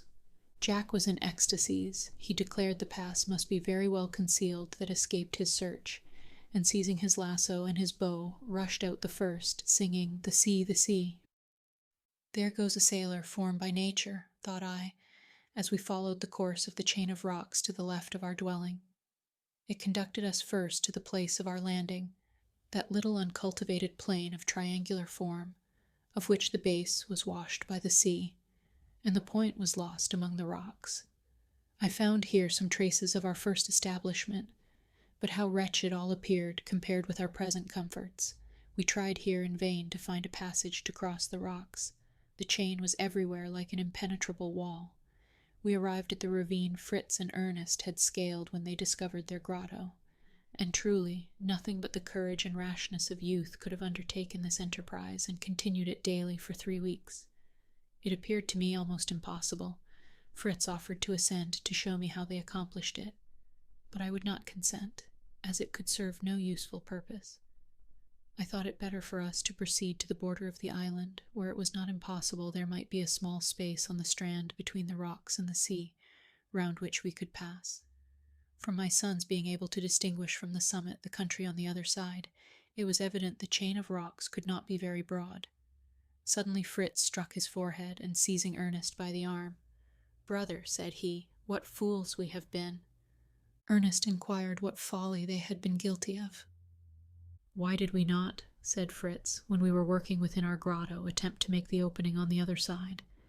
We should not have had much difficulty, I am persuaded, and if our tools had not been sufficient, a little powder would have opened us a door on the other side. Only consider, father, the convenience of bringing the cart loaded with the trees we wanted through our grotto, and to be able to go a-hunting without having I don't know how many miles to go." "Well, we can still do that," said Ernest, in his usual calm, grave manner. "If we do not find another passage, we will make one through the grotto, Ernestine, with Mamma's permission, as it is her property." This idea of my son appeared good. It was quite certain from our experience at Tent House and in the grotto that the cavity in the rocks was of very great extent, and it did not appear difficult to pierce through to the other side, but some other chain of rocks, some gigantic tree, some hill at the end of our tunnel, might render all our labor useless. I proposed that we should defer our work till we had examined the nature of the ground on the other side. My sons agreed, and we proceeded with renewed courage, when we were suddenly checked by the sight of the sea, beating against a perpendicular rock of terrific height, which terminated our island on this side, and did not give us a chance of going on. I saw the rock did not extend far, but how to get round it I could not devise. I did not conceive we could get the pinnace round, as the coast seemed surrounded by reefs. Masses of rock stood up in the sea, and the breakers showed that more were hidden. After much consideration and many plans, Ernest proposed that we should swim out to the uncovered rocks, and endeavor to pass round. Fritz objected on account of his arms and ammunition, but Ernest suggested that the powder should be secured in the pockets of his clothes, which he might carry on his head, holding his gun above the water. With some difficulty we arranged our encumbrances, and succeeded in reaching the range of outer rocks without swimming, as the water was not above our shoulders. We rested here a while, and, putting on some of our clothes, we commenced our walk over sharp stones which wounded our feet. In many places, where the rocks lay low, we were up to the waist in the water. Ernest, the proposer of the plan, encouraged us, and led the way for some time, but at last he fell behind, and remained so long that I became alarmed, and calling aloud, for I had lost sight of him. He answered me, and at last I discovered him stretched on the rock, endeavoring to separate a piece from it with his knife. "Father," said he, "I am now certain that this bed of rocks, over which we are walking, and which we fancied was formed of stone or flints, is nothing but the work of those remarkable zoophytes, called coral insects, which form coral and many other extraordinary things. They can even make whole islands. Look at these little points and hollows, and these stars of every color and every form. I would give all the world to have a specimen of each kind." He succeeded in breaking off a piece, which was of a deep orange color inside. He collected also, and deposited in his bag, some other pieces of various forms and colors. These greatly enriched his collection, and, idle as he was, he did not complain of any difficulty in obtaining them. He had given his gun to Jack, who complained much of the ruggedness of our road. Our march was truly painful, and I repented more than once of having yielded to the idea. Besides the misery of walking along these shelly rocks, which presented points like the sharp teeth of a saw, tearing our shoes and even our skin, the sea in some of the lower places was so high as to bar our passage, and we were obliged, in the interval between two waves, to rush across, with the water to our chins. We had some difficulty to avoid being carried away. I trembled especially for Jack. Though small and light, he preferred facing the wave to avoiding it. I was several times obliged to catch hold of him, and narrowly escaped destruction along with him. Happily, our march was not above 1/2 mile, and we gained the shore at last without any serious accident, but much fatigued and footsore, and we made a resolution never more to cross the coral reefs. After dressing ourselves, resting, and taking a slight refreshment on the beach, we resumed our march more at our ease into the interior of the island. But though the long grass was not so sharp as the coral, it was almost as troublesome, twisting round our legs and threatening to throw us down every step we took. Ernest, loaded with his bag of fragments of rock, coral, and zoophytes, had given his gun to Jack, and fearing an accident among the long grass, I thought it prudent to discharge it. In order to profit by it, I fired at a little quadruped about the size of a squirrel and killed it. It appeared to me to be the animal called by naturalists the palm squirrel, because it climbs the cocoa and date palms, hooks itself by its tail, which is very long and flexible, to the upper branches, and feeds at pleasure on the fruit, of which it is very fond. We amused ourselves by details of the habits of this animal, occasionally separating to make more discoveries, but agreeing on a particular call, which was to assemble us when necessary, a precaution by no means useless as it turned out. Fritz, with his head raised, went on examining all the trees, and occasionally giving a keen look after his gazelle. Ernest, stooping down, examined plants, insects, and occasionally pursuing rare and beautiful butterflies, was filling his bag and plant box with various curiosities. Jack, with his lasso in his hand, prepared himself to fling it round the legs of the first buffalo he met with, and was vexed that he did not see any. For my own part, I was engaged in surveying the chain of rocks, in order to discover that which contained the Grotto Ernestine. It was easy to recognize it, from its summit cleft in two, and I wished to ascertain, as nearly as possible, if the cleft extended to the base of the rock, as this would render our work much easier. This side of the island did not resemble that near the great bay, with which Jack and I had been so much charmed.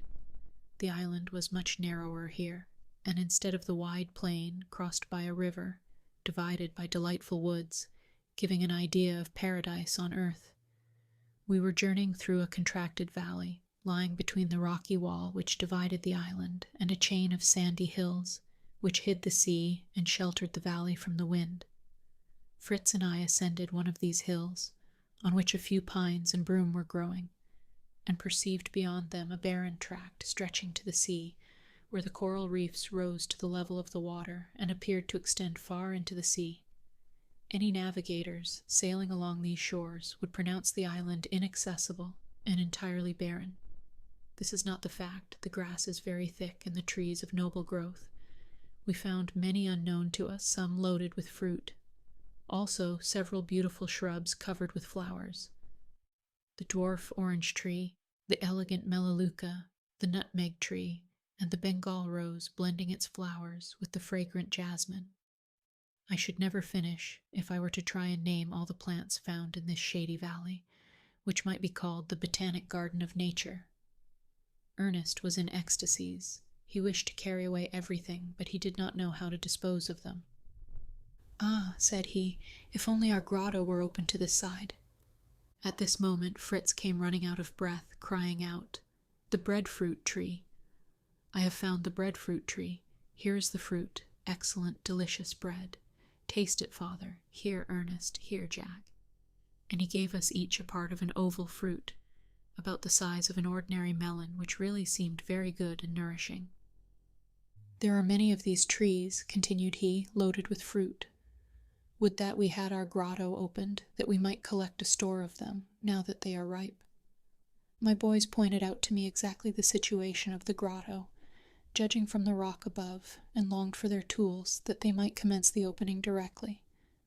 We proceeded to make our way through a border of trees and bushes that separated us from the rock, that we might examine it and judge of the difficulties of our undertaking. Jack preceded us, as usual, after giving Ernest his gun.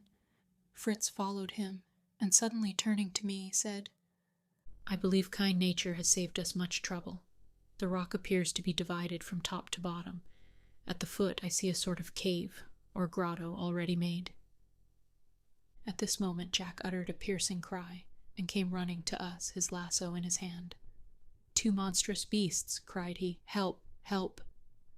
We rushed forward, our guns ready, and saw at the entrance of the cave 2 large brown bears. The black bear, whose fur is most valued, is only found in cold and mountainous countries, but the brown prefers the south. It is a carnivorous animal, considered very ferocious. The black bear lives only on vegetables and honey. Of these, the one I judged to be the female seemed much irritated, uttering deep growls and furiously gnashing her teeth. As I knew something of these animals, having met with them on the Alps, I remembered having heard that a sharp whistling terrifies and checks them. I therefore whistled as long and loudly as I could, and immediately saw the female retire backwards into the cave, while the male, raising himself on his hind legs, stood quite still with his paws closed. My 2 elder sons fired into his breast. He fell down, but being only wounded, turned furiously on us. I fired a 3rd shot at him, and finished him. We then hastened to load our guns again, to be ready to receive his companion. Jack wished to use his lasso, but I explained to him that the legs of the bear were too short and thick for such a measure to be successful. He related to us that having entered the cave, he saw something moving at the bottom. He took up a stone and threw it with all his strength at the object. Immediately he heard a frightful growling, and saw 2 large beasts coming towards him. He had barely time to escape and call for help, and then to hide himself behind a tree. To save ourselves from the other bear, it was necessary that we should take some prompt measures. We therefore advanced and formed a line of battle before the entrance of the cave. I then gave the word, "Fire!" and we all 3 fired off our pieces at the same moment. A ferocious roar made us hope the bullets had taken effect, but to make sure, and to prevent the escape of the animal if it was still living, we gathered a large heap of dried branches and leaves before the opening, to which I set fire. As soon as it blazed, we saw by the light the bear laid motionless on its side. But it is well known that this animal is crafty enough sometimes to feign itself dead till its enemy approaches near enough to be in its power, when it seizes him in its enormous paws and strangles him. We took a lighted branch and approached with great precaution. The cave did not extend far. The animal was lying on a heap of dried leaves prepared for its young ones. I ascertained that it was really dead. I then, with the assistance of my sons, drew it out of the cave, which was too dark for work, and I wished to secure the rich and beautiful skins which might be useful to us in winter. We set to work, and as the animals were still warm, we succeeded more easily than I could have expected, but the skins were so heavy it was almost impossible to remove them. We therefore left them in the cave, the bottom of which was sandy, closing the entrance with boughs that no animal might enter to devour them, and abandoned the 2 bodies, only regretting the abundance of fat which would have been useful for many domestic purposes. Chapter 45. We resumed our search, thanking God for our preservation from this danger, in which my dear Jack, at any rate, might have perished. As a proof and trophy of our adventure, we cut off the forepaws of the animal to carry to my wife. It is said that these form a very delicious dish, fit for the table of a king. The valley now began to expand, and presented a more varied appearance. It was intersected with beautiful plains or savannas, of which the grass had evidently been eaten, and with more extensive woods, through which we had great difficulty in forcing a passage. So thick and entangled were the lianas and underwood. We succeeded in passing them by keeping at the borders, where we also felt in greater safety from the wild beasts and reptiles, of which we saw many species that had their abode at the foot of the rocks. Besides the fatigue of our journey, we were tormented with thirst, never having seen any water since we left the sea. The soil was so moist that I was of opinion we might have found water by digging, but having been compelled to leave our spades when we came along the reef, we had no tools suitable for the purpose. We were also impatient to wash ourselves after the butchery of the bears, when, to our great satisfaction, we heard the murmur of waters, which I concluded was the river Jack and I had seen in our former expedition. He had frequently inquired about it, and we had foolishly thought it had extended along the whole valley, which could not be. It was a gentle stream, gushing from a perpendicular rock, which reminded me of the source of the river Orb in the canton of Vaud.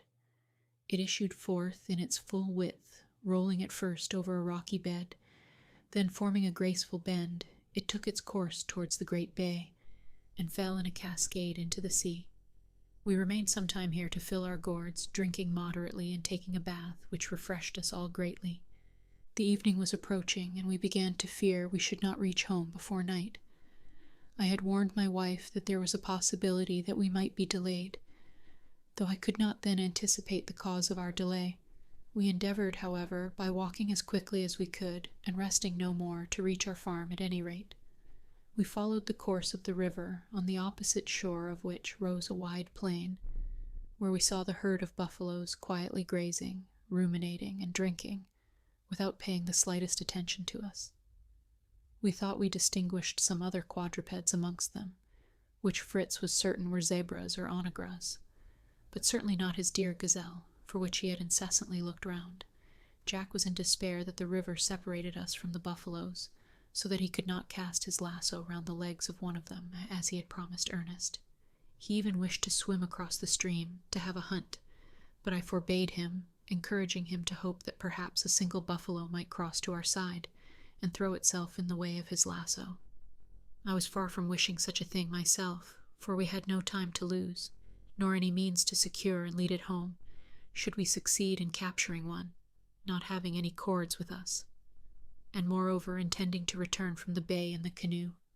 When we arrived at the bay, the night, which comes on rapidly in equinoctial countries, had almost closed. We were scarcely able to see, without terror, the changes that the late storm had occasioned. The narrow pass, which led from the other side of the island, between the river and a deep stream that flowed from the rocks, was entirely obstructed with rocks and earth fallen upon it.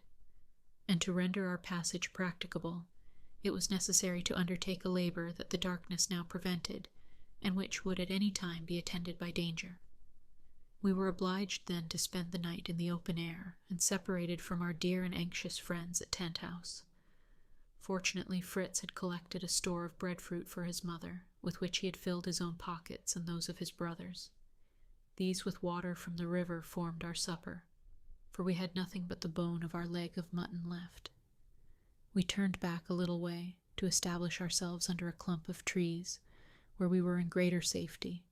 We loaded our muskets, we kindled a large fire of dry branches, and recommending ourselves to the protection of God, we lay ourselves down on the soft moss to wait for the first rays of light. With the exception of Jack, who from the first slept as if he had been in his bed, we none of us could rest. The night was beautiful. A multitude of stars shone over our heads in the ethereal vault. Ernest was never tired of gazing on them. After some questions and suppositions on the plurality of worlds, their courses and their distances, he quitted us to wander on the borders of the river, which reflected them in all their brilliancy.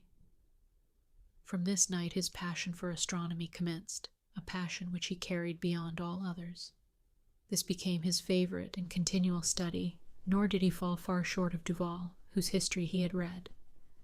Whilst he was engaged in contemplation, Fritz and I conversed on our projects for tunneling to the grotto, and on the utility of such a passage, as this side of the island was quite lost to us from the difficulty in reaching it.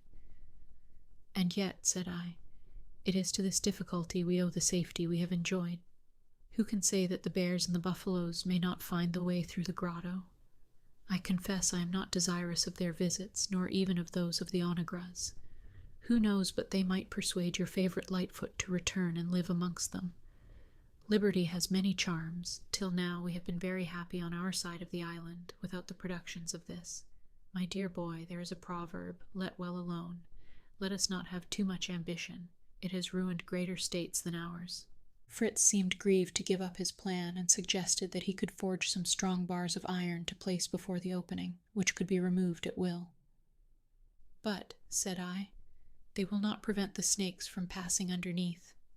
I have noticed some with terror, as they are animals I have a great antipathy to, and if your mother saw one crawl into her grotto, she would never enter it again, even if she did not die of fright." "Well, we must give it up," said Fritz, "but it is a pity. Do you think, father, there are more bears in the island than those we killed?" "In all probability," said I, "it is scarcely to be supposed that there should only be 2. I cannot well account for their being here. They can swim very well, and perhaps the abundance of fruit in this part of the island may have attracted them." I then gave my son a short account of their manners and habits, from the best works on the history of these animals. Chapter 46. Whilst we continued to talk and to admire the beauty of the stars, they at length began to fade away before the first light of morning. Ernest returned to us, and we awoke Jack, who had slept uninterruptedly and was quite unconscious where he was. We returned to the pass, which now, by the light of day, seemed to us in a more hopeless state than in the dusk of evening. I was struck with consternation. It appeared to me that we were entirely enclosed at this side, and I shuddered to think of crossing the island again, to pass round at the other end, of the risk we should run of meeting wild beasts, and of the painful and perilous passage along the coral reefs. At that moment I would gladly have consented to open a passage through the grotto, at the hazard of any visitors, in order to get through myself, that I might relieve the anxious feelings of my dear wife and boy. The thoughts of their agony unnerved me, and took away all courage for the commencement of a labor which seemed impossible, our only utensils being a small saw, and a little dibble for taking up plants, which Ernest had been unwilling to leave behind us. The path by which Jack and I had passed was covered with rocks and masses of soil, which obstructed even the course of the stream. We could not discover the place we had forded. The river had opened itself a wider course, far beyond its former one. "It is impossible," said Fritz, gazing on the ruins, "that we can remove all these immense stones without proper tools. But perhaps, with a little courage, we may cross over them. The rivulet being widened cannot be very deep. At all events, it cannot be worse than the coral reefs." "Let us try, but I fear it will be impossible, at least for him," said I, pointing to Jack. "Him indeed, papa, and why not?" said the bold fellow. "He is perhaps as strong and more active than some of them. Ask Fritz what he thinks of his workmen. Shall I go the first to show you the way?" And he was advancing boldly, but I checked him and said that before we undertook to scale these masses of rock, absolutely bare, where we had nothing to support us or to hold by, it would be as well to examine if, by descending lower, we could not find a less dangerous road. We descended to the narrow pass, and found our drawbridge, plantation, all our fortification that my boys were so proud of, and where, at Fritz's request, I had even planted a small cannon, all destroyed, the cannon swallowed up with the rest. My boys deplored their disappointment, but I showed them how useless such a defense must ever be. Nature had provided us with a better fortification than we could construct, as we just now bitterly experienced.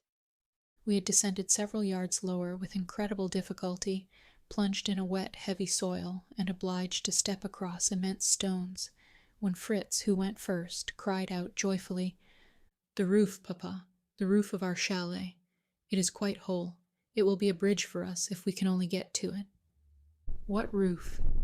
What chalet?" said I in astonishment. "The roof of our little hermitage," said he, which we had covered so well with stones like the Swiss chalets. I then recollected that I had made this little hut, after the fashion of the Swiss chalet, of bark, with a roof nearly flat and covered with stones, to secure it against the winds. It was this circumstance and its situation that had saved it in the storm. I had placed it opposite the cascade that we might see the fall in all its beauty, and consequently a little on one side of the passage filled up by the fall of the rocks. Some fragments reached the roof of the hut, and we certainly could not have entered it, but the chalet was supported by this means, and the roof was still standing and perfectly secure. We contrived to slide along the rock which sustained it. Jack was the first to stand on the roof and sing victory. It was very easy to descend on the other side, holding by the poles and pieces of bark, and we soon found ourselves safe in our own island. Ernest had lost his gun in the passage. Not being willing to resign his bag of curiosities, he had dropped the gun into the abyss. "You may take the gun I left in the canoe," said Fritz, "but another time throw away your stones and keep your gun. You will find it a good friend in need." "Let us embark in our canoe," cried Jack. The sea, the sea! Long live the waves! They are not so hard as the stones." I was very glad to have the opportunity of conveying my canoe back to the port of Tent House. Our important occupations had prevented me till now, and everything favored the plan. The sea was calm, the wind favorable, and we should arrive at home sooner and with less fatigue than by land. We skirted the great bay to the cabbage palm wood. I had moored the canoe so firmly to one of the palms that I felt secure of it being there. We arrived at the place, and no canoe was there. The mark of the cord which fastened it was still to be seen round the tree, but the canoe had entirely disappeared. Struck with astonishment, we looked at each other with terror and without being able to articulate a word. What was become of it? "Some animal, the jackals, a monkey perhaps, might have detached it," said Jack, "but they could not have eaten the canoe, and we could not find a trace of it, any more than of the gun Fritz had left in it." This extraordinary circumstance gave me a great deal of thought. Savages surely had landed on our island and carried off our canoe. We could no longer doubt it when we discovered on the sands the print of naked feet. It is easy to believe how uneasy and agitated I was. I hastened to take the road to Tent House, from which we were now more than 3 leagues distant. I forbade my sons to mention this event, or our suspicions, to their mother, as I knew it would rob her of all peace of mind. I tried to console myself. It was possible that chance had conducted them to the bay, that they had seen our pretty canoe, and that, satisfied with their prize and seeing no inhabitants, they might not return. Perhaps, on the contrary, these islanders might prove kind and humane, and become our friends. There was no trace of their proceedings further than the shore. We called at the farm, on purpose to examine. All appeared in order, and certainly, if they had reached here, there was much to tempt them. Our cotton mattresses, our osier seats, and some household utensils that my wife had left here. Our geese and fowls did not appear to have been alarmed, but were pecking about as usual for worms and insects. I began to hope that we might get off with the loss of our canoe, a loss which might be repaired. We were a sufficient number, being well armed, not to be afraid of a few savages, even if they penetrated further into the island and showed hostile intentions. I exhorted my sons to do nothing to irritate them, on the contrary, to meet them with kindness and attention, and to commit no violence against them unless called on to defend their lives. I also recommended them to select from the wrecked chest some articles likely to please the savages, and to carry them always about with them. "And I beseech you once more," added I, "not to alarm your mother." They promised me, and we continued our road unmolested to Falcon's Nest. Jack preceded us, delighted, he said, to see our castle again, which he hoped the savages had not carried away. Suddenly we saw him return, running, with terror painted on his countenance. "They are there," said he. "They have taken possession of it. Our dwelling is full of them. Oh, how frightful they are! What a blessing Mamma is not there. She would have died of fright to see them enter." I confess I was much agitated, but, not wishing to expose my children to danger before I had done all in my power to prevent it, I ordered them to remain behind till I called them. I broke a branch from a tree hastily, which I held in one hand, and in the other some long nails, which I found by chance in the bottom of my pocket, and I advanced thus to my tree castle. I expected to have found the door of my staircase torn open and broken, and our new guests ascending and descending, but I saw at once it was closed as I had left it. Being of bark, it was not easily distinguished. How had these savages reached the dwelling 40 feet from the ground? I had placed planks before the great opening. They were no longer there. The greater part of them had been hurled down to the ground, and I heard such a noise in our house that I could not doubt Jack's report. I advanced timidly, holding up in the air the branch and my offerings, when I discovered, all at once, that I was offering them to a troop of monkeys lodged in the fortress, which they were amusing themselves by destroying. We had numbers of them in the island, some large and mischievous, against whom we had some difficulty in defending ourselves when crossing the woods where they principally dwelt. The frequent report of firearms round our dwelling had kept them aloof till now, when, emboldened by our absence, and enticed by the figs on our tree, they had come in crowds. These vexatious animals had got through the roof, and once in, had thrown down the planks that covered the opening. They made the most frightful grimaces, throwing down everything they could seize. Although this devastation caused me much vexation, I could not help laughing at their antics, and at the humble and submissive manner in which I had advanced to pay homage to them. I called my sons, who laughed heartily, and rallied the prince of the monkeys without mercy, for not knowing his own subjects. Fritz wished much to discharge his gun amongst them, but I forbade him. I was too anxious to reach Tent House, to be able to turn my thoughts on these depredators just now. We continued our journey, but I pause here. My heart is oppressed. My feelings when I reached home require another chapter to describe them, and I must summon courage for the task. Chapter 47. We soon arrived at Family Bridge, where I had some hopes of meeting Francis and perhaps his mother, who was beginning to walk very well. But I was disappointed. They were not there. Yet I was not uneasy, for they were neither certain of the hour of our return, nor of the way we might take. I expected, however, to find them in the colonnade. They were not there. I hastily entered the house. I called aloud, "Elizabeth! Francis! Where are you?" No one answered. A mortal terror seized me, and for a moment I could not move. "They will be in the grotto," said Ernest. "Or in the garden," said Fritz. "Perhaps on the shore," cried Jack. "My mother likes to watch the waves, and Francis may be gathering shells." These were possibilities. My sons flew in all directions in search of their mother and brother. I found it impossible to move, and was obliged to sit down. I trembled, and my heart beat till I could scarcely breathe. I did not venture to dwell on the extent of my fears, or rather, I had no distinct notion of them. I tried to recover myself. I murmured, "Yes, at the grotto or the garden. They will return directly." Still, I could not compose myself. I was overwhelmed with a sad presentiment of the misfortune which impended over me. It was but too soon realized. My sons returned in fear and consternation. They had no occasion to tell me the result of their search. I saw it at once, and sinking down motionless, I cried, "Alas, they are not there." Jack returned the last, and in the most frightful state. He had been at the seashore, and throwing himself into my arms, he sobbed out, "The savages have been here and carried away my mother and Francis. Perhaps they have devoured them. I have seen the marks of their horrible feet on the sands, and the print of dear Francis's boots." This account at once recalled me to strength and action. "Come, my children, let us fly to save them. God will pity our sorrow and assist us. He will restore them. Come, come." They were ready in a moment, but a distracting thought seized me. Had they carried off the pinnace? If so, every hope was gone. Jack, in his distress, had never thought of remarking this, but, the instant I named it, Fritz and he ran to ascertain the important circumstance. Ernest, in the meantime, supporting me, and endeavoring to calm me. "Perhaps," said he, "they are still in the island. Perhaps they may have fled to hide themselves in some wood or amongst the reeds.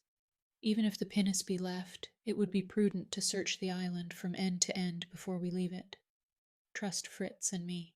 We will do this, and even if we find them in the hands of the enemy, we will recover them. Whilst we are off on this expedition, you can be preparing for our voyage, and we will search the world from one end to the other, every country and every sea, but we will find them, and we shall succeed. Let us put our whole trust in God.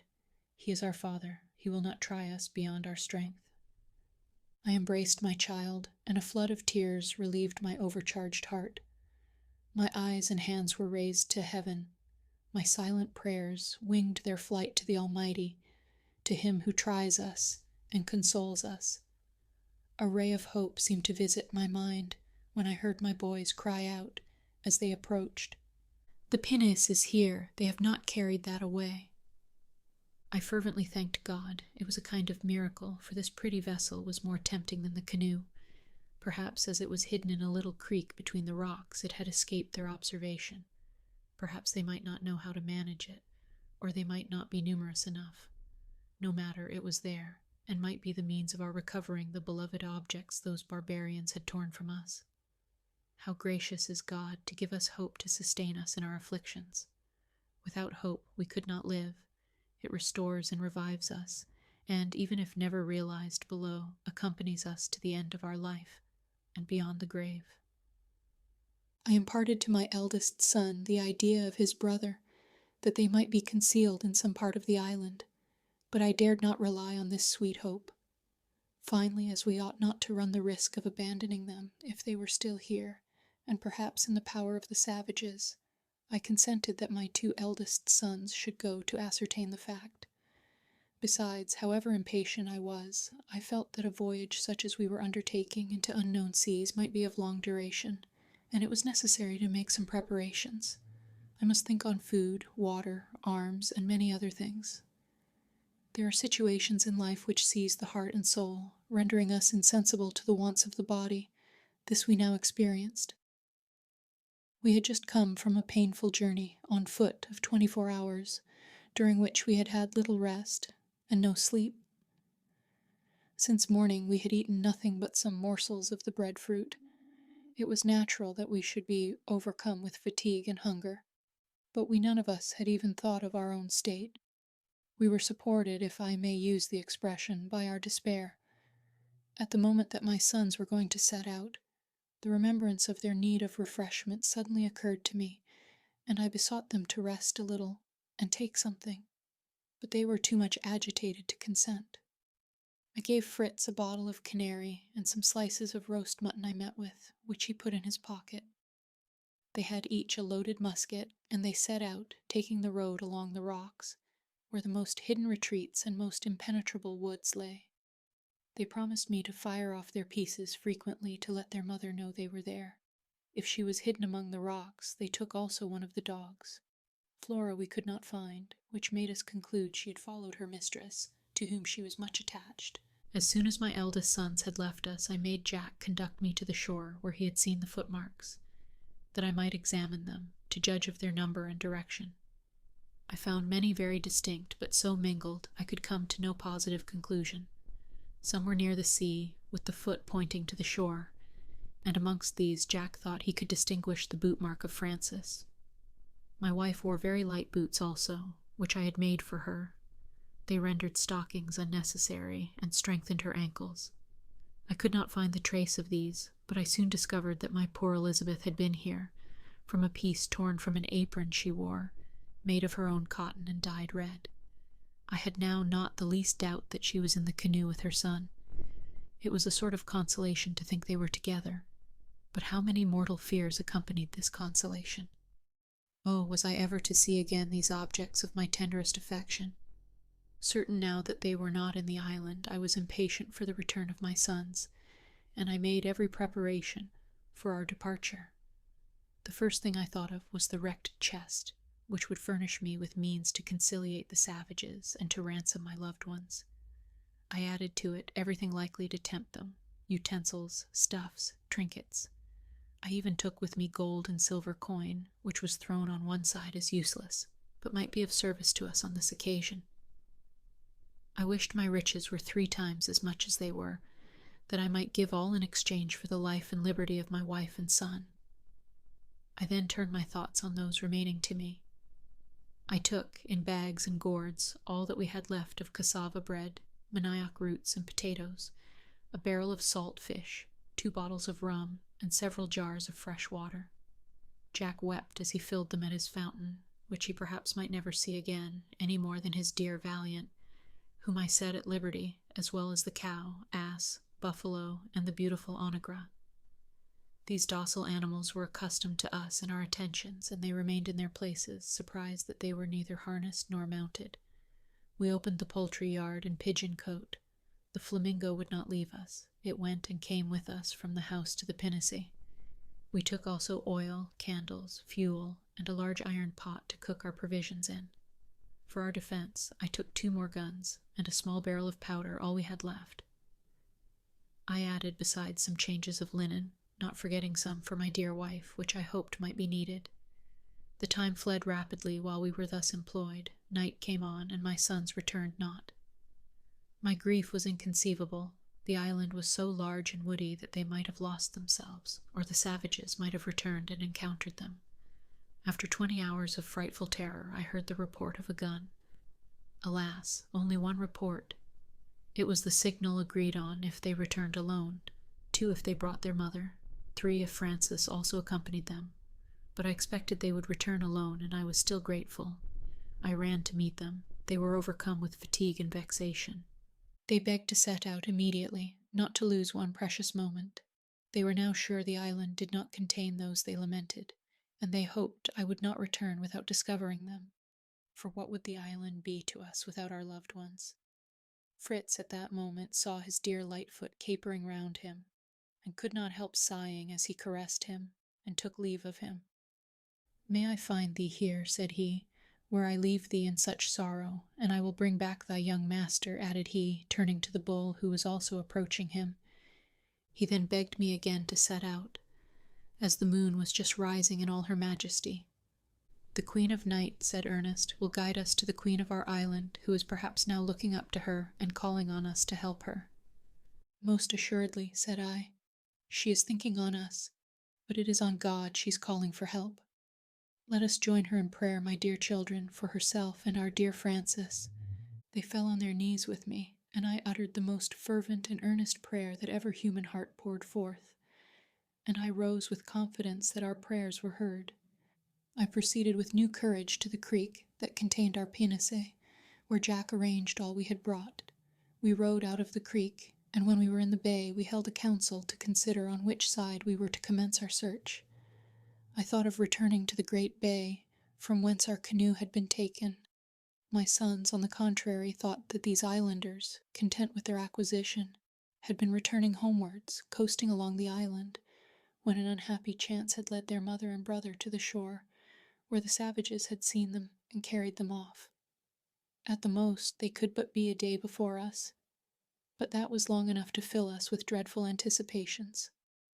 I yielded to the opinion of my sons, which had a great deal of reason on its side. Besides, the wind was favorable in that direction, and abandoning ourselves in full confidence to Almighty God, we spread our sails, and were soon in the open sea. Chapter 4. 48. A gentle wind swelled our sails, and the current carried us rapidly into the open sea. I then seated myself at the helm, and employed the little knowledge I had gained during our voyage from Europe in directing our bark so that we might avoid the rocks and coral banks that surrounded our island. My 2 oldest sons, overcome with fatigue, had no sooner seated themselves on a bench than they fell into a profound sleep, notwithstanding their sorrows. Jack held out the best. His love of the sea kept him awake, and I surrendered the helm to him till I took a momentary slumber, my head resting against the stern. A happy dream placed me in the midst of my family in our dear island, but a shout from Ernest awoke me. He was calling on Jack to leave the helm, as he was contriving to run the vessel among the breakers on the coast. I seized the helm, and soon set all right, determined not to trust my giddy son again. Jack, of all my sons, was the one who evinced most taste for the sea, but being so young when we made our voyage, his knowledge of nautical affairs was very scanty. My elder sons had learnt more. Ernest, who had a great thirst for knowledge of every kind, had questioned the pilot on all he had seen him do. He had learned a great deal in theory, but of practical knowledge he had none. The mechanical genius of Fritz had drawn conclusions from what he saw. This would have induced me to place much trust in him, in case of that danger which I prayed heaven might be averted. What a situation was mine for a father! Wandering through unknown and dangerous seas with my 3 sons, my only hope in search of a 4th and of my beloved helpmate, utterly ignorant which way we should direct our course, or where to find a trace of those we sought. How often do we allay the happiness granted us below by vain wishes? I had at one time regretted that we had no means of leaving our island. Now we had left it, and our sole wish was to recover those we had lost, to bring them back to it, and never to leave it more. I sometimes regretted that I had led my sons into this danger. I might have ventured alone, but I reflected that I could not have left them, for Fritz had said if the savages had carried off the pinnace, I would have swum from isle to isle till I'd found them. My boys all endeavored to encourage and console me. Fritz placed himself at the rudder, observing that the pinnace was new and well built, and likely to resist a tempest. Ernest stood on the deck silently watching the stars, only breaking his silence by telling me he should be able by them to supply the want of the compass, and point out how we should direct our course. Jack climbed dexterously up the mast to let me see his skill. We called him the cabin boy. Fritz was the pilot, Ernest the astronomer, and I was the captain and commander of the expedition. Daybreak showed us we had passed far from our island, which now only appeared a dark speck. I, as well as Fritz and Jack, was of opinion that it would be advisable to go round it, and try our fortune on the opposite coast. But Ernest, who had not forgotten his telescope, was certain he saw land in a direction he pointed out to us. We took the glass, and were soon convinced he was right. As day advanced, we saw the land plainly, and did not hesitate to sail towards it. As this appeared the land nearest to our island, we supposed the savages might have conveyed their captives there. But more trials awaited us before we arrived there. It being necessary to shift the sail in order to reach the coast in view, my poor cabin boy Jack ran up the mast, holding by the ropes. But before he reached the sail, the rope which he held broke suddenly. He was precipitated into the sea and disappeared in a moment. But he soon rose to the surface, trying to swim and mingling his cries with ours. Fritz, who was the first to see the accident, was in the water almost as soon as Jack, and seizing him by the hair, swam with the other hand, calling on him to try and keep afloat and hold by him. When I saw my 2 sons thus struggling with the waves that were very strong from a land wind, I should, in my despair, have leapt in after them. But Ernest held me, and implored me to remain to assist in getting them into the pinnace. He had thrown ropes to them, and a bench which he had torn up with the strength of despair. Fritz had contrived to catch one of the ropes and fasten it round Jack, who still swam, but feebly, as if nearly exhausted. Fritz had been considered an excellent swimmer in Switzerland. He preserved all his presence of mind, calling to us to draw the rope gently, while he supported the poor boy and pushed him towards the pinnace. At last I was able to reach and draw him up, and when I saw him extended nearly lifeless at the bottom of the pinnace, I fell down senseless beside him. How precious to us now was the composed mind of Ernest! In the midst of such a scene, he was calm and collected. Promptly disengaging the rope from the body of Jack, he flung it back to Fritz to help him in reaching the pinnace, attaching the other end firmly to the mast. This done, quicker than I can write it, he approached us, raised his brother so that he might relieve himself from the quantity of water he had swallowed, then turning to me, restored me to my senses by administering to me some drops of rum and by saying, "Courage, father. You have saved Jack, and I will save Fritz. He has hold of the rope. He is swimming strongly. He is coming. He is here." He left me to assist his brother, who was soon in the vessel and in my arms. Jack, perfectly recovered, joined him, and fervently did I thank God for granting me, in the midst of my trials, such a moment of happiness. We could not help fancying this happy preservation was an augury of our success in our anxious search, and that we should bring back the lost ones to our island. "Oh, how terrified Mamma would have been," said Jack, "to see me sink. I thought I was going, like a stone, to the bottom of the sea, but I pushed out my arms and legs with all my strength, and up I rose. He, as well as Fritz, was quite wet. I had by chance brought some changes of clothes, which I made them put on, after giving each a little rum. They were so much fatigued, and I was so overcome by my agitation, that we were obliged to relinquish rowing, most unwillingly, as the skies threatened a storm. We gradually began to distinguish clearly the island we wished to approach, and the land birds which came to rest on our sails gave us hopes that we should reach it before night. But suddenly such a thick fog arose that it hid every object from us, even the sea itself, and we seemed to be sailing among the clouds. I thought it prudent to drop our anchor, as fortunately we had a tolerably strong one, but there appeared so little water that I feared we were near the breakers, and I watched anxiously for the fog to dissipate and permit us to see the coast. It finally changed into a heavy rain, which we could with difficulty protect ourselves from. There was, however, a half-deck to the pinnace, under which we crept and sheltered ourselves. Here, crowded close together, we talked over the late accident. Fritz assured me he was never in any danger, and that he would plunge again into the sea that moment, if he had the least hope that it would lead him to find his mother and Francis. We all said the same, though Jack confessed that his friends, the waves, had not received his visit very politely, but had even beat him very rudely. "But I would bear twice as much," said he, "to see Mamma and dear Francis again." "Do you think, Papa, that the savages could ever hurt them? Mamma is so good, and Francis is so pretty, and then poor Mamma is so lame yet. I hope they would pity her and carry her." Alas, I could not hope as my boy did. I feared that they would force her to walk. I tried to conceal other horrible fears that almost threw me into despair. I recalled all the cruelties of the cannibal nations, and shuddered to think that my Elizabeth and my darling child were perhaps in their ferocious hands. Prayer and confidence in God were the only means, not to console but to support me, and teach me to endure my heavy affliction with resignation. I looked on my 3 sons, and endeavored, for their sakes, to hope and submit. The darkness rapidly increased, till it became total. We concluded it was night. The rain having ceased, I went out to strike a light, as I wished to hang the lighted lantern to the mast, when Ernest, who was on deck, called out loudly, "Father, brothers, come, the sea is on fire." And indeed, as far as the eye could reach, the surface of the water appeared in flames.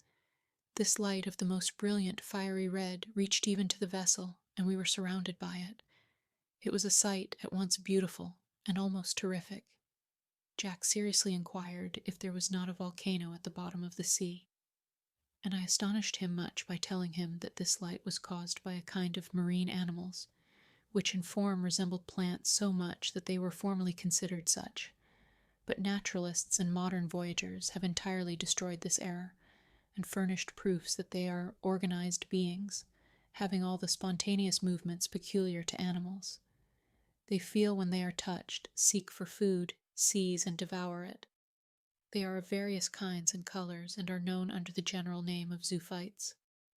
"And this which glitters in such beautiful colors on the sea is called pyrosoma," said Ernest. "See, here are some I have caught in my hat. You may see them move. How they change color, orange, green, blue, like the rainbow, and when you touch them, the flame appears still more brilliant. Now they are pale yellow." They amused themselves sometime with these bright and beautiful creatures, which appear to have but a half-life. They occupied a large space on the water, and their astonishing radiance, in the midst of the darkness of the atmosphere, had such a striking and magnificent effect, that for a few moments we were diverted from our own sad thoughts, but an observation from Jack soon recalled them. "If Francis passed this way," said he, "how he would be amused with these funny creatures, which look like fire but do not burn. But I know he would be afraid to touch them, and how much afraid Mamma would be, as she likes no animals she does not know. Ah, how glad I shall be to tell her all about our voyage, and my excursion into the sea, and how Fritz dragged me by the hair, and what they call these fiery fishes. Tell me again, Ernest. Pyrosoma, Mr. Perrin calls them," said Ernest. The description of them is very interesting in his voyage, which I have read to Mamma, and as she would recollect it, she would not be afraid." "I pray to God," replied I, "that she may have nothing more to fear than the pyrosoma, and that we may soon see them again, with her and Francis." We all said, "Amen," and, the day breaking, we decided to weigh the anchor and endeavor to find a passage through the reefs to reach the island, which we now distinctly saw, and which seemed an uncultivated and rocky coast. I resumed my place at the helm, my sons took the oars, and we advanced cautiously, sounding every minute.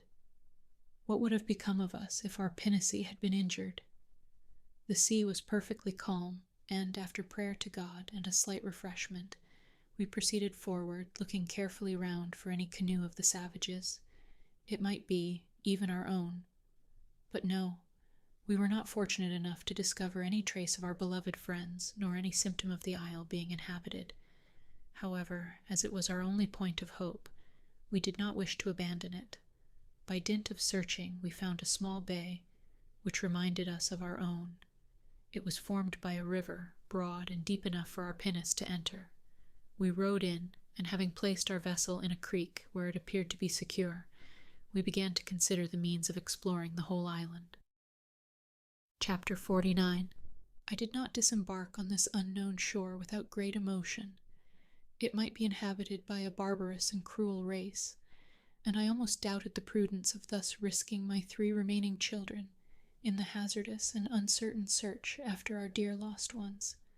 I think I could have borne my bereavement with Christian resignation if I had seen my wife and child die in my arms. I should then have been certain they were happy in the bosom of their God. But to think of them in the power of ferocious and idolatrous savages, who might subject them to cruel tortures and death, chilled my very blood. I demanded of my sons if they felt courage to pursue the difficult and perilous enterprise we had commenced. They all declared they would rather die than not find their mother and brother.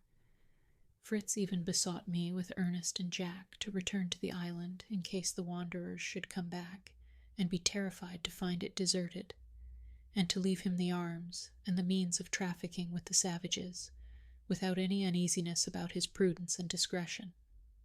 I assured him I did not distrust his courage and prudence, but I showed him the futility of hoping that the savages would voluntarily carry back their victims, or that they could escape alone. And should he meet with them here and succeed, how could he carry his recovered treasures to the island? "No, my children," said I, "we will all search, in the confidence that God will bless our efforts." "And perhaps sooner than we think," said Ernest. "Perhaps they are in this island." Jack was running off immediately to search, but I called my little madcap back, till we arranged our plans. I advised that 2 of us should remain to watch the coast, while the other 2 penetrated into the interior. The first thing necessary to ascertain was if the island was inhabited, which might easily be done by climbing some tree that overlooked the country, and remarking if there were any traces of the natives, any huts or fires lighted, and so on. Those who made any discovery were immediately to inform the rest that we might go in a body to recover our own. If nothing announced that the island was inhabited, we were to leave it immediately to search elsewhere. All wished to be of the party of discovery. At length Ernest agreed to remain with me and watch for any arrivals by sea. Before we parted, we all knelt to invoke the blessing of God on our endeavors. Fritz and Jack, as the most active, were to visit the interior of the island, and to return with information as soon as possible.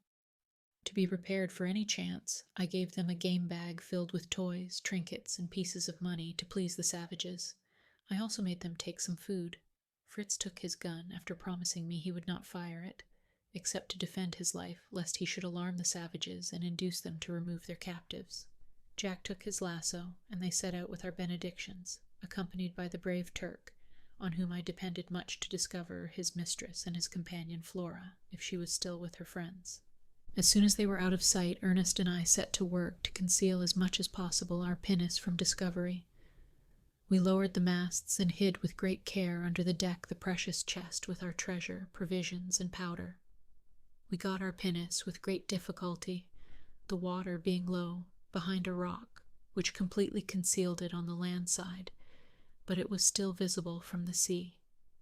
Ernest suggested that we should entirely cover it with branches of trees so that it might appear like a heap of bushes, and we began to cut them immediately with 2 hatchets we found in the chest, and which we speedily fitted with handles.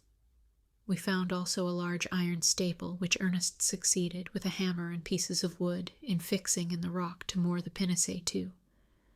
We had some difficulty in finding branches within our reach. There were many trees on the shore, but their trunks were bare. We found, at last, at some distance, an extensive thicket, composed of a beautiful shrub which Ernest recognized to be a species of mimosa. The trunk of this plant is knotty and stunted, about 3 or 4 feet high, and spreads its branches horizontally, clothed with beautiful foliage, and so thickly interwoven that the little quadrupeds who make their dwellings in these thickets are obliged to open covered roads out of the entangled mass of vegetation. At the first blow of the hatchet, a number of beautiful little creatures poured forth on all sides. They resembled the kangaroos of our island, but were smaller, more elegant, and remarkable for the beauty of their skin, which was striped like that of the zebra. "It is the striped kangaroo," cried Ernest, "described in the voyages of Perron. How I long to have one. The female should have a pouch to contain her young ones."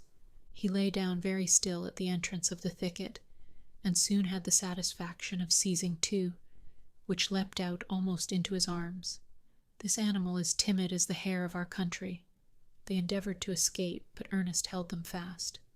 One was a female, which had her young one in her pouch, which my son took out very cautiously.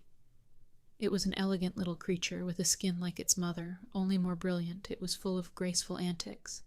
The poor mother no longer wished to escape. All her desire seemed to be to recover her offspring and to replace it in its nest. At last she succeeded in seizing and placing it carefully in security. Then her desire to escape was so strong that Ernest could scarcely hold her. He wished much to keep and tame her, and asked my permission to empty one of the chests for a dwelling for her, and to carry her off in the pinnace, but I refused him decidedly. I explained to him the uncertainty of our return to the island, and the imprudence of adding to our cares, and, certainly, added I, you would not wish this poor mother to perish from famine and confinement, when your own mother is herself a prisoner. His eyes filled with tears, and he declared he would not be such a savage as to keep a poor mother in captivity. "Go, pretty creature," said he, releasing her, "and may my mother be as fortunate as you." She soon profited by his permission, and skipped off with her treasure. We continued to cut down the branches of the mimosa, but they were so entangled, and the foliage so light, that we agreed to extend our search for some thicker branches. As we left the shore, the country appeared more fertile. We found many unknown trees, which bore no fruit, but some covered with delicious flowers. Ernest was in his element. He wanted to collect and examine all, to endeavor to discover their names, either from analogy to other plants, or from descriptions he had read. He thought he recognized the melaleuca, several kinds of mimosa, and the Virginian pine, which has the largest and thickest branches. We loaded ourselves with as much as we could carry, and in 2 or 3 journeys we had collected sufficient to cover the vessel, and to make a shelter for ourselves, if we were obliged to pass the night on shore.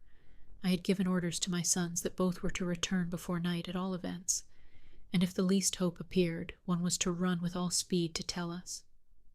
All my fear was that they might lose their way in this unknown country. They might meet with lakes, marshes, or perplexing forests. Every moment I was alarmed with the idea of some new danger, and never did any day seem so long. Ernest endeavored by every means in his power to comfort and encourage me, but the buoyancy of spirit, peculiar to youth, prevented him dwelling long on one painful thought. He amused his mind by turning to search for the marine productions with which the rocks were covered. Seaweed, mosses of the most brilliant colors, zoophytes of various kinds, occupied his attention. He brought them to me, regretting that he could not preserve them. "Oh, if my dear mother could see them," said he, "or if Fritz could paint them, how they would amuse Francis." This recalled our sorrows, and my uneasiness increased. Chapter 50. All was so still around us, and our pinnace was so completely hidden with its canopy of verdure, that I could not help regretting that I had not accompanied my sons. It was now too late, but my steps involuntarily turned to the road I had seen them take, Ernest remaining on the rocks in search of natural curiosities. But I was suddenly recalled by a cry from Ernest. "Father, a canoe, a canoe!"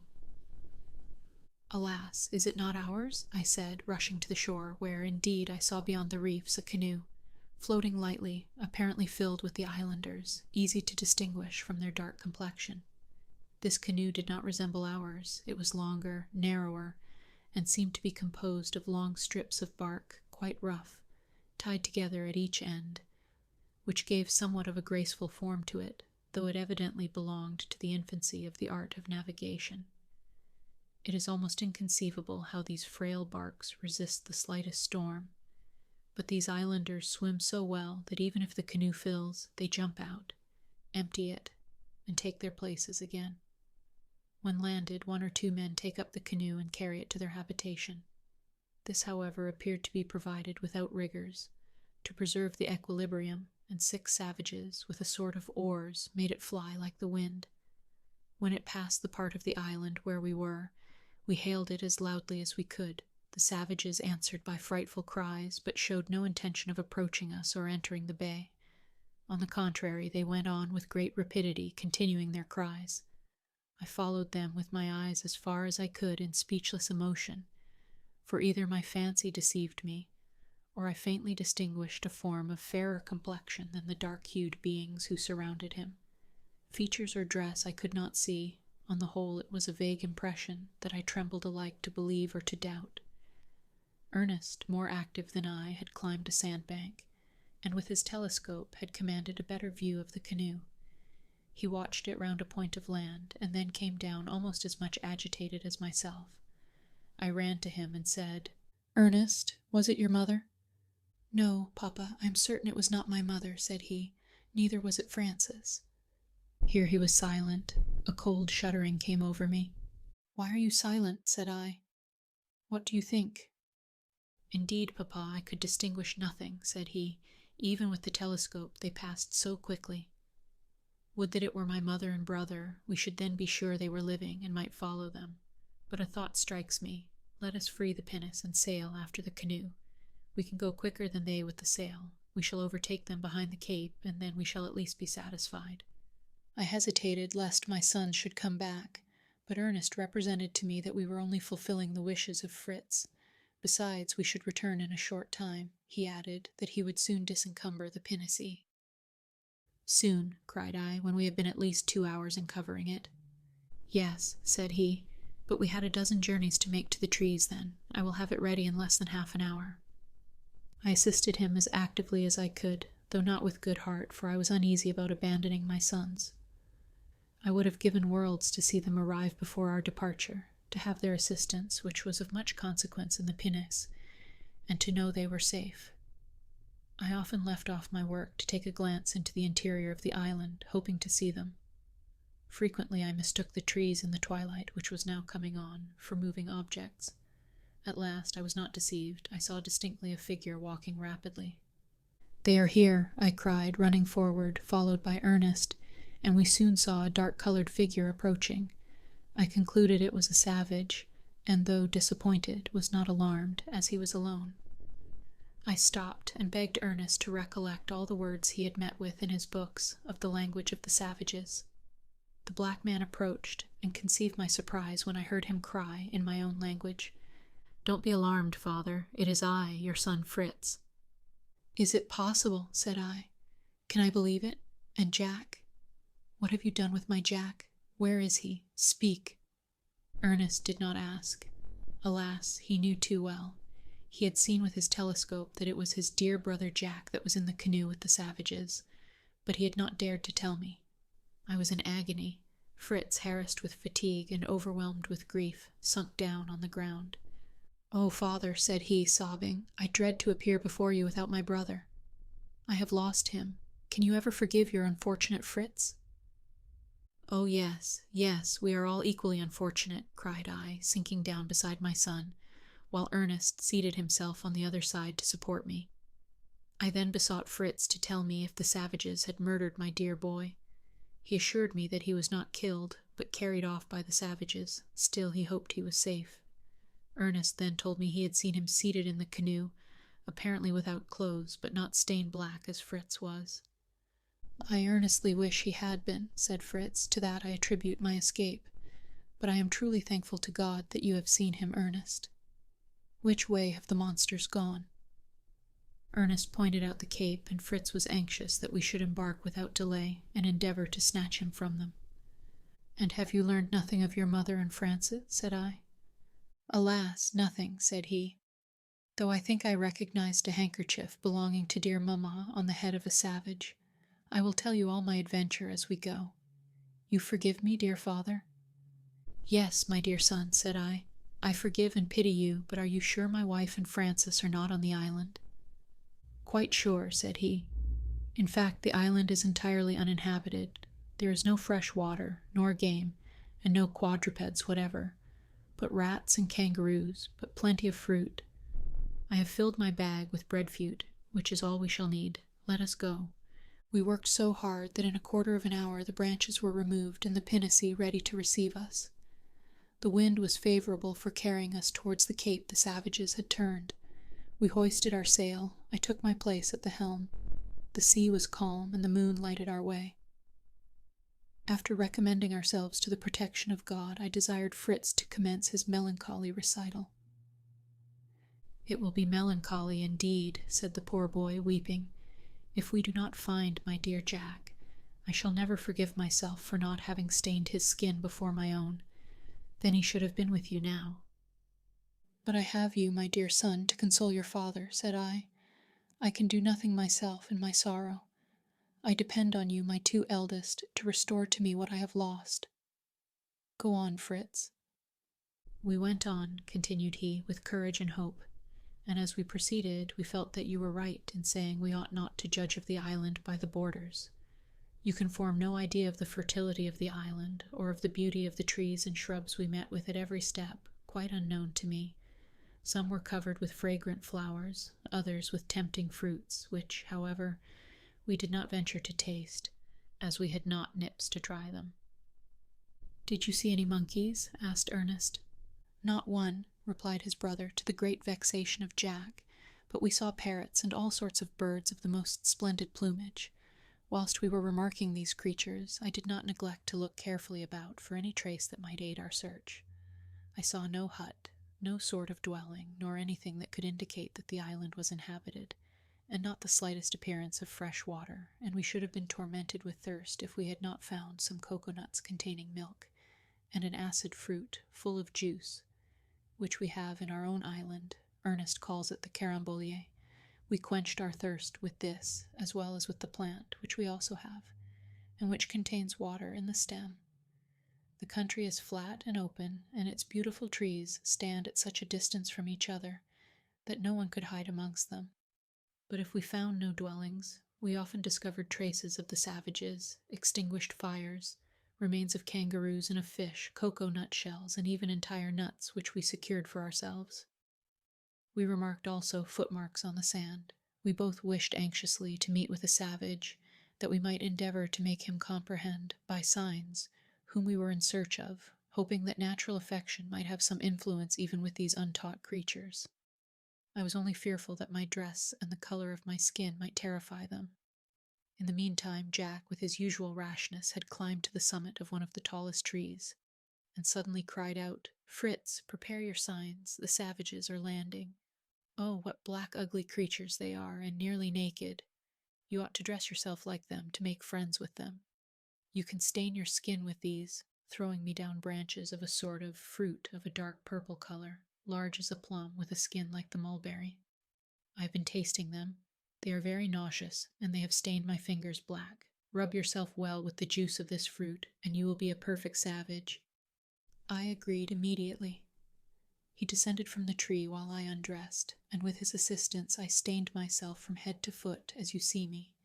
But don't be alarmed. A single dip in the sea will make me a European again. The good-natured Jack then helped to dress me in a sort of tunic made of large leaves, and laughed heartily when he looked at me, calling me Omnibus, of whom he had seen a picture, which he declared I exactly resembled. I then wished to disguise him in the same way, but he would not consent. He declared that, when he met with Mamma and Francis, he should fly to embrace them, and that he should alarm and disgust them in such a costume. He said I could protect him if the savages wished to devour him. They were now at hand, and we went forward, Jack following me with my bundle of clothes under his arm. I had slung my kangaroo skin bag of powder and provision on my shoulders, and I was glad to see that most of the savages wore the skin of that animal, for the most part spread out like a mantle over their shoulders. Few of them had other clothes, excepting one, who appeared to be the chief and had a tunic of green rushes, neatly woven. I tried to recollect all the words of savage language I could, but very few occurred to me. I said at first, Tayo, Tayo. I don't know whether they comprehended me, but they paid me great attention, evidently taking me for a savage. Only one of them wished to seize my gun, but I held it firmly, and on the chief speaking a word to him, he drew back.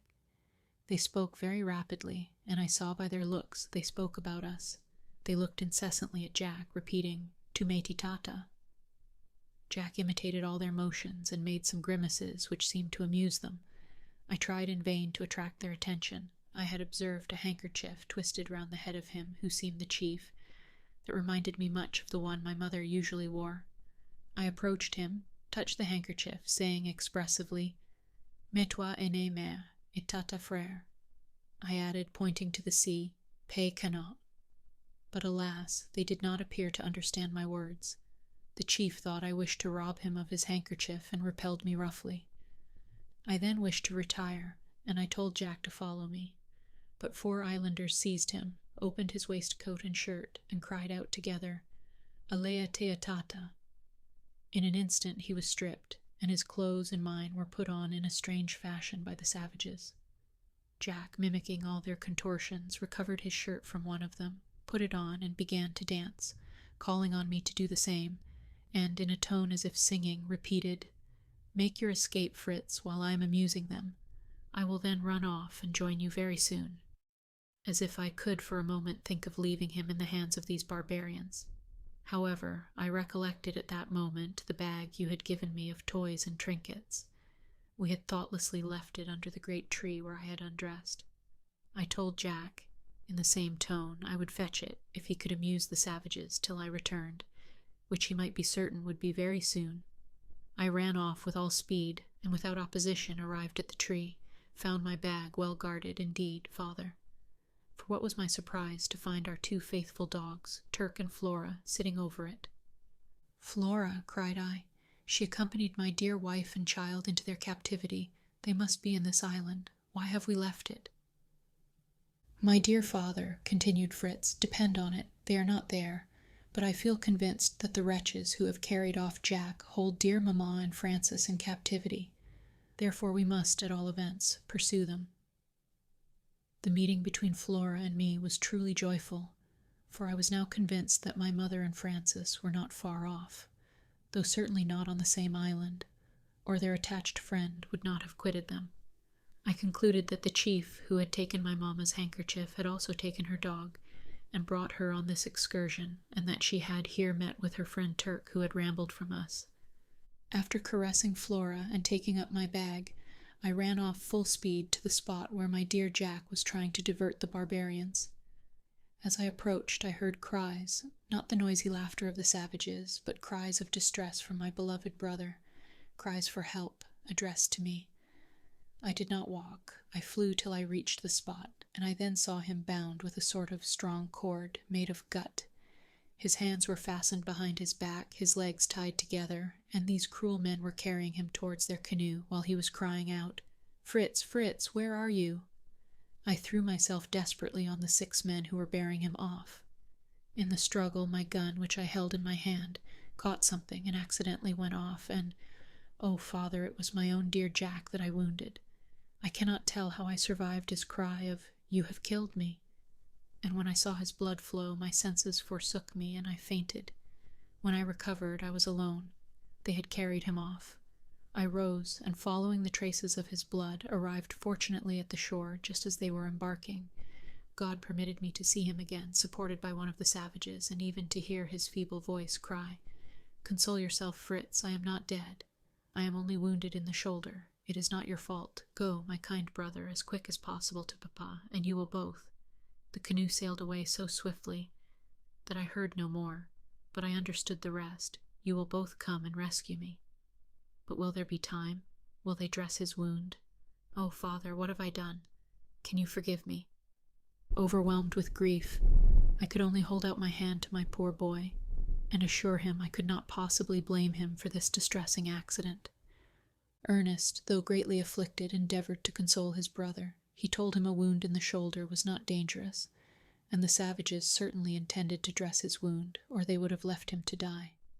Fritz, somewhat comforted, begged me to allow him to bathe, to divest himself of the coloring, which was now become odious to him, as being that of these ruthless barbarians.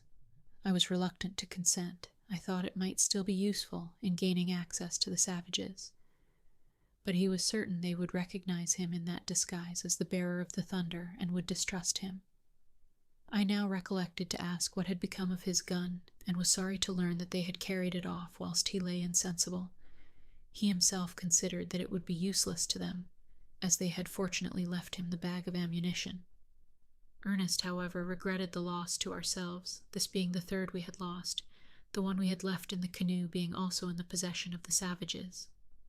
The dogs we missed too, and Fritz could give no account of them. We concluded they had either followed the savages or were still in the island. This was another severe sorrow. It seemed as if every sort of misfortune was poured out upon us. I rested on the shoulder of Ernest in my anguish. Fritz took advantage of my silence, and leaped out of the pinnace to have a bath. I was alarmed at first, but he was such an excellent swimmer, and the sea was so calm, that I soon abandoned my fears for him. Chapter 51. Fritz was now swimming far before us, and appeared to have no idea of turning, so that I was at once certain he projected swimming on to the point where we had lost sight of the savages, to be the first to discover and aid his brother. Although he was an excellent swimmer, yet the distance was so great that I was much alarmed, and especially for his arrival by night in the midst of the savages.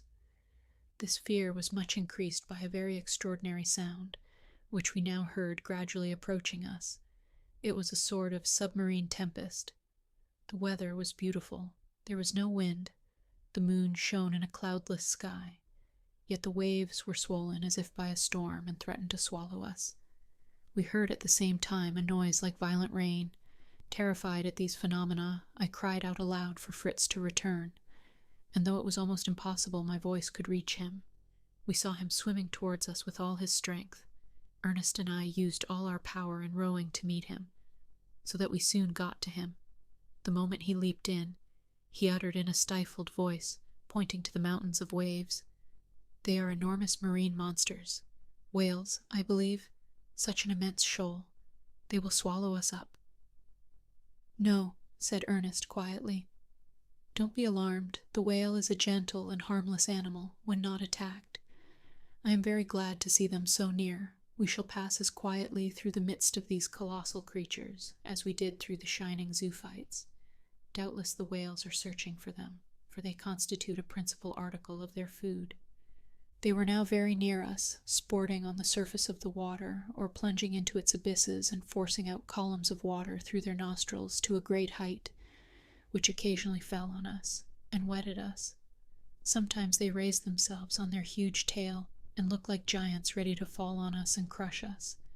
Then they went down again into the water, which foamed under their immense weight. Then they seemed to be going through some military evolutions, advancing in a single line, like a body of regular troops, one after another swimming with grave dignity. Still more frequently they were in lines of 2 and 2.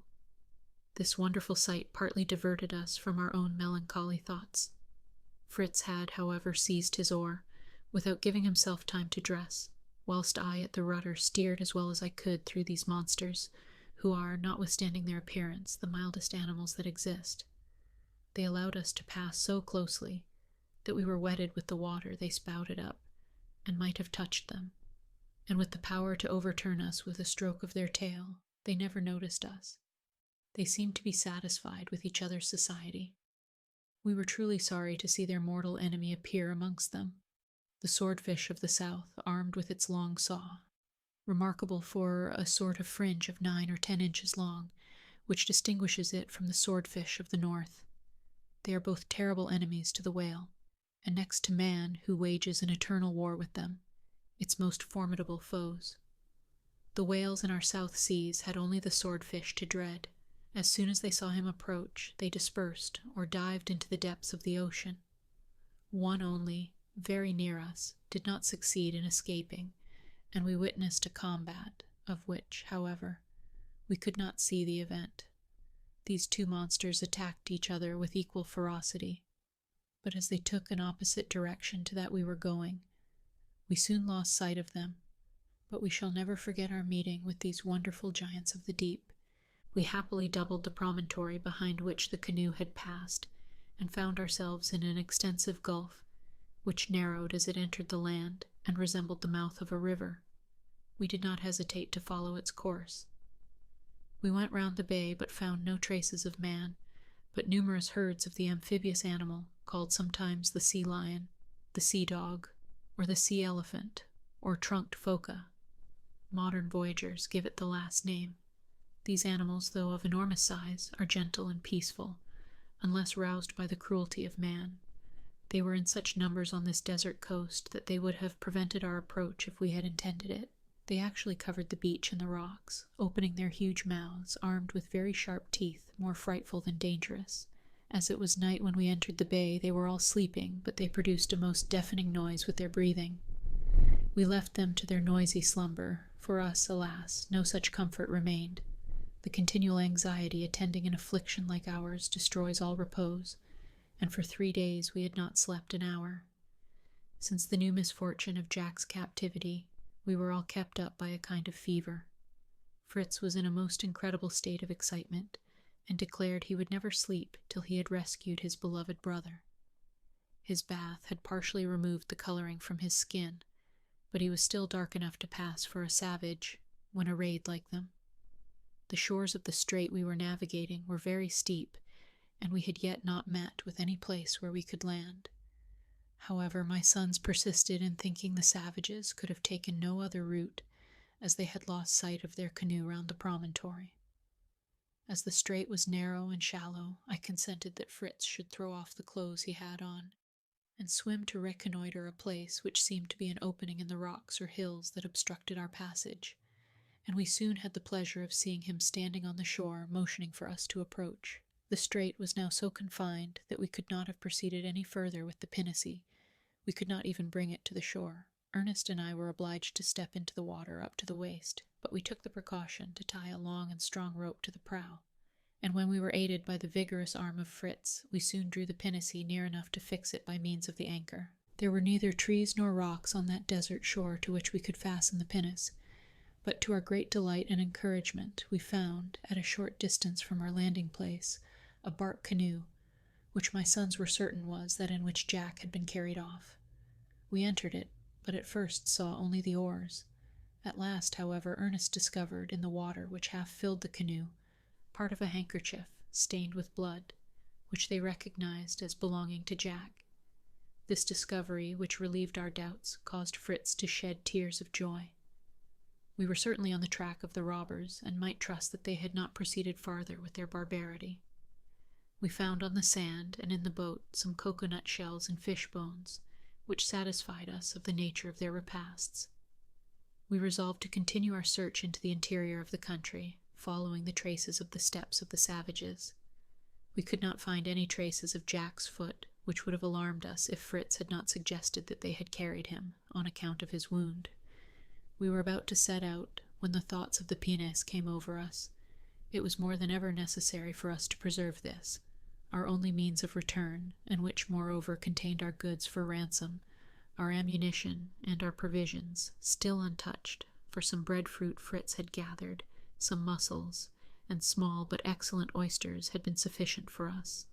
It was fortunate that we had brought some gourds of water with us, for we had not met with any. We decided that it would be necessary to leave one of our party to guard the precious pinnace, though this would be but an insufficient and dangerous defense, in case of the approach of the natives. My recent bereavements made me tremble at the idea of leaving either of my sons. I cannot yet reflect on the agony of that moment without horror. Yet it was the sole means to secure our vessel. There was not a creek or a tree to hide it, and the situation of the canoe made it certain the savages must return there to embark. My children knew my thoughts by the distracted glances with which I alternately regarded them and the pinnace, and after consulting each other's looks, Ernest said, "The pinnace must not remain here unguarded, father, to be taken, or at any rate pillaged by the natives, who will return for their canoe. Either we must all wait till they come, or you must leave me to defend it. I see, Fritz, that you could not endure to remain here." In fact, Fritz impatiently stamped with his foot, saying, "I confess, I cannot remain here. Jack may be dying of his wound, and every moment is precious. I will seek him, find him, and save him. I have a presentiment I shall, and if I discover him, as I expect, in the hands of the savages, I know the way to release him, and to prevent them carrying off our pinnace." I saw that the daring youth, in the heat of his exasperation, exposed alone to the horde of barbarians, might also become their victim. I saw that my presence was necessary to restrain and aid him, and I decided, with a heavy heart, to leave Ernest alone to protect the vessel. His calm and cool manner made it less dangerous for him to meet the natives. He knew several words of their language, and had read of the mode of addressing and conciliating them. He promised me to be prudent, which his elder brother could not be. We took the bag of toys which Fritz had brought, and left those in the chest to use if necessary, and praying for the blessing of heaven on my son, we left him. My sorrow was great, but he was no longer a child, and his character encouraged me. Fritz embraced his brother, and promised him to bring Jack back in safety. Chapter 52.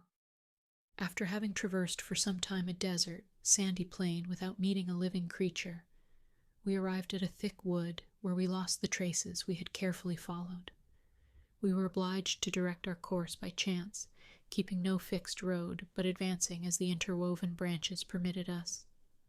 The wood was alive with the most beautiful birds of brilliant and varied plumage, but in our anxious and distressed state we should have been more interested in seeing a savage than a bird.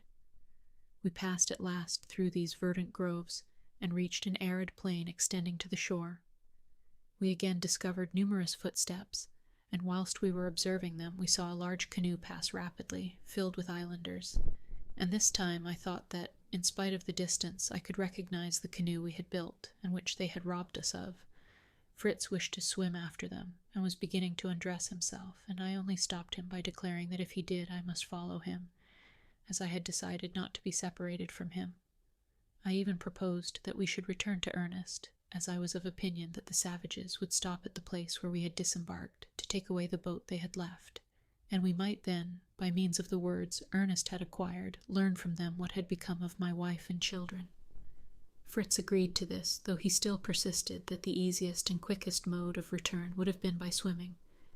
We were endeavoring to retrace our road, when, to our great astonishment, we saw, at a few yards' distance, a man clothed in a long black robe advancing towards us, whom we immediately recognized as a European. "Either I am greatly deceived," said I, "or this is a missionary, a worthy servant of God, come into these remote regions to make him known to the wretched idolaters." We hastened to him. I was not wrong. He was one of those zealous and courageous Christians who devote their energies and their lives to the instruction and eternal salvation of men born in another hemisphere, of another color, uncivilized, but not less our brothers. I had quitted Europe with the same intention, but Providence had ordered it otherwise. Yet I met with joy one of my Christian brethren, and unable to speak from emotion, I silently embraced him. He spoke to me in English, a language I had fortunately learned myself and taught to my children, and his words fell on my soul like the message of the angel to Abraham, commanding him to spare his son. "You are the person I am seeking," said he in a mild and tender tone, "and I thank heaven that I have met with you. This youth is Fritz, your eldest son, I conclude. But where have you left your second son, Ernest?" "Reverend man," cried Fritz, seizing his hands, "you have seen my brother Jack. Perhaps my mother. You know where they are. Oh, are they living?" "Yes, they are living and well taken care of," said the missionary. "Come, and I will lead you to them." It was, indeed, necessary to lead me. I was so overcome with joy that I should have fainted, but the good missionary made me inhale some volatile salts which he had about him, and supported by him and my son, I managed to walk. My first words were a thanksgiving to God for his mercy. Then I implored my good friend to tell me if I should indeed see my wife and children again. He assured me that an hour's walk would bring me to them. But I suddenly recollected Ernest, and refused to present myself before the beloved ones while he was still in danger. The missionary smiled as he told me he expected this delay, and wished to know where we had left Ernest. I recounted to him our arrival in the island, and the purpose for which we had left Ernest, with our intention of returning to him as soon as we saw the canoe pass, hoping to obtain some intelligence from the savages. "But how could you have made yourselves understood?" said he. "Are you acquainted with their language?" I told him Ernest had studied the vocabulary of the South Sea Islanders. "Doubtless that of Tahiti or the Friendly Islands," said he, "but the dialect of these islanders differs much from theirs. I've resided here more than a year, and have studied it, so may be of use to you. Let us go. Which way did you come?" "Through that thick wood," replied I, "where we wandered a long time, and I fear we shall have some difficulty in finding our way back."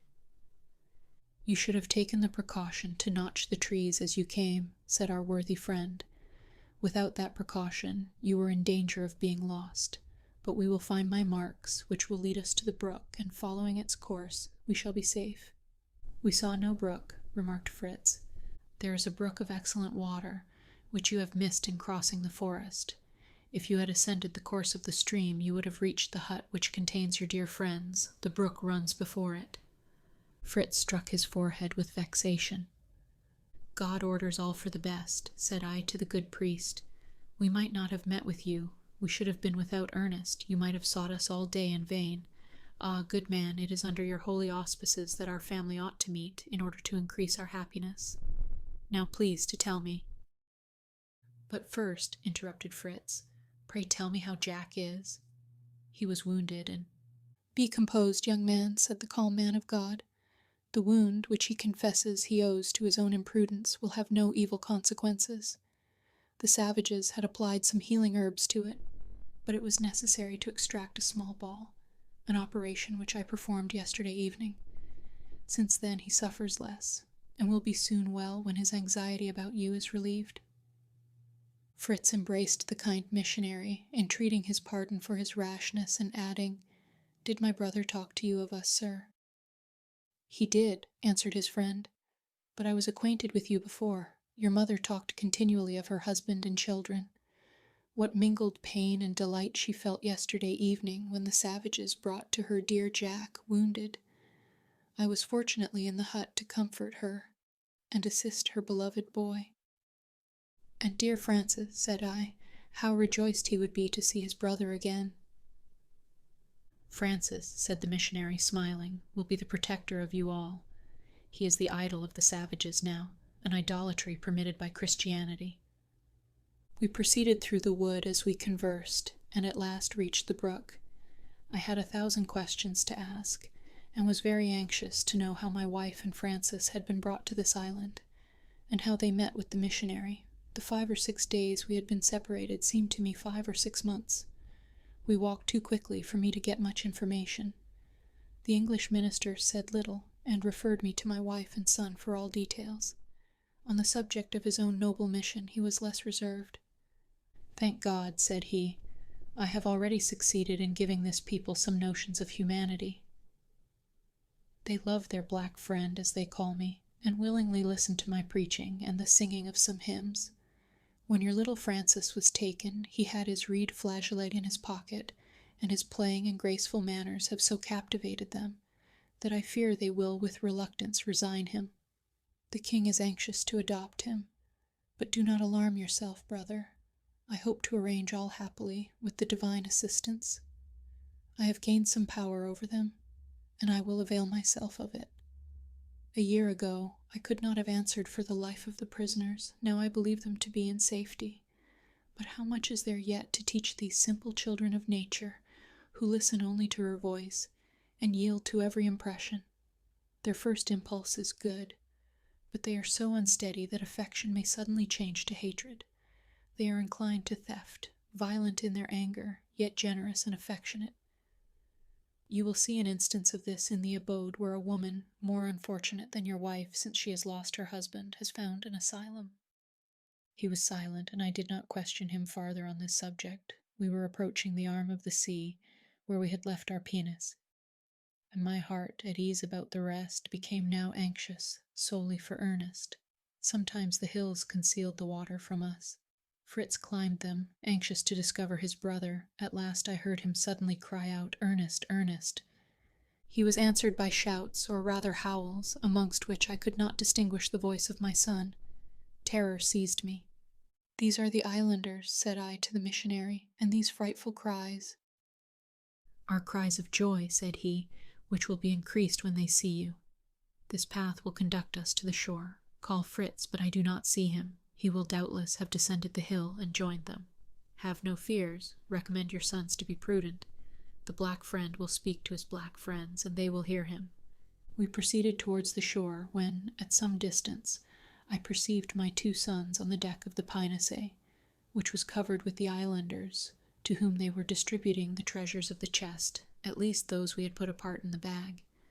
They had not been so imprudent as to open the chest itself, which would soon have been emptied. It remained snugly below the deck, with the powder barrel. At every new acquisition, the savages uttered cries of joy, repeating Mona, Mona, signifying beautiful. The mirrors were at first received with the most delight, but this soon changed into terror. They evidently conceived there was something magical about them, and flung them all into the sea. The colored glass beads had then the preference, but the distribution caused many disputes. Those who had not obtained any wished to deprive the rest of them by force. The clamor and quarreling were increasing when the voice of the missionary was heard and calmed them as if by enchantment. All left the pinnace and crowded round him. He harangued them in their own language, and pointed me out to them, naming me. "Mi tuatan," that is, father, which they repeated in their turn. Some approached me and rubbed their noses against mine, which the pastor had informed me was a mark of respect. In the meantime, Fritz had informed Ernest that his mother and brothers were found, and that the man who accompanied us was a European. Ernest received the intelligence with a calm joy. It was only by the tears in his eyes you could discover how much his heart was affected. He leapt from the pinnace and came to thank the missionary. I had my share of his gratitude, too, for coming to seek him, before I had seen the dear lost ones. We had now to think of joining them. We unanimously decided to proceed by water, in the first place that we might bring our pinnace as near as possible to my dear Elizabeth, who was still suffering from her fall, her forced voyage, and above all from her anxiety. Besides, I confess that I felt a little fatigue, and should have reluctantly set out to cross the wood a 3rd time. But in addition to this, I was assured that it was the promptest mode of reaching our friends, and this alone would have decided me. The pinnace was then loosened, the sail set, and we entered with thankfulness. Dreading the agitation of my wife if she saw us suddenly, I entreated our new friend to precede us and prepare her. He consented, but as he was coming on board, he was suddenly stopped by the natives, and one of them addressed him for some time. The missionary listened till he had concluded with calmness and dignity. Then, turning to me, he said, "You must answer for me, brother, the request which Paraberry makes. He wishes me, in the name of the whole, to wait a few moments for their chief, to whom they give the title of king. Bara Uru, as he is called, has assembled them here for a ceremony, at which all his warriors must assist. I have been anxious to attend, fearing it might be a sacrifice to their idols, which I have always strongly opposed, and wishing to seize this occasion to declare to them the one true God. Bara Uru is not wicked, and I hope to succeed in touching his heart, enlightening his mind, and converting him to Christianity. His example would certainly be followed by the greatest part of his subjects, who are much attached to him. Your presence, and the name of God uttered by you with the fervor and in the attitude of profound veneration and devotion, may aid this work of charity and love. Have you sufficient self-command to delay for perhaps a few hours the meeting with your family? Your wife and children, not expecting you, will not suffer from suspense. If you do not agree to this, I will conduct you to them, and return, I hope in time, to fulfill my duty. I wait your decision to reply to Parabury, who is already sufficiently acquainted with the truth to desire that his king and his brethren should know it also." Such were the words of this true servant of God, but I cannot do justice to the expression of his heavenly countenance. Mr. Wyss, for such was his name, was 45 or 50 years of age, tall and thin. The labors and fatigues of his divine vocation had, more than years, left their traces on his noble figure and countenance. He stooped a little, his open and elevated forehead was slightly wrinkled, and his thin hair was prematurely gray. His clear blue eyes were full of intelligence and kindness, reading your thoughts and showing you all his own. He usually kept his arms folded over his breast and was very calm in speaking, but when his extended hand pointed to heaven, the effect was irresistible. One might have thought he saw the very glory he spoke of. His simple words to me seemed a message from God, and it would have been impossible to resist him. It was indeed a sacrifice, but I made it without hesitation. I glanced at my sons, who had their eyes cast down, but I saw Fritz knitting his brows. "I shall stay with you, father," said I, "happy if I can assist you in fulfilling your sacred duties." "And you, young people," said he, "are you of the same opinion?" Fritz came forward and frankly said, "Sir, it was, unfortunately, I who wounded my brother Jack. He has been generous enough to conceal this. You extracted the ball which I discharged into his shoulder. I owe his life to you, and mine is at your disposal. I can refuse you nothing. And, however impatient, I must remain with you." "I repeat the same," said Ernest. "You protected our mother and brothers, and, by God's permission, you restore them to us. We will all remain with you. You shall fix the time of our meeting, which will not, I trust, be long delayed." I signified my approbation, and the missionary gave them his hand, assuring them that their joy on meeting their friends would be greatly increased by the consciousness of this virtuous self-denial. We soon experienced this. Mr. Wyss learned from Parabury that they were going to fetch their king in our pretty canoe when we saw it pass. The royal habitation was situated on the other side of the promontory, and we soon heard a joyful cry that they saw the canoe coming. While the savages were engaged in preparing to meet their chief, I entered the pinnace, and descending beneath the deck, I took from the chest what I judged most fitting to present to his majesty. I chose an axe, a saw, a pretty small ornamented saber which could not do much harm, a packet of nails, and one of glass beads. I had scarcely put aside these articles when my sons rushed to me in great excitement. "Oh, father," cried they at once, "look, look! Summon all your fortitude. See! There is Francis himself in the canoe. Oh, how curiously he is dressed!" I looked and saw, at some distance, our canoe ascending the strait. It was decorated with green branches, which the savages, who formed the king's guard, held in their hand. Others were rowing vigorously, and the chief, wearing a red and yellow handkerchief, which had belonged to my wife, as a turban, was seated at the stern, and a pretty little blooming flaxen-haired boy was placed on his right shoulder. With what delight did I recognize my child! He was naked above the waist, and wore a little tunic of woven leaves, which reached to his knees, a necklace and bracelets of shells, and a variety of colored feathers mingled with his bright curls. One of these fell over his face, and doubtless prevented him from seeing us.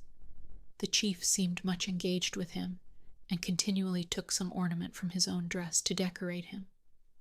"It is my child," said I in great terror to Mr. Wyss, "my dearest and youngest. They have taken him from his mother. What must be her grief? He is her Benjamin, the child of her love. Why have they taken him? Why have they adorned him in this manner? Why have they brought him here?" "Have no fear," said the missionary, "that they will do him no harm. I promise you they shall restore him, and you shall take him back to his mother.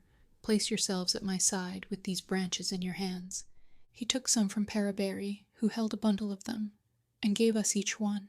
Each of the savages took one also. They were from a tree which had slender, elegant leaves, and rich scarlet flowers, species of mimosa. The Indians call it the tree of peace. They carry a branch of it when they have no hostile intentions. In all their assemblies, when war is proclaimed, they make a fire of these branches, and if all are consumed, it is considered an omen of victory. While Mr. Wyss was explaining this to us, the canoe approached. 2 savages took Francis on their shoulders, 2 others took the king in the same way, and advanced gravely towards us. What difficulty I had to restrain myself from snatching my child from his bearers and embracing him. My sons were equally agitated. Fritz was darting forward, but the missionary restrained him.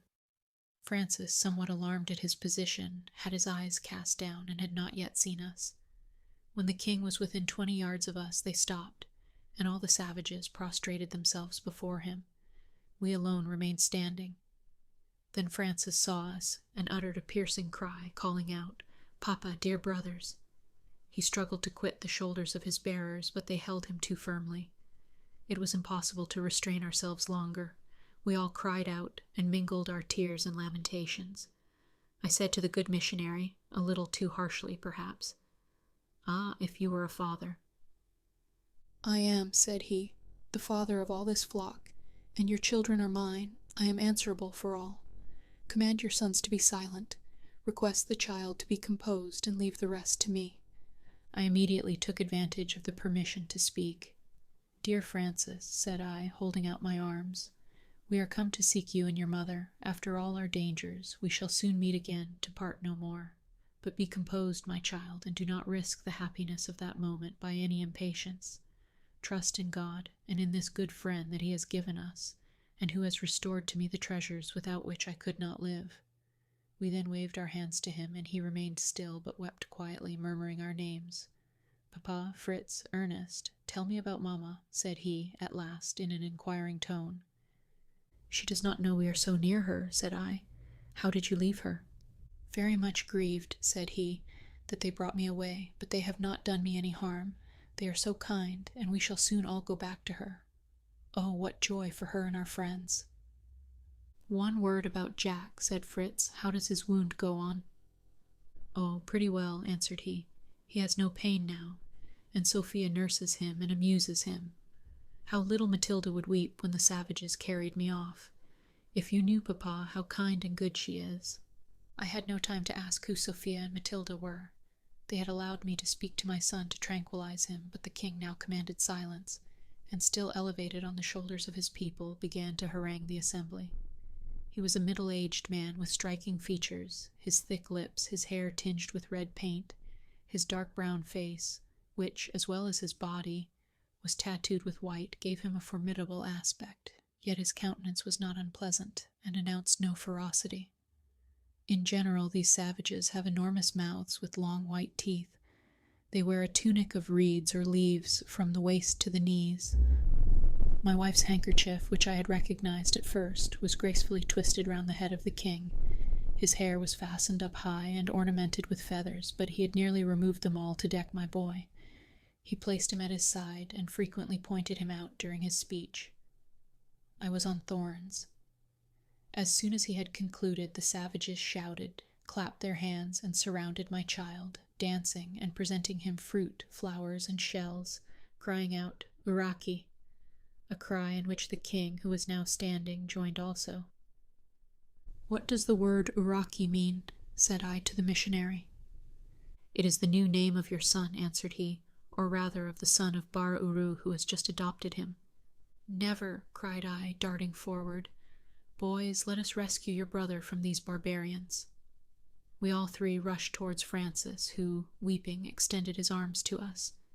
The savages attempted to repulse us, but at that moment the missionary pronounced some words in a loud voice.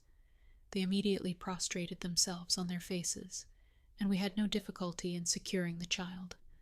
We brought him to our protector, who still remained in the same attitude in which he had spoken, with his eyes and his right hand raised towards heaven. He made a sign for the savages to rise, and afterwards spoke for some time to them. What would I have given to have understood him? But I formed some idea from the effect of his words. He frequently pointed to us, pronouncing the word Eruwe, and particularly addressed the king, who listened motionless to him. At the conclusion of his speech, Bara Uru approached and attempted to take hold of Francis, who threw himself into my arms, where I firmly held him. "Let him now go," said Mr. Wyss, "and fear nothing." I released the child. The king lifted him up, pressed his own nose to his. Then, placing him on the ground, took away the feathers and necklace with which he had decked him, and replaced him in my arms, rubbing my nose also, and repeating several words. In my first emotion, I threw myself on my knees, and was imitated by my 2 sons. "It is well," cried the missionary, again raising his eyes and hands. "Thus should you offer thanks to heaven. The king, convinced it is the will of God, restores your child and wishes to become your friend. He is worthy to be so, for he adores and fears your God. May he soon learn to know and believe all the truths of Christianity. Let us pray together that the time may come when, on these shores, where paternal love has triumphed, I may see a temple rise to the Father of all, the God of peace and love." He kneeled down, and the king and all his people followed his example. Without understanding the words of his prayer, I joined in the spirit of it with all my heart and soul. I then presented my offerings to the king, increasing them considerably. I would willingly have given all my treasures in exchange for him he had restored to me. My sons also gave something to each of the savages, who incessantly cried, "Tayo, Tayo." I begged Mr. Wyss to tell the king I gave him my canoe, and hoped he would use it to visit us in our island to which we were returning. He appeared pleased and wished to accompany us in our pinnace, which he seemed greatly to admire. Some of his people followed him on board to row, the rest placed themselves in the canoes. We soon entered the sea again, and doubling the second point, we came to an arm of the sea much wider and deep enough for our pinnace, and which conducted us to the object of our dearest hopes. Chapter 53. We were never weary with caressing our dear Francis. We were very anxious to learn from him all the particulars of the arrival of the savages in our island, the seizure of his mother and himself, their voyage, and their residence here, and who were the friends they had met with. But it was impossible. His tawny majesty never left us for a moment, and played with the boy as if he had been a child himself. Francis showed him all the toys from our chest. He was extremely amused with the small mirrors and the dolls. A painted carriage, driven by a coachman who raised his whip when the wheels turned, appeared miraculous to him. He uttered screams of delight as he pointed it out to his followers. The ticking of my watch also charmed him, and as I had several more, I gave him it, showing him how to wind it up. But the first time he tried to do it, he broke the spring, and when it was silent, he cared no longer for it, but threw it on one side. However, as the gold was very glittering, he took it up again, and suspending it from the handkerchief that was wound round his head, it hung over his nose and formed a striking ornament. Francis showed him his face in a mirror, which royal amusement made him laugh heartily. He asked the missionary if it was the invisible and almighty God who had made all these wonderful things. Mr. Wyss replied that it was he who gave men the power to make them. I do not know whether Bara-Uro comprehended this, but he remained for some time in deep thought. I profited by this to ask the missionary what were the words which had terrified them so when they wished to keep my son from me, and which had compelled them to surrender him. "I told them," answered he, "that the Almighty and unseen God, of whom I spoke to them daily, ordered them, by my voice, to restore a son to his father. I threatened them with his anger if they refused, and promised them his mercy if they obeyed. And they did obey. The first step is gained. They know the duty of adoring and obeying God. Every other truth proceeds from this, and I have no doubt that my savages will one day become good Christians. My method of instruction is suited to their limited capacity. I proved to them that their wooden idols, made by their own hands, could neither create, hear them, nor protect them.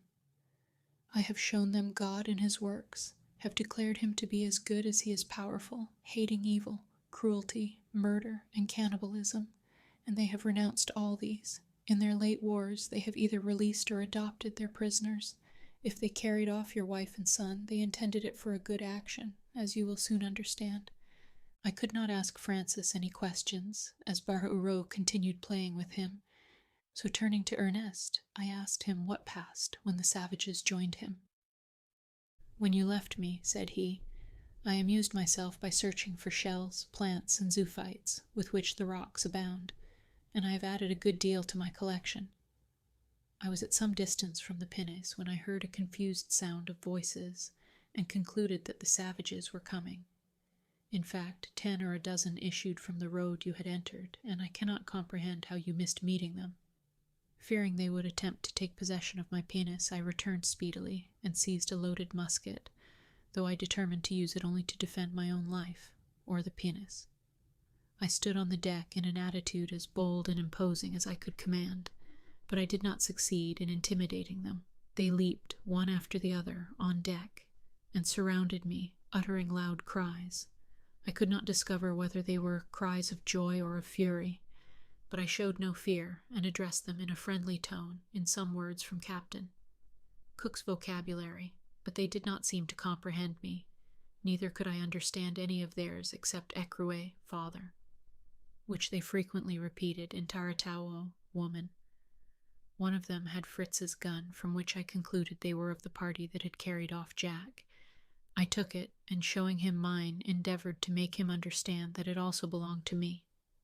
He thought I wished to exchange, and readily offered to return it and take mine. This would not have suited me. Fritz's gun was discharged, and I could not let them have mine loaded.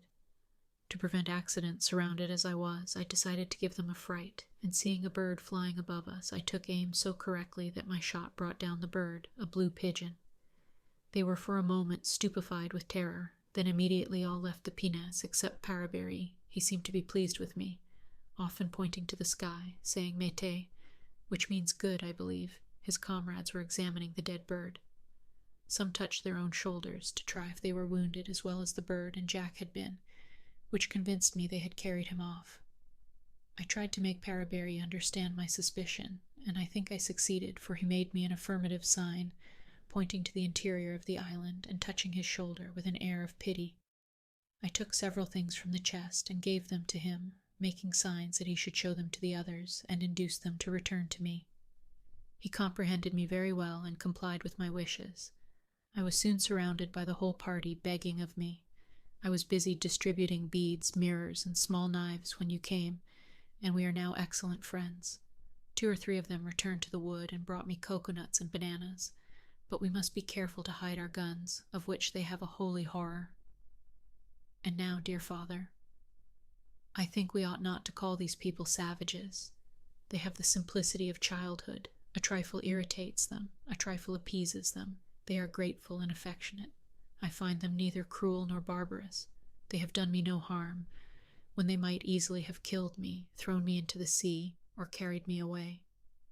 We must not, said I, judge of all savage people by these who have had the benefit of a virtuous teacher. Mr. Wyss has already cast into their hearts the seeds of that divine religion, which commands us to do unto others as we would they should do unto us, and to pardon and love our enemies. While we were discoursing, we arrived at a spot where the canoes had already landed. We were about to do the same, but the king did not seem inclined to quit the pinnace, but continued speaking to the missionary. I was still fearful that he wished to keep Francis, to whom he seemed to be more and more attached, holding him constantly on his knee. But at last, to my great joy, he placed him in my arms. "He keeps his word with you," said Mr. Wyss. "You may carry him to his mother, but in return he wishes you to permit him to go in your pinnace to his abode on the other side of the strait, that he may show it to the women, and he promises to bring it back. Perhaps there would be danger in refusing him." I agreed with him, but still there was a difficulty in granting this request. If he chose to keep it, how should we return? Besides, it contained our only barrel of powder, and all our articles of traffic, and how could we expect it would escape pillage?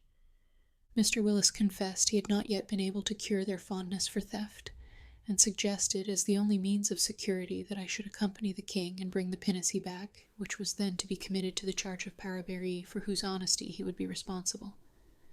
Here was another delay. The day was so far advanced that I might not, perhaps, be able to return before night. Besides, though my wife did not know we were so near her, she knew they had carried away Francis, and she would certainly be very uneasy about him. Bara Uru looked very impatient, and as it was necessary to answer him, I decided at once. I resigned Francis to the missionary, entreating him to take him to his mother, to prepare her for our approach, and to relate the cause of our delay. I told my sons it was my desire they should accompany me, Fritz agreed rather indignantly, and Ernest with calmness. Mr. Wyss told the king that in gratitude to him and to do him honor, I and my sons wished to accompany him.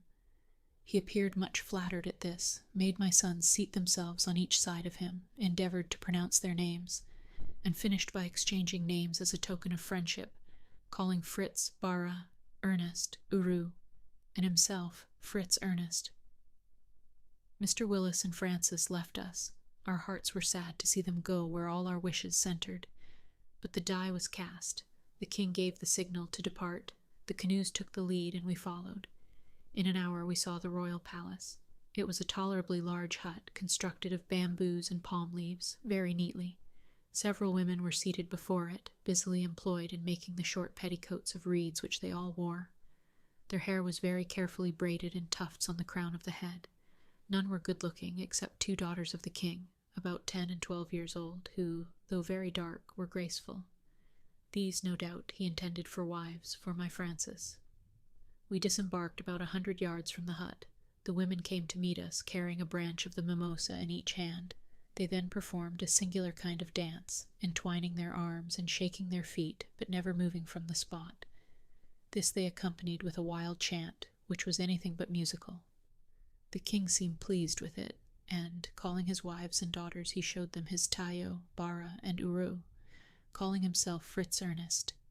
He then joined in the dance, dragging my sons with him, who managed it pretty well. As for me, he treated me with great respect, always calling me Ecrue, father, and made me sit down on a large trunk of a tree before his house, which was, doubtless, his throne, for he placed me there with great ceremony, rubbing his royal nose against mine. After the dance was concluded, the women retired to the hut and returned to offer us a collation, served up in the shells of cocoa-nuts. It was a sort of paste, composed, I believe, of different sorts of fruit, mixed up with a kind of flour and the milk of the cocoa-nut. This mixture was detestable to me, but I made up for it with some kernel of cocoa-nuts and the breadfruit. Perceiving that I liked these, Bara Uru ordered some of them to be gathered and carried to the pinnace. The hut was backed by a wood of palms and other trees, so that our provision was readily made. Still there was time for my sons to run to the pinnace, attended by Parabéry, and bring from the chest some beads, mirrors, scissors, needles, and pins to distribute to the ladies. When they brought the fruit they had gathered, I made a sign to Bara Uru to take them to see the pinnace. He called them, and they followed him timidly, and submitting to his wishes in everything. They carried the fruit 2 and 2 in a sort of baskets, very skillfully woven in rushes, which appeared to have a European form. They had no furniture in their dwelling but mats, which were doubtless their beds, and some trunks of trees, serving for seats and tables.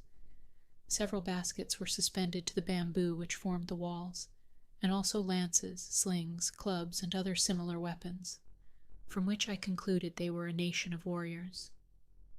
I did not observe much, however, for my thoughts were in the future, and I was very impatient for our departure. I hastened to the pinnace, and my sons distributed their gifts to the females, who did not dare to express their delight, but it was evident in their countenances. They immediately began to adorn themselves with their presents, and appeared to value the mirrors much more than their husbands had done. They soon understood their use, and employed them to arrange with taste the strings of beads round their necks, heads, and arms. At last the signal was given for our departure. I rubbed my nose against that of the king. I added to my presents a packet of nails and one of gilt buttons, which he seemed to covet. I went on board my pinnace, and conducted by the good Parabéry, we took our way to that part of the coast where the dear ones resided whom I so anxiously desired to see. Some of the savages accompanied us in their own canoe. We should have preferred having only our friend Parabéry, but we were not the masters. Favored by the wind, we soon reached the shore we had formerly quitted, and found our excellent missionary waiting for us. "Come," said he, "you are now going to receive your reward. Your wife and children impatiently expect you. They would have come to meet you. But your wife is still weak, and Jack suffering. Your presence will soon cure them." I was too much affected to answer. Fritz gave me his arm, as much to support me as to restrain himself from rushing on before. Ernest did the same with Mr. Wyss. His mildness pleased the good man, who also saw his taste for study, and tried to encourage it. After half an hour's walk, the missionary told us we were now near our good friends. I saw no sign of a habitation, nothing but trees and rocks. At last I saw a light smoke among the trees, and at that moment Francis, who had been watching, ran to meet us. "Mamma is expecting you," said he, showing us the way through a grove of shrubs thick enough to hide entirely the entrance into a kind of grotto.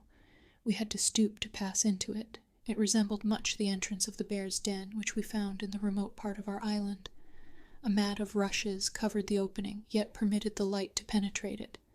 Francis removed the matting, calling, "Mamma, here we are." A lady, apparently about 27 years of age, of mild and pleasing appearance, came forward to meet me. She was clothed in a robe made of palm leaves tied together, which reached from her throat to her feet, leaving her beautiful arms uncovered. Her light hair was braided and fastened up round her head. "You are welcome," said she, taking my hand.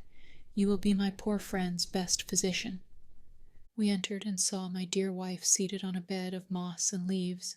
She wept abundantly, pointing out to me our dear boy by her side. A little nymph of 11 or 12 years old was endeavoring to raise him. "Here are your papa and brothers, Jack," said she. "You are very happy in having what I have not. But your papa will be mine, and you shall be my brother." Jack thanked her affectionately. Fritz and Ernest, kneeling beside the couch, embraced their mother. Fritz begged her to forgive him for hurting his brother, and then tenderly inquired of Jack after his wound. For me, I cannot describe my gratitude and agitation. I could scarce utter a word to my dear wife, who, on her part, sunk down, quite overcome on her bed. The lady, who was, I understood, named Madame Hertel, approached to assist her. When she recovered, she presented to me Madame Hertel and her 2 daughters. The eldest, Sophia, was attending on Jack. Matilda, who was about 10 or 11 years of age, was playing with Francis, while the good missionary, on his knees, thanked God for having reunited us. "And for life," cried my dear wife. "My dear husband, I well knew you would set out to seek me, but how could I anticipate that you would ever succeed in finding me? We will now separate no more. This beloved friend has agreed to accompany us to the happy island, as I intend to call it, if I ever have the happiness to reach it again with all I love in the world. How graciously God permits us to derive blessings from our sorrows. See what my trial has produced me. A friend and 2 dear daughters, for henceforward we are only one family." We were mutually delighted with this arrangement, and entreated Mr. Wyss to visit us often, and to come and live in the happy island when his mission was completed. "I will consent," said he, "if you will come and assist me in my duties, for which purpose you and your sons must acquire the language of these islanders. We are much nearer your island than you think, for you took a very circuitous course, and Parabéry, who knows it, declares it is only a day's voyage with a fair wind. And moreover, he tells me that he is so much delighted with you and your sons, that he cannot part with you, and wishes me to obtain your permission to accompany you and remain with you. He will be exceedingly useful to you, will teach the language to you all, and will be a ready means of communication between us." I gladly agreed to take Parabéry with us as a friend, but it was no time yet to think of departing, as Mr. Wyss wished to have Jack some days longer under his care. We therefore arranged that I and my 2 sons should become his guests, as his hut was but a short distance off. We had many things to hear, but as my wife was yet too weak to relate her adventures, we resolved first to have the history of Madame Hertel. Night coming on, the missionary lighted a gourd lamp, and after a light collation of breadfruit, Madame Hertel began her story. Chapter 54. "My life," she began, "healthy, passed without any remarkable events, till the misfortune occurred which brought me to this island. I was married when very young to Mr. Hertel, a merchant at Hamburg, an excellent man whose loss I have deeply felt. I was very happy in this union, arranged by my parents and sanctioned by reason. We had 3 children, a son and 2 daughters, in the first 3 years of our marriage, and Monsieur Hertel, seeing his family increase so rapidly, wished to increase his income. An advantageous establishment was offered him in the Canary Islands. He accepted it, and prevailed on me to settle there with my family for some years. My parents were dead. I had no tie to detain me in Europe. I was going to see new regions, those fortunate isles I had heard so much of, and I set out joyfully with my husband and children, little foreseeing the misfortunes before me. Our voyage was favorable. The children, like myself, were delighted with the novelties of it. I was then 23 years old, Sophia 7, Matilda 6, and Alfred, our pretty gentle boy, not yet 5. Poor child! He was the darling and the plaything of all the crew. She wept bitterly for a few moments, and then resumed her narration. He was as fair as your own Francis, and greatly resembled him. We proceeded first to Bordeaux, where my husband had a correspondent with whom he had large dealings. By his means my husband was enabled to raise large sums for his new undertaking. We carried with us, in fact, nearly his whole fortune. We re-embarked under the most favorable auspices, the weather delightful and the wind fair, but we very soon had a change. We were met by a terrible storm and hurricane, such as the sailors had never witnessed. For a week our ship was tossed about by contrary winds, driven into unknown seas, lost all its rigging, and was at last so broken that the water poured in on all sides. All was lost, apparently, but in this extremity my husband made a last attempt to save us. He tied my daughters and myself firmly to a plank, taking the charge of my boy himself, as he feared the additional weight would be too much for our raft. His intention was to tie himself to another plank, to fasten this to ours, and taking his son in his arms, to give us a chance of being carried to the shore, which did not appear far off. Whilst he was occupied in placing us, he gave Alfred to the care of a sailor who was particularly attached to him. I heard the man say, "Leave him with me. I will take care to save him." On this, Monsieur Hertel insisted on his restoring him, and I cried out that he should be given to me. At that moment, the ship, which was already fallen on its side, filled rapidly with water, plunged, and disappeared with all on board. The plank on which I and my daughters were fixed alone floated, and I saw nothing but death and desolation round me. Madame Hertel paused, almost suffocated by the remembrance of that awful moment. "Poor woman," said my wife, weeping, "it is 5 years since this misfortune. It was at the same time as our shipwreck, and was doubtless caused by the same storm. But how much more fortunate was I! I lost none that were dear to me, and we even had the vessel left for our use. But, my dear unfortunate friend, by what miracle were you saved?" "It was he who only can work miracles," said the missionary, "who cares for the widow and the orphan, and without whose word not a hair of the head can perish, who at that moment gave courage to the Christian mother. My strength," continued she, "was nearly exhausted, when, after being tossed about by the furious waves, I found myself thrown upon what I supposed to be a sandbank with my 2 children. I envied the state of my husband and son. If I had not been a mother, I should have wished to have followed them, but my 2 girls lay senseless at my side, and I was anxious, as I perceived they still breathed, to recover them. At the moment Monsieur Hertel pushed the raft into the water, he threw upon it a box bound with iron, which I grasped mechanically, and still held when we were left on shore. It was not locked, yet it was with some difficulty, in my confined position, that I succeeded in opening it. It contained a quantity of gold and bank notes, which I looked upon with contempt and regret. But there was something useful in the box.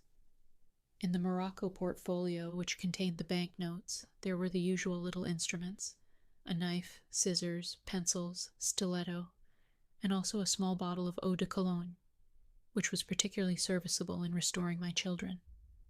I began by cutting the cords that tied us. I then rubbed my dear children with the eau de cologne, made them inhale it, and even swallow a little. The wind was still blowing, but the clouds began to break, and the sun appeared, which dried and warmed us. My poor children opened their eyes and knew me, and I felt I was not utterly comfortless, but their first words were to ask for their father and brother. I could not tell them they were no more. I tried to deceive myself, to support my strength by a feeble and delusive hope. Monsieur Hertel swam well, the sailor still better, and the last words I had heard still rung in my ears. "Do not be uneasy, I will save the child." If I saw anything floating at a distance, my heart began to beat, and I ran towards the water. But I saw it was only wreck, which I could not even reach, Some pieces were, however, thrown on shore, and with these in our own raft I was enabled to make a sort of shelter by resting them against a rock. My poor children, by crouching under this, sheltered themselves from the rain or from the rays of the sun. I had the good fortune to preserve a large beaver hat, which I wore at the time, and this protected me. But these resources gave me little consolation.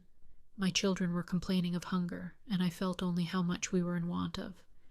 I had seen a shellfish on the shore, resembling the oyster or mussel.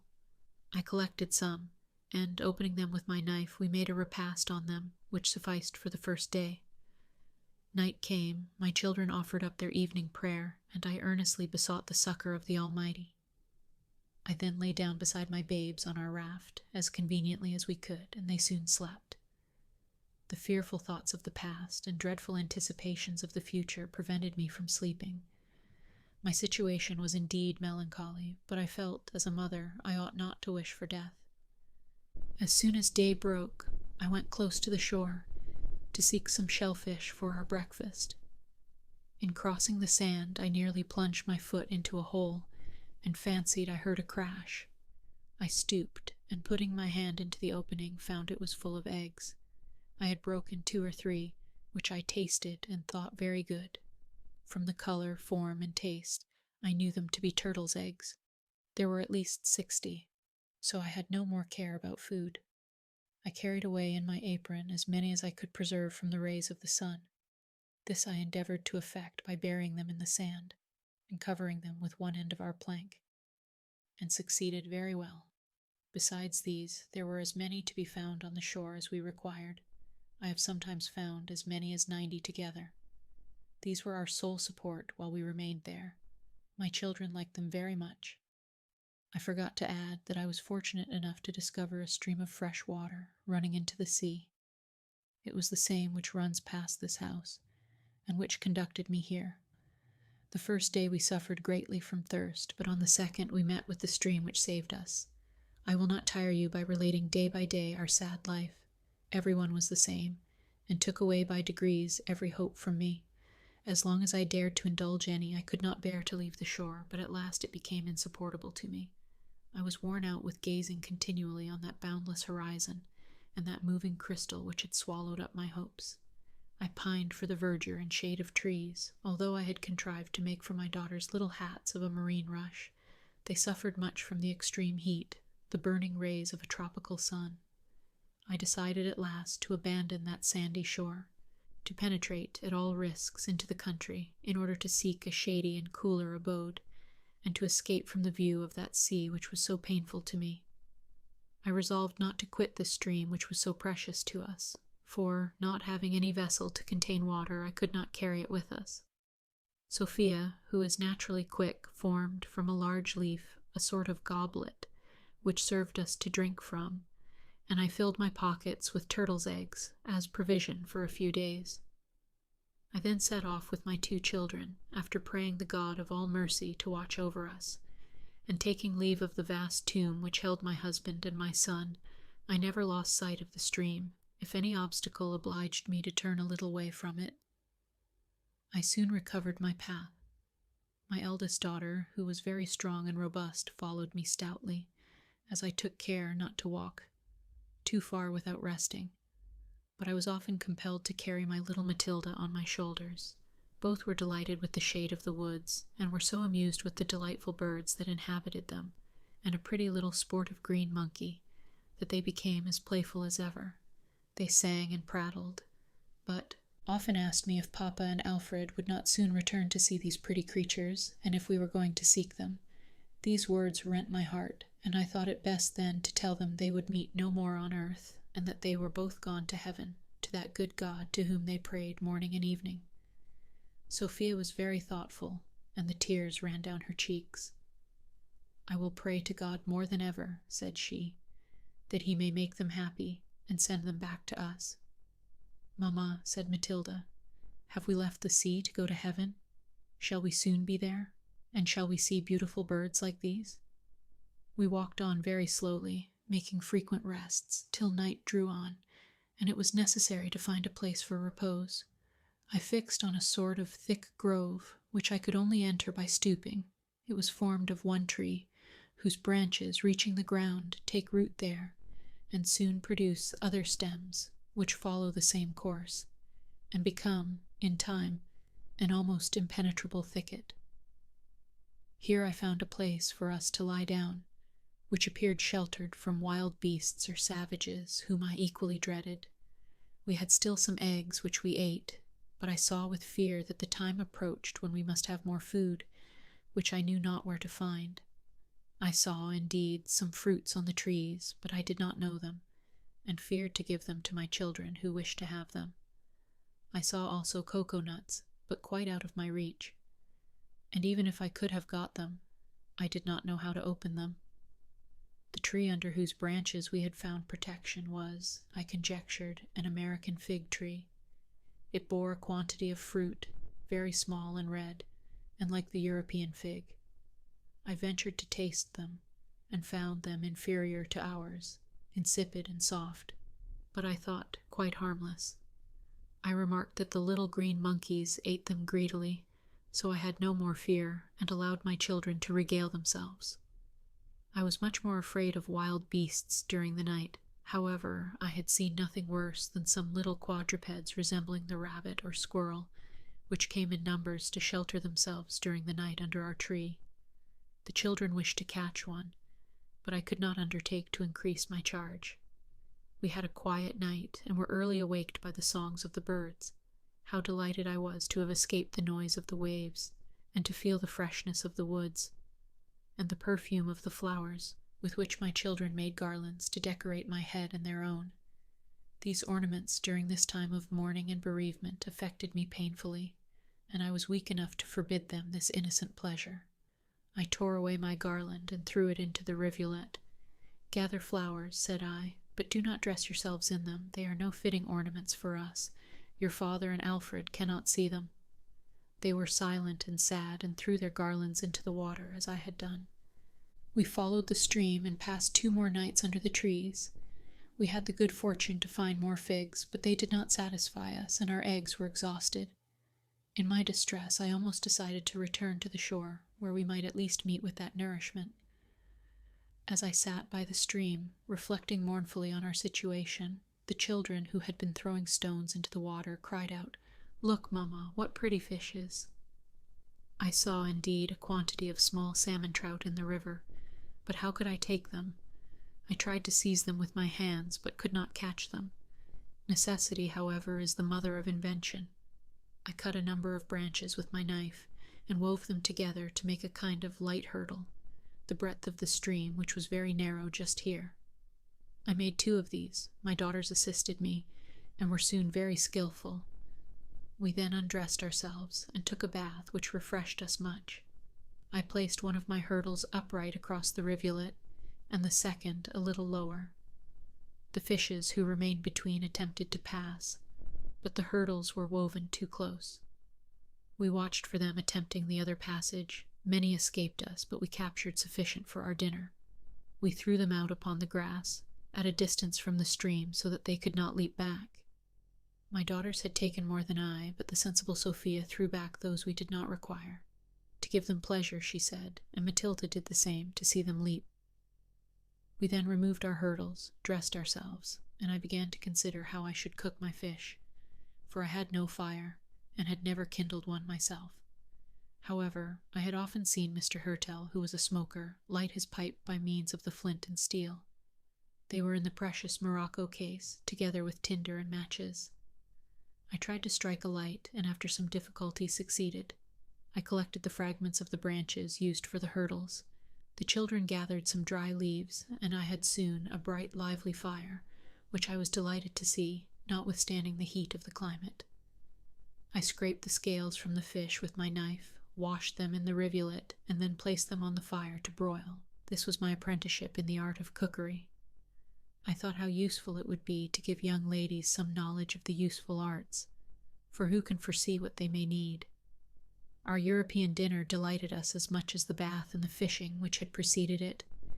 I decided to fix our residence at the side of the rivulet and beneath the fig trees, my only objection being the fear of missing some passing vessel which might carry us back to Europe. But can you understand my feelings when I confess to you that, although overcome by sorrow and desolation, having lost husband, son, and fortune, knowing that in order to support myself and bring up my children I must depend upon my friends, and to attain this having to hazard again the dangers of the sea, the very thought of which made me shudder, I should prefer to remain where Providence had brought me and live calmly without obligation to anyone. I might certainly have some difficulty in procuring the means of supporting a life which was dear to me for the sake of my children, but even this was an employment and an amusement. My children would early learn to bear privations, to content themselves with a simple and frugal life, and to labor for their own support. I might teach them all that I knew would be useful to them in future, and above all impress upon their young minds the great truths of our holy religion. By bringing this constantly before their unsophisticated understanding, I might hope they would draw from it the necessary virtues of resignation and contentment. I was only 23 years of age, and might hope, by God's mercy, to be spared to them some time, and in the course of years who knew what might happen? Besides, we were not so far from the sea but that I might visit it sometimes, if it were only to seek for turtles' eggs. I remained then under our fig tree at night, and by day on the borders of the stream. It was under a fig tree also, said my wife, that I have spent 4 happy years of my life. Unknown to each other, our fate has been similar, but henceforward I hope we shall not be separated. Madame Hertel embraced her kind friend, and observing that the evening was advanced, and that my wife, after such agitation, needed repose, we agreed to defer till next day the conclusion of the interesting narrative. My elder sons and myself followed the missionary to his hut, which resembled the king's palace, though it was smaller. It was constructed of bamboos, bound together, and the intervals filled with moss and clay. It was covered in the same way, and was tolerably solid. A mat in one corner, without any covering, formed his bed, but he brought out a bear's skin, which he used in winter, and which he now spread on the ground for us. I had observed a similar one in the grotto, and he told us we should hear the history of these skins next day, in the continuation of the story of Emily, or Mimi, as she was affectionately called by all. We retired to our couch after a prayer from Mr. Wyss, and for the first time since my dear wife was taken from me, I slept in peace. Chapter 55. We went to the grotto early in the morning and found our 2 invalids much improved. My wife had slept better, and Mr. Wyss found Jack's wound going on well. Madame Mimi told her daughters to prepare breakfast. They went out and soon returned, with a native woman and a boy of 4 or 5 years old, carrying newly made rush baskets filled with all sorts of fruit, figs, guavas, strawberries, cocoa nuts, and the breadfruit. "I must introduce you," said Emily, "to the rest of my family. This is Canda, the wife of your friend Paraberry, and this is their son, Minu Minu, whom I regard as my own. Your Elizabeth is already attached to them, and bespeaks your friendship for them. They will follow us to the happy island." "Oh, if you knew," said Francis, "what a well-behaved boy Minu is. He can climb trees, run, and leap, though he is less than I am. He must be my friend." "And Canda," said Elizabeth, "shall be our assistant and friend."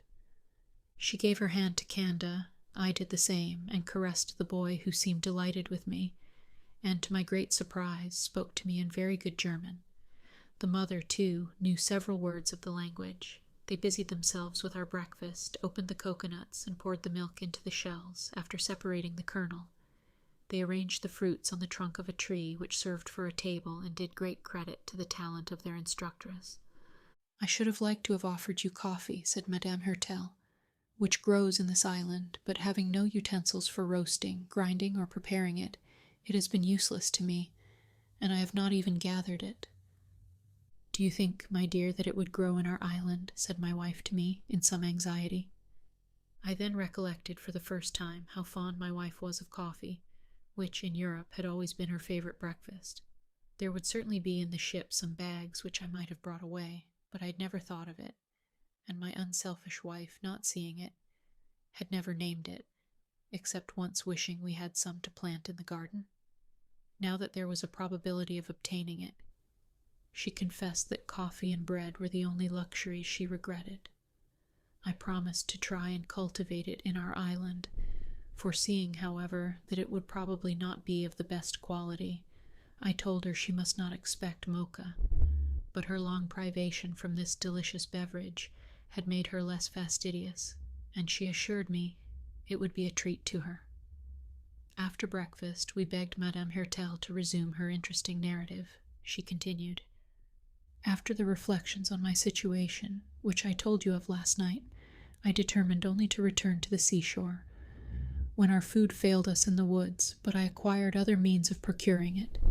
Encouraged by the success of my fishing, I made a sort of net from the filaments of the bark of a tree and a plant resembling hemp. With these I succeeded in catching some birds. One, resembling our thrush, was very fat and of delicious flavor. I had the greatest difficulty in overcoming my repugnance to taking away their life. Nothing but the obligation of preserving our own could have reconciled me to it. My children plucked them. I then spitted them on a slender branch and roasted them before the fire. I also found some nests of eggs, which I concluded were those of the wild ducks which frequented our stream. I made myself acquainted with all the fruits which the monkeys and paroquets eat, and which were not out of my reach. I found a sort of acorn which had the flavor of a nut. The children also discovered plenty of large strawberries, a delicious repast, and I found a quantity of honeycomb in the hollow of a tree, which I obtained by stupefying the bees with a smoking brand. I took care to mark down every day on the blank leaves of my pocket-book. I had now marked 30 days of my wandering life on the border of the river, for I never strayed beyond the sound of its waters. Still I kept continually advancing towards the interior of the island. I had yet met with nothing alarming, and the weather had been most favorable, but we were not long to enjoy this comfort. The rainy season came on, and one night, to my great distress, I heard it descend in torrents. We were no longer under our fig tree, which would have sheltered us for a considerable time. The tree under which we now were had tempted me by having several cavities between the roots, filled with soft moss, which formed natural couches, but the foliage was very thin, and we were soon drenched completely. I crept near my poor children to protect them a little, but in vain. Our little bed was soon filled with water, and we were compelled to leave it. Our clothes were so heavy with the rain that we could scarcely stand, and the night was so dark that we could see no road, and ran the risk of falling or striking against some tree if we moved. My children wept, and I trembled for their health and for my own, which was so necessary to them. This was one of the most terrible nights of my pilgrimage. My children and I knelt down, and I prayed to our Heavenly Father for strength to bear this trial, if it was His will to continue it. I felt consolation and strength from my prayers, and rose with courage and confidence. And though the rain continued unabated, I waited with resignation the pleasure of the Almighty. I reconciled my children to our situation, and Sophia told me she had asked her father, who was near the gracious God, to entreat him to send no more rain, but let the sun come back. I assured them God would not forget them.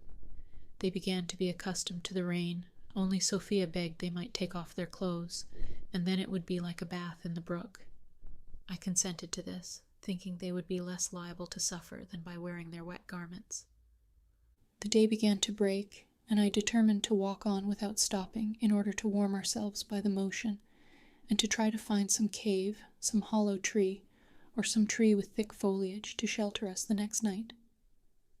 I undressed the children and made a bundle of their clothes, which I would have carried myself, but I found they would not be too heavy for them, and I judged it best to accustom them early to the difficulties, fatigue, and labor, which would be their lot, and to attend entirely on themselves. I, therefore, divided the clothes into 2 unequal bundles, proportioned to their strength, and having made a knot in each, I passed a slender branch through it, and showed them how to carry it on their shoulders. When I saw them walking before me in this savage fashion, with their little white bodies exposed to the storm, I could not refrain from tears. I blamed myself for condemning them to such an existence, and thought of returning to the shore where some vessel might rescue us, but we were now too far off to set about it. I continued to proceed with much more difficulty than my children, who had nothing on but their shoes and large hats. I carried the valuable box, in which I had placed the remains of our last night's supper, an act of necessary prudence, as there was neither fishing nor hunting now. As the day advanced, the rain diminished, and even the sun appeared above the horizon. "Look, my darlings," said I, "God has heard us, and sent his Son to warm and cheer us. Let us thank him." "Papa has begged it of him," said Matilda. "Oh, mamma, let us pray him to send Alfred back." My poor little girl bitterly regretted the loss of her brother. Even now she can scarcely hear his name without tears. When the savages brought Francis to us, she at first took him for her brother. "Oh, how you have grown in heaven," cried she, and after she discovered he was not her brother, she often said to him, "How I wish your name was Alfred." Forgive me for dwelling so long on the details of my wretched journey, which was not without its comforts and the pleasure I took in the development of my children's minds, and in forming plans for their future education. Though anything relating to science, or the usual accomplishments, would be useless to them, I did not wish to bring them up like young savages. I hoped to be able to communicate much useful knowledge to them, and to give them juster ideas of this world and that to come.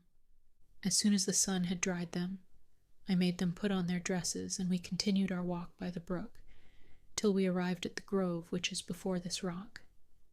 I removed the branches to pass through it, and saw beyond them the entrance to this grotto. It was very low and narrow, but I could not help uttering a cry of joy, for this was the only sort of retreat that could securely shelter us. I was going to enter it without thought, not reflecting there might be in it some ferocious animal, when I was arrested by a plaintive cry more like that of a child than a wild beast. I advanced with more caution, and tried to find out what sort of an inhabitant the cave contained. It was indeed a human being, an infant whose age I could not discover, but it seemed too young to walk, and was, besides, tied up in leaves and moss, enclosed in a piece of bark, which was much torn and rent. The poor infant uttered the most piteous cries, and I did not hesitate a moment to enter the cave, and to take the innocent little creature in my arms. It ceased its cries as soon as it felt the warmth of my cheek, but it was evidently in want of food, and I had nothing to give it but some figs, of which I pressed the juice into its mouth. This seemed to satisfy it, and, rocking it in my arms, it soon went to sleep. I had then time to examine it, and to look round the cave.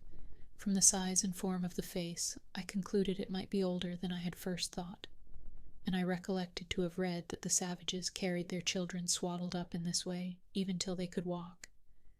The complexion of the child was a pale olive, which I have since discovered is the natural complexion of the natives, before the exposure to the heat of the sun gives them the bronze hue you have seen. The features were good, except that the lips were thicker and the mouth larger than those of the Europeans. My two girls were charmed with it and caressed it with great joy. I left them to rock it gently in its cradle of bark, till I went round this cave, which I intended for my palace, and which I have never quitted. You see it, the form is not changed, but since heaven has sent me a friend, looking at the missionary, it is adorned with furniture and utensils which have completed my comforts. But to return. The grotto was spacious and irregular in form. In a hollow I found, with surprise, a sort of bed, carefully arranged with moss, dry leaves, and small twigs. I was alarmed. Was this grotto inhabited by men or by wild beasts? In either case, it was dangerous to remain here. I encouraged a hope, however, that, from the infant being here, the mother must be the inhabitant, and that on her return, finding me nursing her child, she might be induced to share her asylum with us. I could not, however, reconcile this hope with the circumstance of the child being abandoned in this open cave. As I was considering whether I ought to remain or leave the cave, I heard strange cries at a distance, mingled with the screams of my children, who came running to me for protection, bringing with them the young savage, who fortunately was only half awaked, and soon went to sleep again, sucking a fig. I laid him gently on the bed of leaves, and told my daughters to remain near him in a dark corner. Then, stepping cautiously, I ventured to look out to discover what was passing without being seen. The noise approached nearer, to my great alarm, and I could perceive through the trees a crowd of men armed with long pointed lances, clubs, and stones. They appeared furious, and the idea that they might enter the cave froze me with terror. I had an idea of taking the little native babe and holding it in my arms as my best shield, but this time my fears were groundless. The whole troop passed outside the wood without even looking on the same side as the grotto. They appeared to follow some traces they were looking out for on the ground.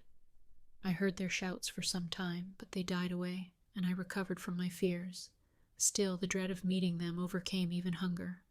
I had nothing left in my box but some figs, which I kept for the infant, who was satisfied with them, and I told my daughters we must go to bed without supper. The sleeping infant amused them so much that they readily consented to give up the figs. He awoke smiling, and they gave him the figs to suck. In the meantime, I prepared to release him from his bondage to make him more comfortable, and I then saw that the outer covering of bark was torn by the teeth of some animal, and even the skin of the child slightly grazed. I ventured to carry him to the brook, into which I plunged him 2 or 3 times, which seemed to give him great pleasure. I ran back to the cave, which is, you see, not more than 20 yards distant, and found Sophia and Matilda very much delighted at a treasure they had found under the dry leaves in a corner. This was a great quantity of fruits of various kinds, roots of some unknown plant, and a good supply of beautiful honey, on which the little gluttons were already feasting. They came directly to give some on their fingers to their little doll, as they called the babe. This discovery made me very thoughtful. Was it possible that we were in a bear's den? I had read that they sometimes carried off infants, and that they were very fond of fruits and of honey, of which they generally had a hoard.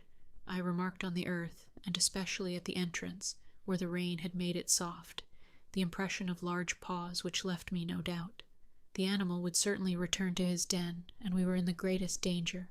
But where could we go? The sky, dark with clouds, threatened a return of the storm, and the troop of savages might still be wandering about the island. I had not courage, just as night set in, to depart with my children, nor could I leave the poor infant, who was now sleeping peacefully after his honey and figs.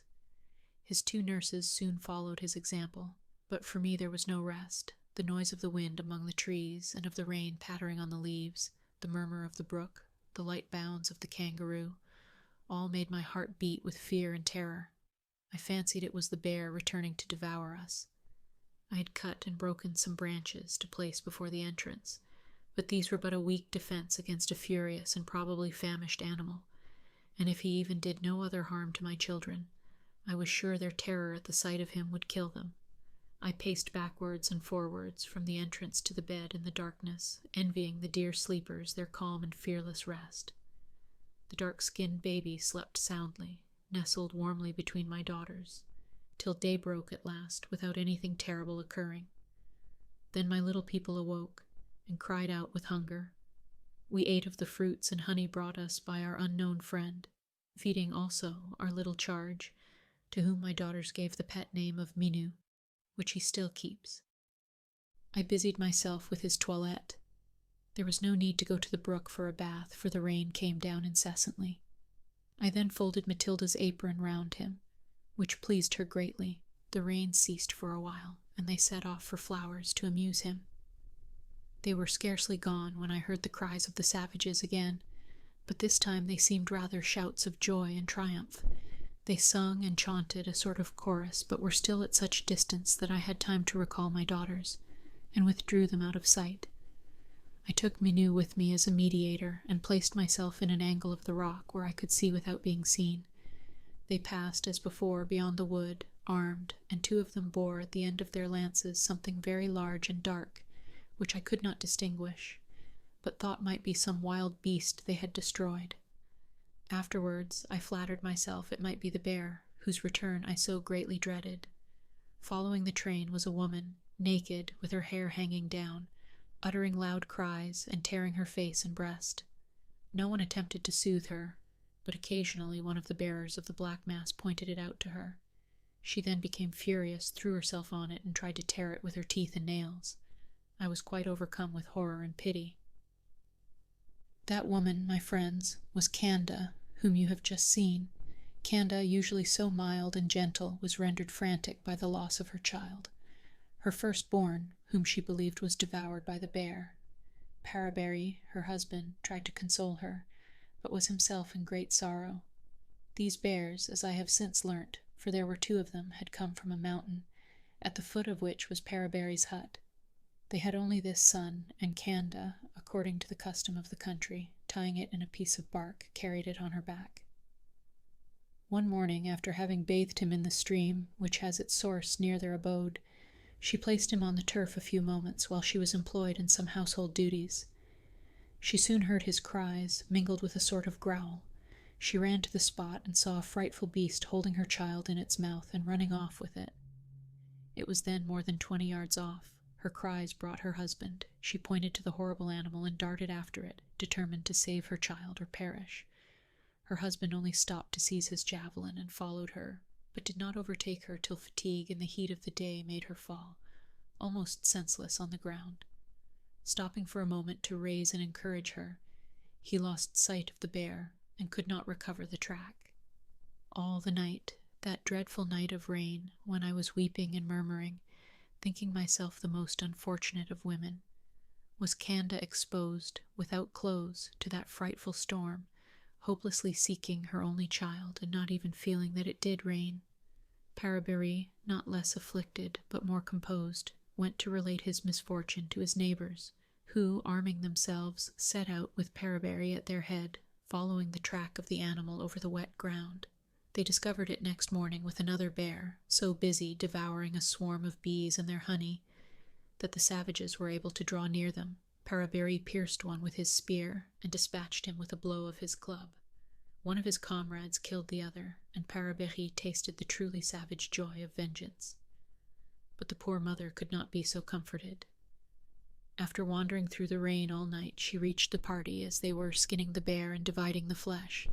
Paraberry only asked and obtained the skins to recompense him for the loss of his son. They returned home in triumph, Canda following them with bitter cries, tearing her face with a shark's tooth. From observation of these circumstances, I concluded that Canda must be the mother of my little protégé. My heart sympathized with her, and I even made some steps forward to restore him. But the sight of the savage crowd with their tattooed bodies filled me with such terror that I retreated involuntarily to the grotto, where my children, alarmed by the noise, were hiding themselves. "Why do the people cry out so?" said Sophia. "They frighten me. Don't let them come here, mamma, or they may carry Minou away." "Certainly," said I, "and I should have no right to forbid them. I think they are his friends who are distressed at losing him. I wish I could restore him to them." "Oh no, mamma," said Matilda. "Pray don't give him back. We like him so much, and we will be his little mammas. He will be far happier with us than with those ugly savages who tied him up like a parcel in the bark with the moss which pricked him so much. He is much more comfortable in my apron. How he moves his legs as if he wanted to walk. Sophia and I will teach him. Do let us keep him, Mimi." Even if I had decided, it was now too late. The savages had passed on to some distance. I, however, explained to Matilda the beauty of the divine precept.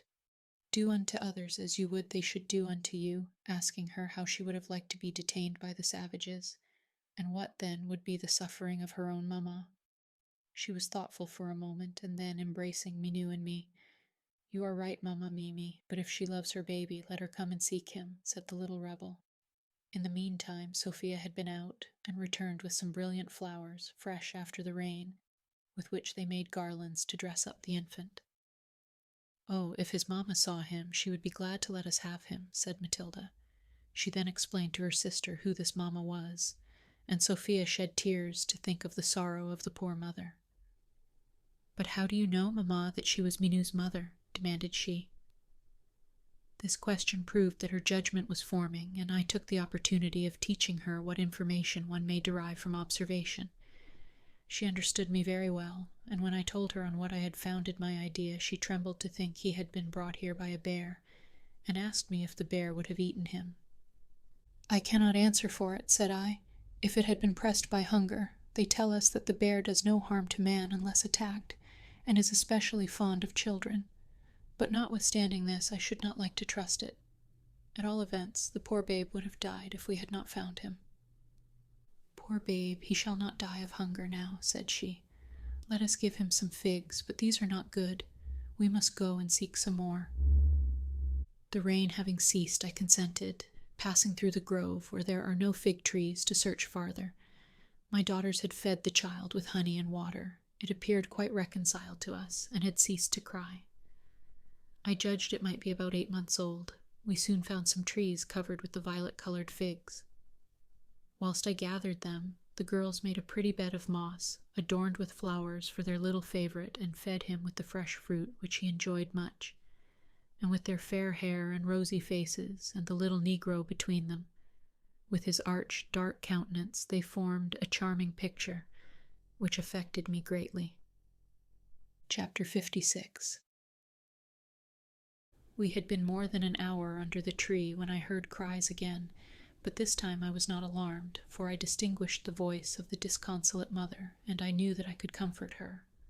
Her grief brought her back to the spot where she thought her child had been devoured. She wished, as she afterwards told us when we could understand her, to search for some remains of him, his hair, his bones, or even a piece of the bark that bound him, and here he was, full of life and health. She advanced slowly, sobbing, and her eyes turned to the ground. She was so absorbed in her search that she did not see us when we were but 20 yards from her. Suddenly Sophia darted like an arrow to her, took her hand, and said, "Come, Minou is here." Canda neither knew what she saw nor what she heard. She took my daughter for something supernatural and made no resistance, but followed her to the fig tree. Even then she did not recognize the little creature, released from his bonds, half-clothed, covered with flowers, and surrounded by 3 divinities, for she took us for such, and wished to prostrate herself before us. She was still more convinced of it when I took up her son and placed him in her arms. She recognized him, and the poor little infant held out his arms to her. I can never express to you the transport of the mother. She screamed, clasped her child till he was half suffocated, rapidly repeating words which we could not understand, wept, laughed, and was in a delirium of delight that terrified Minou. He began to cry and held out his arms to Sophia, who, as well as Matilda, was weeping at the sight. Canda looked at them with astonishment. She soothed the child and put him to her breast, which he rejected at first, but finally seized it, and his mother was happy.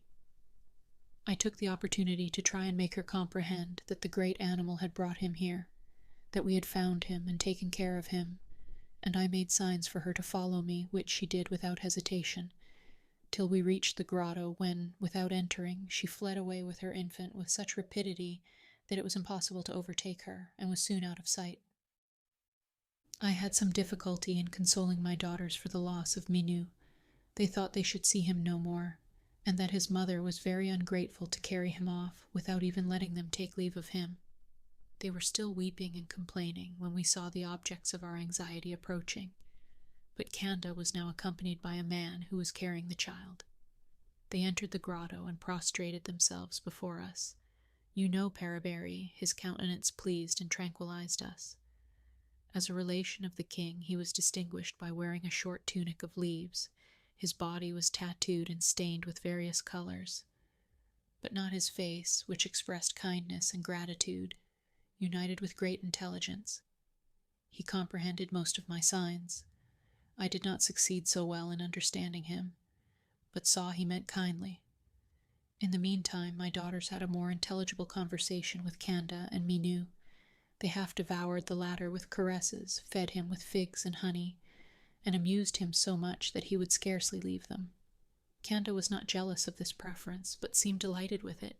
She, in her turn, caressed my daughters, admired their glossy hair and fair skin, and pointed them out to her husband. She repeated Minou after them, but always added another Minou, and appeared to think this name beautiful. After some words with Paraberi, she placed Minou in Sophia's arms, and they both departed, making signs that they would return. But we did not see them for some time after. Sophia and Matilda had their full enjoyment of their favorite. They wished to teach him to walk and to speak, and they assured me he was making great progress. They were beginning to hope his parents had left him entirely, when they came in sight, Paraberi bending under the weight of 2 bearskins, and a beautiful piece of matting to close the entrance to my grotto. Canda carried a basket on her head filled with fine fruit. The cocoa, the breadfruit, which they call rima, pineapples, figs, and finally a piece of bear's flesh, roasted at the fire, which I did not like, but I enjoyed the fruits and the milk of the cocoa-nut, of which Minu had a good share. They spread the bearskins in the midst of the grotto. Paraberi, Kanda, and the infant, between them, took possession of one without ceremony, and motioned to us to make our bed of the other. But the bears having only been killed the evening before, these skins had an intolerable smell. I made them comprehend this, and Paraberi immediately carried them off and placed them in the brook, secured by stones. He brought us in exchange a heap of moss and leaves, on which we slept very well. From this moment we became one family. Kanda remained with us and repaid to my daughters all the care and affection they bestowed on Minu. There never was a child had more indulgence, but he deserved it for his quickness and docility. At the end of a few months he began to lisp a few words of German, as well as his mother, of whom I was the teacher, and who made rapid progress. Paraberi was very little with us, but he undertook to be our purveyor, and furnished us abundantly with everything necessary for our subsistence. Kanda taught my daughter to make beautiful baskets, some of a flat form, served for our plates and dishes. Paraberi made us knives from sharp stones. My daughters, in return, taught Kanda to sew. At the time of our shipwreck, we had, each of us, in her pocket, a Morocco housewife, with a store of needles and thread. By means of these we had mended our linen, and we now made dresses of palm leaves. The bearskins, washed in the stream and thoroughly dried in the burning sun, have been very useful to us in the cold and rainy season. Now that we had guides, we made, in the fine season, excursions to different parts of the island. Minu soon learned to walk, and being strong like all these islanders, would always accompany us.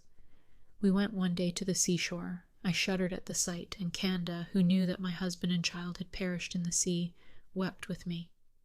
We now spoke each other's language well enough to converse. She told me that a black friend, Emily bowed to Mr. Wyss, had arrived in a neighboring island to announce to them that there was a being, almighty and all-merciful, who lived in heaven, and heard all they said. Her comprehension of this truth was very confused, and I endeavored to make it more clear and positive. "I see very well," said she, "that you know him.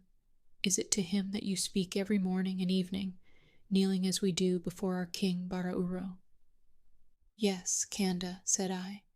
"It is before him who is the King of Kings, who gave us our life, who preserves it and bestows on us all good, and who promises us still more when this life is past." "Was it he who charged you to take care of Minu and to restore him to me?" asked she. "Yes, Kanda, all that you or I do that is good is put into our hearts by him."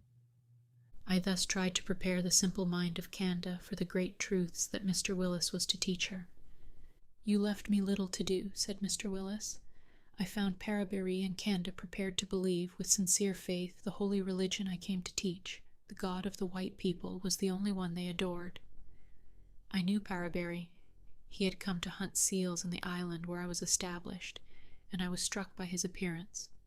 What was my astonishment to find that when I spoke to him of the one true God, he was no stranger to the subject. He had even some ideas of a Savior, and of future rewards and punishments. "It was the white lady," said he, "who taught me this. She teaches Kanda and Minu, whose life she saved, and whom she is bringing up to be good like herself." "I had a great desire," continued Mr. Wyss, "to become acquainted with my powerful assistant in the great work of my mission. I told Paraberi this, who offered to bring me here in his canoe. I came and found, in a miserable cave, or rather in a bear's den, all the virtues of mature age united to the charms of youth, a resigned and pious mother bringing up her children as women should be brought up, in simplicity, forbearance, and love of industry, teaching them, as the best knowledge, to love God with all their heart and their neighbor as themselves. Under the inspection of their mother, they were educating the son of Paraberi. This child, then 4 years and a half old, spoke German well, and knew his alphabet, which Madame Hirtel traced on the floor of the grotto. In this way she taught her daughters to read. They taught Minu, who, in his turn, teaches his parents. Paraberi often brings his friends to the grotto, and Madame Hirtel, having acquired the language, casts into their hearts the good seed, which I venture to hope will not be unfruitful.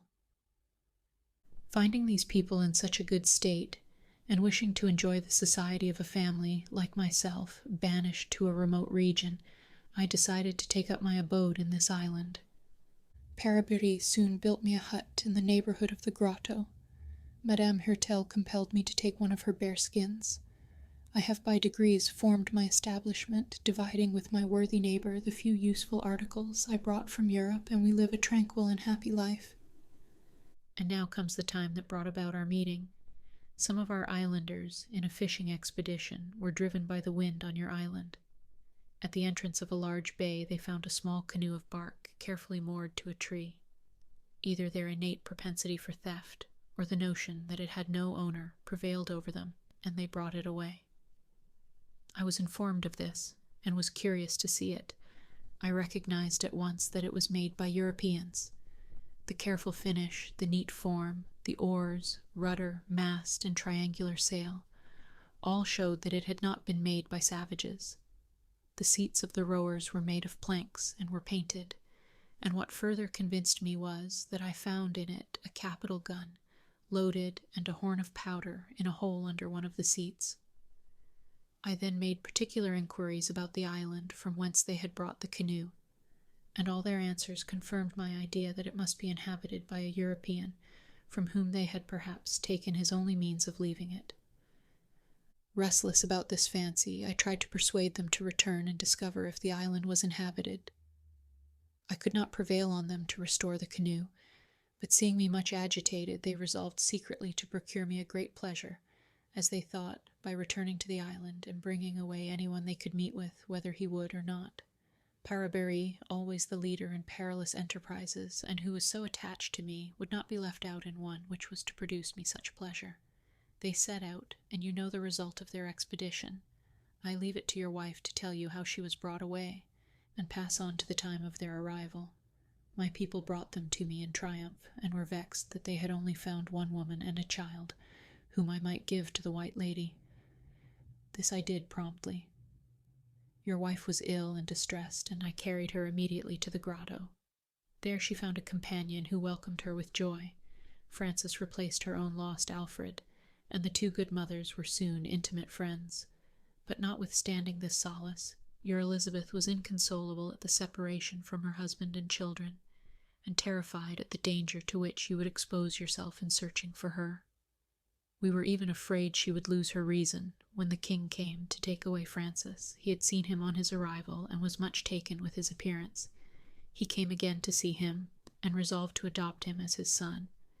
You know what passed on this subject, and now you are once more united to all those who are dear to you.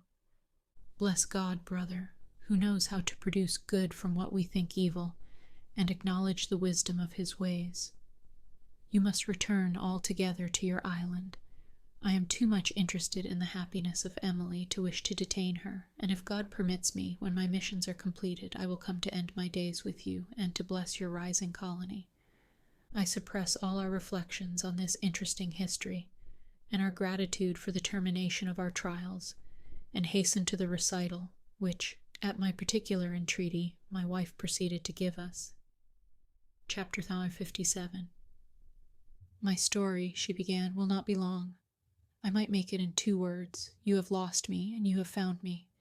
I have every reason to thank heaven for a circumstance which has proved to me how dear I am to you, and has given me the happiness of gaining a friend and 2 dear daughters. Can one complain of an event which has produced such consequences, even though it was attended with some violence? But I ought to do the savages justice. This violence was as gentle as it could be. I need only tell you Parabéry was there to convince you I was well treated, and it was solely the sorrow of being parted from you that affected my health. I shall be well now, and as soon as Jack can walk, I shall be ready to embark for our happy island. I will now tell you how I was brought away. When you and our 3 sons left to make the tour of the island, I was very comfortable. You had told me you might return late, or probably not till next day, and when the evening passed away without seeing you, I was not uneasy. Frances was constantly with me. We went together to water the garden, and rested in the grotto Ernestine. Then I returned to the house, took my wheel, and placed myself in my favorite colonnade where I should be the first to see your return. Francis, seeing me at work, asked if he might go as far as the bridge to meet you, to which I readily consented. He set out, and I was sitting, thinking of the pleasure I should have in seeing you again, and hearing you relate your voyage, when I saw Francis running, crying out, "Mamma, Mamma, there is a canoe on the sea. I know it is ours. It is full of men, perhaps savages." "Silly little fellow," said I. "It is your father and brothers. If they are in the canoe, there can be no doubt of it. Your father told me he would bring it, and they would return by water. I had forgotten this when I let you go. Now you can go and meet them on the shore. Give me your arm, and I will go too." And we set off very joyfully to meet our captors. I soon, alas, saw my error. It was indeed our canoe, but instead of my dear ones, there were in it 6 half-naked savages, with terrible countenances, who landed and surrounded us. My blood froze with fright, and if I had wished to flee, I was unable. I fell on the shore, nearly insensible. Still I heard the cries of my dear Francis, who clung to me, and held me with all his strength. At last my senses quite failed me, and I only recovered to find myself lying at the bottom of the canoe. My son, weeping over me, was trying to recover me, assisted by one of the savages, of less repulsive appearance than his companions, and who seemed the chief. This was Parabury. He made me swallow a few drops of a detestable fermented liquor, which, however, restored me. I felt, as I recovered, the extent of my disaster, and your grief, my dears, when you should find me missing. I should have been wholly disconsolate, but that Francis was left to me, and he was continually praying me to live for his sake. I received some comfort from a vague notion that, as this was our canoe, the savages had already carried you off, and were taking us to you. I was confirmed in this hope when I saw that the savages, instead of making to sea, continued to coast the island till they came to the great bay. I had then no doubt that we should meet with you, but this hope was soon destroyed. 2 or 3 more of the savages were waiting there on the shore. They spoke to their friends in the canoe, and I understood from their gestures that they were saying they could not find anybody there. I have since learnt from Canada that part of them landed at the great bay, with instructions to search that side of the island for inhabitants, whilst the rest proceeded with the canoe to examine the other side, and had succeeded but too well. The night came on, and they were anxious to return, which doubtless prevented them pillaging our house. I believe, moreover, that none of them could have reached Tent House, defended by our strong palisade, and hidden by the rocks amidst which it is built, and the other party, finding us on the shore, would not penetrate further. When all had entered the canoe, they pushed off, by the light of the stars, into the open sea. I think I must have sunk under my sorrow but for Francis, and, I must confess it, my dear dog Flora, who had never left me. Francis told me that she had tried to defend me, and flew at the savages, but one of them took my apron, tore it, and tied it over her mouth like a muzzle, bound her legs, and then threw her into the canoe, where the poor creature lay at my feet, moaning piteously. She arrived with us in this island, but I have not seen her since. I have often inquired of Parabury, but he could not tell me what had become of her. "But I know," said Fritz, "and have seen her. We brought Turk with us, and the savages had carried Flora to that desert part of the island, from whence Jack was carried off. So the 2 dogs met. When I had the misfortune to wound Jack, I quite forgot them. They were rambling off in chase of kangaroos. We left them, and no doubt they are there still, but we must not abandon the poor beasts. If my father will permit me, I will go and seek them in Parabury's canoe."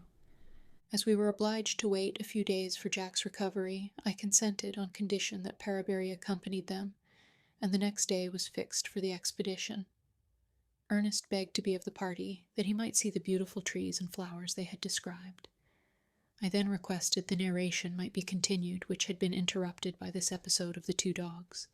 Francis resumed it where his mother had left off. We had a favorable passage. The sea was calm, and the boat went so smoothly that both Mamma and I went to sleep. "You must have come a much longer round than necessary, Papa, as your voyage lasted 3 days, and we arrived here the day after our departure. Mamma was then awake and wept constantly, believing she should never more see you or my brothers. Parabéry seemed very sorry for her and tried to console her. At last he addressed to her 2 or 3 words of German, pointing to heaven. His words were very plain: Almighty God, good, and then Black Friend and White Lady, adding the words Kanda, bear, and Minu Minu. We did not understand what he meant, but he seemed so pleased at speaking these words that we could not but be pleased too. And to hear him name God in German gave us confidence, though we could not comprehend where or how he had learnt the words. Perhaps, said Mamma, he has seen your papa and brothers. I thought so too. Still it appeared strange that in so short a time he could acquire and remember these words. However it might be, Mamma was delighted to have him near her, and taught him to pronounce the words father, mother, and son, which did not seem strange to him, and he soon knew them. She pointed to me and to herself as she pronounced the words, and he readily comprehended them, and said to us, with bursts of laughter, showing his large ivory teeth, Kanda, mother, Minu Minu, son, Parabéry, father, White Lady, mother. Mamma thought he referred to her, but it was to Madame Emily. He tried to pronounce this name and 2 others, but could not succeed. At last he said, girls, girls, and almost convinced us he must know some Europeans, which was a great comfort to us. When I saw Mamma more composed, I took out my flageolet to amuse her, and played the air to Ernest's verses. This made her weep again very much, and she begged me to desist. The savages, however, wished me to continue, and I did not know whom to obey. I changed the air, playing the merriest I knew. They were in ecstasies. They took me in their arms, one after the other, saying, Bara Uru, Bara Uru. I repeated the word after them, and they were still more delighted. But Mamma was so uneasy to see me in their arms that I broke from them and returned to her. At last we landed. They carried Mamma, who was too weak to walk. About 100 yards from the shore we saw a large building of wood and reeds, before which there was a crowd of savages. One who was very tall came to receive us. He was dressed in a short tunic, much ornamented, and wore a necklace of pierced shells. He was a little disfigured by a white bone passed through his nostrils. But you saw him, Papa, when he wanted to adopt me. It was Bara Uru, the king of the island. I was presented to him, and he was pleased with me, touched the end of my nose with his, and admired my hair very much. My conductors ordered me to play on the flageolet. I played some lively German airs, which made them dance and leap, till the king fell down with fatigue, and made a sign for me to desist. He then spoke for some time to the savages, who stood in a circle round him.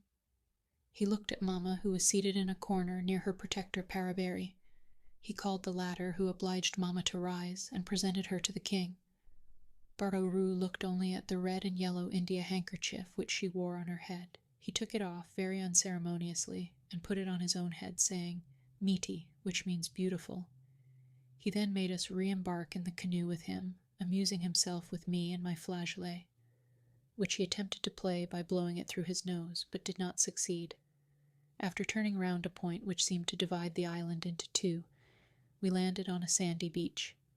Parabéry and another savage proceeded into the interior, carrying my mother, and we followed. We arrived at a hut similar to the king's, but not so large. There we were received by Mr. Wyss, whom we judged to be the Black Friend, and from that time we had no more fears. He took us under his protection, first speaking to the king and to Parabéry in their own language. He then addressed Mamma in German, mixed with a few English words, which we understood very well. He knew nothing of you and my brothers, but, from what Mamma told him, he promised to have you sought for and brought as soon as possible to the island. In the meantime, he offered to lead us to a friend who would take care of us, and nurse poor Mamma, who looked very ill. She was obliged to be carried to the grotto, but after that her cares were over and her pleasure without alloy, for the Black Friend had promised to seek you. The White Lady received us like old friends, and Sophia and Matilda took me at first for their own brother, and still loved me as if I was. We only wished for you all. Madame Mimi made Mamma lie down on the bearskin, and prepared her a pleasant beverage from the milk of the coconut. Sophia and Matilda took me to gather strawberries and figs and beautiful flowers, and we caught fish in the brook between two osier hurdles. We amused ourselves very well with Minou, while Canda and Madame Emily amused Mamma. The king came the next day to see his little favorite. He wished me to go with him to another part of the island, where he often went to hunt, but I would not leave Mamma and my new friends. I was wrong, Papa, for you were there, and my brothers. It was there Jack was wounded and brought away. I might have prevented all that, and you would then have returned to us. How sorry I have been for my obstinacy. It was I, more than Fritz, who was the cause of his being wounded. Bara Uru returned in the evening to the grotto, and think, Papa, of our surprise, our delight, and our distress, when he brought us poor Jack, wounded and in great pain, but still all joy at finding us again. The king told Mr. Wyss he was sure Jack was my brother, and he made us a present of him, adding that he gave him in exchange for Mamma's handkerchief. Mamma thanked him earnestly, and placed Jack beside her. From him she learned all you had done to discover us. He informed Mr. Wyss where he had left you, and he promised to seek and bring you to us. He then examined the wound, which Jack wished him to think he had himself caused with Fritz's gun. But this was not probable, as the ball had entered behind and lodged in the shoulder. Mr. Wyss extracted it with some difficulty, and poor Jack suffered a good deal, but all is now going on well. What a large party we shall be, Papa, when we are all settled in our island, Sophia and Matilda, Minou, Canda, Paraberi, you, Papa, and 2 mammas, and Mr. Wyss. My wife smiled as the little orator concluded. Mr. Wyss then dressed Jack's wound, and thought he might be removed in 5 or 6 days. Now, my dear Jack, said I, it is your turn to relate your history.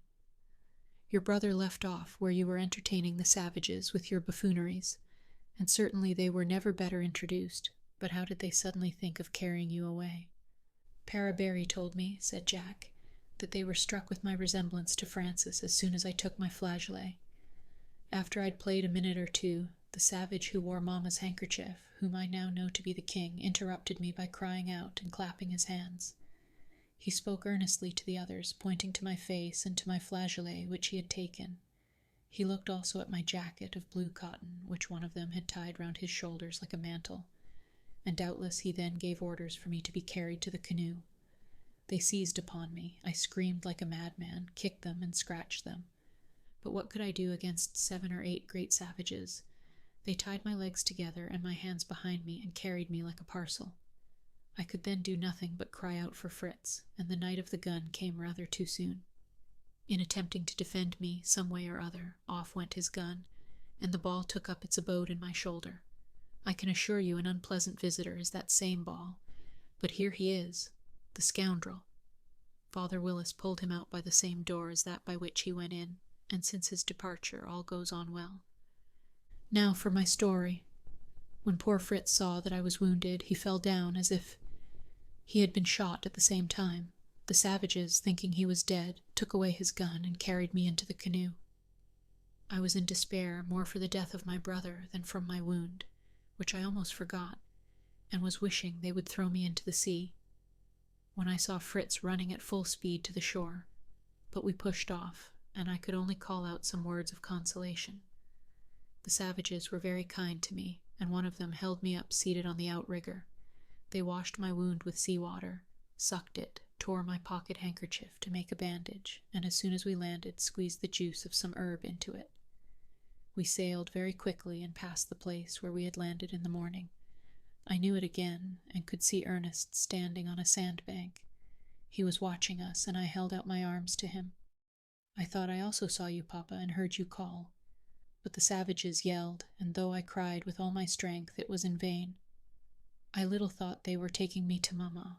As soon as we had disembarked, they brought me to this grotto, and I thought I must have died of surprise and joy when I was met by Mamma and Francis, and then by Sophia, Matilda, Mamma Emily, and Mr. Wyss, who is a second father to me. This is the end of my story, and a very pretty end it is, that brings us all together. What matters it to have had a little vexation for all this pleasure? I owe it all to you, Fritz. If you had let me sink to the bottom of the sea, instead of dragging me out by the hair, I should not have been here so happy as I am. I am obliged to the gun, too. Thanks to it, I was the first to reach Mamma. and see our new friends. The next day Fritz and Ernest set out on their expedition with Paraberry in his canoe to seek our 2 valued dogs. The good islander carried his canoe on his back to the shore. I saw them set off, but not without some dread, in such a frail bark, into which the water leaked through every seam. But my boys could swim well, and the kind, skilful, and bold Paraberry undertook to answer for their safety. I therefore recommended them to God and returned to the grotto to tranquilize my wife's fears. Jack was inconsolable that he could not form one of the party, but Sophia scolded him for wishing to leave them, to go upon the sea, which had swallowed up poor Alfred. In the evening we had the pleasure of seeing our brave dogs enter the grotto. They leapt on us in a way that terrified the poor little girls at first, who took them for bears, but they were soon reconciled to them when they saw them fawn round us, lick our hands, and pass from one to the other to be caressed. My sons had had no difficulty in finding them. They had run to them at the first call and seemed delighted to see their masters again. The poor animals had subsisted on the remains of the kangaroos, but apparently had met with no fresh water, for they seemed dying with thirst, and rushed to the brook as soon as they discovered it, and returned again and again. Then they followed us to the hut of the good missionary, who had been engaged all day in visiting the dwellings of the natives and teaching them the truths of religion. I had accompanied him, but, from ignorance of the language, could not aid him. I was, however, delighted with the simple and earnest manner in which he spoke, and the eagerness with which they heard him. He finished by a prayer, kneeling, and they all imitated him, lifting up their hands and eyes to heaven. He told me he was trying to make them celebrate the Sunday. He assembled them in his tent, which he wished to make a temple for the worship of the true God. He intended to consecrate it for this purpose, and to live in the grotto after our departure. The day arrived at last. Jack's shoulder was nearly healed, and my wife, along with her happiness, recovered her strength. The pinnace had been so well guarded by Paraberry and his friends that it suffered no injury. I distributed among the islanders everything I had that could please them, and made Paraberry invite them to come and see us in our island, requesting we might live on friendly terms. Mr. Wyss wished much to see it, and to complete our happiness he promised to accompany and spend some days with us, and Paraberry said he would take him back when he wished it. We embarked then, after taking leave of Bara Uro, who was very liberal in his presents, giving us, besides fruits of every kind, a whole hog roasted, which was excellent. We were 14 in number, 16 reckoning the 2 dogs. The missionary accompanied us, and a young islander whom Paraberry had procured to be his servant, as he was too old and too much occupied with his mission to attend to his own wants. This youth was of a good disposition, and much attached to him. Paraberry took him to assist in rowing when he returned. Emily could not but feel rather affected at leaving the grotto, where she had passed 4 tranquil, if not happy years, fulfilling the duties of a mother. Neither could she avoid a painful sensation when she once more saw the sea that had been so fatal to her husband and son. She could scarcely subdue the fear she had of trusting all she had left to that treacherous element. She held her daughters in her arms, and prayed for the protection of heaven. Mr. Wyss and I spoke to her of the goodness of God, and pointed out to her the calmness of the water, the security of the pinnace, and the favorable state of the wind. My wife described to her our establishment, and promised her a far more beautiful grotto than the one she had left, and at last she became more reconciled. After 7 or 8 hours' voyage, we arrived at Cape Disappointment, and we agreed the bay should henceforth be called the Bay of the Happy Return. The distance to Tent House from hence was much too great for the ladies and children to go on foot. My intention was to take them by water to the other end of the island near our house, but my elder sons had begged to be landed at the bay to seek their livestock and take them home. I left them there with Paraberry. Jack recommended his buffalo to them, and Francis his bull, and all were found. We coasted the island, arrived at Safety Bay, and were soon at Tent House, where we found all as we had left it in good condition.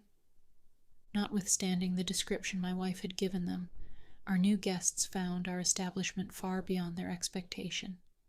With what delight Jack and Francis ran up and down the colonnade with their young friends. What stories they had to tell of all the surprises they had prepared for their mother. They showed them Fritzia, Iachia, the Franciade, and gave their friends water from their beautiful fountain. Absence seemed to have improved everything, and I must confess I had some difficulty to refrain from demonstrating my joy as wildly as my children. Minu Minu, Paraberi, and Kanda were lost in admiration, calling out continually, "Miti, beautiful." My wife was busied in arranging a temporary lodging for our guests. The workroom was given up to Mr. Wyss. My wife and Madame Emily had our apartment, the 2 little girls being with them, to whom the hammocks of the elder boys were appropriated. Kanda, who knew nothing about beds, was wonderfully comfortable on the carpet. Fritz, Ernest, and the 2 natives stowed themselves wherever they wished, in the colonnade or in the kitchen. All was alike to them. I slept on moss and cotton in Mr. Willis's room with my 2 younger sons. Everyone was content, waiting till our ulterior arrangements were completed. Conclusion. I must conclude my journal here.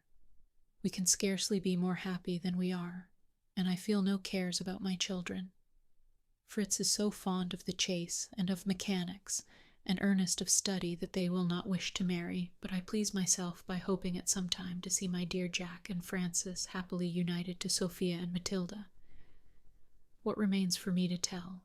The details of happiness, however sweet in enjoyment, are often tedious in recital. I will only add that after passing a few days with us, Mr. Wyss returned to his charge, promising to visit us, and eventually to join us. The Grotto Ernestine, fitted up by Fritz and Paraberi, made a pretty abode for Madame Hirtel and her daughters, and the 2 islanders. Minu Minu did not leave his young mammas, and was very useful to them. I must state, also, that my son Ernest, without abandoning the study of natural history, applied himself to astronomy, and mounted the large telescope belonging to the ship. He acquired considerable knowledge of this sublime science, which his mother, however, considered somewhat useless. The course of the other planets did not interest her, so long as all went on well in that which she inhabited, and nothing now was wanting to her happiness, surrounded as she was by friends.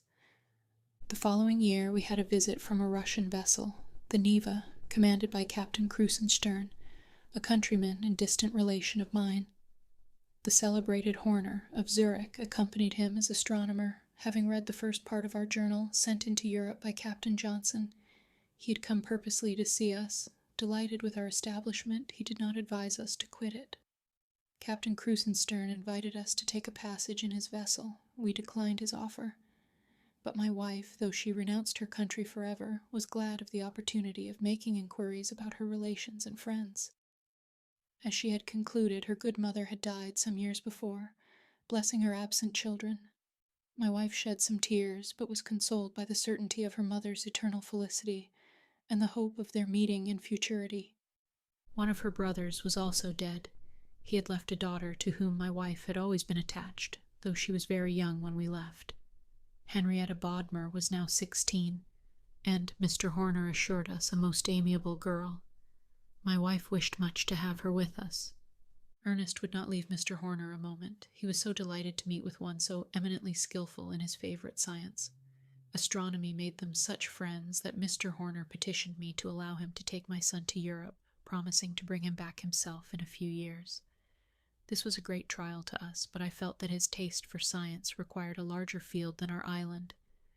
His mother was reluctant to part with him, but consoled herself with the notion that he might bring his cousin Henrietta back with him.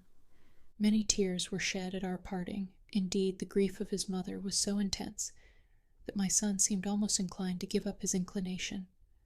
But Mr. Horner made some observations about the transit of Venus so interesting that Ernest could not resist. He left us, promising to bring us back everything we wished for. In the meantime, Captain Krusenstern left us a good supply of powder, provisions, seeds, and some capital tools, to the great delight of Fritz and Jack. They regretted their brother greatly, but diverted their minds from sorrow by application to mechanics, assisted by the intelligent Paraberi. They have already succeeded in constructing, near the cascade, a corn mill and a sawmill, and have built a very good oven. We miss Ernest very much, though his taste for study withdrew him a good deal from us, and he was not so useful as his brothers. We found his calm and considerate advice often of value, and his mildness always spread a charm over our circle, in joy or in trouble. Except this little affliction, we are very happy. Our labors are divided regularly. Fritz and Jack manage the Board of Works. They have opened a passage through the rock which divided us from the other side of the island, thus doubling our domain and our riches. At the same time, they formed a dwelling for Madame Hertel near our own, from the same excavation in the rock. Fritz took great pains with it. The windows are made of oiled paper instead of glass, but we usually assemble in our large workroom, which is very well lighted. Francis has the charge of our flocks and of the poultry, all greatly increased. For me, I preside over the grand work of agriculture. The two mothers, their two daughters, and Canda manage the garden, spin, weave, take care of our clothes, and attend to household matters. Thus we all work, and everything prospers. Several families of the natives, pupils of Mr. Wyss, have obtained leave through him to join us, and are settled at Falcon's Nest and at the farm. These people assist us in the cultivation of our ground, and our dear missionary in the cultivation of our souls. Nothing is wanting to complete our happiness but the return of dear Ernest. Postscript 2 years after.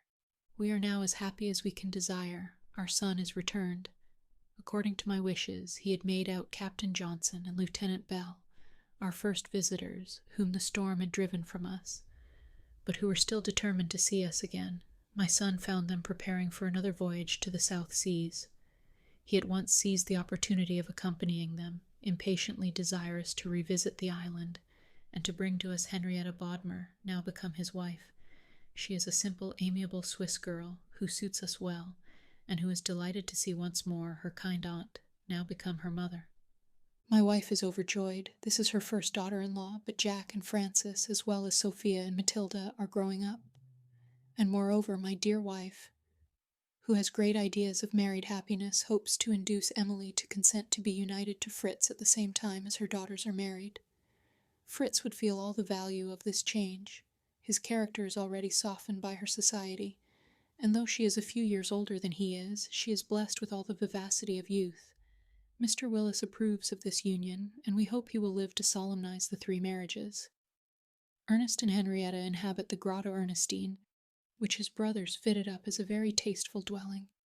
They had even, to gratify their brother, raised on the rock above the grotto a sort of observatory, where the telescope is mounted to enable him to make his astronomical observations. Yet I perceive his passion for exploring distant planets is less strong, since he has so much to attach him to this. I give this conclusion of my journal to Captain Johnson, to take into Europe to be added to the former part. If any one of my readers be anxious for further particulars respecting our colony and our mode of life, let him set out for the happy island. He will be warmly welcomed, and may join with us in Ernest's chorus, which we now sing with additional pleasure. All we love around us smile, joyful as our desert isle.